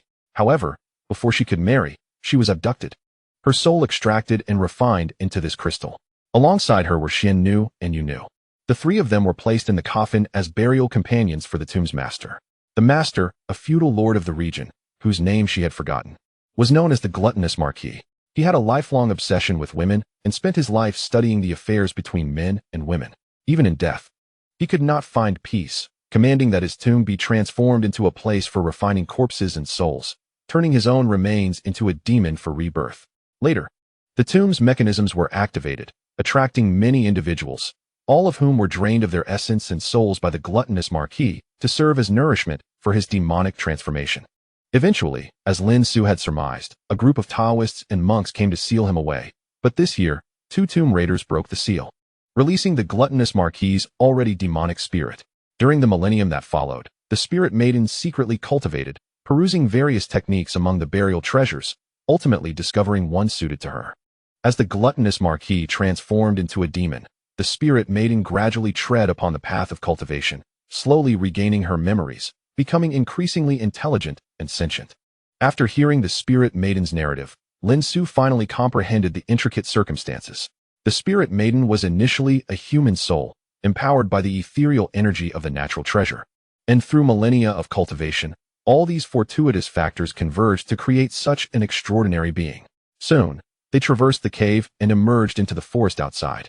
In summer, dawn arrived early, and by 5 o'clock, the sky was already brightening. After 1,000 years, I have counted the moons daily, hoping to escape that infernal pit. Today, I have finally been saved by you, kind sir, and I am immensely grateful. Gazing at the sky, the spirit maiden expressed her emotions. Suddenly excited, how about I offer myself to you? Chapter 57. A casual gesture suffices. What? Upon hearing the spirit maiden's words, Lin Xu stumbled, nearly falling to the ground. Aren't you ancient beings supposed to be more open-minded? Not at all. The spirit maiden paused before explaining. I saw your extraordinary prowess and your chivalrous heart, willing to rid the world of harm, along with your benevolence. That is why I dared to reveal myself to you.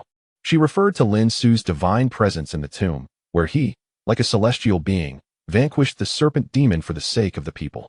Yet, had it been merely admiration, she would have regarded him with the same reverence as the Taoists and monks who sealed the gluttonous Marquis. However, after witnessing the serpent demon protect another in its final moments, Lin Xu chose to show mercy and allowed a fragment of its essence to remain, rekindling hope for the demon's rebirth. This act stirred something within the spirit maiden, prompting her to contemplate entrusting herself to him, thus deciding to reveal her presence. Besides, you are yet to marry, and I am unmarried as well, the spirit maiden continued, but was abruptly interrupted by Lin Xu. Wait, how do you know I am not married? With a playful smile, the spirit maiden covered her mouth. I see that you are vigorous and pure, suggesting you are still a virgin. Caught off guard by her observation, Lin Xu felt a mix of embarrassment and indignation. My lord, during your time in the tomb, were you not intrigued by the techniques inscribed on the walls? There are many more methods etched on bamboo slips, though they have since decayed. However, I have memorized all the formulas and techniques during my idle moments. If you are interested, I can teach you everything." The spirit maiden spoke earnestly. "No, I'm not interested at all." Lin Xu quickly shook his head and waved his hands. "I was merely curious. Such esoteric practices should remain lost to the annals of history." "Oh." The spirit maiden appeared somewhat disheartened, having thought Lin Xu was captivated by the knowledge. "About my offer to you." She hesitated, bringing up the topic once more. "How can you offer yourself when you lack a physical form?" Lin Xu found it amusing, sensing that although the spirit maiden appeared clever, there was a certain naivety about her. "I am already practicing the art of embodiment. I will soon have a form," the spirit maiden explained earnestly. "Then let us speak of it after you successfully take form." Lin Xu waved dismissively, wishing to change the subject as he spotted Qin Yujin and Qin Yukai in the woods ahead. "I shall take that as your agreement." The spirit maiden's tone was bashful, yet filled with joy. After wandering in the woods for quite some time, Qin Yujin and Qin Yukai finally spotted Lin Xu and Qin Zhong, their anxious hearts settling as they quickened their pace to approach. "Master Lin." Qin Zhong gently covered the pocket containing Ahua. "I promised that if you spared Ahua's life, I would pay you. However, I currently cannot offer 1,000,000. Could I give you 50,000 now and repay the rest later? I only spared her a fragment of her essence because she still possesses a glimmer of humanity." Lin Xu was taken aback by Qin Zhong's willingness to pay. He sighed. "I have shattered her essence and destroyed her lifelong cultivation. It feels no different from death. Do not take the monetary matter too seriously. One might think I am extorting you. Just a token gesture will suffice. Let it be 500,000. Qin Zhong was elated, surprised by Master Lin's magnanimity. Lin Xu, too, felt a sense of joy. Not only had he acquired a treasure that night, but he had also earned 500,000. As both parties convened, Qin Yujin hurried to check if his son, Qin Zhong, was harmed. "The serpent demon has been vanquished by me, and it will no longer pose a threat to anyone." Fearing that they might become anxious, Lin Xu refrained from mentioning the fragment of demon essence belonging to Ahua, assuring them that the serpent demon would not trouble anyone for at least a century or two. Since Qin Zhong was so fond of it, it would be wise to keep it as a pet. Indeed, I witnessed Master Lin obliterate that serpent demon with his thunderous magic. Qin Zhong expressed his gratitude to Lin Xu, feigning a semblance of lingering fear as he displayed several bloodied scales to them. "Is it resolved?" Qin Yujin and Qin Yukai exclaimed in unison, their faces alight with joy. Initially, they had organized an auction to raise funds to invite a master from the provincial city to deal with the serpent demon. Rumor had it that the fees for those masters began at 1,000,000. For a task such as theirs, it would be no less than 5,000,000. Depending on whether the masters were willing to accept the job, they had not anticipated that they would secure a capable master for merely 100,000, who had effortlessly eliminated the serpent demon. "Thank you, Master Lin," Qin Yujin said, tears of gratitude welling in his eyes. In recent days, he had exhausted his family's long-stored ginseng to bolster his son's health and sought funds to hire a master to exorcise the demon. Now that the crisis was averted and his son's life was spared, he could finally breathe easy. Master Lin was truly remarkable.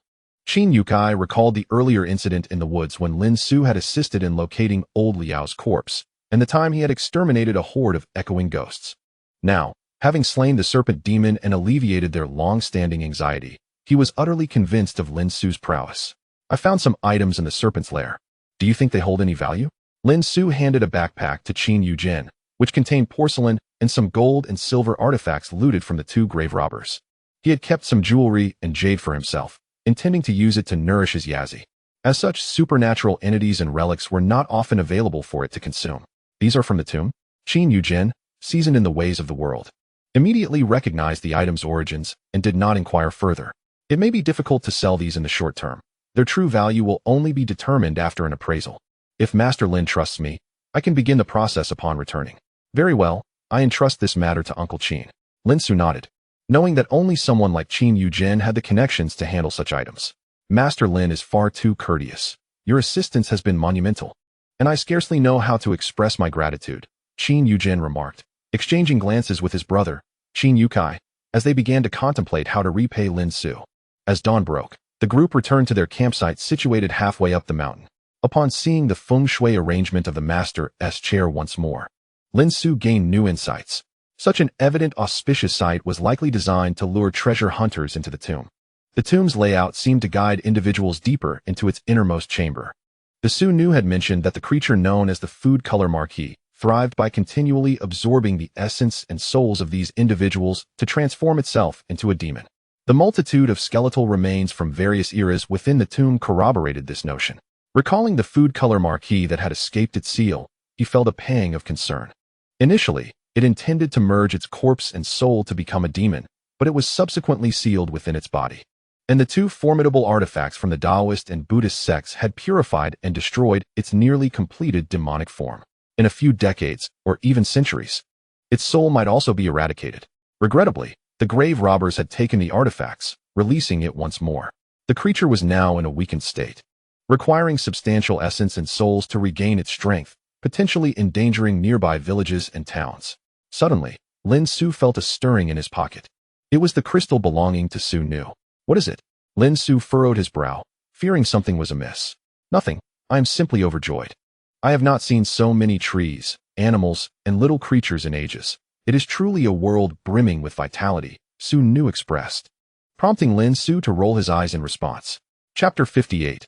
In Fate, Yang Body. Due to the events of the previous night, Lin Xu and his companions took the opportunity to rest upon returning to the campsite. Today's itinerary would have to be temporarily postponed, serving as a time for recuperation and preparation. The Qin family had been herbalists for generations, and under the stewardship of Qin Yujin and Qin Yukai, they were beginning to find success. The two brothers were unafraid of hardship, diligently passing down their ancestral skills and improving the family's livelihood. The Lin family had also been herbalists. Lin Xu's grandfather had encountered the Xiang Taoist while foraging in the mountains during his youth. After receiving guidance from the Taoist, they built their ancestral home and gradually transitioned into the county town as their fortunes grew. Thus, Lin Xu held an inherent fondness for the Qin family. Through his observations, he found both Qin Yujin and Qin Yukai to be honest individuals. Though Qin Zhong possessed a somewhat peculiar disposition, he was fundamentally good-hearted. Qin Feng was more adept in matters than his father, Qin Yukai, and was a grounded man. Only Zhao Tong, the shy and timid young lad, piqued Lin Xu's curiosity. With his head bowed, he appeared wise and earnest. His thick, broad eyebrows formed a distinctive shape. He had a peaceful demeanor, an open heart, and an air of heroism. His thin, delicate ears suggested a frail constitution and meager wealth, yet he was studious and ambitious. His large, spirited eyes indicated resilience and a natural inclination towards spirituality. Individually, his features posed no issues, but when assessed collectively, his aura seemed off-kilter. His excessive yang energy was evident. The prominent bones in his wrists suggested this, and his slenderness was likely a result of an overabundance of yang energy. The human body requires a balance of yin and yang to maintain health, and an excess of either can affect well-being. Zhao Tong's yang energy had surpassed the normal limits of human endurance. In other words, he should have perished long ago. His survival to this point was nothing short of miraculous.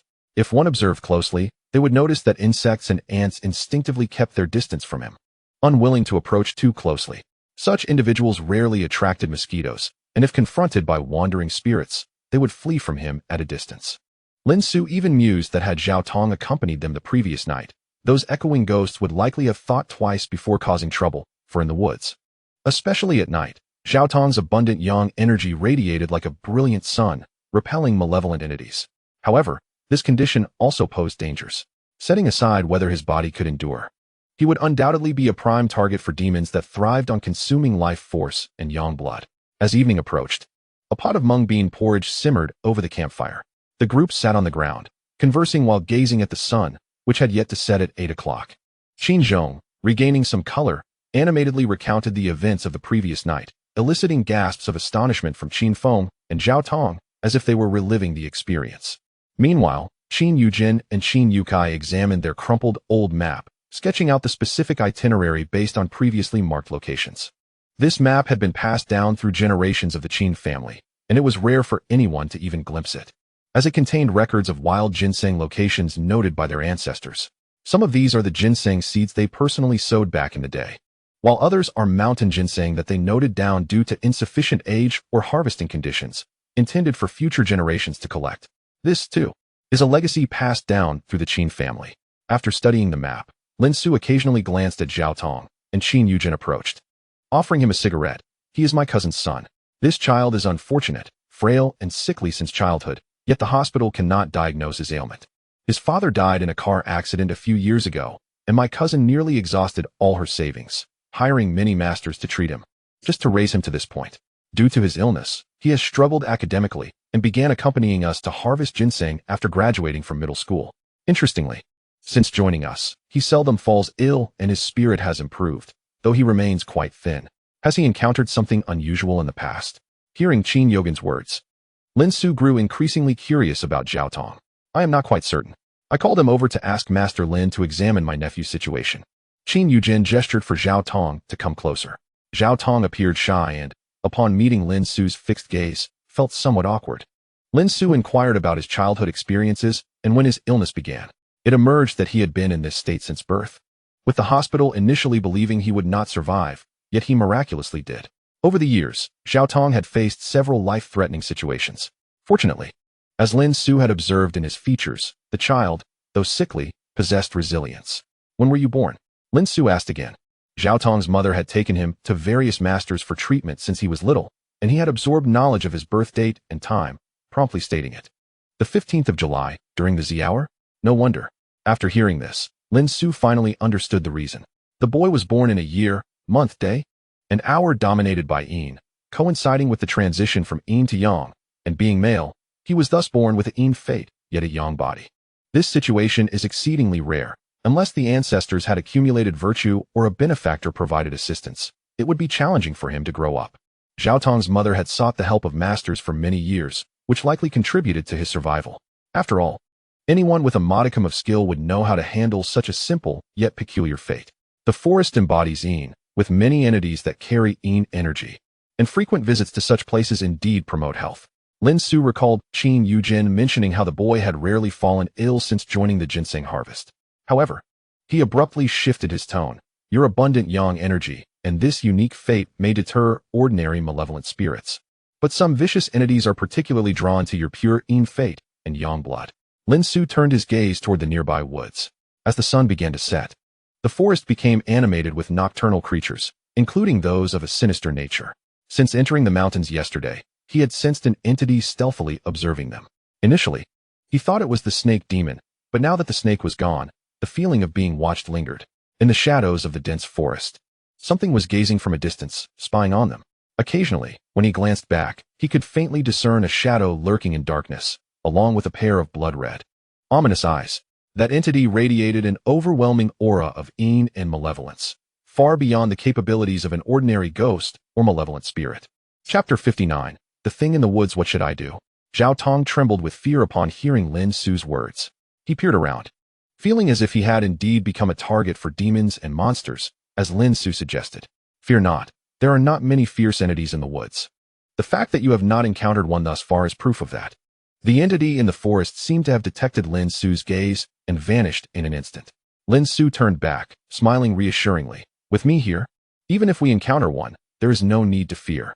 As darkness fell, everyone ate and rested. After dinner, Lin Xu called Zhao Tong over.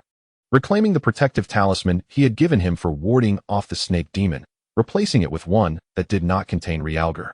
Realgar is inherently yang, and wearing it would be detrimental to Zhao Tong's health. Before sleeping, Lin Xu reminded everyone, the talismans I have provided must be worn close to your bodies. If anything occurs, shout loudly. Seeing his apprehension, Qin Yujin could not help but inquire, Master Lin, is there something wrong? I am not entirely sure, Lin Xu replied, lowering his voice. We might be targeted by malevolent entities. Proceed with caution. Qin Yogan's expression shifted as he solemnly nodded. They had encountered similar situations during their years of herbal foraging, so they remained relatively calm. With several young individuals in the group, he chose not to alarm them, instead keeping a watchful eye as he returned to the tent. Master Lin, won't you rest? That night, Lin Xu shared a tent with Zhao Tong, concerned that Zhao Tong's yang energy might attract some sinister creature, and thought it prudent to keep watch together. You rest first. I will wait a while longer. Lin Xu waved his hand, remaining seated at the edge of the camp, eager to see if the entity that had been lurking would return after nightfall. In the dark woods, the creatures would be bolder, and if it dared to approach again, Lin Xu would seize the opportunity to capture or eliminate it. However, to his disappointment, while the entity did appear, it never drew too close, merely observing from a distance. He kept vigil until 2 in the morning, but the entity lingered over 100 meters away, circling. So timid, Lin Xu felt a headache brewing. This was the first time he encountered such a cautious being. At that distance, Even if he exerted all his strength to chase, the creature would have long vanished without a trace. With a journey ahead, Lin Xu decided to ignore it and entered the tent to rest. The next morning, Lin Xu wandered around. The entity from the previous day had vanished, likely having abandoned the prospect of targeting Zhao Tong for some reason. This development made Lin Xu more uneasy, as it indicated that the entity possessed a higher level of intelligence. If it had genuinely given up, that would be one thing, but he feared it might strike unexpectedly. Throughout their travels, Lin Xu remained vigilant. As he suspected, the entity reappeared, again following from a distance, sometimes veering into the side forests, only to disappear for hours. It was like a guerrilla tactic, making it difficult for Lin Xu to pursue or escape, truly a vexing ordeal. That evening, they set up camp in a relatively open area of the woods. According to Qin Yuzhen, the next campsite would take another day's journey to reach. Since their tent was pitched among the trees, Lin Xu dared not sleep that night, opting to keep watch outside, wary that the entity might seize the opportunity to launch a surprise attack. Just a little ghost. What are you afraid of, young master? As the others retired to their tents, Su Nu manifested, looking at him quizzically. That entity is no mere ghost. With no one else around, Lin Xu refrained from using spiritual power to communicate with Su Nu, instead speaking out loud. He felt that the aura emanating from that entity was even stronger than that of the Wu Chang and Wu Tong he had faced earlier. Although he had dealt with those two rather effortlessly, it was largely due to the presence of Chuan Xian and Yazi. Had it been a one-on-one confrontation, he would have had to exert considerable effort. While he was unafraid, the ordinary folks like Qin Yuzhen would not withstand even a single strike from such a being. Far from the aura of Shi Seiho, Su Nu turned her gaze toward the depths of the forest, her expression one of disdain. She had long been enveloped by the terrifying aura of those who feasted on flesh and blood in the grave, which, to her, was hardly worth mentioning. Compared to that malevolent being, they were certainly insignificant. Did you think such formidable fiends roamed the streets? Lin Xu rolled his eyes, then suddenly paused in surprise. Can you see that thing? Yes, right there, Su Nv replied, pointing into the woods, her brow furrowed in hesitation. It seems there's more than one. It's a mass of many. Quick, take me to it. Lin Xu exclaimed, excitement coursing through him. From this distance, he could hardly sense its presence, let alone see it. To his astonishment, Su Nv could directly perceive it, akin to a living radar. Huh. Oh. Su Nv blinked in surprise, quickly lifting her long sleeves to point in a specific direction, over there. Lin Xu unsheathed his dagger and talisman, charging into the woods. He could no longer contain himself and feared that a rash move might allow the creature to escape. With Su Nv as his guide, he was determined to vanquish that foe. As Lin Xu plunged into the thicket, the zipper of one tent was pulled open, revealing Zhao Tong's astonished face peering through the gap. Soon after, another tent opened, disclosing the curious faces of Qin Zhong and Qin Feng. What is wrong with Master Lin? Why is he talking to himself? Qin Feng craned his neck to gaze at the spot where Lin Xu had just departed. It must be his first time in the mountains. Perhaps he is too stressed or exhausted. They hadn't actually been asleep. Upon hearing Lin Xu speaking outside, they had gathered at the tent's seam to investigate. However, they could not see Su Nv, who was in a spiritual state, only Lin Xu talking to himself. Is there something unclean that we can't see? Qin Zhong expressed his unease. Yesterday in the grave, Master Lin was startled by the moonlight and spoke for quite a while. Zhao Tong, feeling increasingly frightened, stammered, Brother Zhong, Brother Feng, can I come sleep with you? Before Qin Zhong and the others could respond, a voice from the third tent suddenly bellowed. Aren't you going to sleep? If you keep making noise, we'll have to carry an extra person's supplies tomorrow. Instantly, silence enveloped the group. Unaware that his mutterings had been discovered, Lin Xu followed Su Nv's guidance and finally detected the presence of that entity, simultaneously catching a glimpse of its true form. Just as Su Nv had described, it was not a singular entity, but rather a mass of many. Chapter 60. I will avenge you. Lin Xu gazed at the thing before him, momentarily lost in thought. It was pitch black, nearly merging with the shadows of the forest. Yet, in swift motion, it would occasionally be illuminated by the moonlight, revealing its shape. It was approximately 3 meters long and tall, an irregular conglomeration, as if numerous dark figures were stuck together, yet not fully merged. Many faces adorned its surface, male and female, young and old, some clear, others blurred, with hands, feet, and other body parts occasionally manifesting before vanishing again. At that moment, Lin Xu caught sight of a woman's face glaring at him with blood-red eyes. As Lin Xu drew closer, the woman's expression transformed into one of rage, her mouth opening to emit a piercing scream. Alongside her, The other faces also began to wail. Cries of despair, shouts of anger, sobs of sorrow, and lamentations echoed throughout the forest. A cacophony of ghostly cries filled the air, releasing waves of resentment and hostility, causing the surrounding trees and vegetation to tremble in response. Lin Xu felt as if he were witnessing the world's suffering, a glimpse into a hell rife with torment. My goodness! Su Envy gasped, hastily hiding behind Lin Xu, only to peek out with one eye for another look. Is there a mass grave nearby? Regaining his focus, Lin Xu continued his pursuit while pondering the origins of this entity. Generally, spirits who died unjustly harbored the most resentment, easily becoming wandering souls, difficult to pacify. Each year, the Taoist and Buddhist sects hold large rituals, especially during the lunar 7th month, known as the Ghost Festival, specifically to guide these souls to peace. Even during such times, the scale of this accumulation of resentment was rare.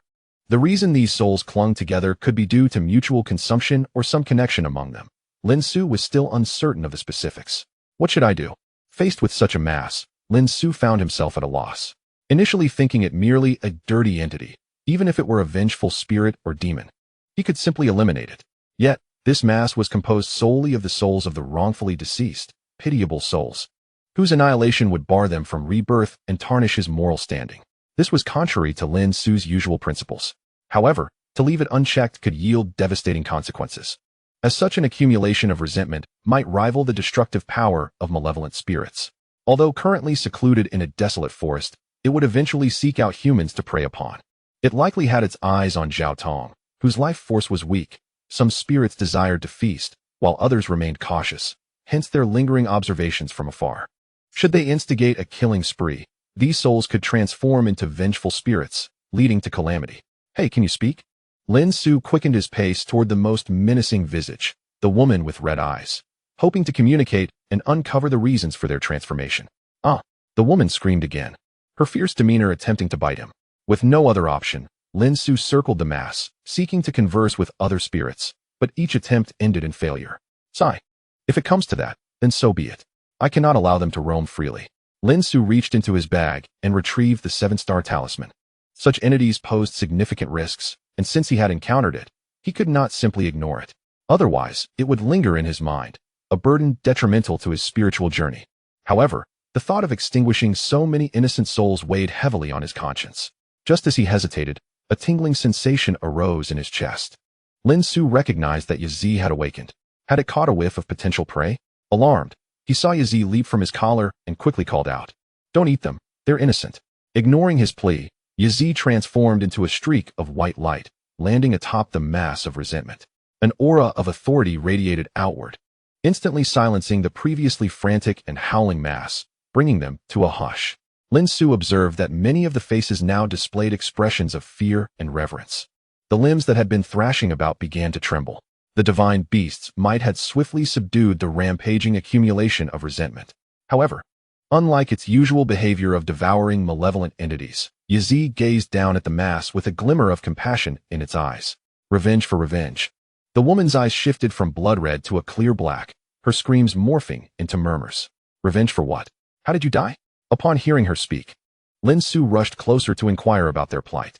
If he could understand the cause of their deaths and the reasons behind their current state, perhaps he could alleviate their grievances and bitterness.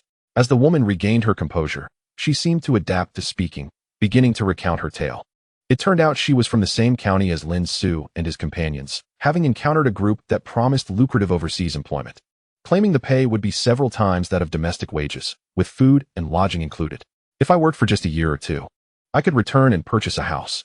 At that time, there were both men and women, a total of about 30 to 40 individuals, who followed a group into the forest, claiming it was a shortcut, with someone waiting to assist them in crossing the border. However, once they entered the woods, the true nature of that group was revealed. They were a gang involved in fraud and human trafficking. They were armed and possessed various methods of torture. Those who disobeyed were killed outright, while the compliant ones were forced to contact their families for ransom, after which the men were sold to illegal mines, and the more attractive women kept for amusement, while the less desirable ones were sold to remote and impoverished villages abroad. As fate would have it, this particular batch of individuals was taken into the forest just as news reached the gang that their hideout abroad had been compromised and the authorities were on the hunt for them. Initially, the gang leader considered using these captives as hostages, keeping them for over a month, providing only water while subjecting them to daily beatings and torture to vent his anger. Eventually, realizing there was no hope of escape, he callously decided to eliminate them all to facilitate their own flight and avoid detection, discarding their bodies into a ravine. After enduring a month of hunger, abuse, and humiliation, their corpses were left to rot together in the wilderness, heavy with resentment and fury. Had it merely ended there, perhaps they would not have transformed into the vengeful entities they are now. The critical turn of events occurred in recent days when the very gang that had murdered them returned to the very ravine where they had discarded the bodies. They reveled in their malicious triumph, gazing upon the decayed pile of corpses as if admiring their handiwork, even using firecrackers and explosives to disturb the remains, finding amusement in their grotesque antics. Thus, the spirits of the unjustly slain, unable to find peace, became even more vengeful, ultimately manifesting into their current form. Upon hearing the woman's account, Lin Xu clenched his fists and gritted his teeth. After a prolonged moment, he took a deep breath to compose himself, gazing at the vengeful entity before him, resembling a chaotic mound of corpses. Where are those beasts? I shall avenge you. Chapter 61. The villains. At 6 o'clock in the morning, the dew clinging to the tips of grass blades reflected the golden rays of the dawn sun. Just as the dew was about to fall, it was crushed into a myriad of sparkling fragments underfoot. Lin Xu walked at the back of the line, glancing back periodically. The vengeful entity trailed closely behind. Lin Xu employed a spell to temporarily suppress the resentment and malice emanating from them, allowing them to follow without chaos. According to their accounts, the gang that had slaughtered them was lurking in the nearby woods. Thus, Lin Xu decided to lead them along, to prevent the vengeful spirits from spiraling out of control and harming innocents. He planned to later consult Qin Yujin, hoping he could spare 2 or 3 days to assist in their revenge. Their destination for the day was a campsite beside a lake, a site chosen by Qin Yujin and his predecessors based on years of experience. It was situated on elevated ground, safe from natural disasters such as flash floods and mudslides, and boasted a clean water source. As they journeyed, Lin Xu observed the trees around them growing taller and larger, the path beneath his feet becoming increasingly treacherous, nearly carved out with machetes through the dense foliage. Upon reaching this point, they had truly entered the primordial forest. Towering trees, reaching heights of 20 to 30 meters, were ubiquitous, and a plethora of unidentifiable vegetation filled every sunlit space. The keen-eyed Zhao Tong even discovered a large cluster of red mushrooms beneath a coniferous grove, rumored to be delicious when cooked with cured meats or roasted. Around 6 in the evening, after traversing a high eucalyptus grove, the group emerged into a clearing. Before them lay a serene blue lake shimmering in the light, surrounded by a stretch of small gravel and sandy terrain. After days of confinement in the oppressive forest, the sight of such an open space brought a sense of relief.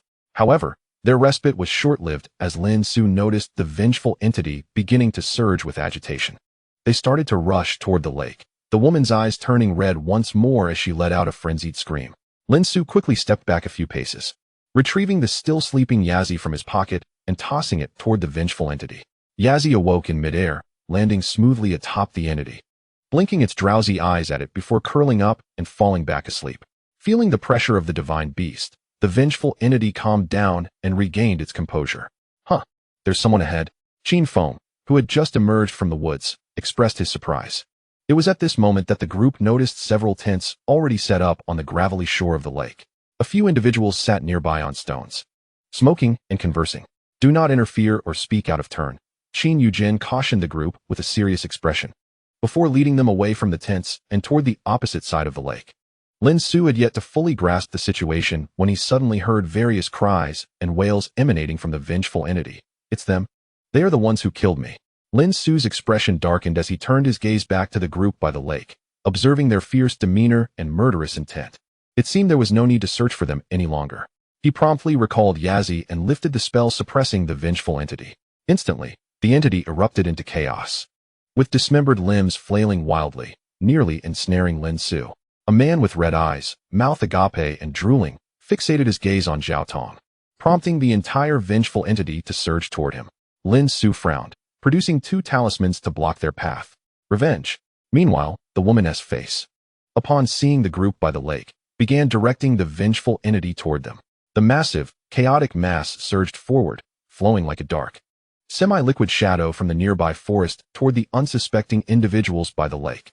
Just as they were about to reach the group, 7 or 8 more individuals emerged from the woods beside the tents, armed with hunting rifles and dragging their prey, while chickens, civets, and other quarry behind them. The last 2 bore a creature resembling a deer. The leader, a scarred man in his 30s, exuded a fierce and menacing aura, clad in military camouflage, with a hunting rifle slung across his back and a military knife at his waist. Upon sighting this man, the vengeful entity recoiled in terror, howling and retreating. Such a heavy aura of slaughter, Lin Xu couldn't help but frown. They say that while humans fear ghosts by a third, ghosts fear humans by 7 parts. Normally, the yang energy and fierce aura of a person should instill fear in spirits. Folklore suggests that butchers, notorious for their bloodshed, carry an aura that even ghosts avoid. Yet, this individual before them was far more formidable than any butcher, akin to a harbinger of death. This was Lin Xu's first encounter with a living person radiating such a palpable aura of malice and fury, as if he had crawled out from the depths of hell. His eyes were nearly slit-like, reflecting the ferocity of a wild beast, embodying the essence of a cold-blooded killer. The military knife at his waist also emanated a heavy aura of death, seemingly nurtured by the souls of those he had slain. Lin Xu suspected that the individuals who formed the vengeful entity were likely killed by this man with that very knife, explaining their overwhelming fear of him. This posed a dilemma. Since the vengeful entity could not seek revenge on its own, Lin Xu would have to devise an alternative plan. The opposing group numbered over a dozen and were armed, making it quite a challenge to confront them. As he pondered, the scarred man caught sight of them, tilting his head and saying something to his companions, who hurriedly concealed 2 eagle-like creatures before turning their attention to Lin Xu and his group. Poachers, are they? Lin Xu squinted, realizing that these individuals had not only preyed upon humans, but now turned their sights on the forest wildlife as well. The group of individuals placed their quarry inside the tent and gathered to converse briefly before 3 of them made their way towards Lin Xu and the others. Master Lin. Qin Yujin roused the still-dazed Lin Xu with a smile. I will handle it shortly. Lin Xu nodded and hurried to assist Qin Yukai and the others in setting up the tent, yet his attention remained fixated on the approaching trio. The foremost figure approached empty-handed, while the 2 behind him brandished firearms, evidently on guard against them. What are you doing? The man in front quickly reached Lin Xu, clad only in a black tank top that revealed his tattooed, muscular arms. Herbal collecting, Qin Yujin greeted him with a smile, producing a cigarette to offer. He intended to extend the same courtesy to the other 2, but was halted by the tattooed man. What's in there? Open it up. The man snatched the cigarette box from Qin Yogin's hand and kicked the large backpacks and supply boxes scattered on the ground. The 2 armed men, standing a distance away, subtly aimed their weapons at the group. What's in there? Qin Yujin hastily crouched to open the bags. The tattooed man began to rummage through the contents, discarding clothing and supplies onto the ground, prompting frowns from Lin Xu and his companions. Fortunately, the dry sandy ground spared the clothes from dirt, and they could be brushed off for future use. However, the supplies suffered more severe damage. The tattooed man slashed open a bag of rice, scattering grains everywhere, while the cured meat and pickled vegetables were sullied by dirt. Most infuriatingly, he deliberately smashed an egg onto the ground, laughing, "It's hot in summer. It'll be cooked soon enough, just eat it raw." After inspecting several large backpacks, his gaze shifted to the smaller ones. Faced with armed opponents, Qin Yujin complied. Among these were Qin Zhong's clean clothes and personal items, along with tools for ginseng harvesting. Oh, antiques. Upon spotting the porcelain and gold-silver artifacts Lin Xu had previously scavenged from 2 tomb raiders, the tattooed man's eyes brightened. He yanked that backpack onto his own shoulders. Tomb raiding is illegal. I'll turn these over to the authorities. Qin Yujin could only force a smile and signal to Lin Xu that these belonged to him. After seizing a collection of ancient treasures, the tattooed man appeared even more exhilarated, pointing at Lin Xu's backpack and demanding Qin Yujin to open it. This time, Qin Yujin hesitated. He dared not meddle with Lin Xu's belongings and could only watch anxiously. Open it quickly. What's inside? Seeing this, the tattooed man grew suspicious, believing it could harbor weapons. The armed men behind him furrowed their brows and raised their weapons. Lin Xu, unwilling to endanger others, sighed softly and unzipped his backpack. Fortunately, having anticipated their approach, he had earlier discarded the jewelry and jade he had taken from the tomb into the nearby woods. Otherwise, they would have been seized as well. As the tattooed man continued to discard Lin Xu's clothing and personal effects onto the ground, he reached for the cloth bag Lin Xu typically carried over his shoulder. Upon discovering its contents, he exaggeratedly exclaimed, "Oh, a sorcerer." He pulled out a collection of yellow talismans, a peachwood sword, a money sword, a compass, and other items. Haha, what era is this? Is someone still gullible enough to believe in this? Must be too much television. The two armed men laughed along, mocking the notion that someone would venture into the woods with such items, jokingly inquiring if Lin Xu had captured any beautiful female ghosts. Lin Xu remained silent, casting a glance towards the woods. A mass of accumulated resentment was approaching, its visage marked by a pained and longing expression of a woman with red eyes. As the mass came before them, a pitch-black arm reached for the tattooed man. Lin Xu turned and used the energy of his chest to repel it. Now was not the time for confrontation. He feared for Qin Yujin and the others. Oh, acrobatics? The tattooed man, noticing Lin Xu's movement, mimicked his posture as if to mock him. Seemingly unsatisfied, he bent down and punched the peachwood sword on the ground, then provocatively glared at Lin Xu. This punch is 30 years of power. Do you yield? Lin Xu merely smiled. He noticed that 2 strands of hair had fallen to the ground when the tattooed man had bent to strike. You must concede. Seeing Lin Xu's silence, the tattooed man grinned, pointing at Qin Yukai and the others. Behave yourselves. Once the trio departed, everyone hurriedly cleaned up the chaos left behind. In this wilderness, those with firearms held the power. Qin Yujin, fearing Lin Xu's anger, quickly approached to placate him. Just endure, it will pass. Lin Xu nodded quietly, picking up the 2 strands of hair the tattooed man had dropped. With the sun setting, he gathered a stack of talismans and the ominous dagger, preparing to set a curse along the path the previous group had taken.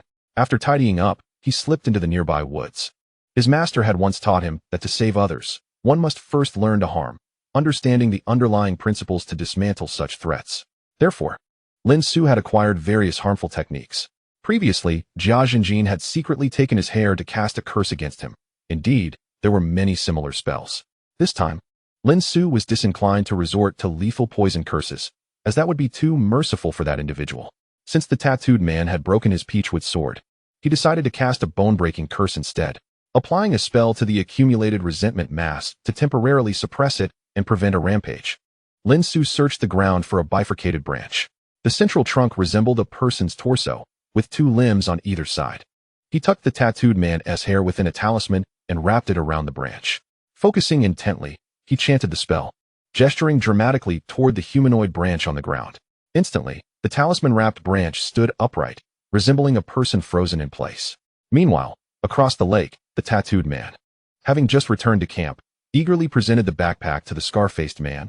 Brother Hao, see what I found. As he spoke, he revealed exquisite porcelain and gold-silver artifacts from within the bag. A country bumpkin? The scar-faced man merely glanced at the contents, seemingly uninterested. Not likely. They claimed to be herbal collectors.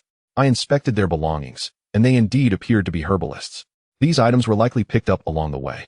The tattooed man suddenly grinned widely. Among them was one with talismans, a peachwood sword, and a compass, just like those ghost-catching shows on television. Beside him, a burly man chuckled heartily. Can anyone really believe in such things?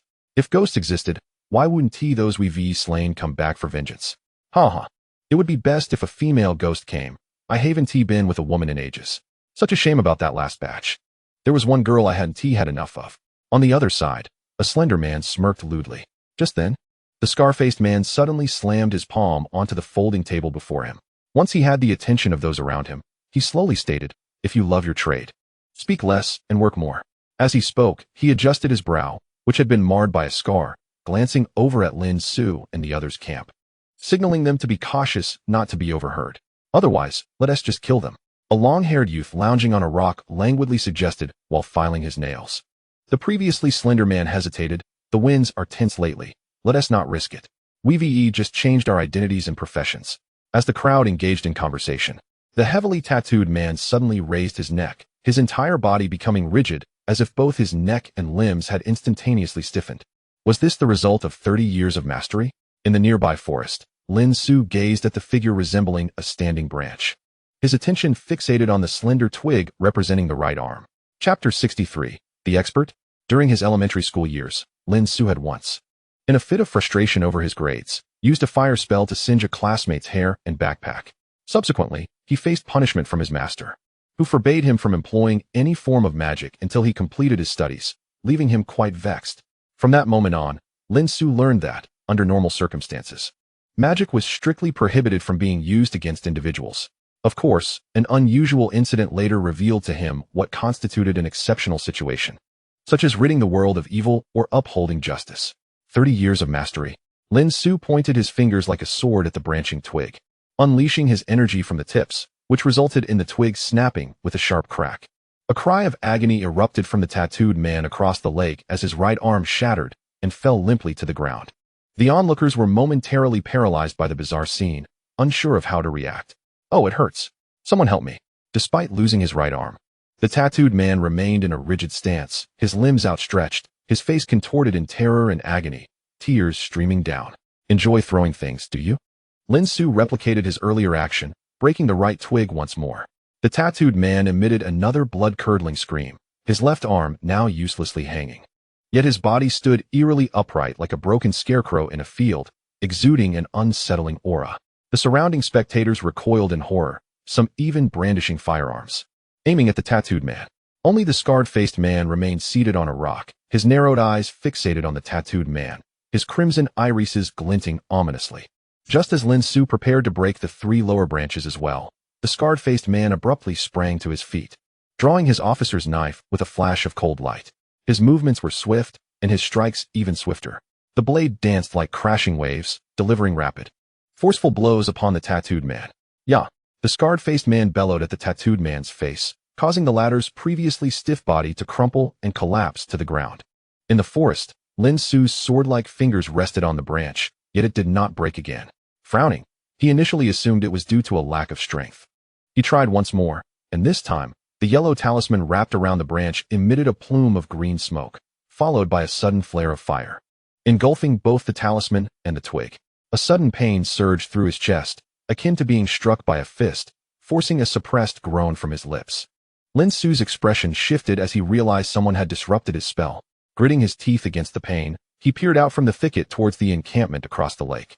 Just as the scarred-faced man squinted back in his direction, the orange-red sunset bathed the clouds in a fiery glow, while the blue lake mirrored a blood-red hue. The shadows of distant trees elongated infinitely, as darkness gradually swallowed the periphery of the gravelly expanse.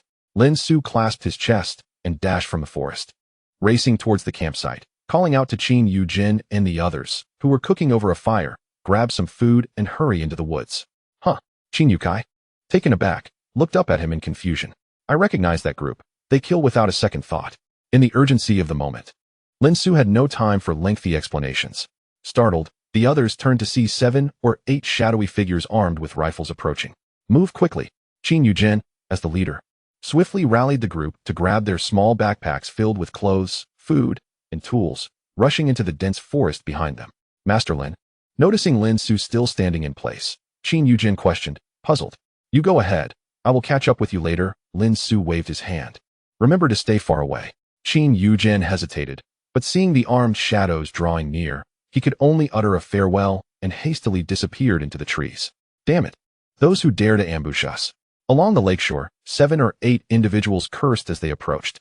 However, just 10 meters from the campsite, the leading figure suddenly collapsed to the ground without warning. The second individual, oblivious, stepped forward only to meet the same fate, falling lifelessly. "What the hell?" The others, witnessing the scene, recoiled in terror, hesitant to advance. Who's behind this?" They shone their flashlights in this direction, their guns trained, ready to retaliate. Yet, the campsite remained eerily silent. The campfire still flickered, tents and backpacks were present, yet no one was in sight. This is just too damn strange. Faced with such an occurrence and the absence of any visible figures, the man in the back appeared increasingly uneasy. He wanted to check on his fallen companions, but feared he might suffer the same fate. At that moment, the scarred-faced man approached, and the others hurriedly parted ways. Calling out to him, "Brother Hao, search the ground. See if there are any talismans or similar items."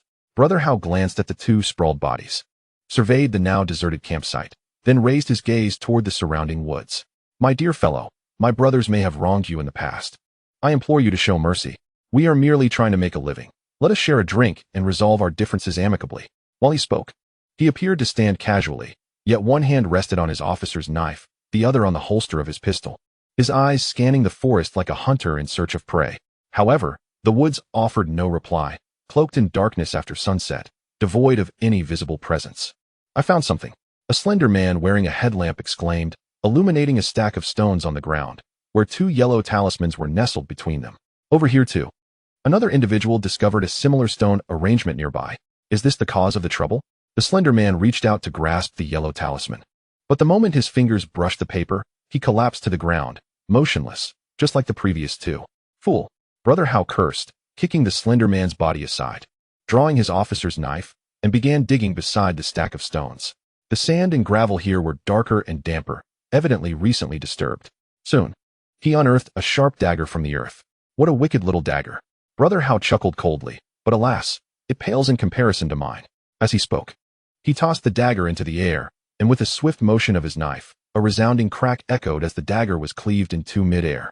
With the destruction of the formation's core, the three individuals who had previously collapsed began to stir back to consciousness. In the nearby forest, Lin Xu observed the entire scene from his perch among the branches. He should have anticipated that the reason the vengeful spirits could not exact their revenge indicated that there were knowledgeable individuals among this group. However, judging by their demeanor, aside from their fierce and malevolent nature, they seemed only to possess a rudimentary understanding. Brother Hao, having dismantled the formation, swaggered toward the campsite. Just as they neared the tent, one of the group members suddenly screamed in terror, "A monster! Stay away!" As he shouted, he raised his firearm, aiming it at another companion beside him and pulling the trigger. Chapter 64. Bewilderment. The gunfire reverberated through the forest, startling a flock of unknown birds from the trees, flapping their wings as they fled into the distance. The once lively sounds of frogs and insects around the lake fell into an eerie silence. In the campsite, a robust man, struck by a bullet, let out a horrific scream as he collapsed to the ground. "Xiangzi, have you lost your mind?" Several individuals nearby rushed to assist the fallen man, simultaneously gripping the gun of the shooter to prevent further targeting of others. "Monster, get away!" Xiangzi shouted in terror, struggling to break free from the encroaching figures, as if all his companions had transformed into beasts in his eyes. Observing this, the crowd swiftly lunged again to seize the weapon. At that moment, the previously downed, lanky man suddenly jolted awake, terror etched across his face. Before anyone could react, he fired a shot at the nearest companion, then fled the campsite, shouting, "Ghost! I see a ghost!" Following suit, another shot rang out from the crowd, fired by someone else who had also collapsed earlier. Illusion? Brother Hao's scarred face twitched as he realized that the three individuals who had fallen earlier had simultaneously been afflicted by some form of enchantment. Unfortunately, the onset of this enchantment had been delayed, catching them off guard. Damn it! With bodies dropping under gunfire, a sense of aggression surged through the crowd, and one individual, aiming at the fleeing lanky man, took a shot. "Stop it!" Brother Hao bellowed, witnessing the chaos around him as people disregarded his command. He unsheathed his officer's knife and swung it at a nearby gunman. The blade sliced through the rifle, shattering it in an instant, sending fragments along with half of the assailant's hand and several fingers tumbling to the ground. "Who dares to shoot recklessly? I'll chop them up." Brother Hao brandished the knife, shaking off the blood that clung to it. Meanwhile, as the campsite descended into chaos, Lin Xu stealthily maneuvered through the woods towards the group's encampment. With Brother Hao and his men diverted, only two guards remained outside, while within the tent, the tattooed man moaned in agony. The two by the campfire peered anxiously towards the commotion across the campsite. "What is happening? Why is it so chaotic over there?" Gunshots? One burly, bald man gripped his weapon tightly, worry etched on his face. Weren't those herbalists unarmed? The other, a bearded man, echoed the concern, his composure wavering upon hearing the rapid gunfire and frantic shouts. "They lack weapons. But I've heard that the one with the yellow talisman and wooden sword truly possesses magical abilities." The bald man recalled the tattooed man's unfortunate fate. Still shaken, "I heard the tattooed one was punished for breaking his wooden sword. Is it really that sinister?" The bearded man shuddered, recalling the tattooed man's appearance, then swallowed hard, attempting to bolster his courage. "I've killed people before. Am I afraid of someone wielding a wooden sword? If he dares approach, I'll shoot him dead." "Indeed, right? No matter how formidable, can he withstand bullets?" The bald man seemed to find some solace in this thought, a lecherous grin creeping across his face. "I've heard that among those herbalists, there are two delicate young ones. I must ensure I have my way with them. Oh yes." The bearded man shot a disdainful glance at the bald man, attempting to distance himself, but his peripheral vision caught a glimpse of something behind him. Just as he turned, he felt a tap on his shoulder, an electrifying sensation coursing through his body. "What's wrong? Why are you trembling?" The bald man noticed something amiss and turned to look at the bearded man. He too felt a tap on his shoulder, instantly jolted as if struck by lightning, his body involuntarily shaking. The skies shift between sun and shadow, the path fraught with unbalanced matters, and the spirits of mischief loom. Lin Xu stood behind them, fingers weaving intricate gestures as he recited a spell of enchantment. After a few tremors, the two men's eyes glazed over, their expressions shifting to one of confusion. Lin Xu drew a symbol in the air before them and pointed towards the woods. Instantly, they dropped their weapons and turned to follow his gaze, their bodies moving as if in a trance towards that direction. The resentment entity awaited them, and upon seeing the two approach, the faces and limbs upon it writhed with excitement, their disordered hands and feet reaching out to stroke the two men, tongues extending to lick their heads and faces. Patience. We shall wait for everyone to arrive, Lin Xu instructed the eager resentment entity. It halted its movements, allowing the bald man and the bearded fellow to follow in a dazed stupor. What is happening? A voice inquired from within the tent as a long-haired youth emerged. Before he could grasp the situation outside, Lin Xu smote him on the shoulder, clouding his mind. Employing the same technique, Lin Xu guided the long-haired youth to join the resentment entity in the woods. After surveying other tents and finding no one else, he slipped into the final tent. The tattooed man lay on a blanket, groaning softly, his two severed arms secured with branches. Earlier, the long-haired youth had given him a couple of painkillers, but they only offered temporary relief. How has 30 years of skill been reduced to this? Lin Xu grinned, mimicking the tattooed man's earlier tone. Is that you? The tattooed man gasped upon seeing Lin Xu enter, suddenly terrified. He had learned from brother how that his arms had been cursed by the one with the yellow talisman and wooden sword. Now, confronted by Lin Xu's menacing grin, he felt a trickle of fear. Desperately, he scrambled to rise, shouting for his comrades outside. Baldy, Beard, Mao Gu, that kid's coming. Hurry. But no response came from outside.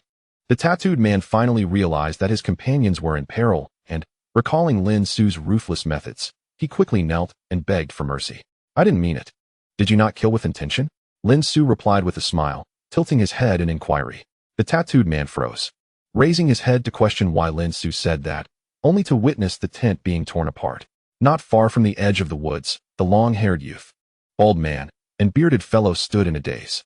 Take him away, Lin Xu commanded, pointing at the kneeling tattooed man. The three immediately approached, seizing his arms and legs to carry him off. The tattooed man screamed in pain. Just as he opened his mouth, Lin Xu shoved a yellow talisman into it. The talisman ignited instantly, causing him to thrash in agony. When the flames extinguished, he could no longer produce any sound. Before him, a massive, dark resentment entity, reminiscent of a mound of corpses, waved dozens of hands and feet in excitement, a face atop it howling and grinning at him. The tattooed man was instantly paralyzed with fear. The three carried him alongside the resentment entity into the woods. Kid. Across the lake, Brother Hao had spotted Lin Xu and, enraged, raised his pistol, firing a shot in Lin Xu's direction, but the distance rendered it ineffective. Lin Xu retracted his neck, offering a smile to Brother Hao before hastily retreating into the woods. Chapter 65. Here I come. What is that thing?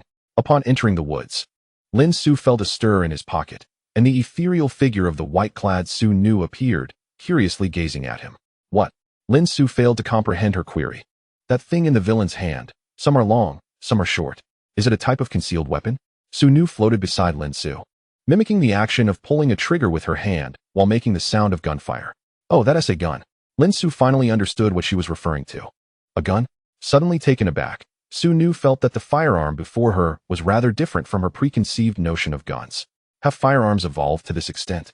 In the parlance of ancient times, it could be classified as a type of firearm, albeit one considerably more perilous, with a lethal force far surpassing that of concealed weapons. Aiming for vital points could indeed result in death. In high spirits following their initial victory, Lin Xu patiently elucidated. Well, it is indeed quite dangerous. Xu Nu recalled the earlier incidents involving those shot by the gun. The two struck in the chest could barely stand, and one had suffered a grievous wound to the arm. Could you see clearly? Lin Xu remembered that the distance between the two camps was nearly 100 meters. And it was only by the flickering light of the campfire that he could barely discern the face of Hao Ge. The figures shrouded in darkness were mere silhouettes, indistinguishable from one another, making it impossible to ascertain the trajectory of the bullets. Yes, I could see clearly, Xu Nu nodded, adding, your grain sack was also hit. Rice spilled out. Lin Xu, perplexed, halted to scrutinize Xu Nu, who floated beside him. Previously, when the accumulated grievance entity had trailed them, it was Xu Nu who claimed to see it, while he could not even sense its presence, let alone see it. Only by following Xu Nu's directions did he locate the accumulated grievance entity in the woods. Me? Su Nu felt shy under his gaze, pulling her sleeve to cover her face, revealing only her clear, large eyes that blinked in confusion. Ah! Lin Xu suddenly smacked his thigh, a realization dawning upon him. You are a spiritual entity. Your perception is not reliant on physical sight, but rather on spiritual awareness, which naturally differs from that of ordinary people. Hee hee, Su Nu chuckled awkwardly, feigning understanding despite her lack of comprehension. However, your range of spiritual awareness is remarkably vast. Having grasped the reason, Lin Xu remained astonished. At that moment, the accumulated grievance entity had been over 100 meters away. Such an extensive range of spiritual awareness was indeed rare. Unlike physical sight, spiritual awareness perceives everything within its range with utmost clarity, devoid of obstructions or distinctions of distance. Rare, indeed. Su Nu felt flattered by Lin Xu's compliment, her face brightening with a radiant smile. Very well, you shall serve as my eyes. Lin Xu gazed into the pitch-black woods ahead, a smile gracing his lips as well. In the nocturnal forest, it was exceedingly challenging to discern objects with only the scant moonlight filtering through the leaves. Naturally, he could augment his vision using spiritual energy. However, such an exertion would be excessively draining. Unlike Su Nu, he had yet to cultivate to that level of spiritual awareness. I shall be your eyes. Su Nu paused momentarily, then bashfully covered her entire face. Hao Ge sat in the shade of the camp, his expression dark as he observed the 4 injured individuals lying on the ground, undergoing treatment. Hao Ge, we are out of anesthetics and painkillers, a slender man approached, speaking in hushed tones. Did we not bring an entire medical kit? How could it be depleted so swiftly? Hao Ge shot a sidelong glance at him. At that moment, another man wearing a hat interjected with a complaint. It's all because of those 2 scrawny fools. When they got addicted, they pilfered the painkillers. The slender man immediately panicked. Defending himself, it was Long Mao, not me. I only took a few. Regardless, you all consumed them, and now they are gone when we need them. The hat-wearing man scoffed, drawing a dagger and igniting it over an alcohol lamp. A bunch of fools. Hao Ge kicked the slender man to the ground, his frustration boiling over. After the incident with the tattooed arms, they had gone to the other camp seeking retribution, only to fall victim to a deadly formation and illusions. Those ensnared by the illusions had even fired upon their comrades, resulting in chaos where the unaffected fired back. Ultimately, 3 were shot in the chest and abdomen, and 1 sustained a gunshot wound to the arm. After painstakingly dispelling the illusions, he discovered that a young man had infiltrated their camp. Upon hastily returning, he found that not a soul remained. 1 individual had dispatched the 3 from the bald-headed group, and even the tattooed man had been taken, leaving behind an array of harmful sorceries. Who was that young man, and what were his intentions? As Hao Ge recalled the series of events and the mocking grin of Lin Xu, his expression darkened further. I swear, if I catch you, I shall flay you alive. The absence of anesthetics and painkillers led to the agonizing cries of the wounded as bullets were extracted. The night deepened. The others in the camp retreated to their tents for rest. The 4 injured, due to their severe wounds, remained temporarily in the shade for observation, feeling the gentle breeze from the lakeside. Lacking medication, the wounded endured immense suffering, eventually succumbing to sleep. The night watch was entrusted to the hat-wearing man and the slender man known as Skinny Monkey. Having acquired some medical knowledge, they took on the roles of medics within the group, keeping vigil over the injured. Skinny Monkey was still seething over the earlier report made against him by the hat-wearing man, hence they kept their distance, one by the lakeshore and the other near the woods. Alas, we have a home, yet cannot return. Skinny Monkey sat by the forest's edge, smoking, reflecting on how their human trafficking business had come to a complete halt following the last incident, and returning to their homeland was no longer an option. Their only path forward lay in following Hao Ge and assisting in poaching for a factory abroad that specialized in rare animal products. Familiarity with this forest and the knowledge of its abundant treasures had lured them back. However, the day's events had begun to instill fear in Skinny Monkey. Where had the bald-headed man vanished to? Lost in thought, he was suddenly startled by a rustling sound from the nearby woods. Who was there?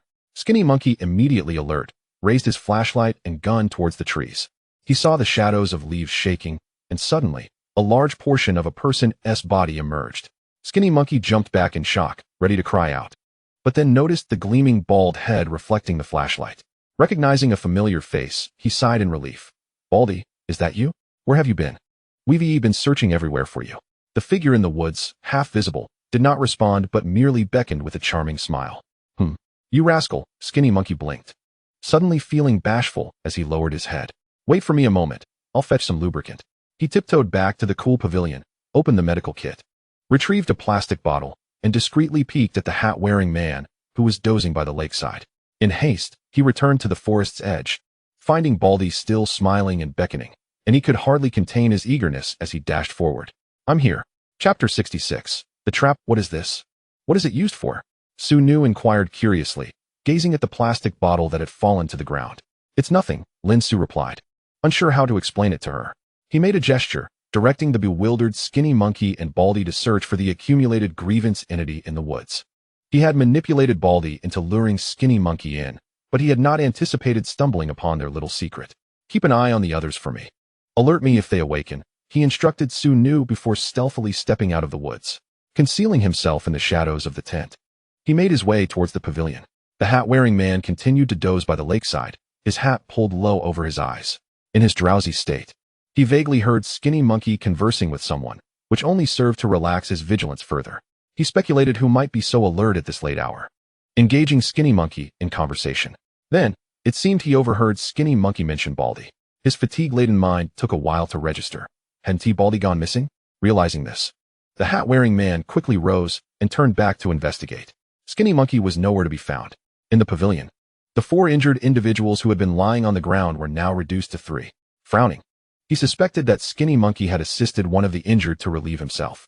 After searching the vicinity of the camp, I found no trace of the slender monkey, and an unsettling premonition began to creep into my mind. Returning to the shelter to reconfirm my findings, I was taken aback to discover that, in the blink of an eye, only one of the 3 injured remained, the one with an arm injury, while the other 3, gravely wounded, had vanished without a trace. The camp and its surroundings were eerily silent, as if nothing had transpired. It is worth noting that their injuries were severe. One had been shot in the chest, and another had a finger severed by Hao Go. The individuals were in a near catatonic state, requiring assistance even to take a few steps. How could they have disappeared so quietly and swiftly? Hat-wearing man hastily grabbed an unwashed pot and began banging it with a stone, shouting for everyone to awaken. For someone was missing. When everyone finally roused, they looked around and discovered that 4 individuals, including the slender monkey, had disappeared, 3 of whom were the injured. Adding to the previously missing individuals, including the tattooed man and the bald one, a total of 8 had vanished, precisely half of the team. Damn it. This fellow has some nerve. Hao Go was thoroughly enraged. He had never anticipated that this individual would dare to attack the camp once more while they rested, and succeed in doing so. With 3 injured, he could not have gone far. A fierce scowl spread across Hao Ge's scarred face. Everyone, arm yourselves and pursue. The remaining 7 dared not disobey his command, swiftly gathering their weapons, even the one with a punctured arm, who picked up a gun with his other hand. Despite having been outmaneuvered by Lin Xu previously, many among them were seasoned and ruthless veterans. They had once hunted down fleeing individuals in the woods or those attempting to send warnings. They had deliberately spared some or aimed to miss vital points, allowing their quarry to escape, turning it into a real-life jungle survival game. Now, having shifted to poaching, they frequently ventured out at night to hunt prey, thus boasting extensive experience in jungle tracking operations. 8 gone, half remained. Observing the 8 individuals lined up behind the entity of resentment, Lin Xu chuckled. Although the night had been arduous, the results were evident. The reason for merely incapacitating these individuals rather than killing them outright was that such a fate would be far too lenient for them. After hearing the confessions of their transgressions, Lin Xu had no intention of allowing them a swift demise. He had even used talismanic water to temporarily suppress the severe wounds of the 3 who had been shot, ensuring they would not perish along the way. They are pursuing us. Suddenly, Su Nu floated before him, pointing towards the rear as a warning. So soon? Lin Xu was taken aback. He affixed a string of talismans to the entity of resentment and instructed the red-eyed woman above. Lead them away first. I will catch up with you later. Thank you. The red-eyed woman responded slowly, and the several hands of the entity of resentment firmly grasped the talismans. The massive entity began to drift towards one direction of the forest, with the 8 individuals staggering behind it. Legend has it that the woman had suffered the most horrific indignities in life. Her corpse was desecrated after death, dismembered and discarded in the ravine. Thus, her resentment and malevolence were profound, just a step away from becoming a vengeful spirit. The entire entity of resentment was led by her. We shall confront those scoundrels. Watching the entity of resentment move further away, Lin Xu turned to glance behind. There, he could vaguely discern a beam of flashlight illuminating through the tree's gaps. He had no need for a flashlight, with Su Nu providing the location of the adversaries. It was far more useful. 30 paces ahead, there's one. Su Nu pointed towards a direction, and Lin Xu gradually acclimated to her units of distance. He stealthily moved towards the nearest figure in the darkness. It was none other than the hat-wearing man. Due to a lapse in vigilance, Hao Ge had assigned him to the forefront, acting as both a scout and bait. Having witnessed Lin Xu make several gravely injured individuals vanish without a sound, the hat-wearing man was still haunted by the memory. Now, having chased so far without seeing any signs of life, the strangeness of the situation exceeded his comprehension. Yet, under Hao Ge's orders, he had no choice but to proceed. In their ranks, Hao Ge's word was law, and no one dared defy it. He had seen Hao Ge kill many men. Initially frightened, he had eventually become accustomed to it, joining in the killings and learning to torment their captives for amusement. It spiraled out of control, and now, upon seeing blood or injured beings, he became exceedingly exhilarated, yearning to inflict cruel torture.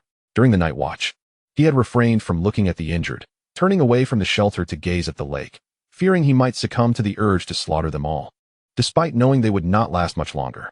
As he pondered these thoughts, the hat-wearing man caught sight of a flickering flame not far ahead. Strangely, the flame was green, resembling ghostly fire dancing in the air. Instantly on high alert, he diverted his attention from the eerie flame to remain vigilant of his surroundings. Suddenly, a faint rustling noise came from behind him, prompting the hat-wearing man to turn swiftly with his gun drawn, only to see a shadow dart past him.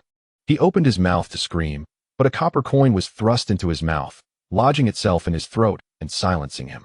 In a desperate moment, disregarding aim, he fired a shot into the air. This was both a signal for the others and the primary function of his role as bait. This way, over here. They are closing in. Su Nu frantically pointed out several directions. Lin Xu then realized they had fallen into the enemy's ambush. He had to temporarily abandon the individual before him and sprint towards one of the directions that had not yet been surrounded. However, just after running a few meters, he suddenly tripped over a rope, and two more ropes swiftly tightened around him, one ensnaring his foot and hoisting him into the trees, while another pulled a net from the leaves, enveloping him entirely. Chapter 67. Out-of-body Lin Xu never anticipated that there would be traps concealed in the woods. These traps were likely set by those individuals to capture prey along the animal trails. Being nighttime, he was preoccupied with navigating through the sparse vegetation and failed to notice the traps on the ground, falling right into their snare. He immediately drew the dagger he had scavenged from the bald man and the long-haired individuals, attempting to cut the ropes binding his ankle and the net ensnaring him. Nearby, the hat-wearing man had heard the sound of Lin Xu falling into the trap. He coughed up the copper coin lodged in his throat and shouted in a hoarse voice, "He has trapped. Hurry over." While shouting, he rushed toward Lin Xu, illuminating him with his flashlight. The woods around them were alive with rustling sounds and the shouts and whistles of others rapidly approaching. Trying to escape, the hat-wearing man saw Lin Xu suspended in midair, already severing the rope from his ankle and working on the net. He quickly loaded bullets into his shotgun, taking aim and firing a shot. Lin Xu, ensnared in the net, had nowhere to evade and let out a muffled groan as a new wound appeared in his chest. Gritting his teeth against the pain, he hastened his movements. Soon, he managed to cut an opening in the net and slid down through the gap, landing on the ground. "Hurry," he was about to flee. The hat-wearing man, frantic, scrambled to retrieve bullets from his pocket while pursuing Lin Xu. However, before he could take more than a few steps, he heard a whoosh, as if something had flown past his eyes, and suddenly felt a sharp pain on his face. Thump! The man in the hat clutched his face and turned to see a copper coin embedded in a nearby tree trunk, more than half of it embedded in the wood. His face was also cut, and his face and hands were covered in blood. Looking at his own blood, the man in the hat didn't feel his usual excitement. Instead, his legs suddenly went weak, and he dared not give chase any further. "Damn it, shoot." At that moment, Hao Ge suddenly emerged from the nearby woods, raised his pistol, and fired several shots in the direction Lin Xu had fled. At the same time, gunshots rang out from the surrounding woods, and all the flashlight beams shone in the direction Lin Xu had escaped. He was wounded. He couldn't have gone far. Looking at the blood dripping from the grass and trees below the trap, Hao Ge finally revealed a triumphant and sinister smile. "It's all my fault. I didn't know that thing was a trap. I've never seen anything like it before." Su Nu's eyes were filled with tears as she looked at Lin Xu's wounds with self-reproach. Actually, she had seen Hao Ge and the others around her, and she had also seen the rope trap, but due to her lack of knowledge, she had no idea it was Hao Ge's fishing tactic. She also didn't know that the rope on the ground would hoist Lin Xu into the air with the slightest touch. Lin Xu had been shot twice, once in the chest and once in the abdomen. The abdominal wound was a penetrating wound. The bullet had exited through the other side. But the bullet in the chest was still inside him. He ran, bleeding profusely. Seeing that this couldn't go on, he tore off a piece of his clothing and quickly bandaged his wounds to prevent the blood from flowing onto the ground and revealing his location. He then took out a yellow talisman, cast a calming spell and a speed-enhancing spell on himself, and fled rapidly into the depths of the dense forest. He didn't know how long he ran, nor how far he had gone. Until dawn broke, he was utterly exhausted.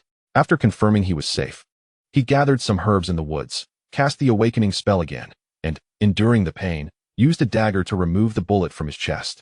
Applying the herbs to his wound, he then covered the bullet and bloodstains on the ground with soil and climbed into the branches of a large, leafy tree.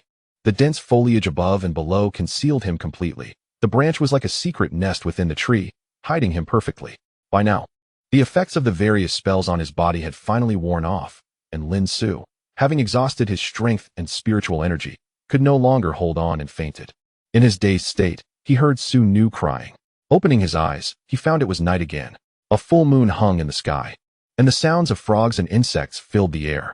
A strange figure, about the size of an arm, crawled up the branches toward the branch. The figure was thin, but its belly was round and bulging. Its head was larger than its belly. It was bald, but had green hair growing on the back of its neck. It had a crooked nose and a grinning mouth, and its face was hideous. Just as he was about to climb to the tree branch and touch the badly injured body there, Su Nu flicked her sleeve, releasing a burst of spiritual energy. The little figure, startled, stumbled, and fell from the tree. After chasing away the ugly little figure, Su Nu paused for a moment. Then she looked up at him, her face filled with terror. "Come back." Su Nu reached out to grab him, but Lin Xu felt himself unknowingly floating into the air. Su Nu on the tree branch also floated up, waving her hands to chase after him. A gust of wind blew, carrying him even further away. Su Nu cried in despair, unable to catch up. She could only stop on a clump of leaves and call out to him. What she was shouting was no longer audible, for he had already drifted away with the wind, riding the wind. Above was the bright moon. Below were layers upon layers of dense forest. The world seemed to become incredibly clear.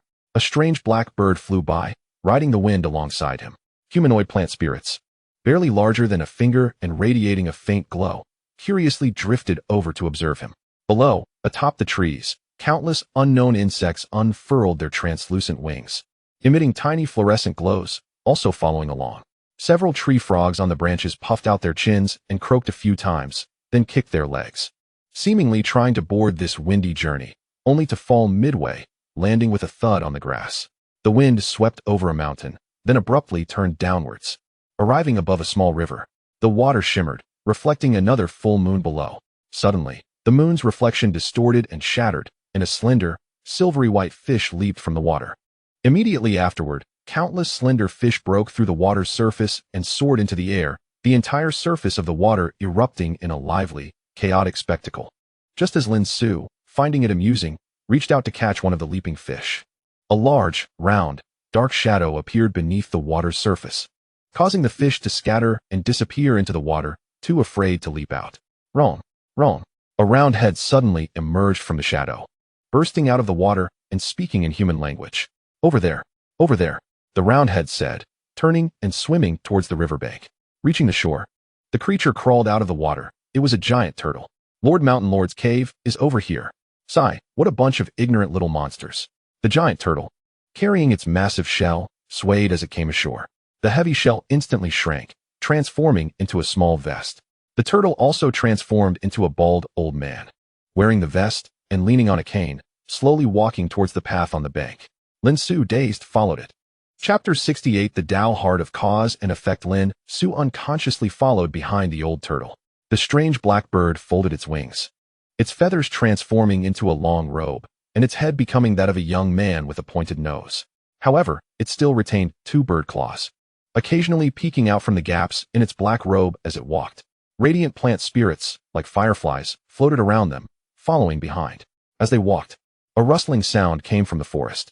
A small deer leaped out, its body transforming into a little girl in a flowery dress, but its hands and feet remained hooves.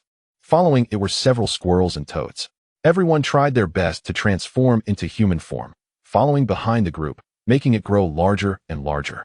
Even living spirits are joining in the fun. The little deer girl looked at Lin Xu curiously. "Guests are welcome.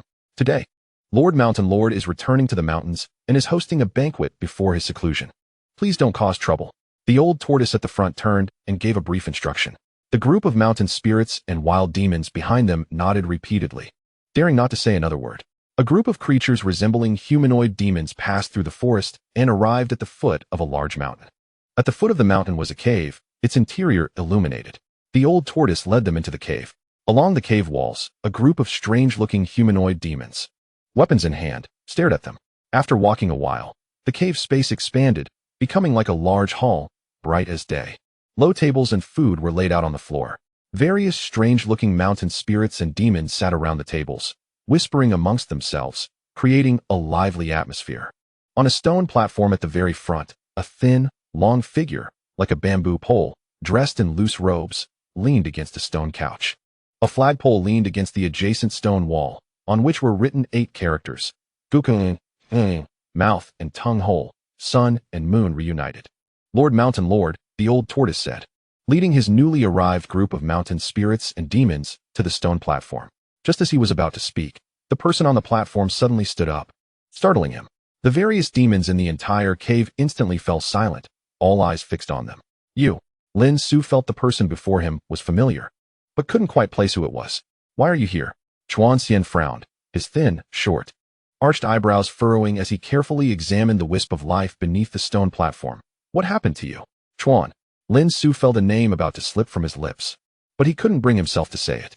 Alas, I knew that in aiding you, I would also incur a debt, and the cycle of cause and effect would not be easily resolved.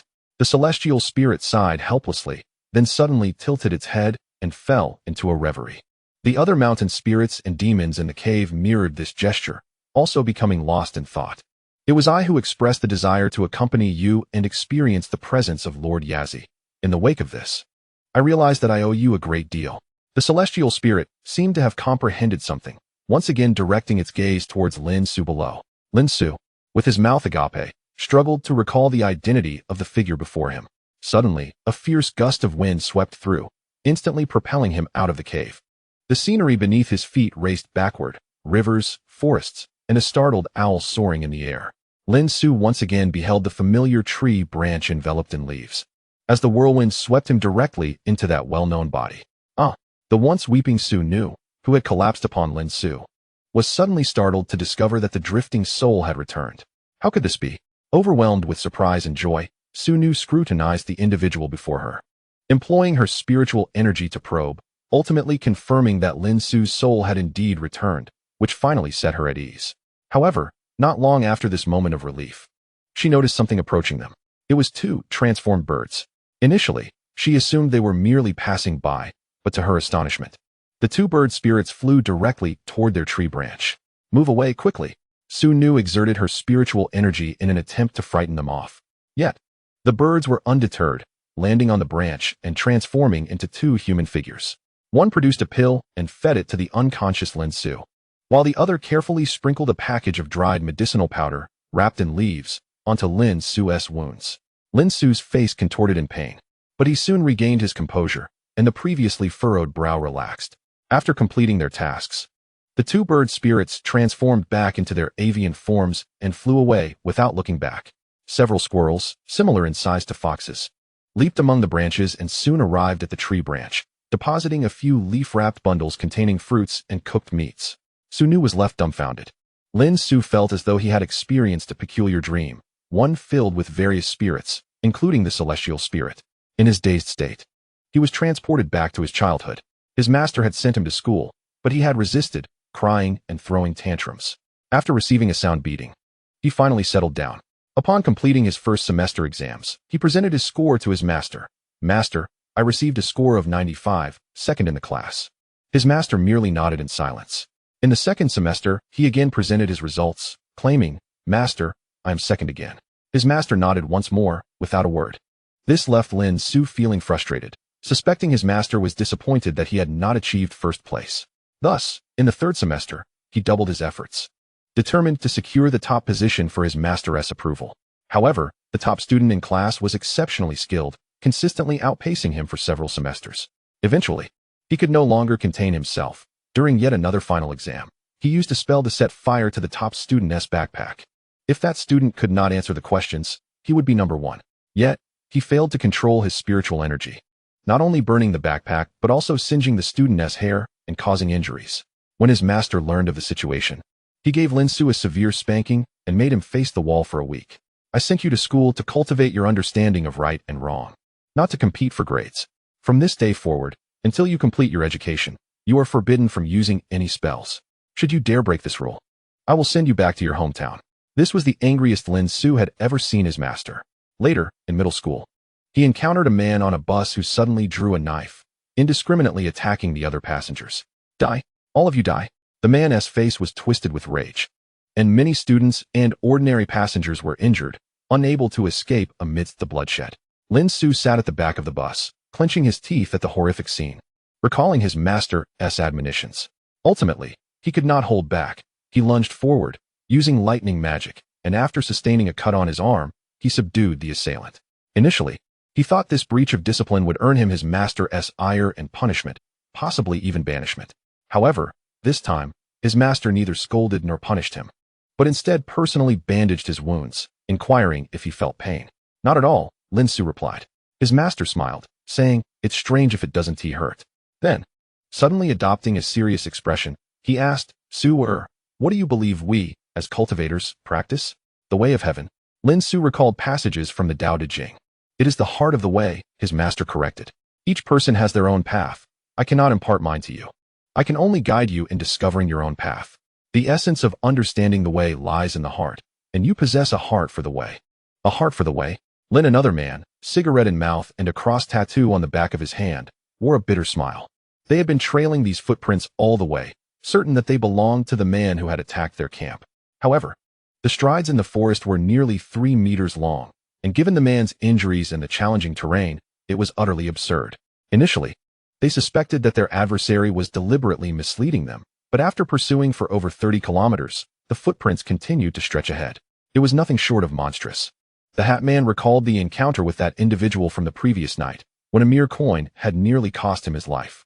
Had it not been for Brother Hao's insistence on pursuing, he would have never dared to confront such a terrifying opponent. Damn it, was he even injured? Brother Hao approached. Though he had indeed seen blood the night before, he still could not believe that the man could run this far. With darkness approaching, they had no choice but to stop temporarily and find a place to rest and eat. "Dashin, you and Jack go hunt for some game. The rest of you return to the river we passed earlier," Brother Hao commanded, drawing upon his extensive wilderness experience. The 8 men gathered around the riverbank, lighting a bonfire to roast their catch and boiling water in a tin can. They had left in such haste that they had hardly brought any supplies, and everyone was utterly exhausted. After a night of open-air rest, they would have to return. "What is going on today? Not even a wild chicken in the woods?" The muscular Dashin returned reluctantly after nightfall, holding only a single bird and a small squirrel. Strangely, even near a water source, there were no signs of wild boars or deer in the area. Jack, adorned with a cross tattoo, also returned with only a single mountain mouse. This scant collection was hardly enough for 8 men, so everyone could only take out the emergency ration bars they had brought along, mixing them with water to have a little. The flashlight's battery had long been depleted, leaving only the flickering bonfire to provide light after dark. The 8 men leaned against tree trunks and stones by the fire, fatigue sweeping over them. Almost as soon as they finished eating, they all closed their eyes and fell into slumber. Even those assigned to keep watch, Dashin and Jack, leaned against each other and dozed off. After an unknown duration, the hawk-nosed man by the riverbank was roused by the need to urinate. Groggy, he staggered to the river, unzipping his pants. The moon hung round and bright, casting a reflection upon the water. As he relieved himself, the moonlight in the water distorted, and the hawk-nosed man felt a sense of relief. As he finished, a chill ran down his spine, and he prepared to turn back, but something felt amiss. He had just finished, yet he could still hear the sound of flowing water. He remembered that the river flowed slowly. It shouldn't make such a noise. Moreover, the reflection of the moon in the water continued to twist and contort, resembling a distorted face. Rubbing his eyes, he glanced up at the sky only to realize that it was overcast. There was no moon at all. Alarm surged through him, banishing any remaining drowsiness, and he looked back down at the water. To his horror, he saw a pale, twisted face staring back at him, pouting and expelling a jet of water like a small fountain. Noticing the hawk-nosed man's gaze, the figure suddenly grinned, its visage more grotesque than sorrowful. "What the hell?" The hawk-nosed man trembled in fright, slipping and tumbling into the river. His cries and splashes startled the others awake, who hurried over to check. The water was shallow, and they quickly pulled him out. There's a ghost in the water. The hawk-nosed man was completely terrified, trembling with his arms wrapped around himself. Suddenly, a rustling sound came from the forest, and 2 deer bolted out. Seeing so many people, they panicked and leapt into the nearby bushes. "Hey, we have meat." The others, disregarding the hawk-nosed man, assumed he had frightened himself, grabbed their guns, and pursued the deer. I absolutely did not see wrong. The hawk-nosed man protested desperately, turning back to glance at the water again. To his dismay, the pale, distorted face remained, grinning eerily at him. With a scream, the hawk-nosed man dared not linger by the river and hurried to catch up with the others. In the shadows of the trees across the river, Lin Xu, performing a hand gesture, wore a radiant smile. After the events of the previous night, he felt his spiritual powers had advanced. His incantations and ghost-controlling techniques were beginning to yield results. Ordinary mountain spirits and common ghosts could be commanded with a single spell. Chapter 70. A tap on the shoulder by the bonfire. Brother Hao eyed the hawk-nosed man, who had run off to join the others in pursuit, with suspicion. He approached the riverbank, but the water was pitch black, obscuring everything. He suspected the young man was up to something. However, he quickly dismissed the thought. After all, that kid had been shot twice and had run so far. If he were not dead, he would have no energy left to deal with them. Returning to the bonfire, he found only the Hat Man remaining as the others had gone hunting. Tomorrow we'll return with equipment and supplies, and we will come back to find them. Even if we can't locate that kid, we must retrieve Baldy and Longhair. Brother Hao gritted his teeth, feeling that this outing was cursed. Just as he was turning, he sensed a foreboding feeling creeping in. The Hat Man silently kept watch by the fire without replying. He suddenly felt that he might die in this forest tonight. That man was coming back for them. They waited by the bonfire for nearly an hour, yet the others still had not returned. Because everyone was hungry today, they hadn't eaten enough, so upon seeing the 2 deer, it was as if they had caught a whiff of savory roasted meat and all had rushed to chase after them. Under normal circumstances, even if they failed to catch anything while hunting at night, they would have returned within half an hour.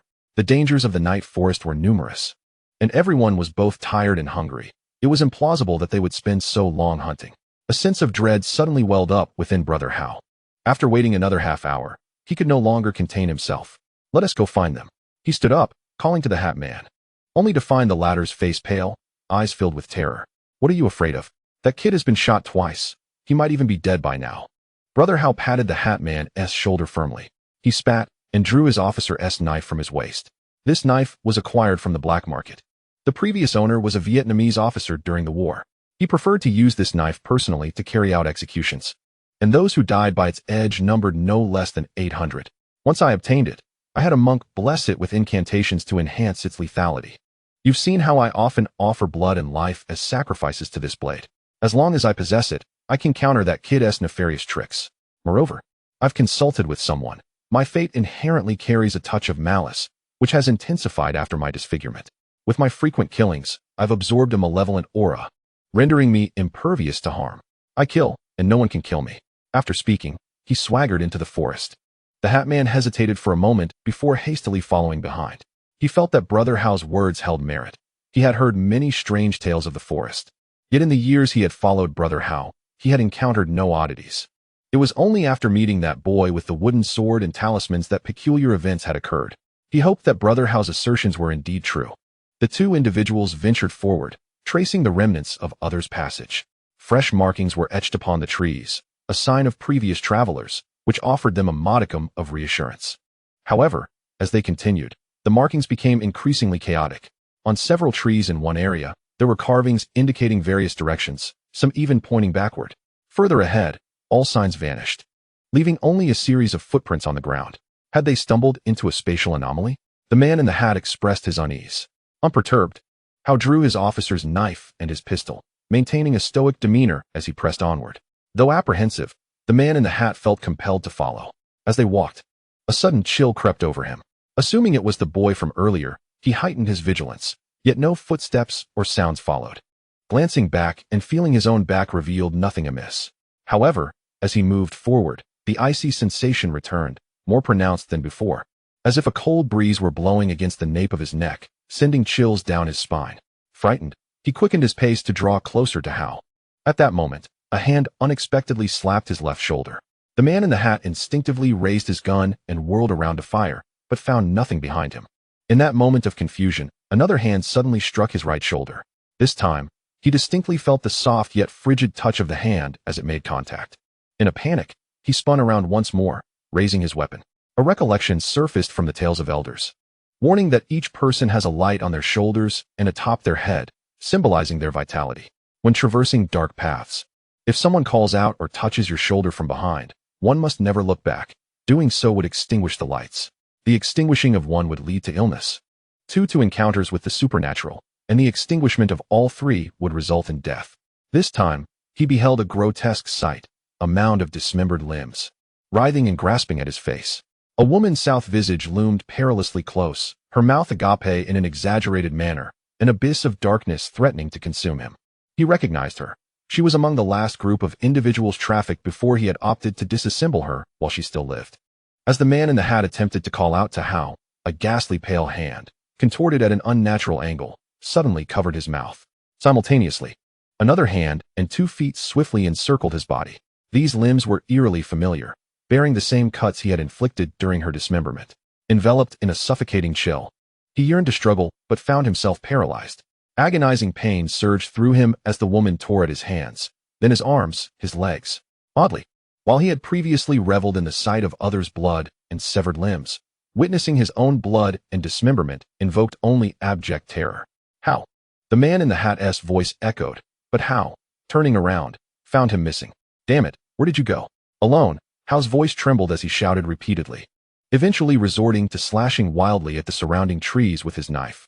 As he struck, he noticed the blade's path oozing blood. Stunned, a sudden chill enveloped him. A breath tickled his ear, unsettlingly intimate. An icy hand settled upon his shoulder. Feeling a presence behind him, Hao swiftly turned, evading the hand while swinging his knife backward. The blade gleamed coldly, seemingly severing something tangible. A hand, cleaved in two, plummeted to the ground, blood pouring forth as if freshly detached from a living body. The wound still seeping. A frown furrowed Hao's brow. The hand seemed eerily familiar. Rustling in the underbrush announced another approach. Hao turned once more to see another hand hurtling toward him. Quick to react, he sliced it in half. "Who is there?" he demanded, scanning the dense foliage.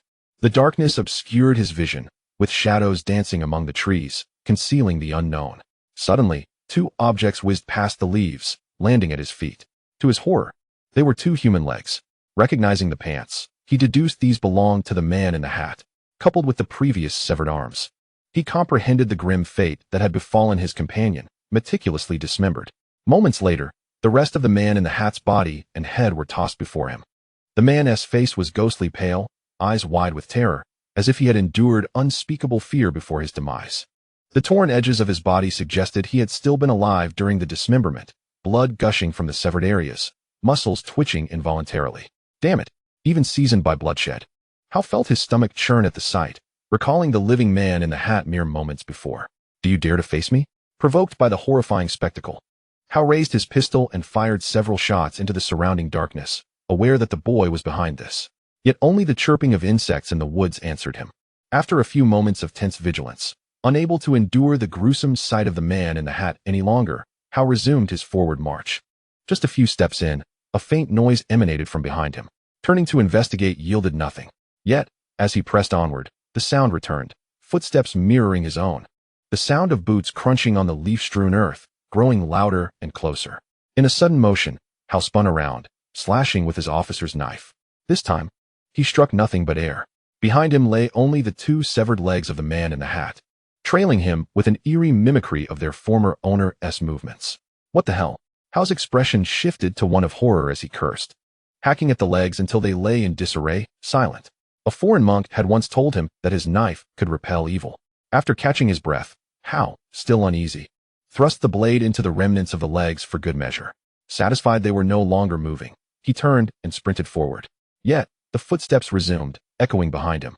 He quickened his pace, glancing back to see the remaining feet pursuing him, relentless.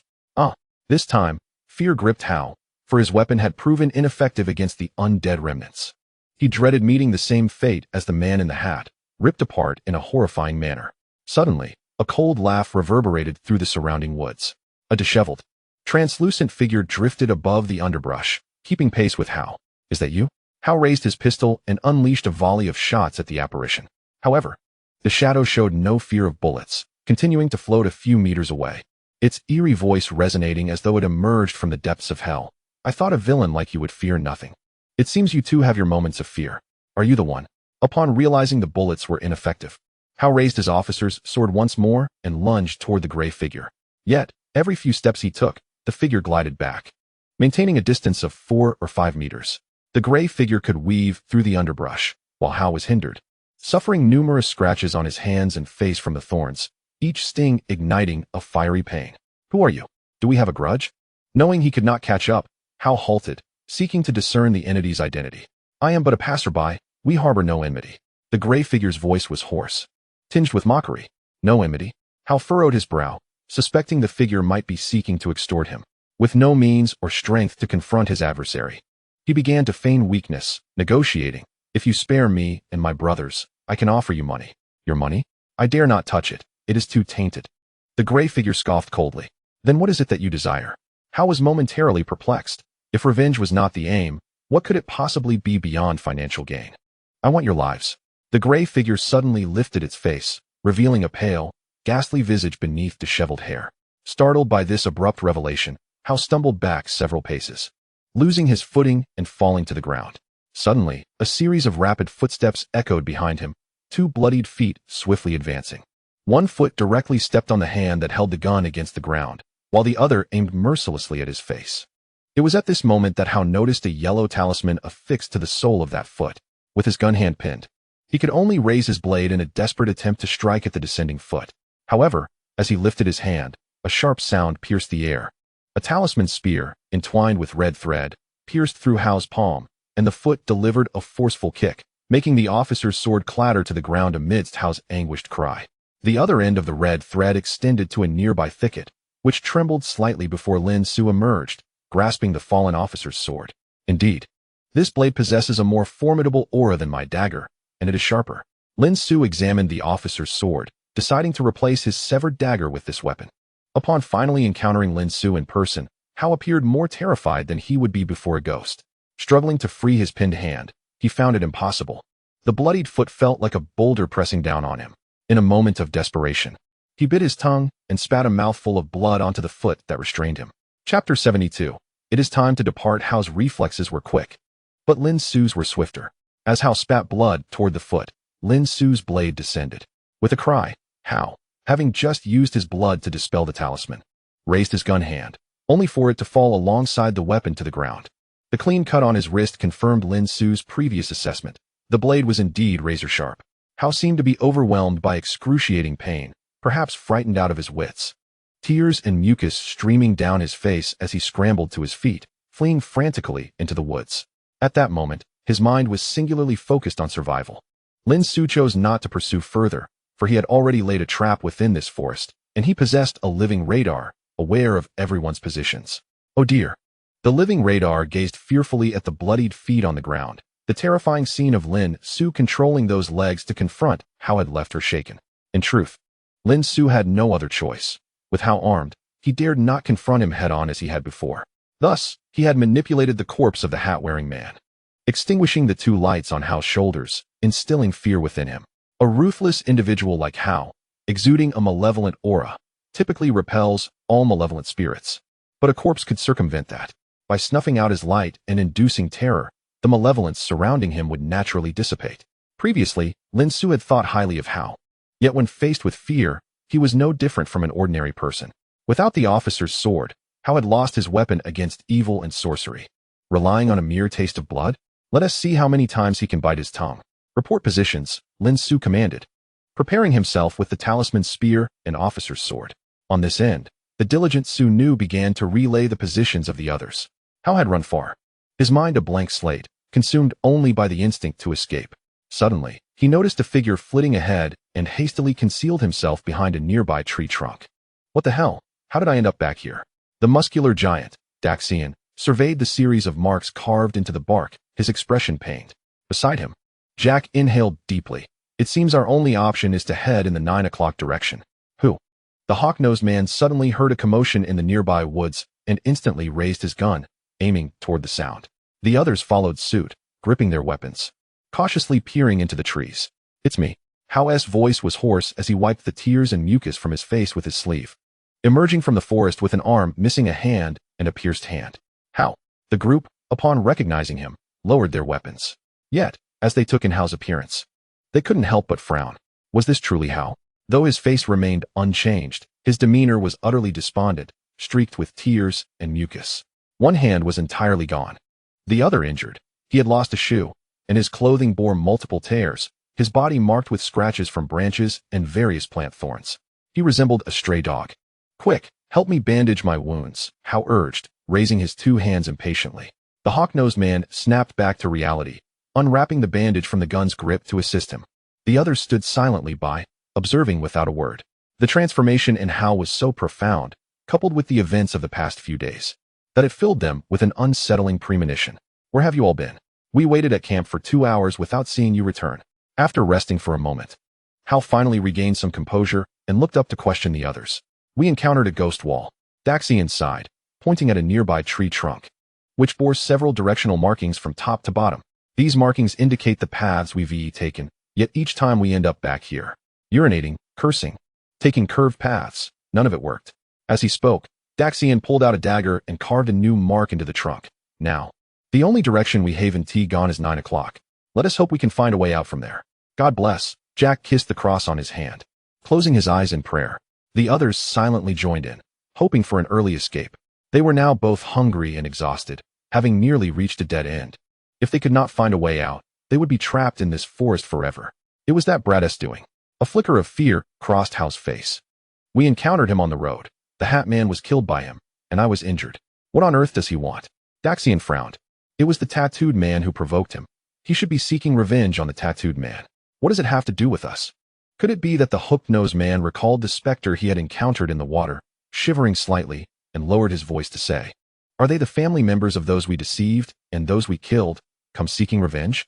At his words, a heavy silence enveloped the others. During their previous involvement in human trafficking, they had dealt with far too many individuals. Initially, they recognized the heinous nature of their actions. Yet as they became ensnared by the allure of immense wealth and desire, they gradually lost their moral compass, growing increasingly reckless.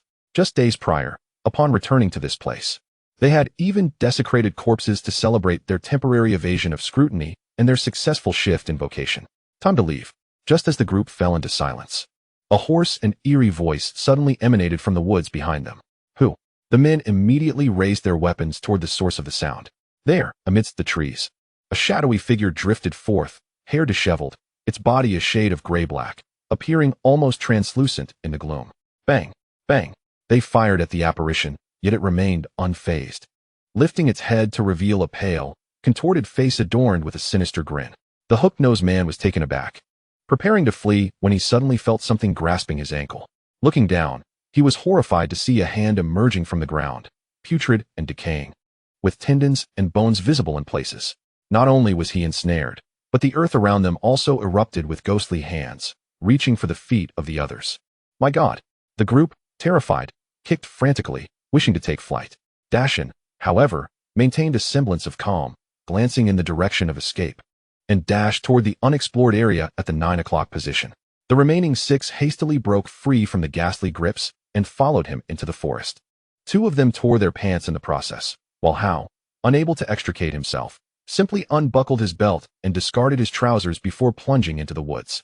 As they fled, they were either confronted by phantoms or had ghostly hands grasping at them. The group stumbled through the woods in a panic, ultimately finding themselves in a ravine. "Why does this place seem so familiar?" Dashin paused, realizing they had returned to the site where they had discarded bodies. Chapter 73. Something approaches the slope of this ravine was sparsely vegetated. Previously, Hao and his gang had taken refuge here for a month after receiving word that their overseas hideout had been compromised. The underbrush had been cleared, and now only tender shoots had regrown. Advancing a bit further, they came upon the rudimentary wooden shelter they had constructed. Some had resided there, while others had been used to confine their victims. The trees had been felled, leaving the area open and visible, with the moon full in the sky. Even with occasional cloud cover, its light still managed to faintly illuminate the surroundings. "How do we end up here?" Jack instinctively touched his nose, catching the whiff of a foul stench in the air. In the summer, the decomposition of bodies occurs swiftly. The corpses they had discarded in the ravine were already in an advanced state of decay just days ago, saturating the area with a nauseating odor. Initially, they had planned to set up camp here again, but the stench had driven them to the lakeside instead. Is this where that entity lured us?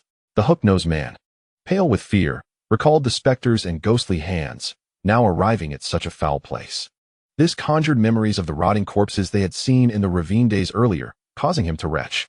Hearing his words, the others shared his grave expression, a sense of foreboding settling over them. There's someone. Suddenly, a voice called out from the group. They looked up to see the familiar sight of their makeshift shelter. Before it stood several motionless figures. The bald man. Cautiously, they approached, quickly recognizing the most prominent bald head, reflecting the moonlight above. Upon recognizing him, the others soon identified the familiar figures of those who had previously gone missing. Long Mao, Thin Monkey, Flower Arm, Big Beard, and Cripple. Seeing familiar faces offered a glimmer of solace, and they hurried forward. As they drew closer, however, they realized that the bald man and Long Mao stood there like wooden mannequins, their expressions vacant. Even the injured trio stood motionless, resembling wax figures. Hey, bald man. What is going on? Dashin waved his hand in front of the bald man's eyes and touched his body, which was still warm, with a pulse. The others were in the same state, alive yet unmoving. They've been ensnared by sorcery, their souls captivated. Hao approached, limping, having to flip open the bald man's eyelid to check. His trousers had fallen, and he was missing a shoe, with several cuts on his legs, causing him to move slowly. If I had my knife, I could easily break the spell, but it's gone. Hao appeared dejected, recalling the fear he had felt when he lost his knife in the woods. However, he quickly regained focus and called to the others, bite your tongues and spray a drop of blood on their faces. It should break the enchantment. Bite our tongues? The group hesitated, the thought of pain daunting. Hurry, we need to save them. The more of us, the better to deal with that little brat. Hao, true to his role as leader, understood their hesitation and urged them onward. The blood from the tongue, known as true yang splatter, is the essence of pure yang within a person, capable of driving away evil spirits and dispelling dark magic. As a drop of blood was sprayed onto the faces of the bald man and the others, their bodies began to convulse and tremble. Soon, they all collapsed. But their previous vacant expressions began to return to normal, one by one awakening in confusion. What just happened? What a foul smell. Where are we? At that moment, the Flower Arm, now awake, suddenly struggled and screamed, "There are ghosts." Jack and the others quickly subdued him, and after a while, he finally regained his composure. How did you end up here? Dashin inquired about their circumstances. They all struggled to articulate their experiences, having been ambushed by Lin Xu. Only Flower Arm, with a look of terror, recounted the scene. It was that little brat. He practiced sorcery. He used his magic and those monsters. Flower Arm's face was pale, and despite being surrounded by so many, he felt an overwhelming fear. Those we killed and disposed of in the ravine, they have returned as ghosts seeking vengeance. Hey, Flower Arm, don't say such frightening things. Thin Monkey shivered, feeling the air grow colder. The bald man nodded in agreement. Exactly, there are no such things as ghosts. It's that brat with the yellow talismans and wooden sword causing the commotion. We just need to find him and put an end to this. Flower Arm, you've been scared silly by that kid. He only knows some shady tricks. If there were truly ghosts seeking revenge, why would they only target you and not us? Big Beard stroked his beard, raising his hunting rifle with a smug grin at Dashin and Jack. Wouldn't you agree? Dashin and Jack remained silent, their expressions grave. How? What else? It was then that the bald man and Big Beard noticed Hao's demeanor had shifted dramatically, appearing despondent and notably missing a hand. Dashin and Jack were dirt-streaked, with various cuts adorning their skin, looking quite bedraggled. Seeing their disheveled state, Big Beard's heart sank. What happened to you? We really seem to have seen a ghost. Deshaun recalled their encounter on the road, sweat dripping from his forehead. A rustling sound suddenly came from a ravine not far away. Everyone tensed up immediately, all turning to look in that direction. That place was the deepest part of the ravine, the spot where they had dumped the body. The rustling sound grew louder and more intense. It was the sound of dry leaves rustling on the ground, and the rustling of bushes and grass, as if many things were approaching them. Chapter 74. Helping Ghosts Kill. Were they scavengers? The bald man frowned, aiming his hunting rifle towards the ravine. The others all picked up their guns, ready to fire at any moment. The sound grew closer. The things weren't moving fast, but there were many of them. In the distance, they could already see shadowy figures moving towards them from the woods. At the forefront were several spherical objects, rolling up the slope towards them. When the group finally made out the objects by the moonlight, they all shuddered in terror. They were several highly decomposed human heads, flesh and all. Bang! Bang! Gunshots rang out from the woods. The bearded man and the bald man, though frightened, fired. However, they quickly realized that bullets were ineffective against these things. Not only the heads, but also headless corpses and even severed limbs seemed to come alive, crawling towards them. Their speed was slow, but unstoppable. As they drew closer, everyone recognized the corpses as those they had killed and abandoned in the ravine. The tattooed man fled into the woods behind him in terror. The hook-nosed man fired a token shot before running away in a panic, seeing the various heads and corpses surging towards them like a tide. The others could no longer hold back and turned to run. Many even dropped their guns, because they were useless, but they soon realized that running was futile. This area in the ravine now seemed like a cage, isolating them from the world. They had initially run towards the forest, away from the ravine, but somehow found themselves back in the ravine. Some, caught off guard, even plunged into the pile of corpses. Several wounded and slower runners were quickly engulfed by the corpses. The bodies they had killed, discarded, and mutilated were devouring their enemies one by one. Those who ran faster engaged in a bloodbath with the corpses and ghosts, just like when Brother Hao and his gang had chased down those who fled. Outside the forest, Lin Xu, who rarely smoked, lit a cigarette. He stared blankly at the bright moon in the sky, listening to the screams rising and falling behind him. He had completely sealed off the ravine behind him. Neither humans nor ghosts could escape. A vengeful ghost of this size, having killed people and stained with human blood, could easily transform into a zombie or a vengeful spirit. He was helping the ghost kill. He didn't know if what he was doing was right, but without doing so, he felt a tightness in his chest. His cigarette burned quickly, and he pulled out a red thread and a magic cone from his bag. If those corpses transformed, and the vengeful ghosts became vengeful spirits, he would mercilessly annihilate them to prevent them from harming other innocent people. Sunu seemed unable to bear such a cruel scene and immediately hid inside the crystal. He waited until the sky began to lighten, and all the sounds in the forest completely ceased. Lin Xu, holding his magic weapon, walked into the forest. The ground was littered with corpse parts, and the air was filled with the stench of decay, the distinctive fishy smell of blood, and the metallic odor of rust. To his surprise, these corpse parts were fresh. They belonged to Brother Hao's group. The rotting corpses had returned to the ravine. They were no longer a mixed heap of fragments, but separated. Although some were severely mutilated or decayed, a human shape was still discernible. At least the skeleton was pieced together. People value dignity, and the dead are no exception. It seemed they had reassembled their bodies after taking revenge. Suddenly, dark figures appeared around them. The previously unified mass of resentment had separated, becoming individual ghosts. Thank you, benefactor, for helping us avenge ourselves. In an instant, 30 or 40 ghosts knelt before Lin Xu, kowtowing 3 times. Rise, all of you. Seeing that they hadn't become vengeful spirits, and that their resentment had dissipated considerably after their revenge, Lin Xu put away the magic cone and red rope in his hand. What other wishes do you have? The sun shone on the azure lake, and the shore was much quieter than before. Lin Xu sat on a rock, munching on a hard piece of bread with mineral water. On the folding table in front of him lay a newly drawn, simple map and a list. The map, drawn with the help of Sunu and using a compass for location, was a map of the distance from this lake to the ravine, marked with specific directions and distances. The list contained the names of the victims from the ravine. After confirming the information, he put the map and list away. He planned to give them to Qin Yujin later, so that he could report to the relevant authorities and find someone to collect the bodies. Qin Yujin and his group had been hiding in the forest for 2 days. Lin Xu checked the campsite and discovered that they hadn't returned at all. So he cast a divination and began searching.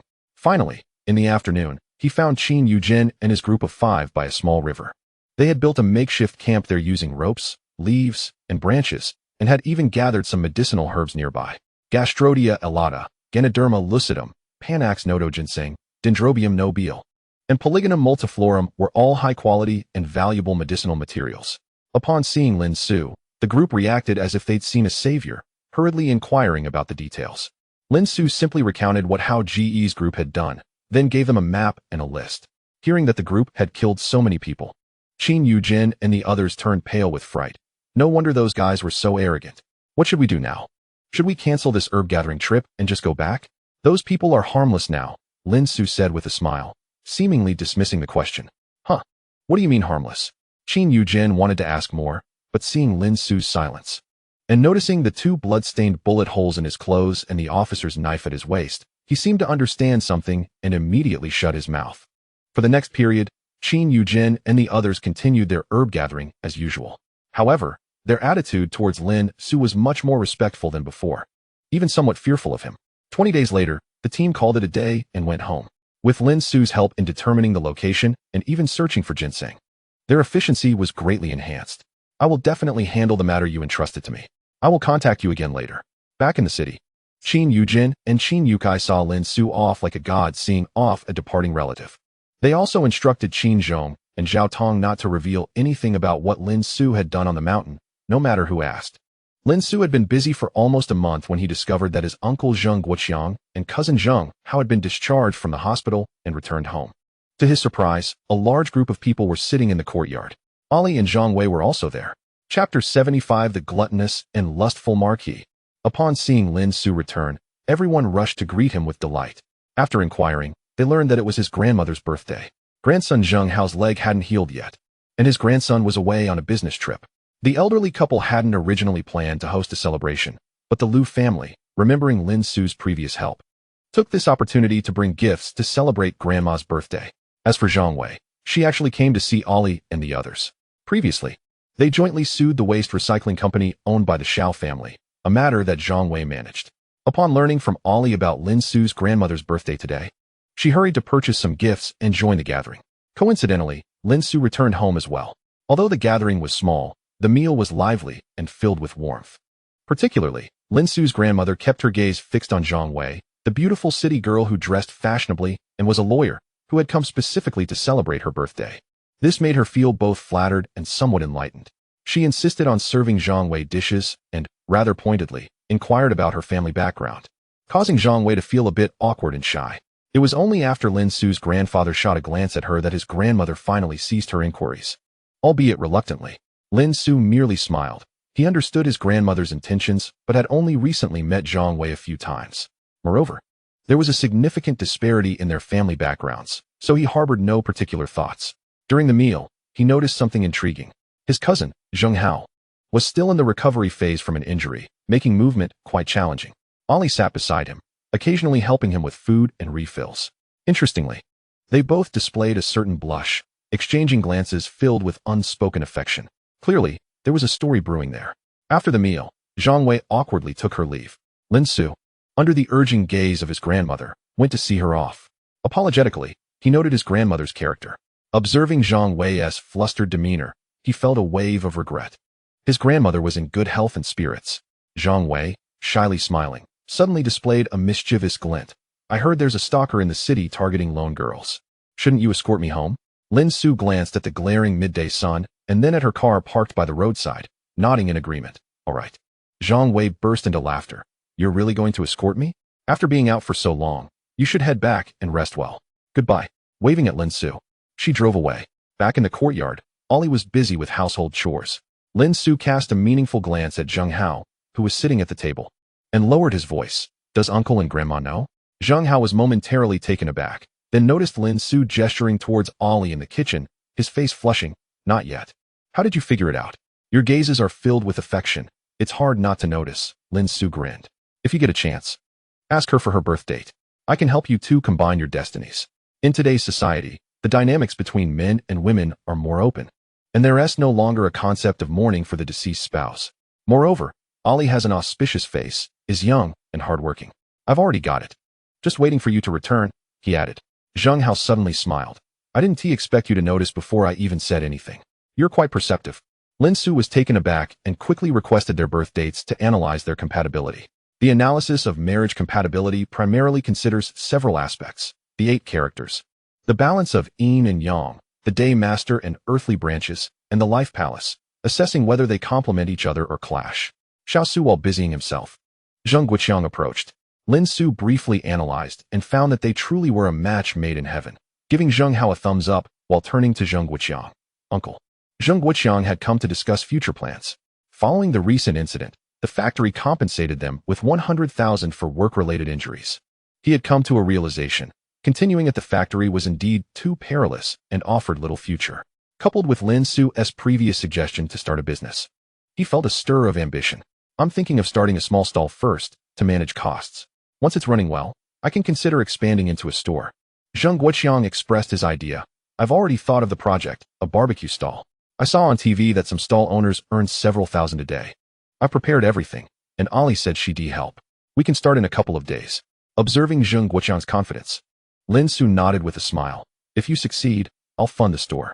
Thus, 3 days later, outside Shishan Temple, Zheng Guoqiang and Ali set up a barbecue stall by the roadside, with Lin Xu nearby operating his fortune-telling stand. Why are there so few people today? Lin Xu wondered, surveying the street, which had only a few stalls. Previously, this street was bustling with various vendors, but today there were only a handful selling trinkets and candles. Even Li the Blind and Wang the Lame were absent. Just as he pondered this, he noticed the few vendors selling trinkets and candles hastily packing their goods and fleeing. Soon, a city management vehicle pulled up, and 2 uniformed officials emerged. Suddenly, Lin Xu felt a jolt from the crystal in his pocket. The food and color marquee is here. The voice of Su Nu trembled, clearly frightened. Lin Xu was startled and quickly retrieved his talisman and ritual tool. This street is not permitted for stalls. The officials called out to Lin Xu and Zheng Guoqiang. Lin Xu remained vigilant, trying to discern which of the officials might be the food and color marquee. However, both appeared to be ordinary individuals, lacking any unusual aura. Aside from them, the street was nearly deserted, with only a few pedestrians, but Lin Xu sensed nothing amiss about them either, heightening his anxiety. If he couldn't identify the threat, it indicated that the adversary's concealment was exceptionally sophisticated. Hey, you there, the fortune teller. Did you hear? If you don't leave, we'll confiscate your belongings. One of the officials approached Lin Xu, who had not moved. At that moment, he had no time to engage. Quickly using his spirit power to ask Su Nu, where is the food and color marquee? I can't locate him. Over there in that vehicle, Su Nu replied, having recently learned to recognize many modern things. The vehicle? Lin Xu turned his attention to the city management vehicle that had just arrived. Suddenly, the door swung open, and a familiar figure emerged. Lin Xu? Zhang Yang, clad in uniform, widened his eyes, staring at Lin Xu, who mirrored his astonishment. Chapter 76, The Possessed Woman. So, you're here setting up a stall? Recognizing each other, Zhang Yang greeted his colleagues and did not force them to leave or confiscate their belongings. I heard from my cousin that you took a job outside. Why are you back so soon? Zhang Yang smiled as he approached. This street has been off limits for stalls for 2 weeks. You should head to the pedestrian street. All the vendors are now located there. As he spoke, he moved to embrace Lin Xu as he usually did. Stop. Lin Xu furrowed his brow, raising his ritual tool as if prepared to strike at any moment should Zhang Yang advance. What's wrong? Zhang Yang was startled by Lin Xu's sudden reaction. Halting in his tracks, Lin Xu scrutinized his university roommate, seeking any hint of a flaw. However, he hesitated to take action against Zhang Yang. Lin Xu. Observing Lin Xu's demeanor, Zhang Yang appeared puzzled. What have you been up to lately? Have you been under any stress? I was about to ask you the same. Have you encountered anything strange recently? Or felt unwell? Lin Xu remained cautious, watching Zhang Yang closely. Zhang Yang frowned, recalling Lin Xu's earlier exorcism incident at the Chiu family, feeling a twinge of guilt. Swallowing hard, he tentatively inquired, do I have something unclean on me?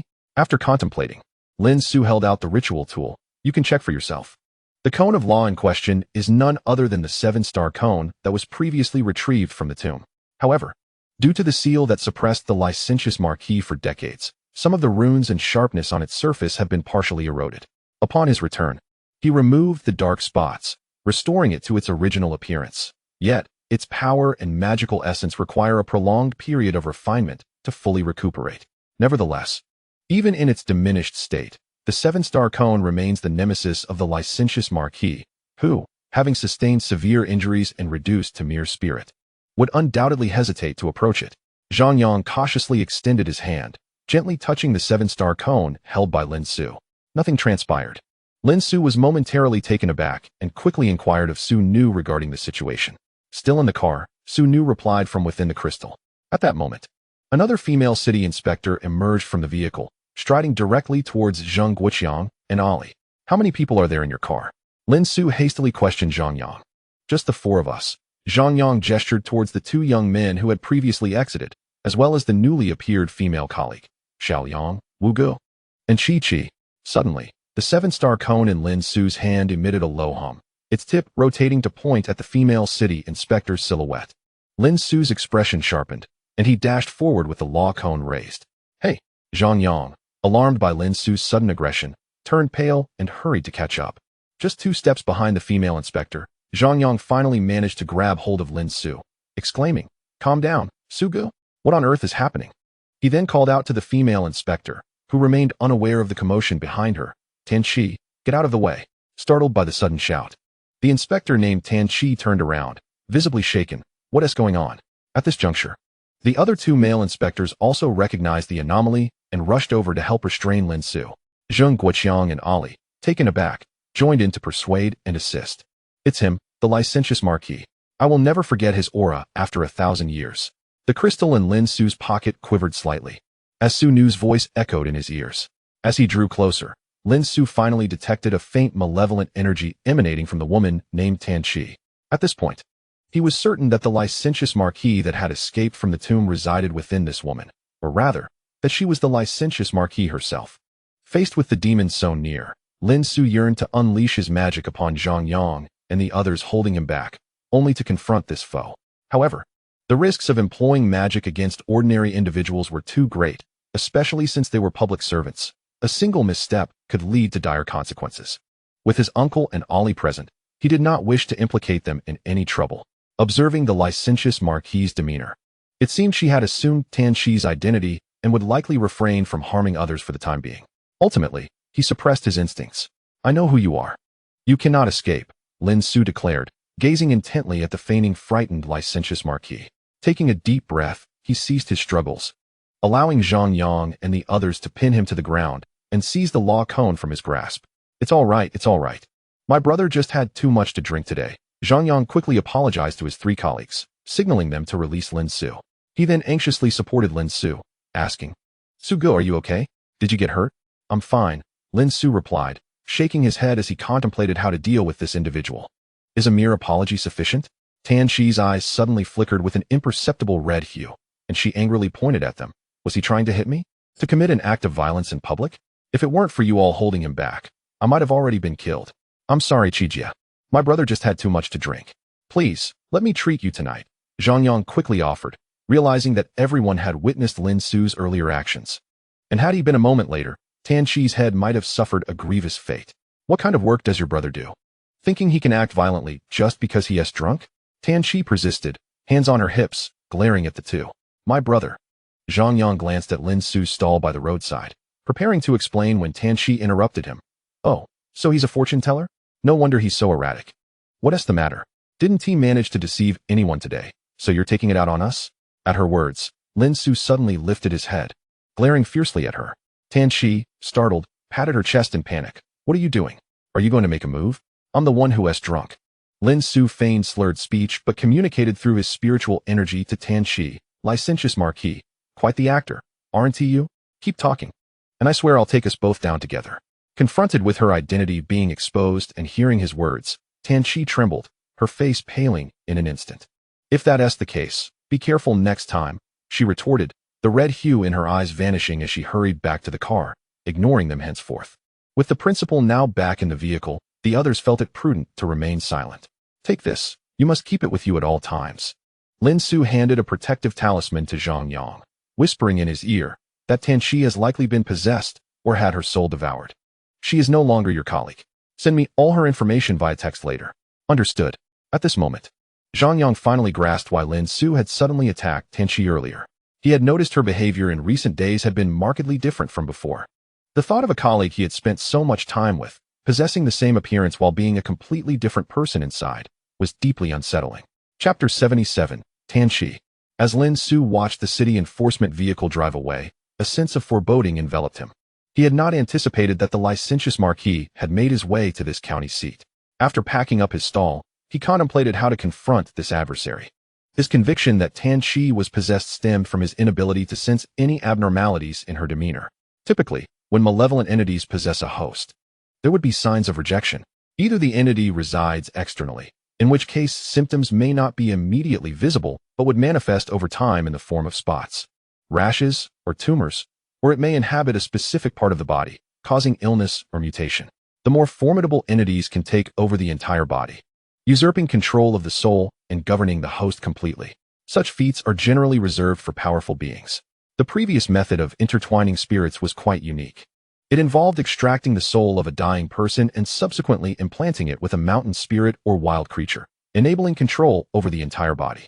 In such a possession state, the body's 7 souls would exhibit rejection, evidenced by disordered energy, irregular pulse, and visible veins or blood vessels on soft tissues. However, Lin Xu observed no signs of rejection in Tan Qi. She appeared as an ordinary, healthy individual. This situation indicated the use of special methods to ensure that the original 7 souls governing the body's functions exhibited no rejection, thereby accepting the newly arrived soul. In other words, in a certain sense, after the usurpation, she became a genuine human being, taking over the life, fortune, and even a portion of the memories of the original body owner. The technique of soul usurpation has long been regarded as one of the most sinister forms of sorcery, a forbidden art among forbidden arts. This method, in a sense, allows for immortality. When one body ages and dies, another can be substituted, while the soul remains eternal, escaping the cycle of reincarnation. The licentious Marquis, a feudal lord over 1,000 years ago, possessed knowledge of many now-lost secret techniques and prohibitions, and it stands to reason that soul usurpation is among them. Having previously used the tomb to refine himself into a demon, after being sealed and gravely injured, his soul had escaped.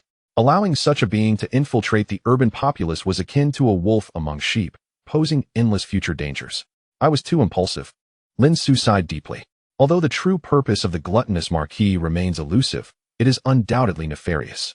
To act recklessly now would only complicate future dealings with him. This is not entirely his fault. At that moment, his uncle Zheng Guoqiang, Ali, and Zhang Yang were all present.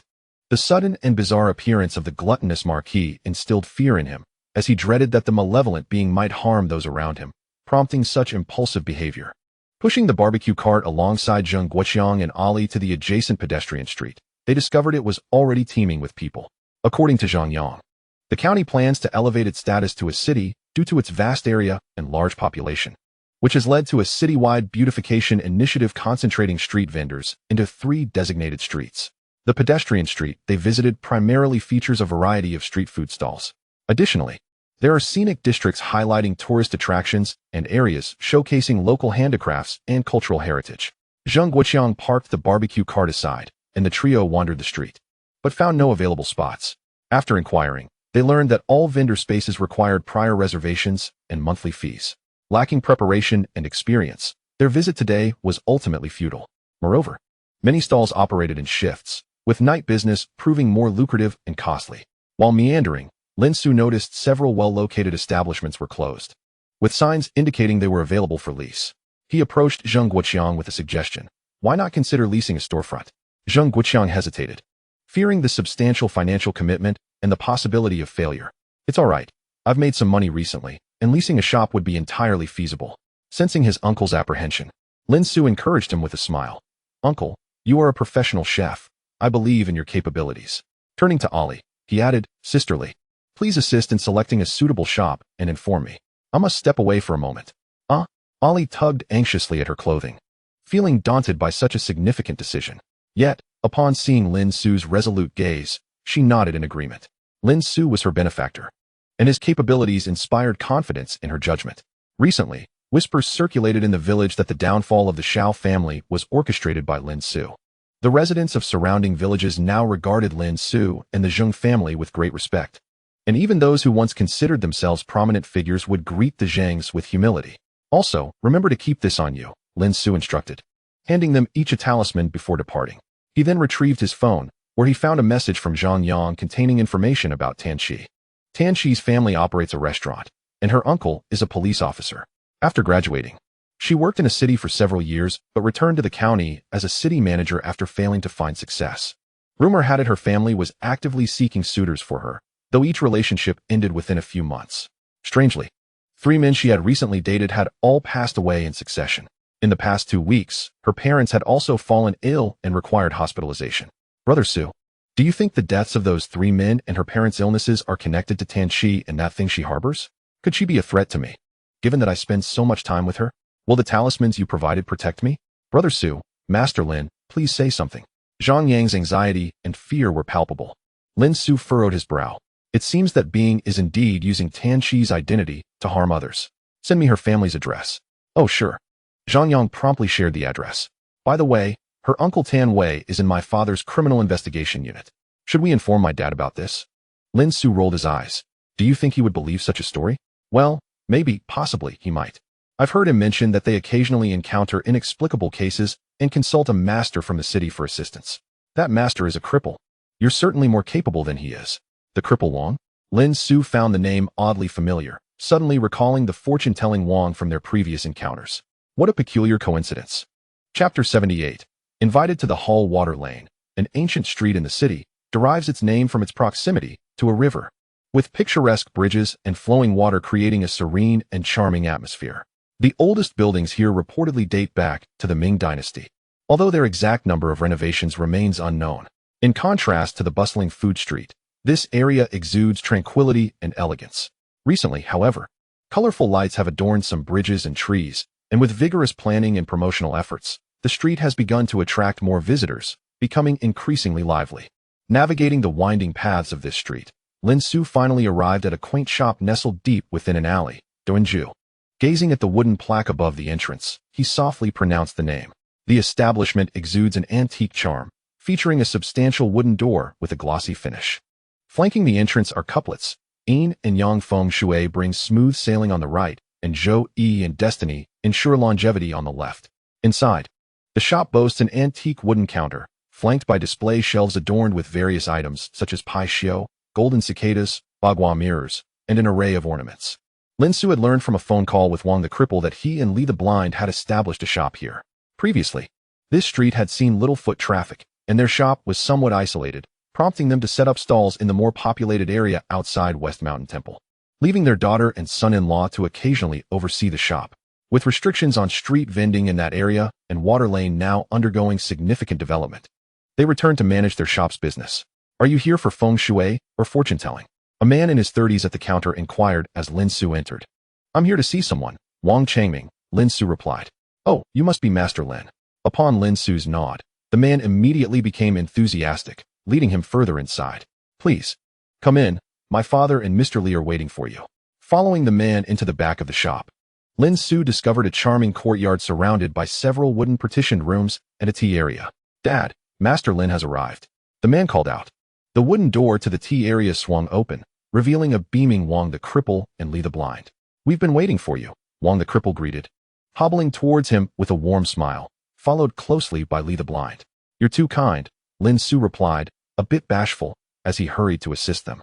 After settling in, Wang the Cripple poured tea, and the three began to converse. It turned out this shop was originally Wang the Cripple's ancestral home. He and Li the Blind had served together in the military, forging a bond as comrades in arms. After sustaining injuries and retiring, they sought a new path, eventually receiving guidance from the Ziyang Taoist, which allowed them to firmly establish themselves in this line of work, transforming the ancestral home into the current shop. I was just discussing with old Li how street vending is no longer allowed at West Mountain Temple, and that foot traffic here at Water Lane is increasing. I thought of inviting you over to help us at Doinju. Oh, I can't possibly do that, Lin Xu protested, shaking his head. The saying goes that colleagues are like rivals, all competing for the same business. When they first started at West Mountain Temple, it was thanks to the support of both Wang and Li that they managed to secure customers. Now, to encroach upon their business at the shop would be inappropriate. Well, to be honest, Wang the Lame sighed sincerely. That person earlier was my son-in-law. He cannot master this craft and will not inherit this shop. Allowing him to read fortunes would tarnish the reputation that old Li and I have built over the years. Both old Li and I are not in good health, and with age upon us, we have earned enough over the years. We often find ourselves unable to take on jobs due to our physical conditions. Others have come to sit in for us, but unfortunately, they were only half-hearted and we had to send them away. Our skills were taught by the Ziyang Taoist, making us half a sect with you. I cannot trust others, so it would be splendid if Master Lin could come. Please, just call me Xiao Lin, Lin Xu replied. Feeling a bit awkward, both Wang the Lame and Li the Blind were in their 50s and considered his seniors in the field. He felt unworthy of the title of master in their presence. However, he was not mentally prepared to take on the role of sitting in for them. Does Master Lin look down upon our small establishment? Li the Blind, who had been quietly listening, suddenly spoke up.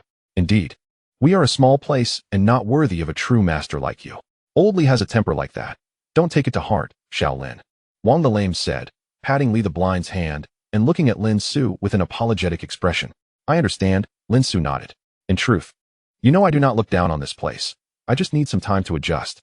Wang the Lame assumed he was worried about the payment and quickly added, rest assured, as for compensation, old Li and I will each calculate our own. Whoever takes the job keeps the full fee, the shop takes nothing. With you saying that, I feel even more reluctant to come, Lin Xu said with a wry smile. Haha, what is there to feel reluctant about? Li the Blind suddenly laughed. Just now, your words pierced through my pride, Xiao Lin, and it is I who should feel embarrassed. Wang the Lame chuckled as well. The time you sit in is entirely flexible. We just need a name. Nowadays, many jobs are beyond our capacity, such as reading fortunes or dealing with feng shui in distant places. If we do not take these jobs, it will eventually impact our business and give the impression that we lack skill. Seeing their sincerity and the conversation reaching this point, Lin Xu could not bring himself to refuse. He clasped his fists towards Wang the Lame and Li the Blind, saying, then I am grateful to both of you.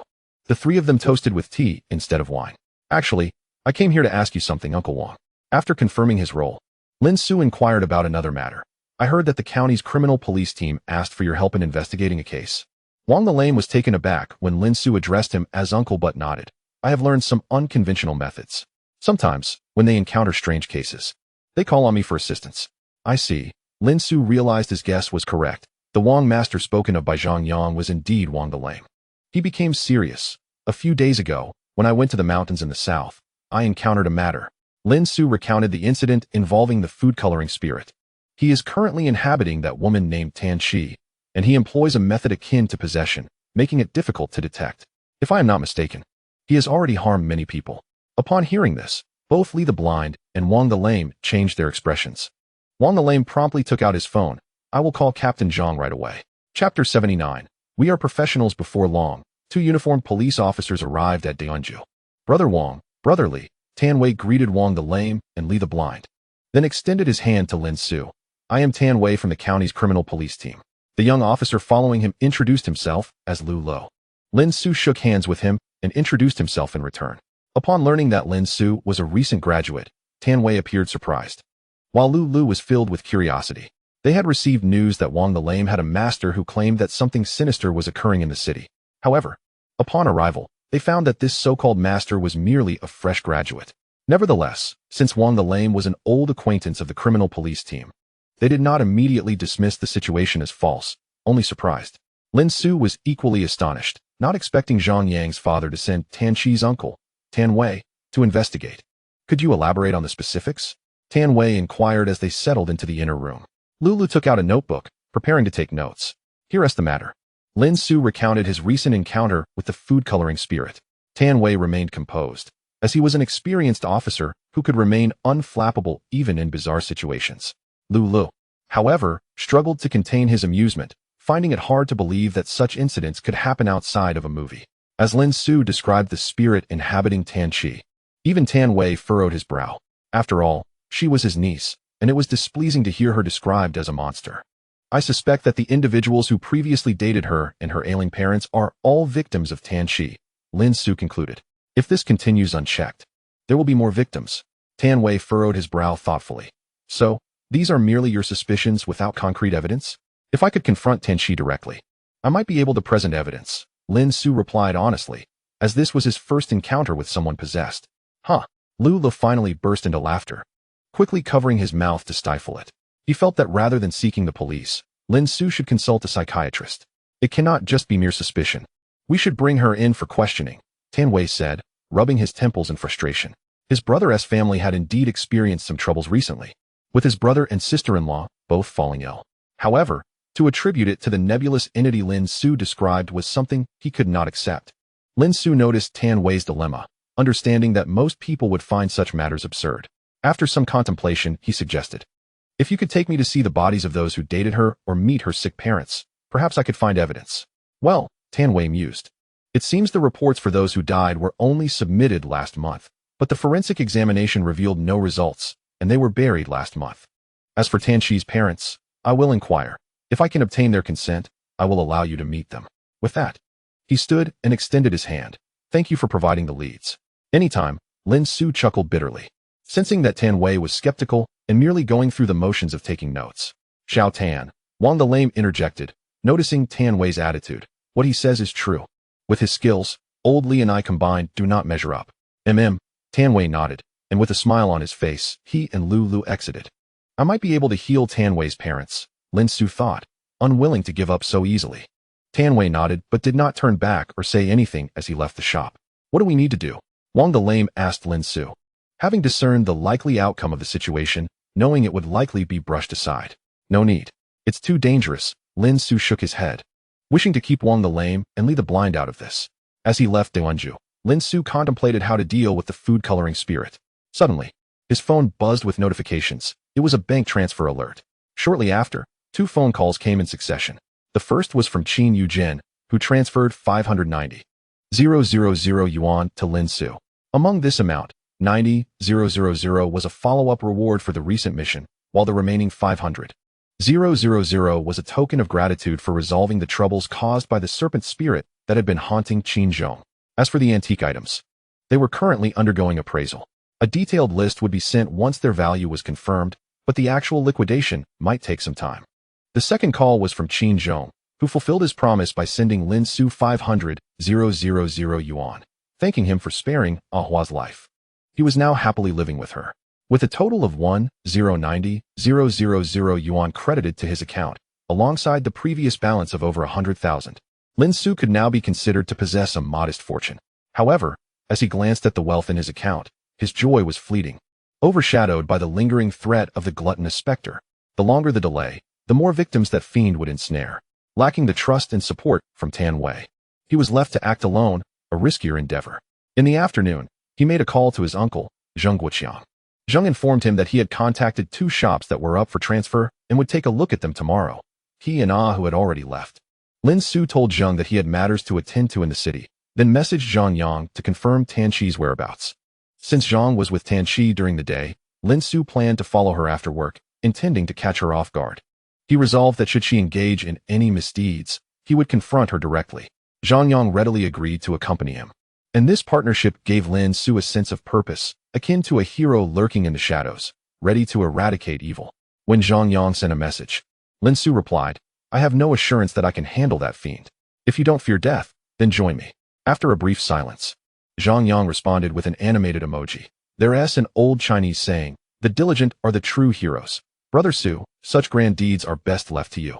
I shall silently support you from the shadows. Following the address provided by Zhang Yang, Lin Xu arrived at the street opposite the city management team's entrance. He spotted Tan Qi emerging on her electric bike and followed closely behind. She seemed oblivious to his presence, making her way into a pedestrian street where her family's restaurant was located. Chapter 80. Trapped, act swiftly. Due to her parents' illness, Tan Qi's family restaurant had shut down. Interestingly, Lin Xu had previously visited this restaurant with Zheng Guoqiang, as it had a notice about the transfer of ownership posted on the door. Tan Qi rode her bike into a narrow alley beside the restaurant. Lin Xu dared not follow her in, but parked across the street. This old-style standalone building had only one exit, so he merely needed to wait outside the alley. Approaching dusk, Lin Xu quietly enjoyed a bowl of noodles across the street. As night fell, the foot traffic increased, and shop signs illuminated the area. In an instant, the street came alive with vibrant neon lights, bright signage, and the sounds of popular music playing within the shops, while street vendors called out amidst the sizzling smoke. Standing alone at the roadside, Lin Xu felt as if he were in an entirely different world from the surrounding revelry. His gaze remained fixed on the narrow alley across the street. As darkness enveloped the area, the alley grew increasingly shrouded in shadow. Occasionally, residents from the upper floors would call out or stomp their feet to activate the motion sensor lights. But once the pedestrians moved on, the alley returned to its eerie silence. Perhaps due to his prolonged scrutiny of the darkened alley, Lin Xu couldn't shake the feeling that the gluttonous specter lurked within that obscurity. As he observed the alley, the malevolent entity concealed in the shadows was also silently watching him. Was that fiend truly hiding just within the alley? This was not the first time he had inquired with Su Nu. He had deliberately masked his presence, making it impossible for her to detect him, leaving him only with a vague sense of his aura, which he needed to approach closely to confirm his presence. Su Nu was equally helpless. She feared the gluttonous specter greatly. She had accompanied him into the coffin from the moment he was buried. Over time, as he absorbed the essence of the sun and moon, drinking blood and consuming life force, he had ultimately transformed into a demon. She had witnessed his entire metamorphosis and understood the terror he embodied. Were it not for Lin Xu's intent to confront the specter, she would not have dared to probe so boldly. After their previous encounter, the gluttonous specter had grown cautious, actively shielding itself from Su Nu's inquiries. Lin Xu had several times contemplated rushing into the alley, but ultimately restrained himself. By 8 or 9 o'clock, the crowd on the pedestrian street peaked. More people flowed in and out of the alley, triggering the motion sensor lights frequently. Just as Lin Xu was about to change locations due to the obstructed view caused by the throngs of people, Tan Shi unexpectedly swaggered out from the alley. Startled, Lin Xu quickly turned away, wishing to avoid detection. Once on the street, Tan Shi walked purposefully in a specific direction. He trailed behind at a distance. Wary of losing her in the crowd, Tan Shi first visited a nearby restaurant to eat cold noodles and then picked up some snacks before returning home.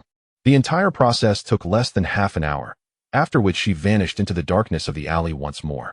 If Lin Xu hadn't known that the gluttonous specter was connected to Tan Shi, her actions would have appeared entirely normal, like those of any ordinary person out for dinner. What was going on? Even Lin Xu found himself doubting, unable to restrain himself from asking Su Nu, "Are you truly certain he is the gluttonous specter? I felt it when I got close. He is indeed the specter."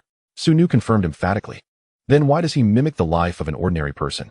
Does he wish to live as a mundane individual after usurping a body? Lin Xu pondered, but then recalled the multitude of corpses within the specter's tomb and shook his head. Impossible.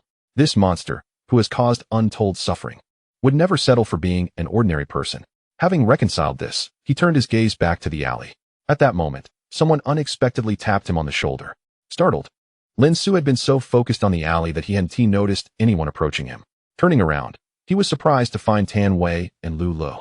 What is going on? Tan Wei appeared visibly angry, while Lu Lu glared at him as if he were a deranged criminal. "Officer Tan," Lin Xu stammered, suddenly realizing something. As if understanding why Tan Shi had been imitating the life of an ordinary person. "Why are you following my niece?" Tan Wei had already reached for his handcuffs, pointing towards the alley and the streetlight, demanding. The surveillance footage captured everything clearly. "What are you up to?" Lin Xu's heart sank as he realized he had fallen into a trap. It turned out that the fiend had known he was tailing Tan Shi all along and had orchestrated this scenario to have him caught on camera. Unfortunately, his original intent to catch Tan Shi in the act had backfired, leading to his own capture. "You've harbored ill intentions toward Tan Shi all along." Concocting that absurd story, Lu Lu seized Lin Xu's arm, preventing him from escaping. "Let us go. We'll sort this out back at the station." Tan Wei, showing him some leniency, did not immediately handcuff him in front of the bustling street, but his expression was far from friendly. Lin Xu found himself at a loss for words, realizing that no explanation would suffice, and he could only comply with their demands.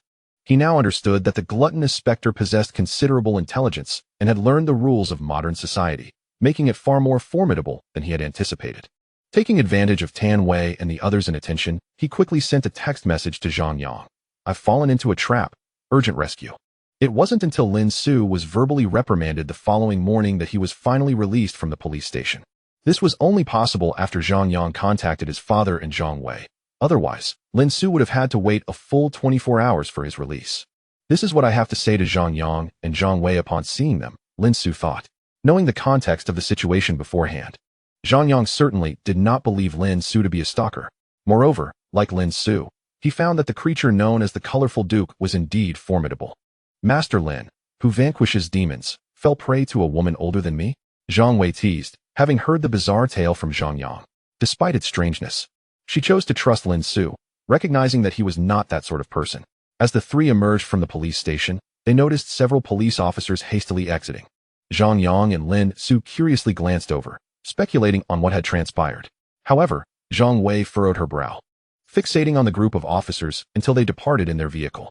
With a heavy heart, she remarked, "I overheard them say that last night. Another solitary girl was murdered near South Street, her body discovered in a secluded alleyway among garbage."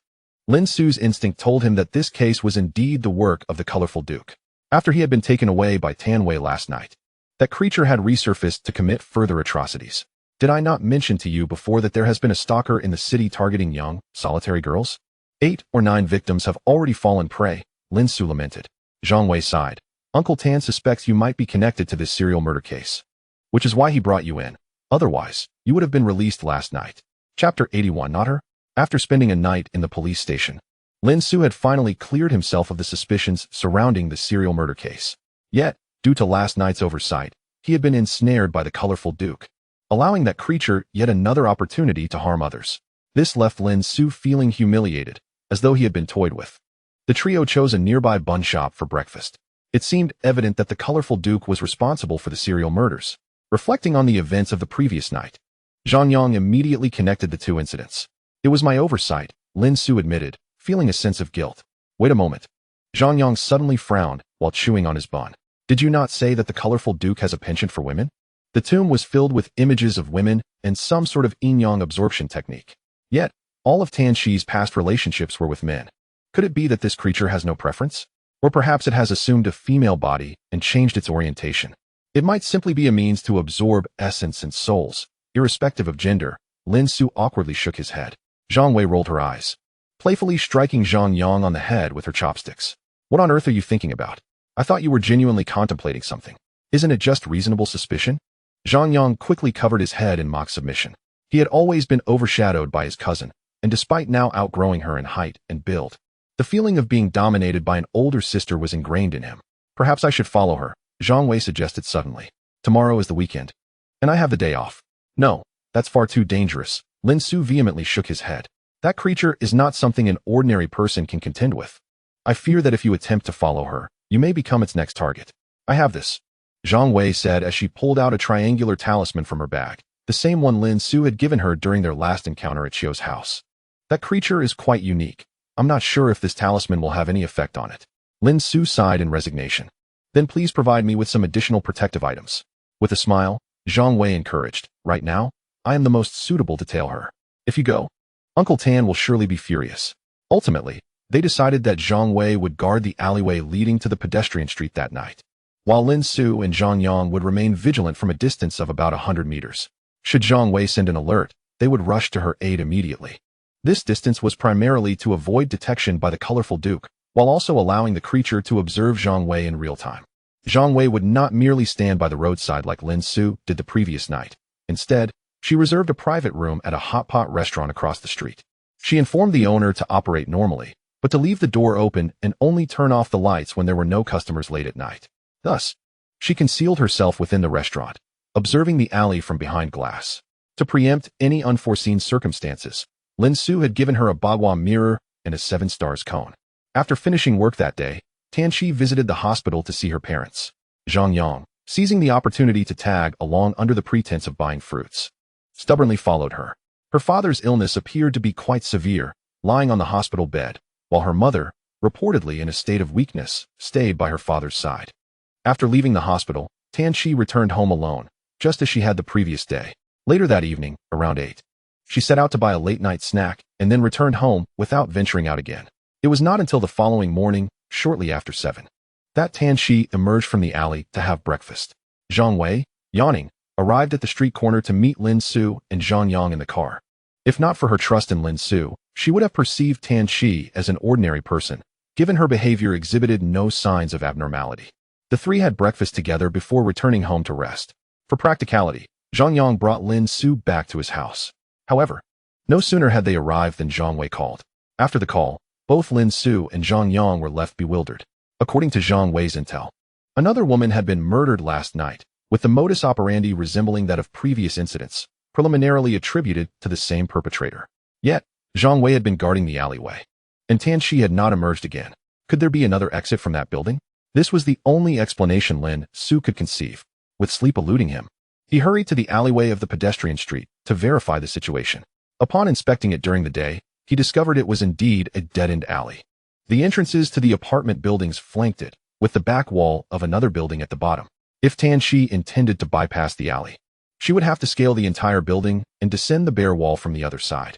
Unless Tan Shi was Spider-Man, she would surely leave traces of her climb. But Lin Xu had confirmed that there were no such markings. At that moment, Zhang Wei called again, her voice slightly hoarse from a sleepless night. I suspect that the serial murders may not have been committed by Tan Shi.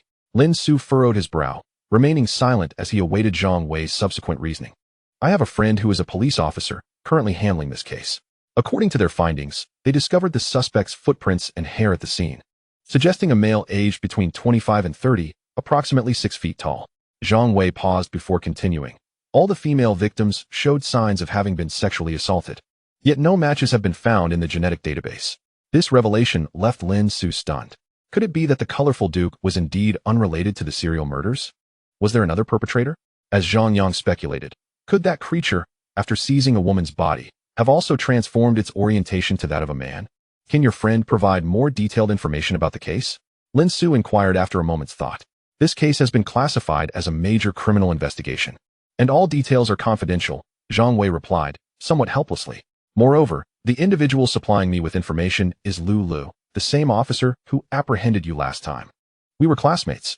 Understood, Lin Xu sighed, glancing down at his pocket. What are your thoughts? I concealed my aura using a particular method, and due to the significant distance yesterday, I failed to perceive his presence. After a moment of hesitation, Su Nu added, however, I did see the woman named Tan Qi. She remained in bed throughout the night. It appears that the serial killer indeed has another accomplice. Lin Xu pondered for a moment before lifting his gaze, declaring, even if it is unrelated to Shi Ho, the perpetrator is still a remorseless fiend. I shall deal with him first. Tan Qi, possessed by Shi Ho, maintained a normal routine, and with numerous surveillance cameras scattered throughout the streets and alleys, he dared not act impulsively. However, the serial killer targeted secluded areas devoid of cameras, allowing Lin Xu to pursue him with greater freedom. Chapter 82. Are there two Shi House? Upon identifying his target, Lin Xu first rested at Zhang Yang's home. As dusk approached, the trio reconvened at the pedestrian street. After confirming that Tan Qi was at home, Zhang Wei and Zhang Yang took turns guarding the alley entrance to prevent her from slipping away. Lin Xu cautioned them that if Tan Qi ventured outside, they should merely send him a message. They were to maintain a safe distance while tracking her, as losing sight of her would be inconsequential, and they must absolutely avoid following her to isolated locations. After instructing them, he handed over his Qi Star Cone, Jujube Wood Sword, Money Sword, and Bagua Mirror, along with a protective talisman for each. After all, the villain he aimed to confront was merely an ordinary person, rendering those talismans unnecessary. After providing his instructions, Lin Xu cast a divination to locate the serial killer. Seeking a person differs from seeking an object. The latter is lifeless while the former is not. Each individual possesses unique fortune and fate, and some individuals with exceptional destinies are challenging to discern. Additionally, it is immensely difficult to pinpoint someone amidst the vast population of the county. Ultimately, he acquired a general direction, which sufficed. Following the indicated path, he journeyed to a remote suburban area, patrolling locations devoid of surveillance. Should the perpetrator emerge to commit another crime, he would undoubtedly catch sight of him. Zhang Wei had previously provided a rough description of the suspect, a man aged between 25 and 30, approximately 6 feet tall. As night fell, the streetlights illuminated the roads. In recent years, the county experienced rapid development, with new districts arising in the suburbs, featuring wider and smoother roads, albeit sparsely populated, with amenities still lacking. Many houses in the new district remained unsold, occupied only by a few residents. The lack of foot traffic hindered the operation of shops and entertainment facilities, resulting in pervasive darkness outside the main roads after nightfall. This shadowy environment fosters criminality. Upon arriving in the suburbs, Lin Xu conducted several divinations to ascertain the killer's precise location, but to no avail. The previously reliable techniques, 6 lines, Mei Hua, and Ziwei Do Shu, failed him. Could the murderer possess an extraordinary fate or auspicious luck? Lin Xu pondered, speculating that this might explain the police's inability to apprehend him, regardless of how peculiar. As long as the individual remained an ordinary person, Lin Xu felt confident in his ability to handle him. His only concern was that the man might refrain from appearing tonight after 2 consecutive nights of activity. In addition to divination, there exist other methods to locate individuals. For instance, utilizing personal belongings or hair and nails to trace their owner, akin to how he once used a shoe to find Lao Liao's remains in the forest. However, he currently lacked access to the killer's personal items or biological materials, rendering more advanced locating techniques beyond his reach. Thus, he resorted to the simplest approach, visually scanning the streets. Spotting solitary young women, he would follow them at a distance, wary of the killer's potential actions. This continued until late into the night, with the suburbs almost entirely devoid of inhabitants. After confirming with Zhang Yang and Zhang Wei that everything was in order, Lin Xu ventured further down the rural road. He had overheard passers-by mention a silk factory nearby, which operated late into the night, employing workers from the surrounding villages. Having just missed the end of the work shift, he decided to explore the area in hopes of fortune. As he stepped onto the village road, he soon heard peculiar sounds emanating from the nearby woods. The forest was shrouded in darkness, devoid of any light. Curiosity compelled him to approach. As he drew nearer, he discerned the heavy breathing of a man and a woman, occasionally punctuated by the woman's soft moans, accompanied by the rustling of leaves. Realizing the nature of the situation, Lin Xu sighed internally, wondering if these two were not concerned about mosquitoes. However, just as he turned to leave, he felt a sudden stirring in his pocket. Su Nu's voice echoed in his ear, "It's shui ho." Momentarily taken aback, Lin Xu's expression hardened as he reached for his bag. To his dismay, he realized he had given his talismans to Zhang Wei and Zhang Yang. All that remained were a peachwood sword, a red string, a few 5 emperor's coins, and a yellow talisman. With no other choice, he steeled himself. Heaven and earth, the mysterious sect, the root of myriad energies beyond the 3 realms. Only the Tao is supreme. With my body enveloped in golden light, may it illuminate my being. As he recited the incantation, Lin Xu formed hand seals, raising the 5 emperor's coin wrapped in the yellow talisman towards the source of the sound. He quickly fashioned the red string into a loop and dashed forward. The golden light dispelled the darkness, illuminating the surrounding woods and revealing the 2 figures on the grass. Both were unclothed. The man, in his 20s, was tall and muscular, cradling a petite young woman in his arms. Lin Xu froze momentarily, realizing the woman was not Tanqi. Initially alerted by Su Nu's warning, he had thought that Zhang Wei and the others had failed to notice Tanqi's escape. Now, he recognized that he did not know either of these individuals. Could there be 2 shui house? The yellow talisman coin struck the man's back, causing a flicker of pain to cross his features, as if the blow had not been trivial. Meanwhile, the woman appeared dazed, her skin flushed, obediently resting in his embrace, seemingly oblivious to Lin Xu's approach. "You again." The man, upon seeing Lin Xu, transformed his expression from pain to a sinister grin, his eyes glowing with an eerie red light. At that moment, Lin Xu confirmed that shui ho had taken possession of the man. Instantly, he threw the red string towards the man's neck. Heaven and earth. The yang energy awakens the thunder, the 9 heavens 5 thunders descend. Fire consumes all evil, and thunder punishes wicked beings. Lin Xu executed the fire-thunder technique and recited the incantation. Flames blazed in his eyes, and lightning flickered around him. He intended to channel the fire-thunder through the red string to strike the man. Yet, the next moment, he halted abruptly. The man had sidestepped, using the woman in his arms to intercept the red string.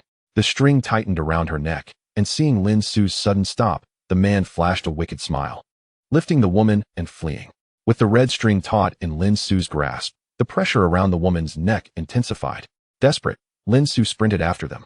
But the man's speed was astonishing. As the string constricted further, causing pain to the woman, Lin Xu had no choice but to relinquish his hold. He quickly retrieved the yellow talisman, wrapped it around the coin, and concentrated his energy to strike the man's nape. Chapter 83. I will remember you. The man bolted forward, as if he possessed eyes in the back of his head, evading Lin Xu's copper coin by tilting his head just in time. However, the speed of the copper coins was astonishing. Even as the man tilted his head to consciously evade them, he was still struck on the head. The talisman, paired with the 5 emperor coins, was specifically designed to dispel evil. The man, who had transformed into a demon after a millennium of indulgence, feared such artifacts. After being hit, he staggered a few steps, nearly falling, but quickly regained his balance and changed direction to continue fleeing. Lin Xu followed closely, launching 2 more copper coins in quick succession. One struck his back, targeting an acupoint, while the other hit his knee pit. This time, the man seemed aware of the incoming projectiles and hastily bent his knees to leap, attempting to dodge the coins. Unfortunately, like before, despite his evasive action, he failed to completely avoid them. One coin struck his calf, and another hit his ankle, causing him to collapse to the ground, rolling several times. Lin Xu hastily formed a lightning seal with one hand while rummaging through his bag with the other, finally retrieving a peachwood sword. The military knife was too conspicuous, so he had left it in the city, and he had given the other talismans to Zhang Wei and his sister for protection. Once the man fell, he immediately sat up, pressing his hand against the head of the woman in his arms, murmuring an incomprehensible incantation. As Lin Xu charged towards him, the man hurled the woman, now devoid of life, towards Lin Xu. Recognizing her as an innocent victim, Lin Xu could not afford to hesitate and quickly caught her. Just as he was about to place her on the ground and continue pursuing the demon, the woman clutched him tightly with both hands. Upon closer inspection, he noticed her eyes were blood red, her face twisted with malice. She had been ensnared by his foul sorcery. Seeing the man, possessed by the demon, limping further away, Lin Xu swiftly grasped the red thread attached to the woman, binding her hands together. He then bit his middle finger, letting his blood fall onto her forehead. The once ferocious woman instantly closed her blood-red eyes and became motionless. The middle finger in the incantation represented the noon of the 12 earthly branches, akin to the tip of the tongue, embodying human yang essence, capable of breaking spells and dispelling evil. After neutralizing the woman, Lin Xu hurried forward to pursue the man. Hearing footsteps behind him, the limping man turned in terror. His injury prevented him from fleeing swiftly. "Nowhere to run, demon!" Lin Xu shouted, quickening his pace. His hands channeling the lightning incantation, radiating an aura akin to a celestial being descending. The man, realizing his escape was futile, turned to face Lin Xu, drawing a peculiar symbol in the air with his hands, his eyes suddenly glowing with a seductive red light. Lin Xu, caught off guard, locked eyes with those blood-red orbs. Suddenly, it felt as though his mind was struck by a heavy blow, plunging him into dizziness. Yet, he gritted his teeth, focusing his energy. As the golden light spell activated once more, enveloping him in a golden radiance, dispelling the previous discomfort in an instant. Seeing that this tactic was ineffective against Lin Xu, the man resorted to his final measure. As Lin Xu reached him, lightning surged from his hands, striking the man. But at that moment, the man's expression shifted from fear to a blank stare, his eyes hollow, and he collapsed, devoid of strength, like a soulless puppet. He had fled, burrowing underground. The crystals in Lin Xu's pocket vibrated, the anxious voice of Su Nu urging him to act. Realizing that the demon had abandoned its corporeal form to escape underground, Lin Xu focused his energy, observing a murky aura rapidly retreating beneath the soil. With a firm resolve, Lin Xu bit his middle finger again, smearing the blood upon the peachwood sword. Pure yang true blood, spirit, sword awakened. The ordinary peachwood sword suddenly shone with a brilliance characteristic of a true weapon. Aiming at the escaping demon beneath the earth, Lin Xu hurled the sword. The sword struck the ground, piercing through the soil and hitting the demon, leaving only a small portion of the hilt exposed. Black smoke billowed from the ruptured earth, accompanied by a foul, charred odor. Unfortunately, despite being infused with Lin Xu's yang blood, the peachwood sword was still merely a wooden weapon, unable to withstand the corrosive evil. And soon the blade was almost entirely consumed, leaving only a small segment of the hilt above ground. "Remember this, I will not forget you." The demon taunted as it seized the opportunity to escape, leaving behind a chilling remark. Sighing, Lin Xu picked up the small piece of the peachwood sword hilt and felt the emptiness of his bag. If only he had more talismans, he might have captured or even vanquished that demon. After the confrontation, he had gained insight into the creature's strength. It seemed that the sacrifices made by the Taoist elders and Buddhist monks in the tomb were not in vain.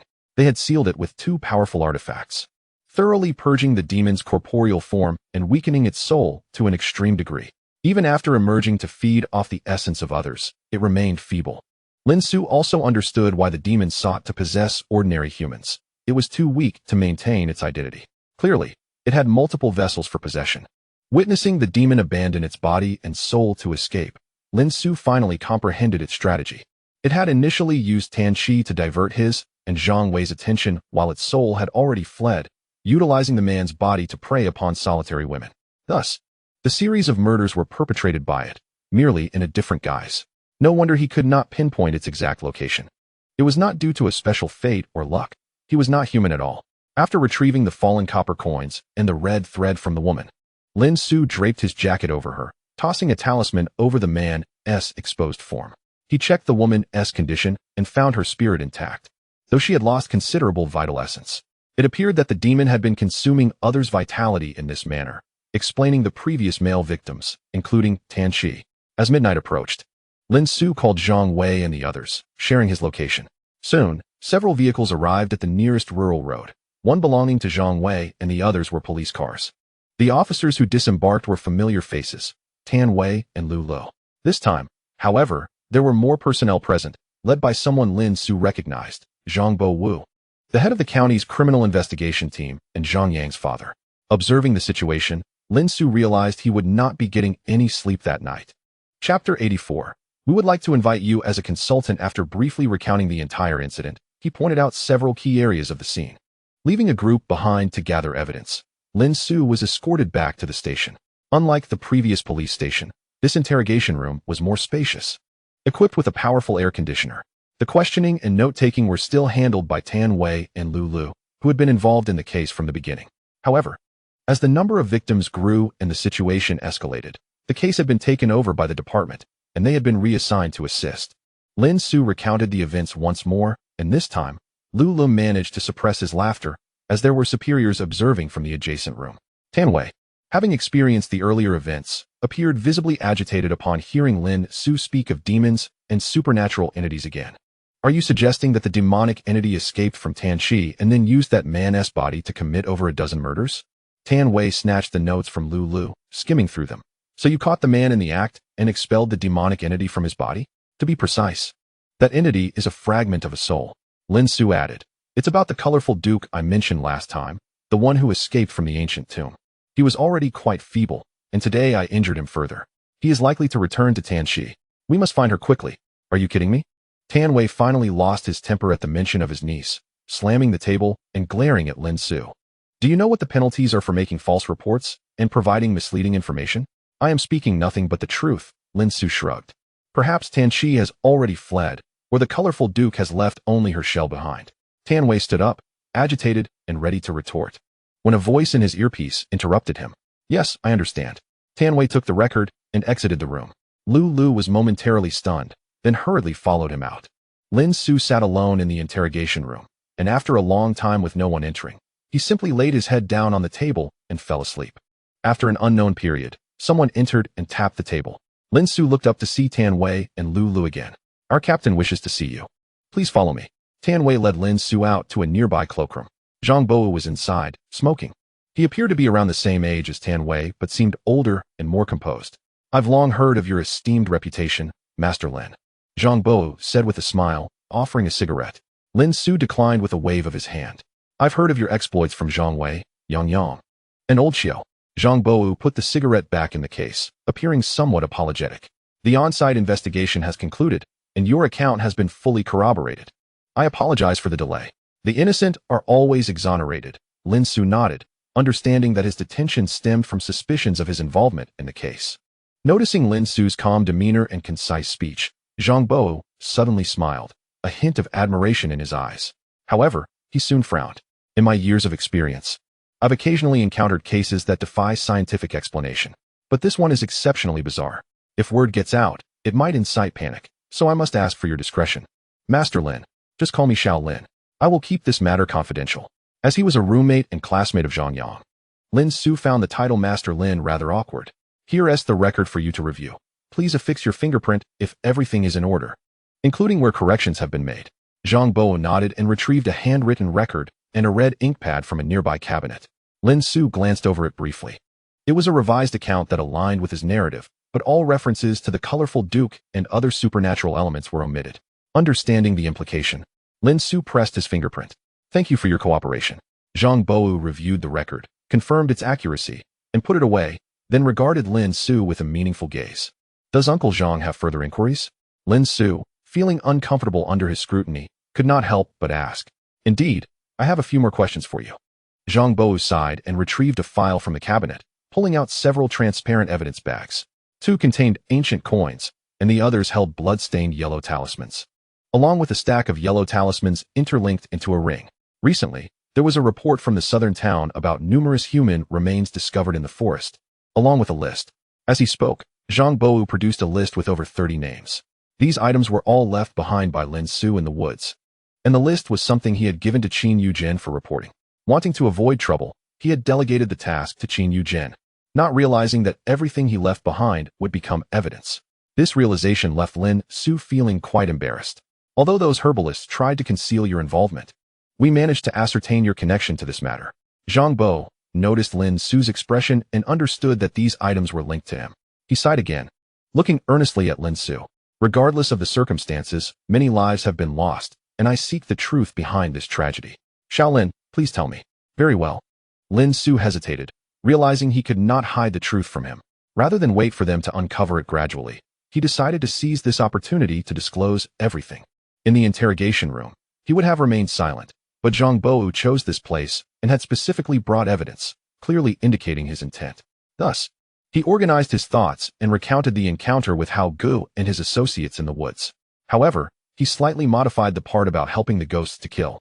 changing it to reflect that he originally intended to gather those individuals together to trap them and then alert the authorities, only to find that Hao Ji's group was slain by the vengeful spirits in the ravine. Now it makes sense, those brutes. After hearing Lin Xu narrate the entire affair and its context, Zhang Bo inhaled deeply, clenching his fists and striking the metal cabinet in frustration. He, too, felt indignant for the souls lost unjustly. Thank you. Zhang Bo removed his hat and bowed deeply to Lin Xu. Lin Xu, startled, quickly moved to support him. This is what I ought to do. These items serve no purpose and may hinder the police's investigation. Please take them back. After lifting his head, Zhang Bo handed all the coins and talismans to Lin Xu. Overjoyed, Lin Xu accepted these items, signifying his disconnection from the case. Shaolin, there's one more thing. As Lin Xu prepared to leave with his possessions, Zhang Bo quickly gestured for him to stop. This serial murder case is not an ordinary one. We would like to invite you to serve as a consulting investigator to assist us in solving it. Old Tan Wei. And Officer Lu will reach out to you. Chapter 85. Could it be that everything he said is true? After bidding farewell to Zhang Bo, Lin Xu stepped out of the cloakroom and encountered Tan Wei and Lu waiting outside. This surprised Lin Xu. Zhang Bo mentioned that Tan Wei and Lu would reach out to him, but he did not expect it to be so soon. Ah, my breakfast has arrived. At that moment, Zhang Bo emerged, noticing Lu holding soy milk and buns. Captain, Lu handed over the breakfast, his gaze awkwardly shifting toward Lin Xu. Tan Wei remained silent, standing still. They had already learned from Zhang Bo about the invitation for Lin Xu to be a consulting investigator for the criminal investigation team, and both were filled with questions. Can the captain and the leaders truly believe such an absurd story? Instead of admitting him to a psychiatric ward, they want to enlist him as an investigative assistant? You all worked hard through the night. Let us go out for a meal and exchange information to see if there are any overlooked clues, Zhang Bo said, patting Lin Xu on the shoulder. He then turned to Tan Wei and Lu. Old Tan, in this case, you should prioritize Shaolin's insights. Any new findings must be reported to me immediately. Tan Wei and Lu exchanged glances, momentarily bewildered. It seemed they were not merely invited to assist. Rather, they were to aid Lin Xu. The two regarded Lin Xu with incredulous expressions. Did you hear that clearly? Seeing them in a daze, Zhang Bo frowned. Tan Wei and Lu snapped back to attention. Saluting yes. Once outside the county bureau, Lin Xu realized it was already early morning. He then found a street breakfast shop, ordered some food, and sat down. Tan Wei and Lu, following closely behind, quietly took seats opposite him. Soon, their breakfasts arrived, and the three maintained a silence, focusing on their meals. Lin Xu devoured 2 baskets of buns and 3 bowls of congee, feeling satisfied before resting on his chair, occasionally glancing at Tan Wei and Lu across the table. He was aware that these two held misconceptions about him. However, having finally gained Zhang Bo's recognition, being able to collaborate with the police to confront that lecherous figure was a significant improvement compared to his previous aimless wandering. Thus, he retrieved a pack of cigarettes, offering 2 to his companions. Lu hesitated upon realizing they were Huazi brand, but ultimately accepted them. Tan Wei, on the other hand, waved his hand, pulling out his own cigarettes and lighting one. Is that woman from last night all right? Lin Xu inquired, breaking the silence casually. She has awakened, aside from feeling somewhat weak. She is otherwise unharmed and currently recuperating in the hospital, Lu replied, nodding. And the man? Lin Xu asked again. The man has lost consciousness and has yet to regain it. He is also in the hospital, with other colleagues keeping watch over him. Lu furrowed his brow, tentatively asking, did he sustain a head injury during the altercation? They had observed a wound at the back of his head when they arrived at the scene. His main soul has already departed, consumed by that lecherous figure, Lin Xu sighed. When the soul perishes, the body can endure for no more than a day. Upon hearing this, Tan Wei exhaled a puff of smoke, unable to contain himself. I suspect you were too heavy-handed and ended up killing that man. My level of force will be verified by the hospital, Lin Xu retorted, noticing Tan Wei had joined the conversation. He seized the opportunity to ask, what do you plan to do about this case? We will interrogate the man once he regains consciousness, Tan Wei replied, initially reluctant to divulge details. However, Lin Xu was now designated as Zhang Bo's consultant and had been explicitly told that this case would be primarily under his purview. Moreover, it was Lin Xu who had apprehended the man last night, and despite his reservations, Tan Wei held a modicum of respect for Lin Xu's abilities, devoid of the supernatural elements. After hearing Tan Wei's plan, Lin Xu shook his head. That man is merely an abandoned shell. You should seek Tan Qi. At the mention of his niece, Tan Wei felt an inexplicable surge of anger, frowning at Lin Xu. We do not require your guidance in our investigation. Why do you persistently oppose Tianqi? I have already stated that her main soul was devoured by that lecherous figure, which has usurped her body. Lin Xu took a deep breath. In other words, the current Tianqi is no longer your niece. She embodies that lecherous figure, the true perpetrator behind the serial murders. Tan Wei instinctively prepared to refute this claim, but suddenly froze. From the initial encounter with Wang Kezi to Lin Xu's arrest at the police station, and culminating in last night's inquiries, Lin Xu had repeatedly mentioned the lecherous figure.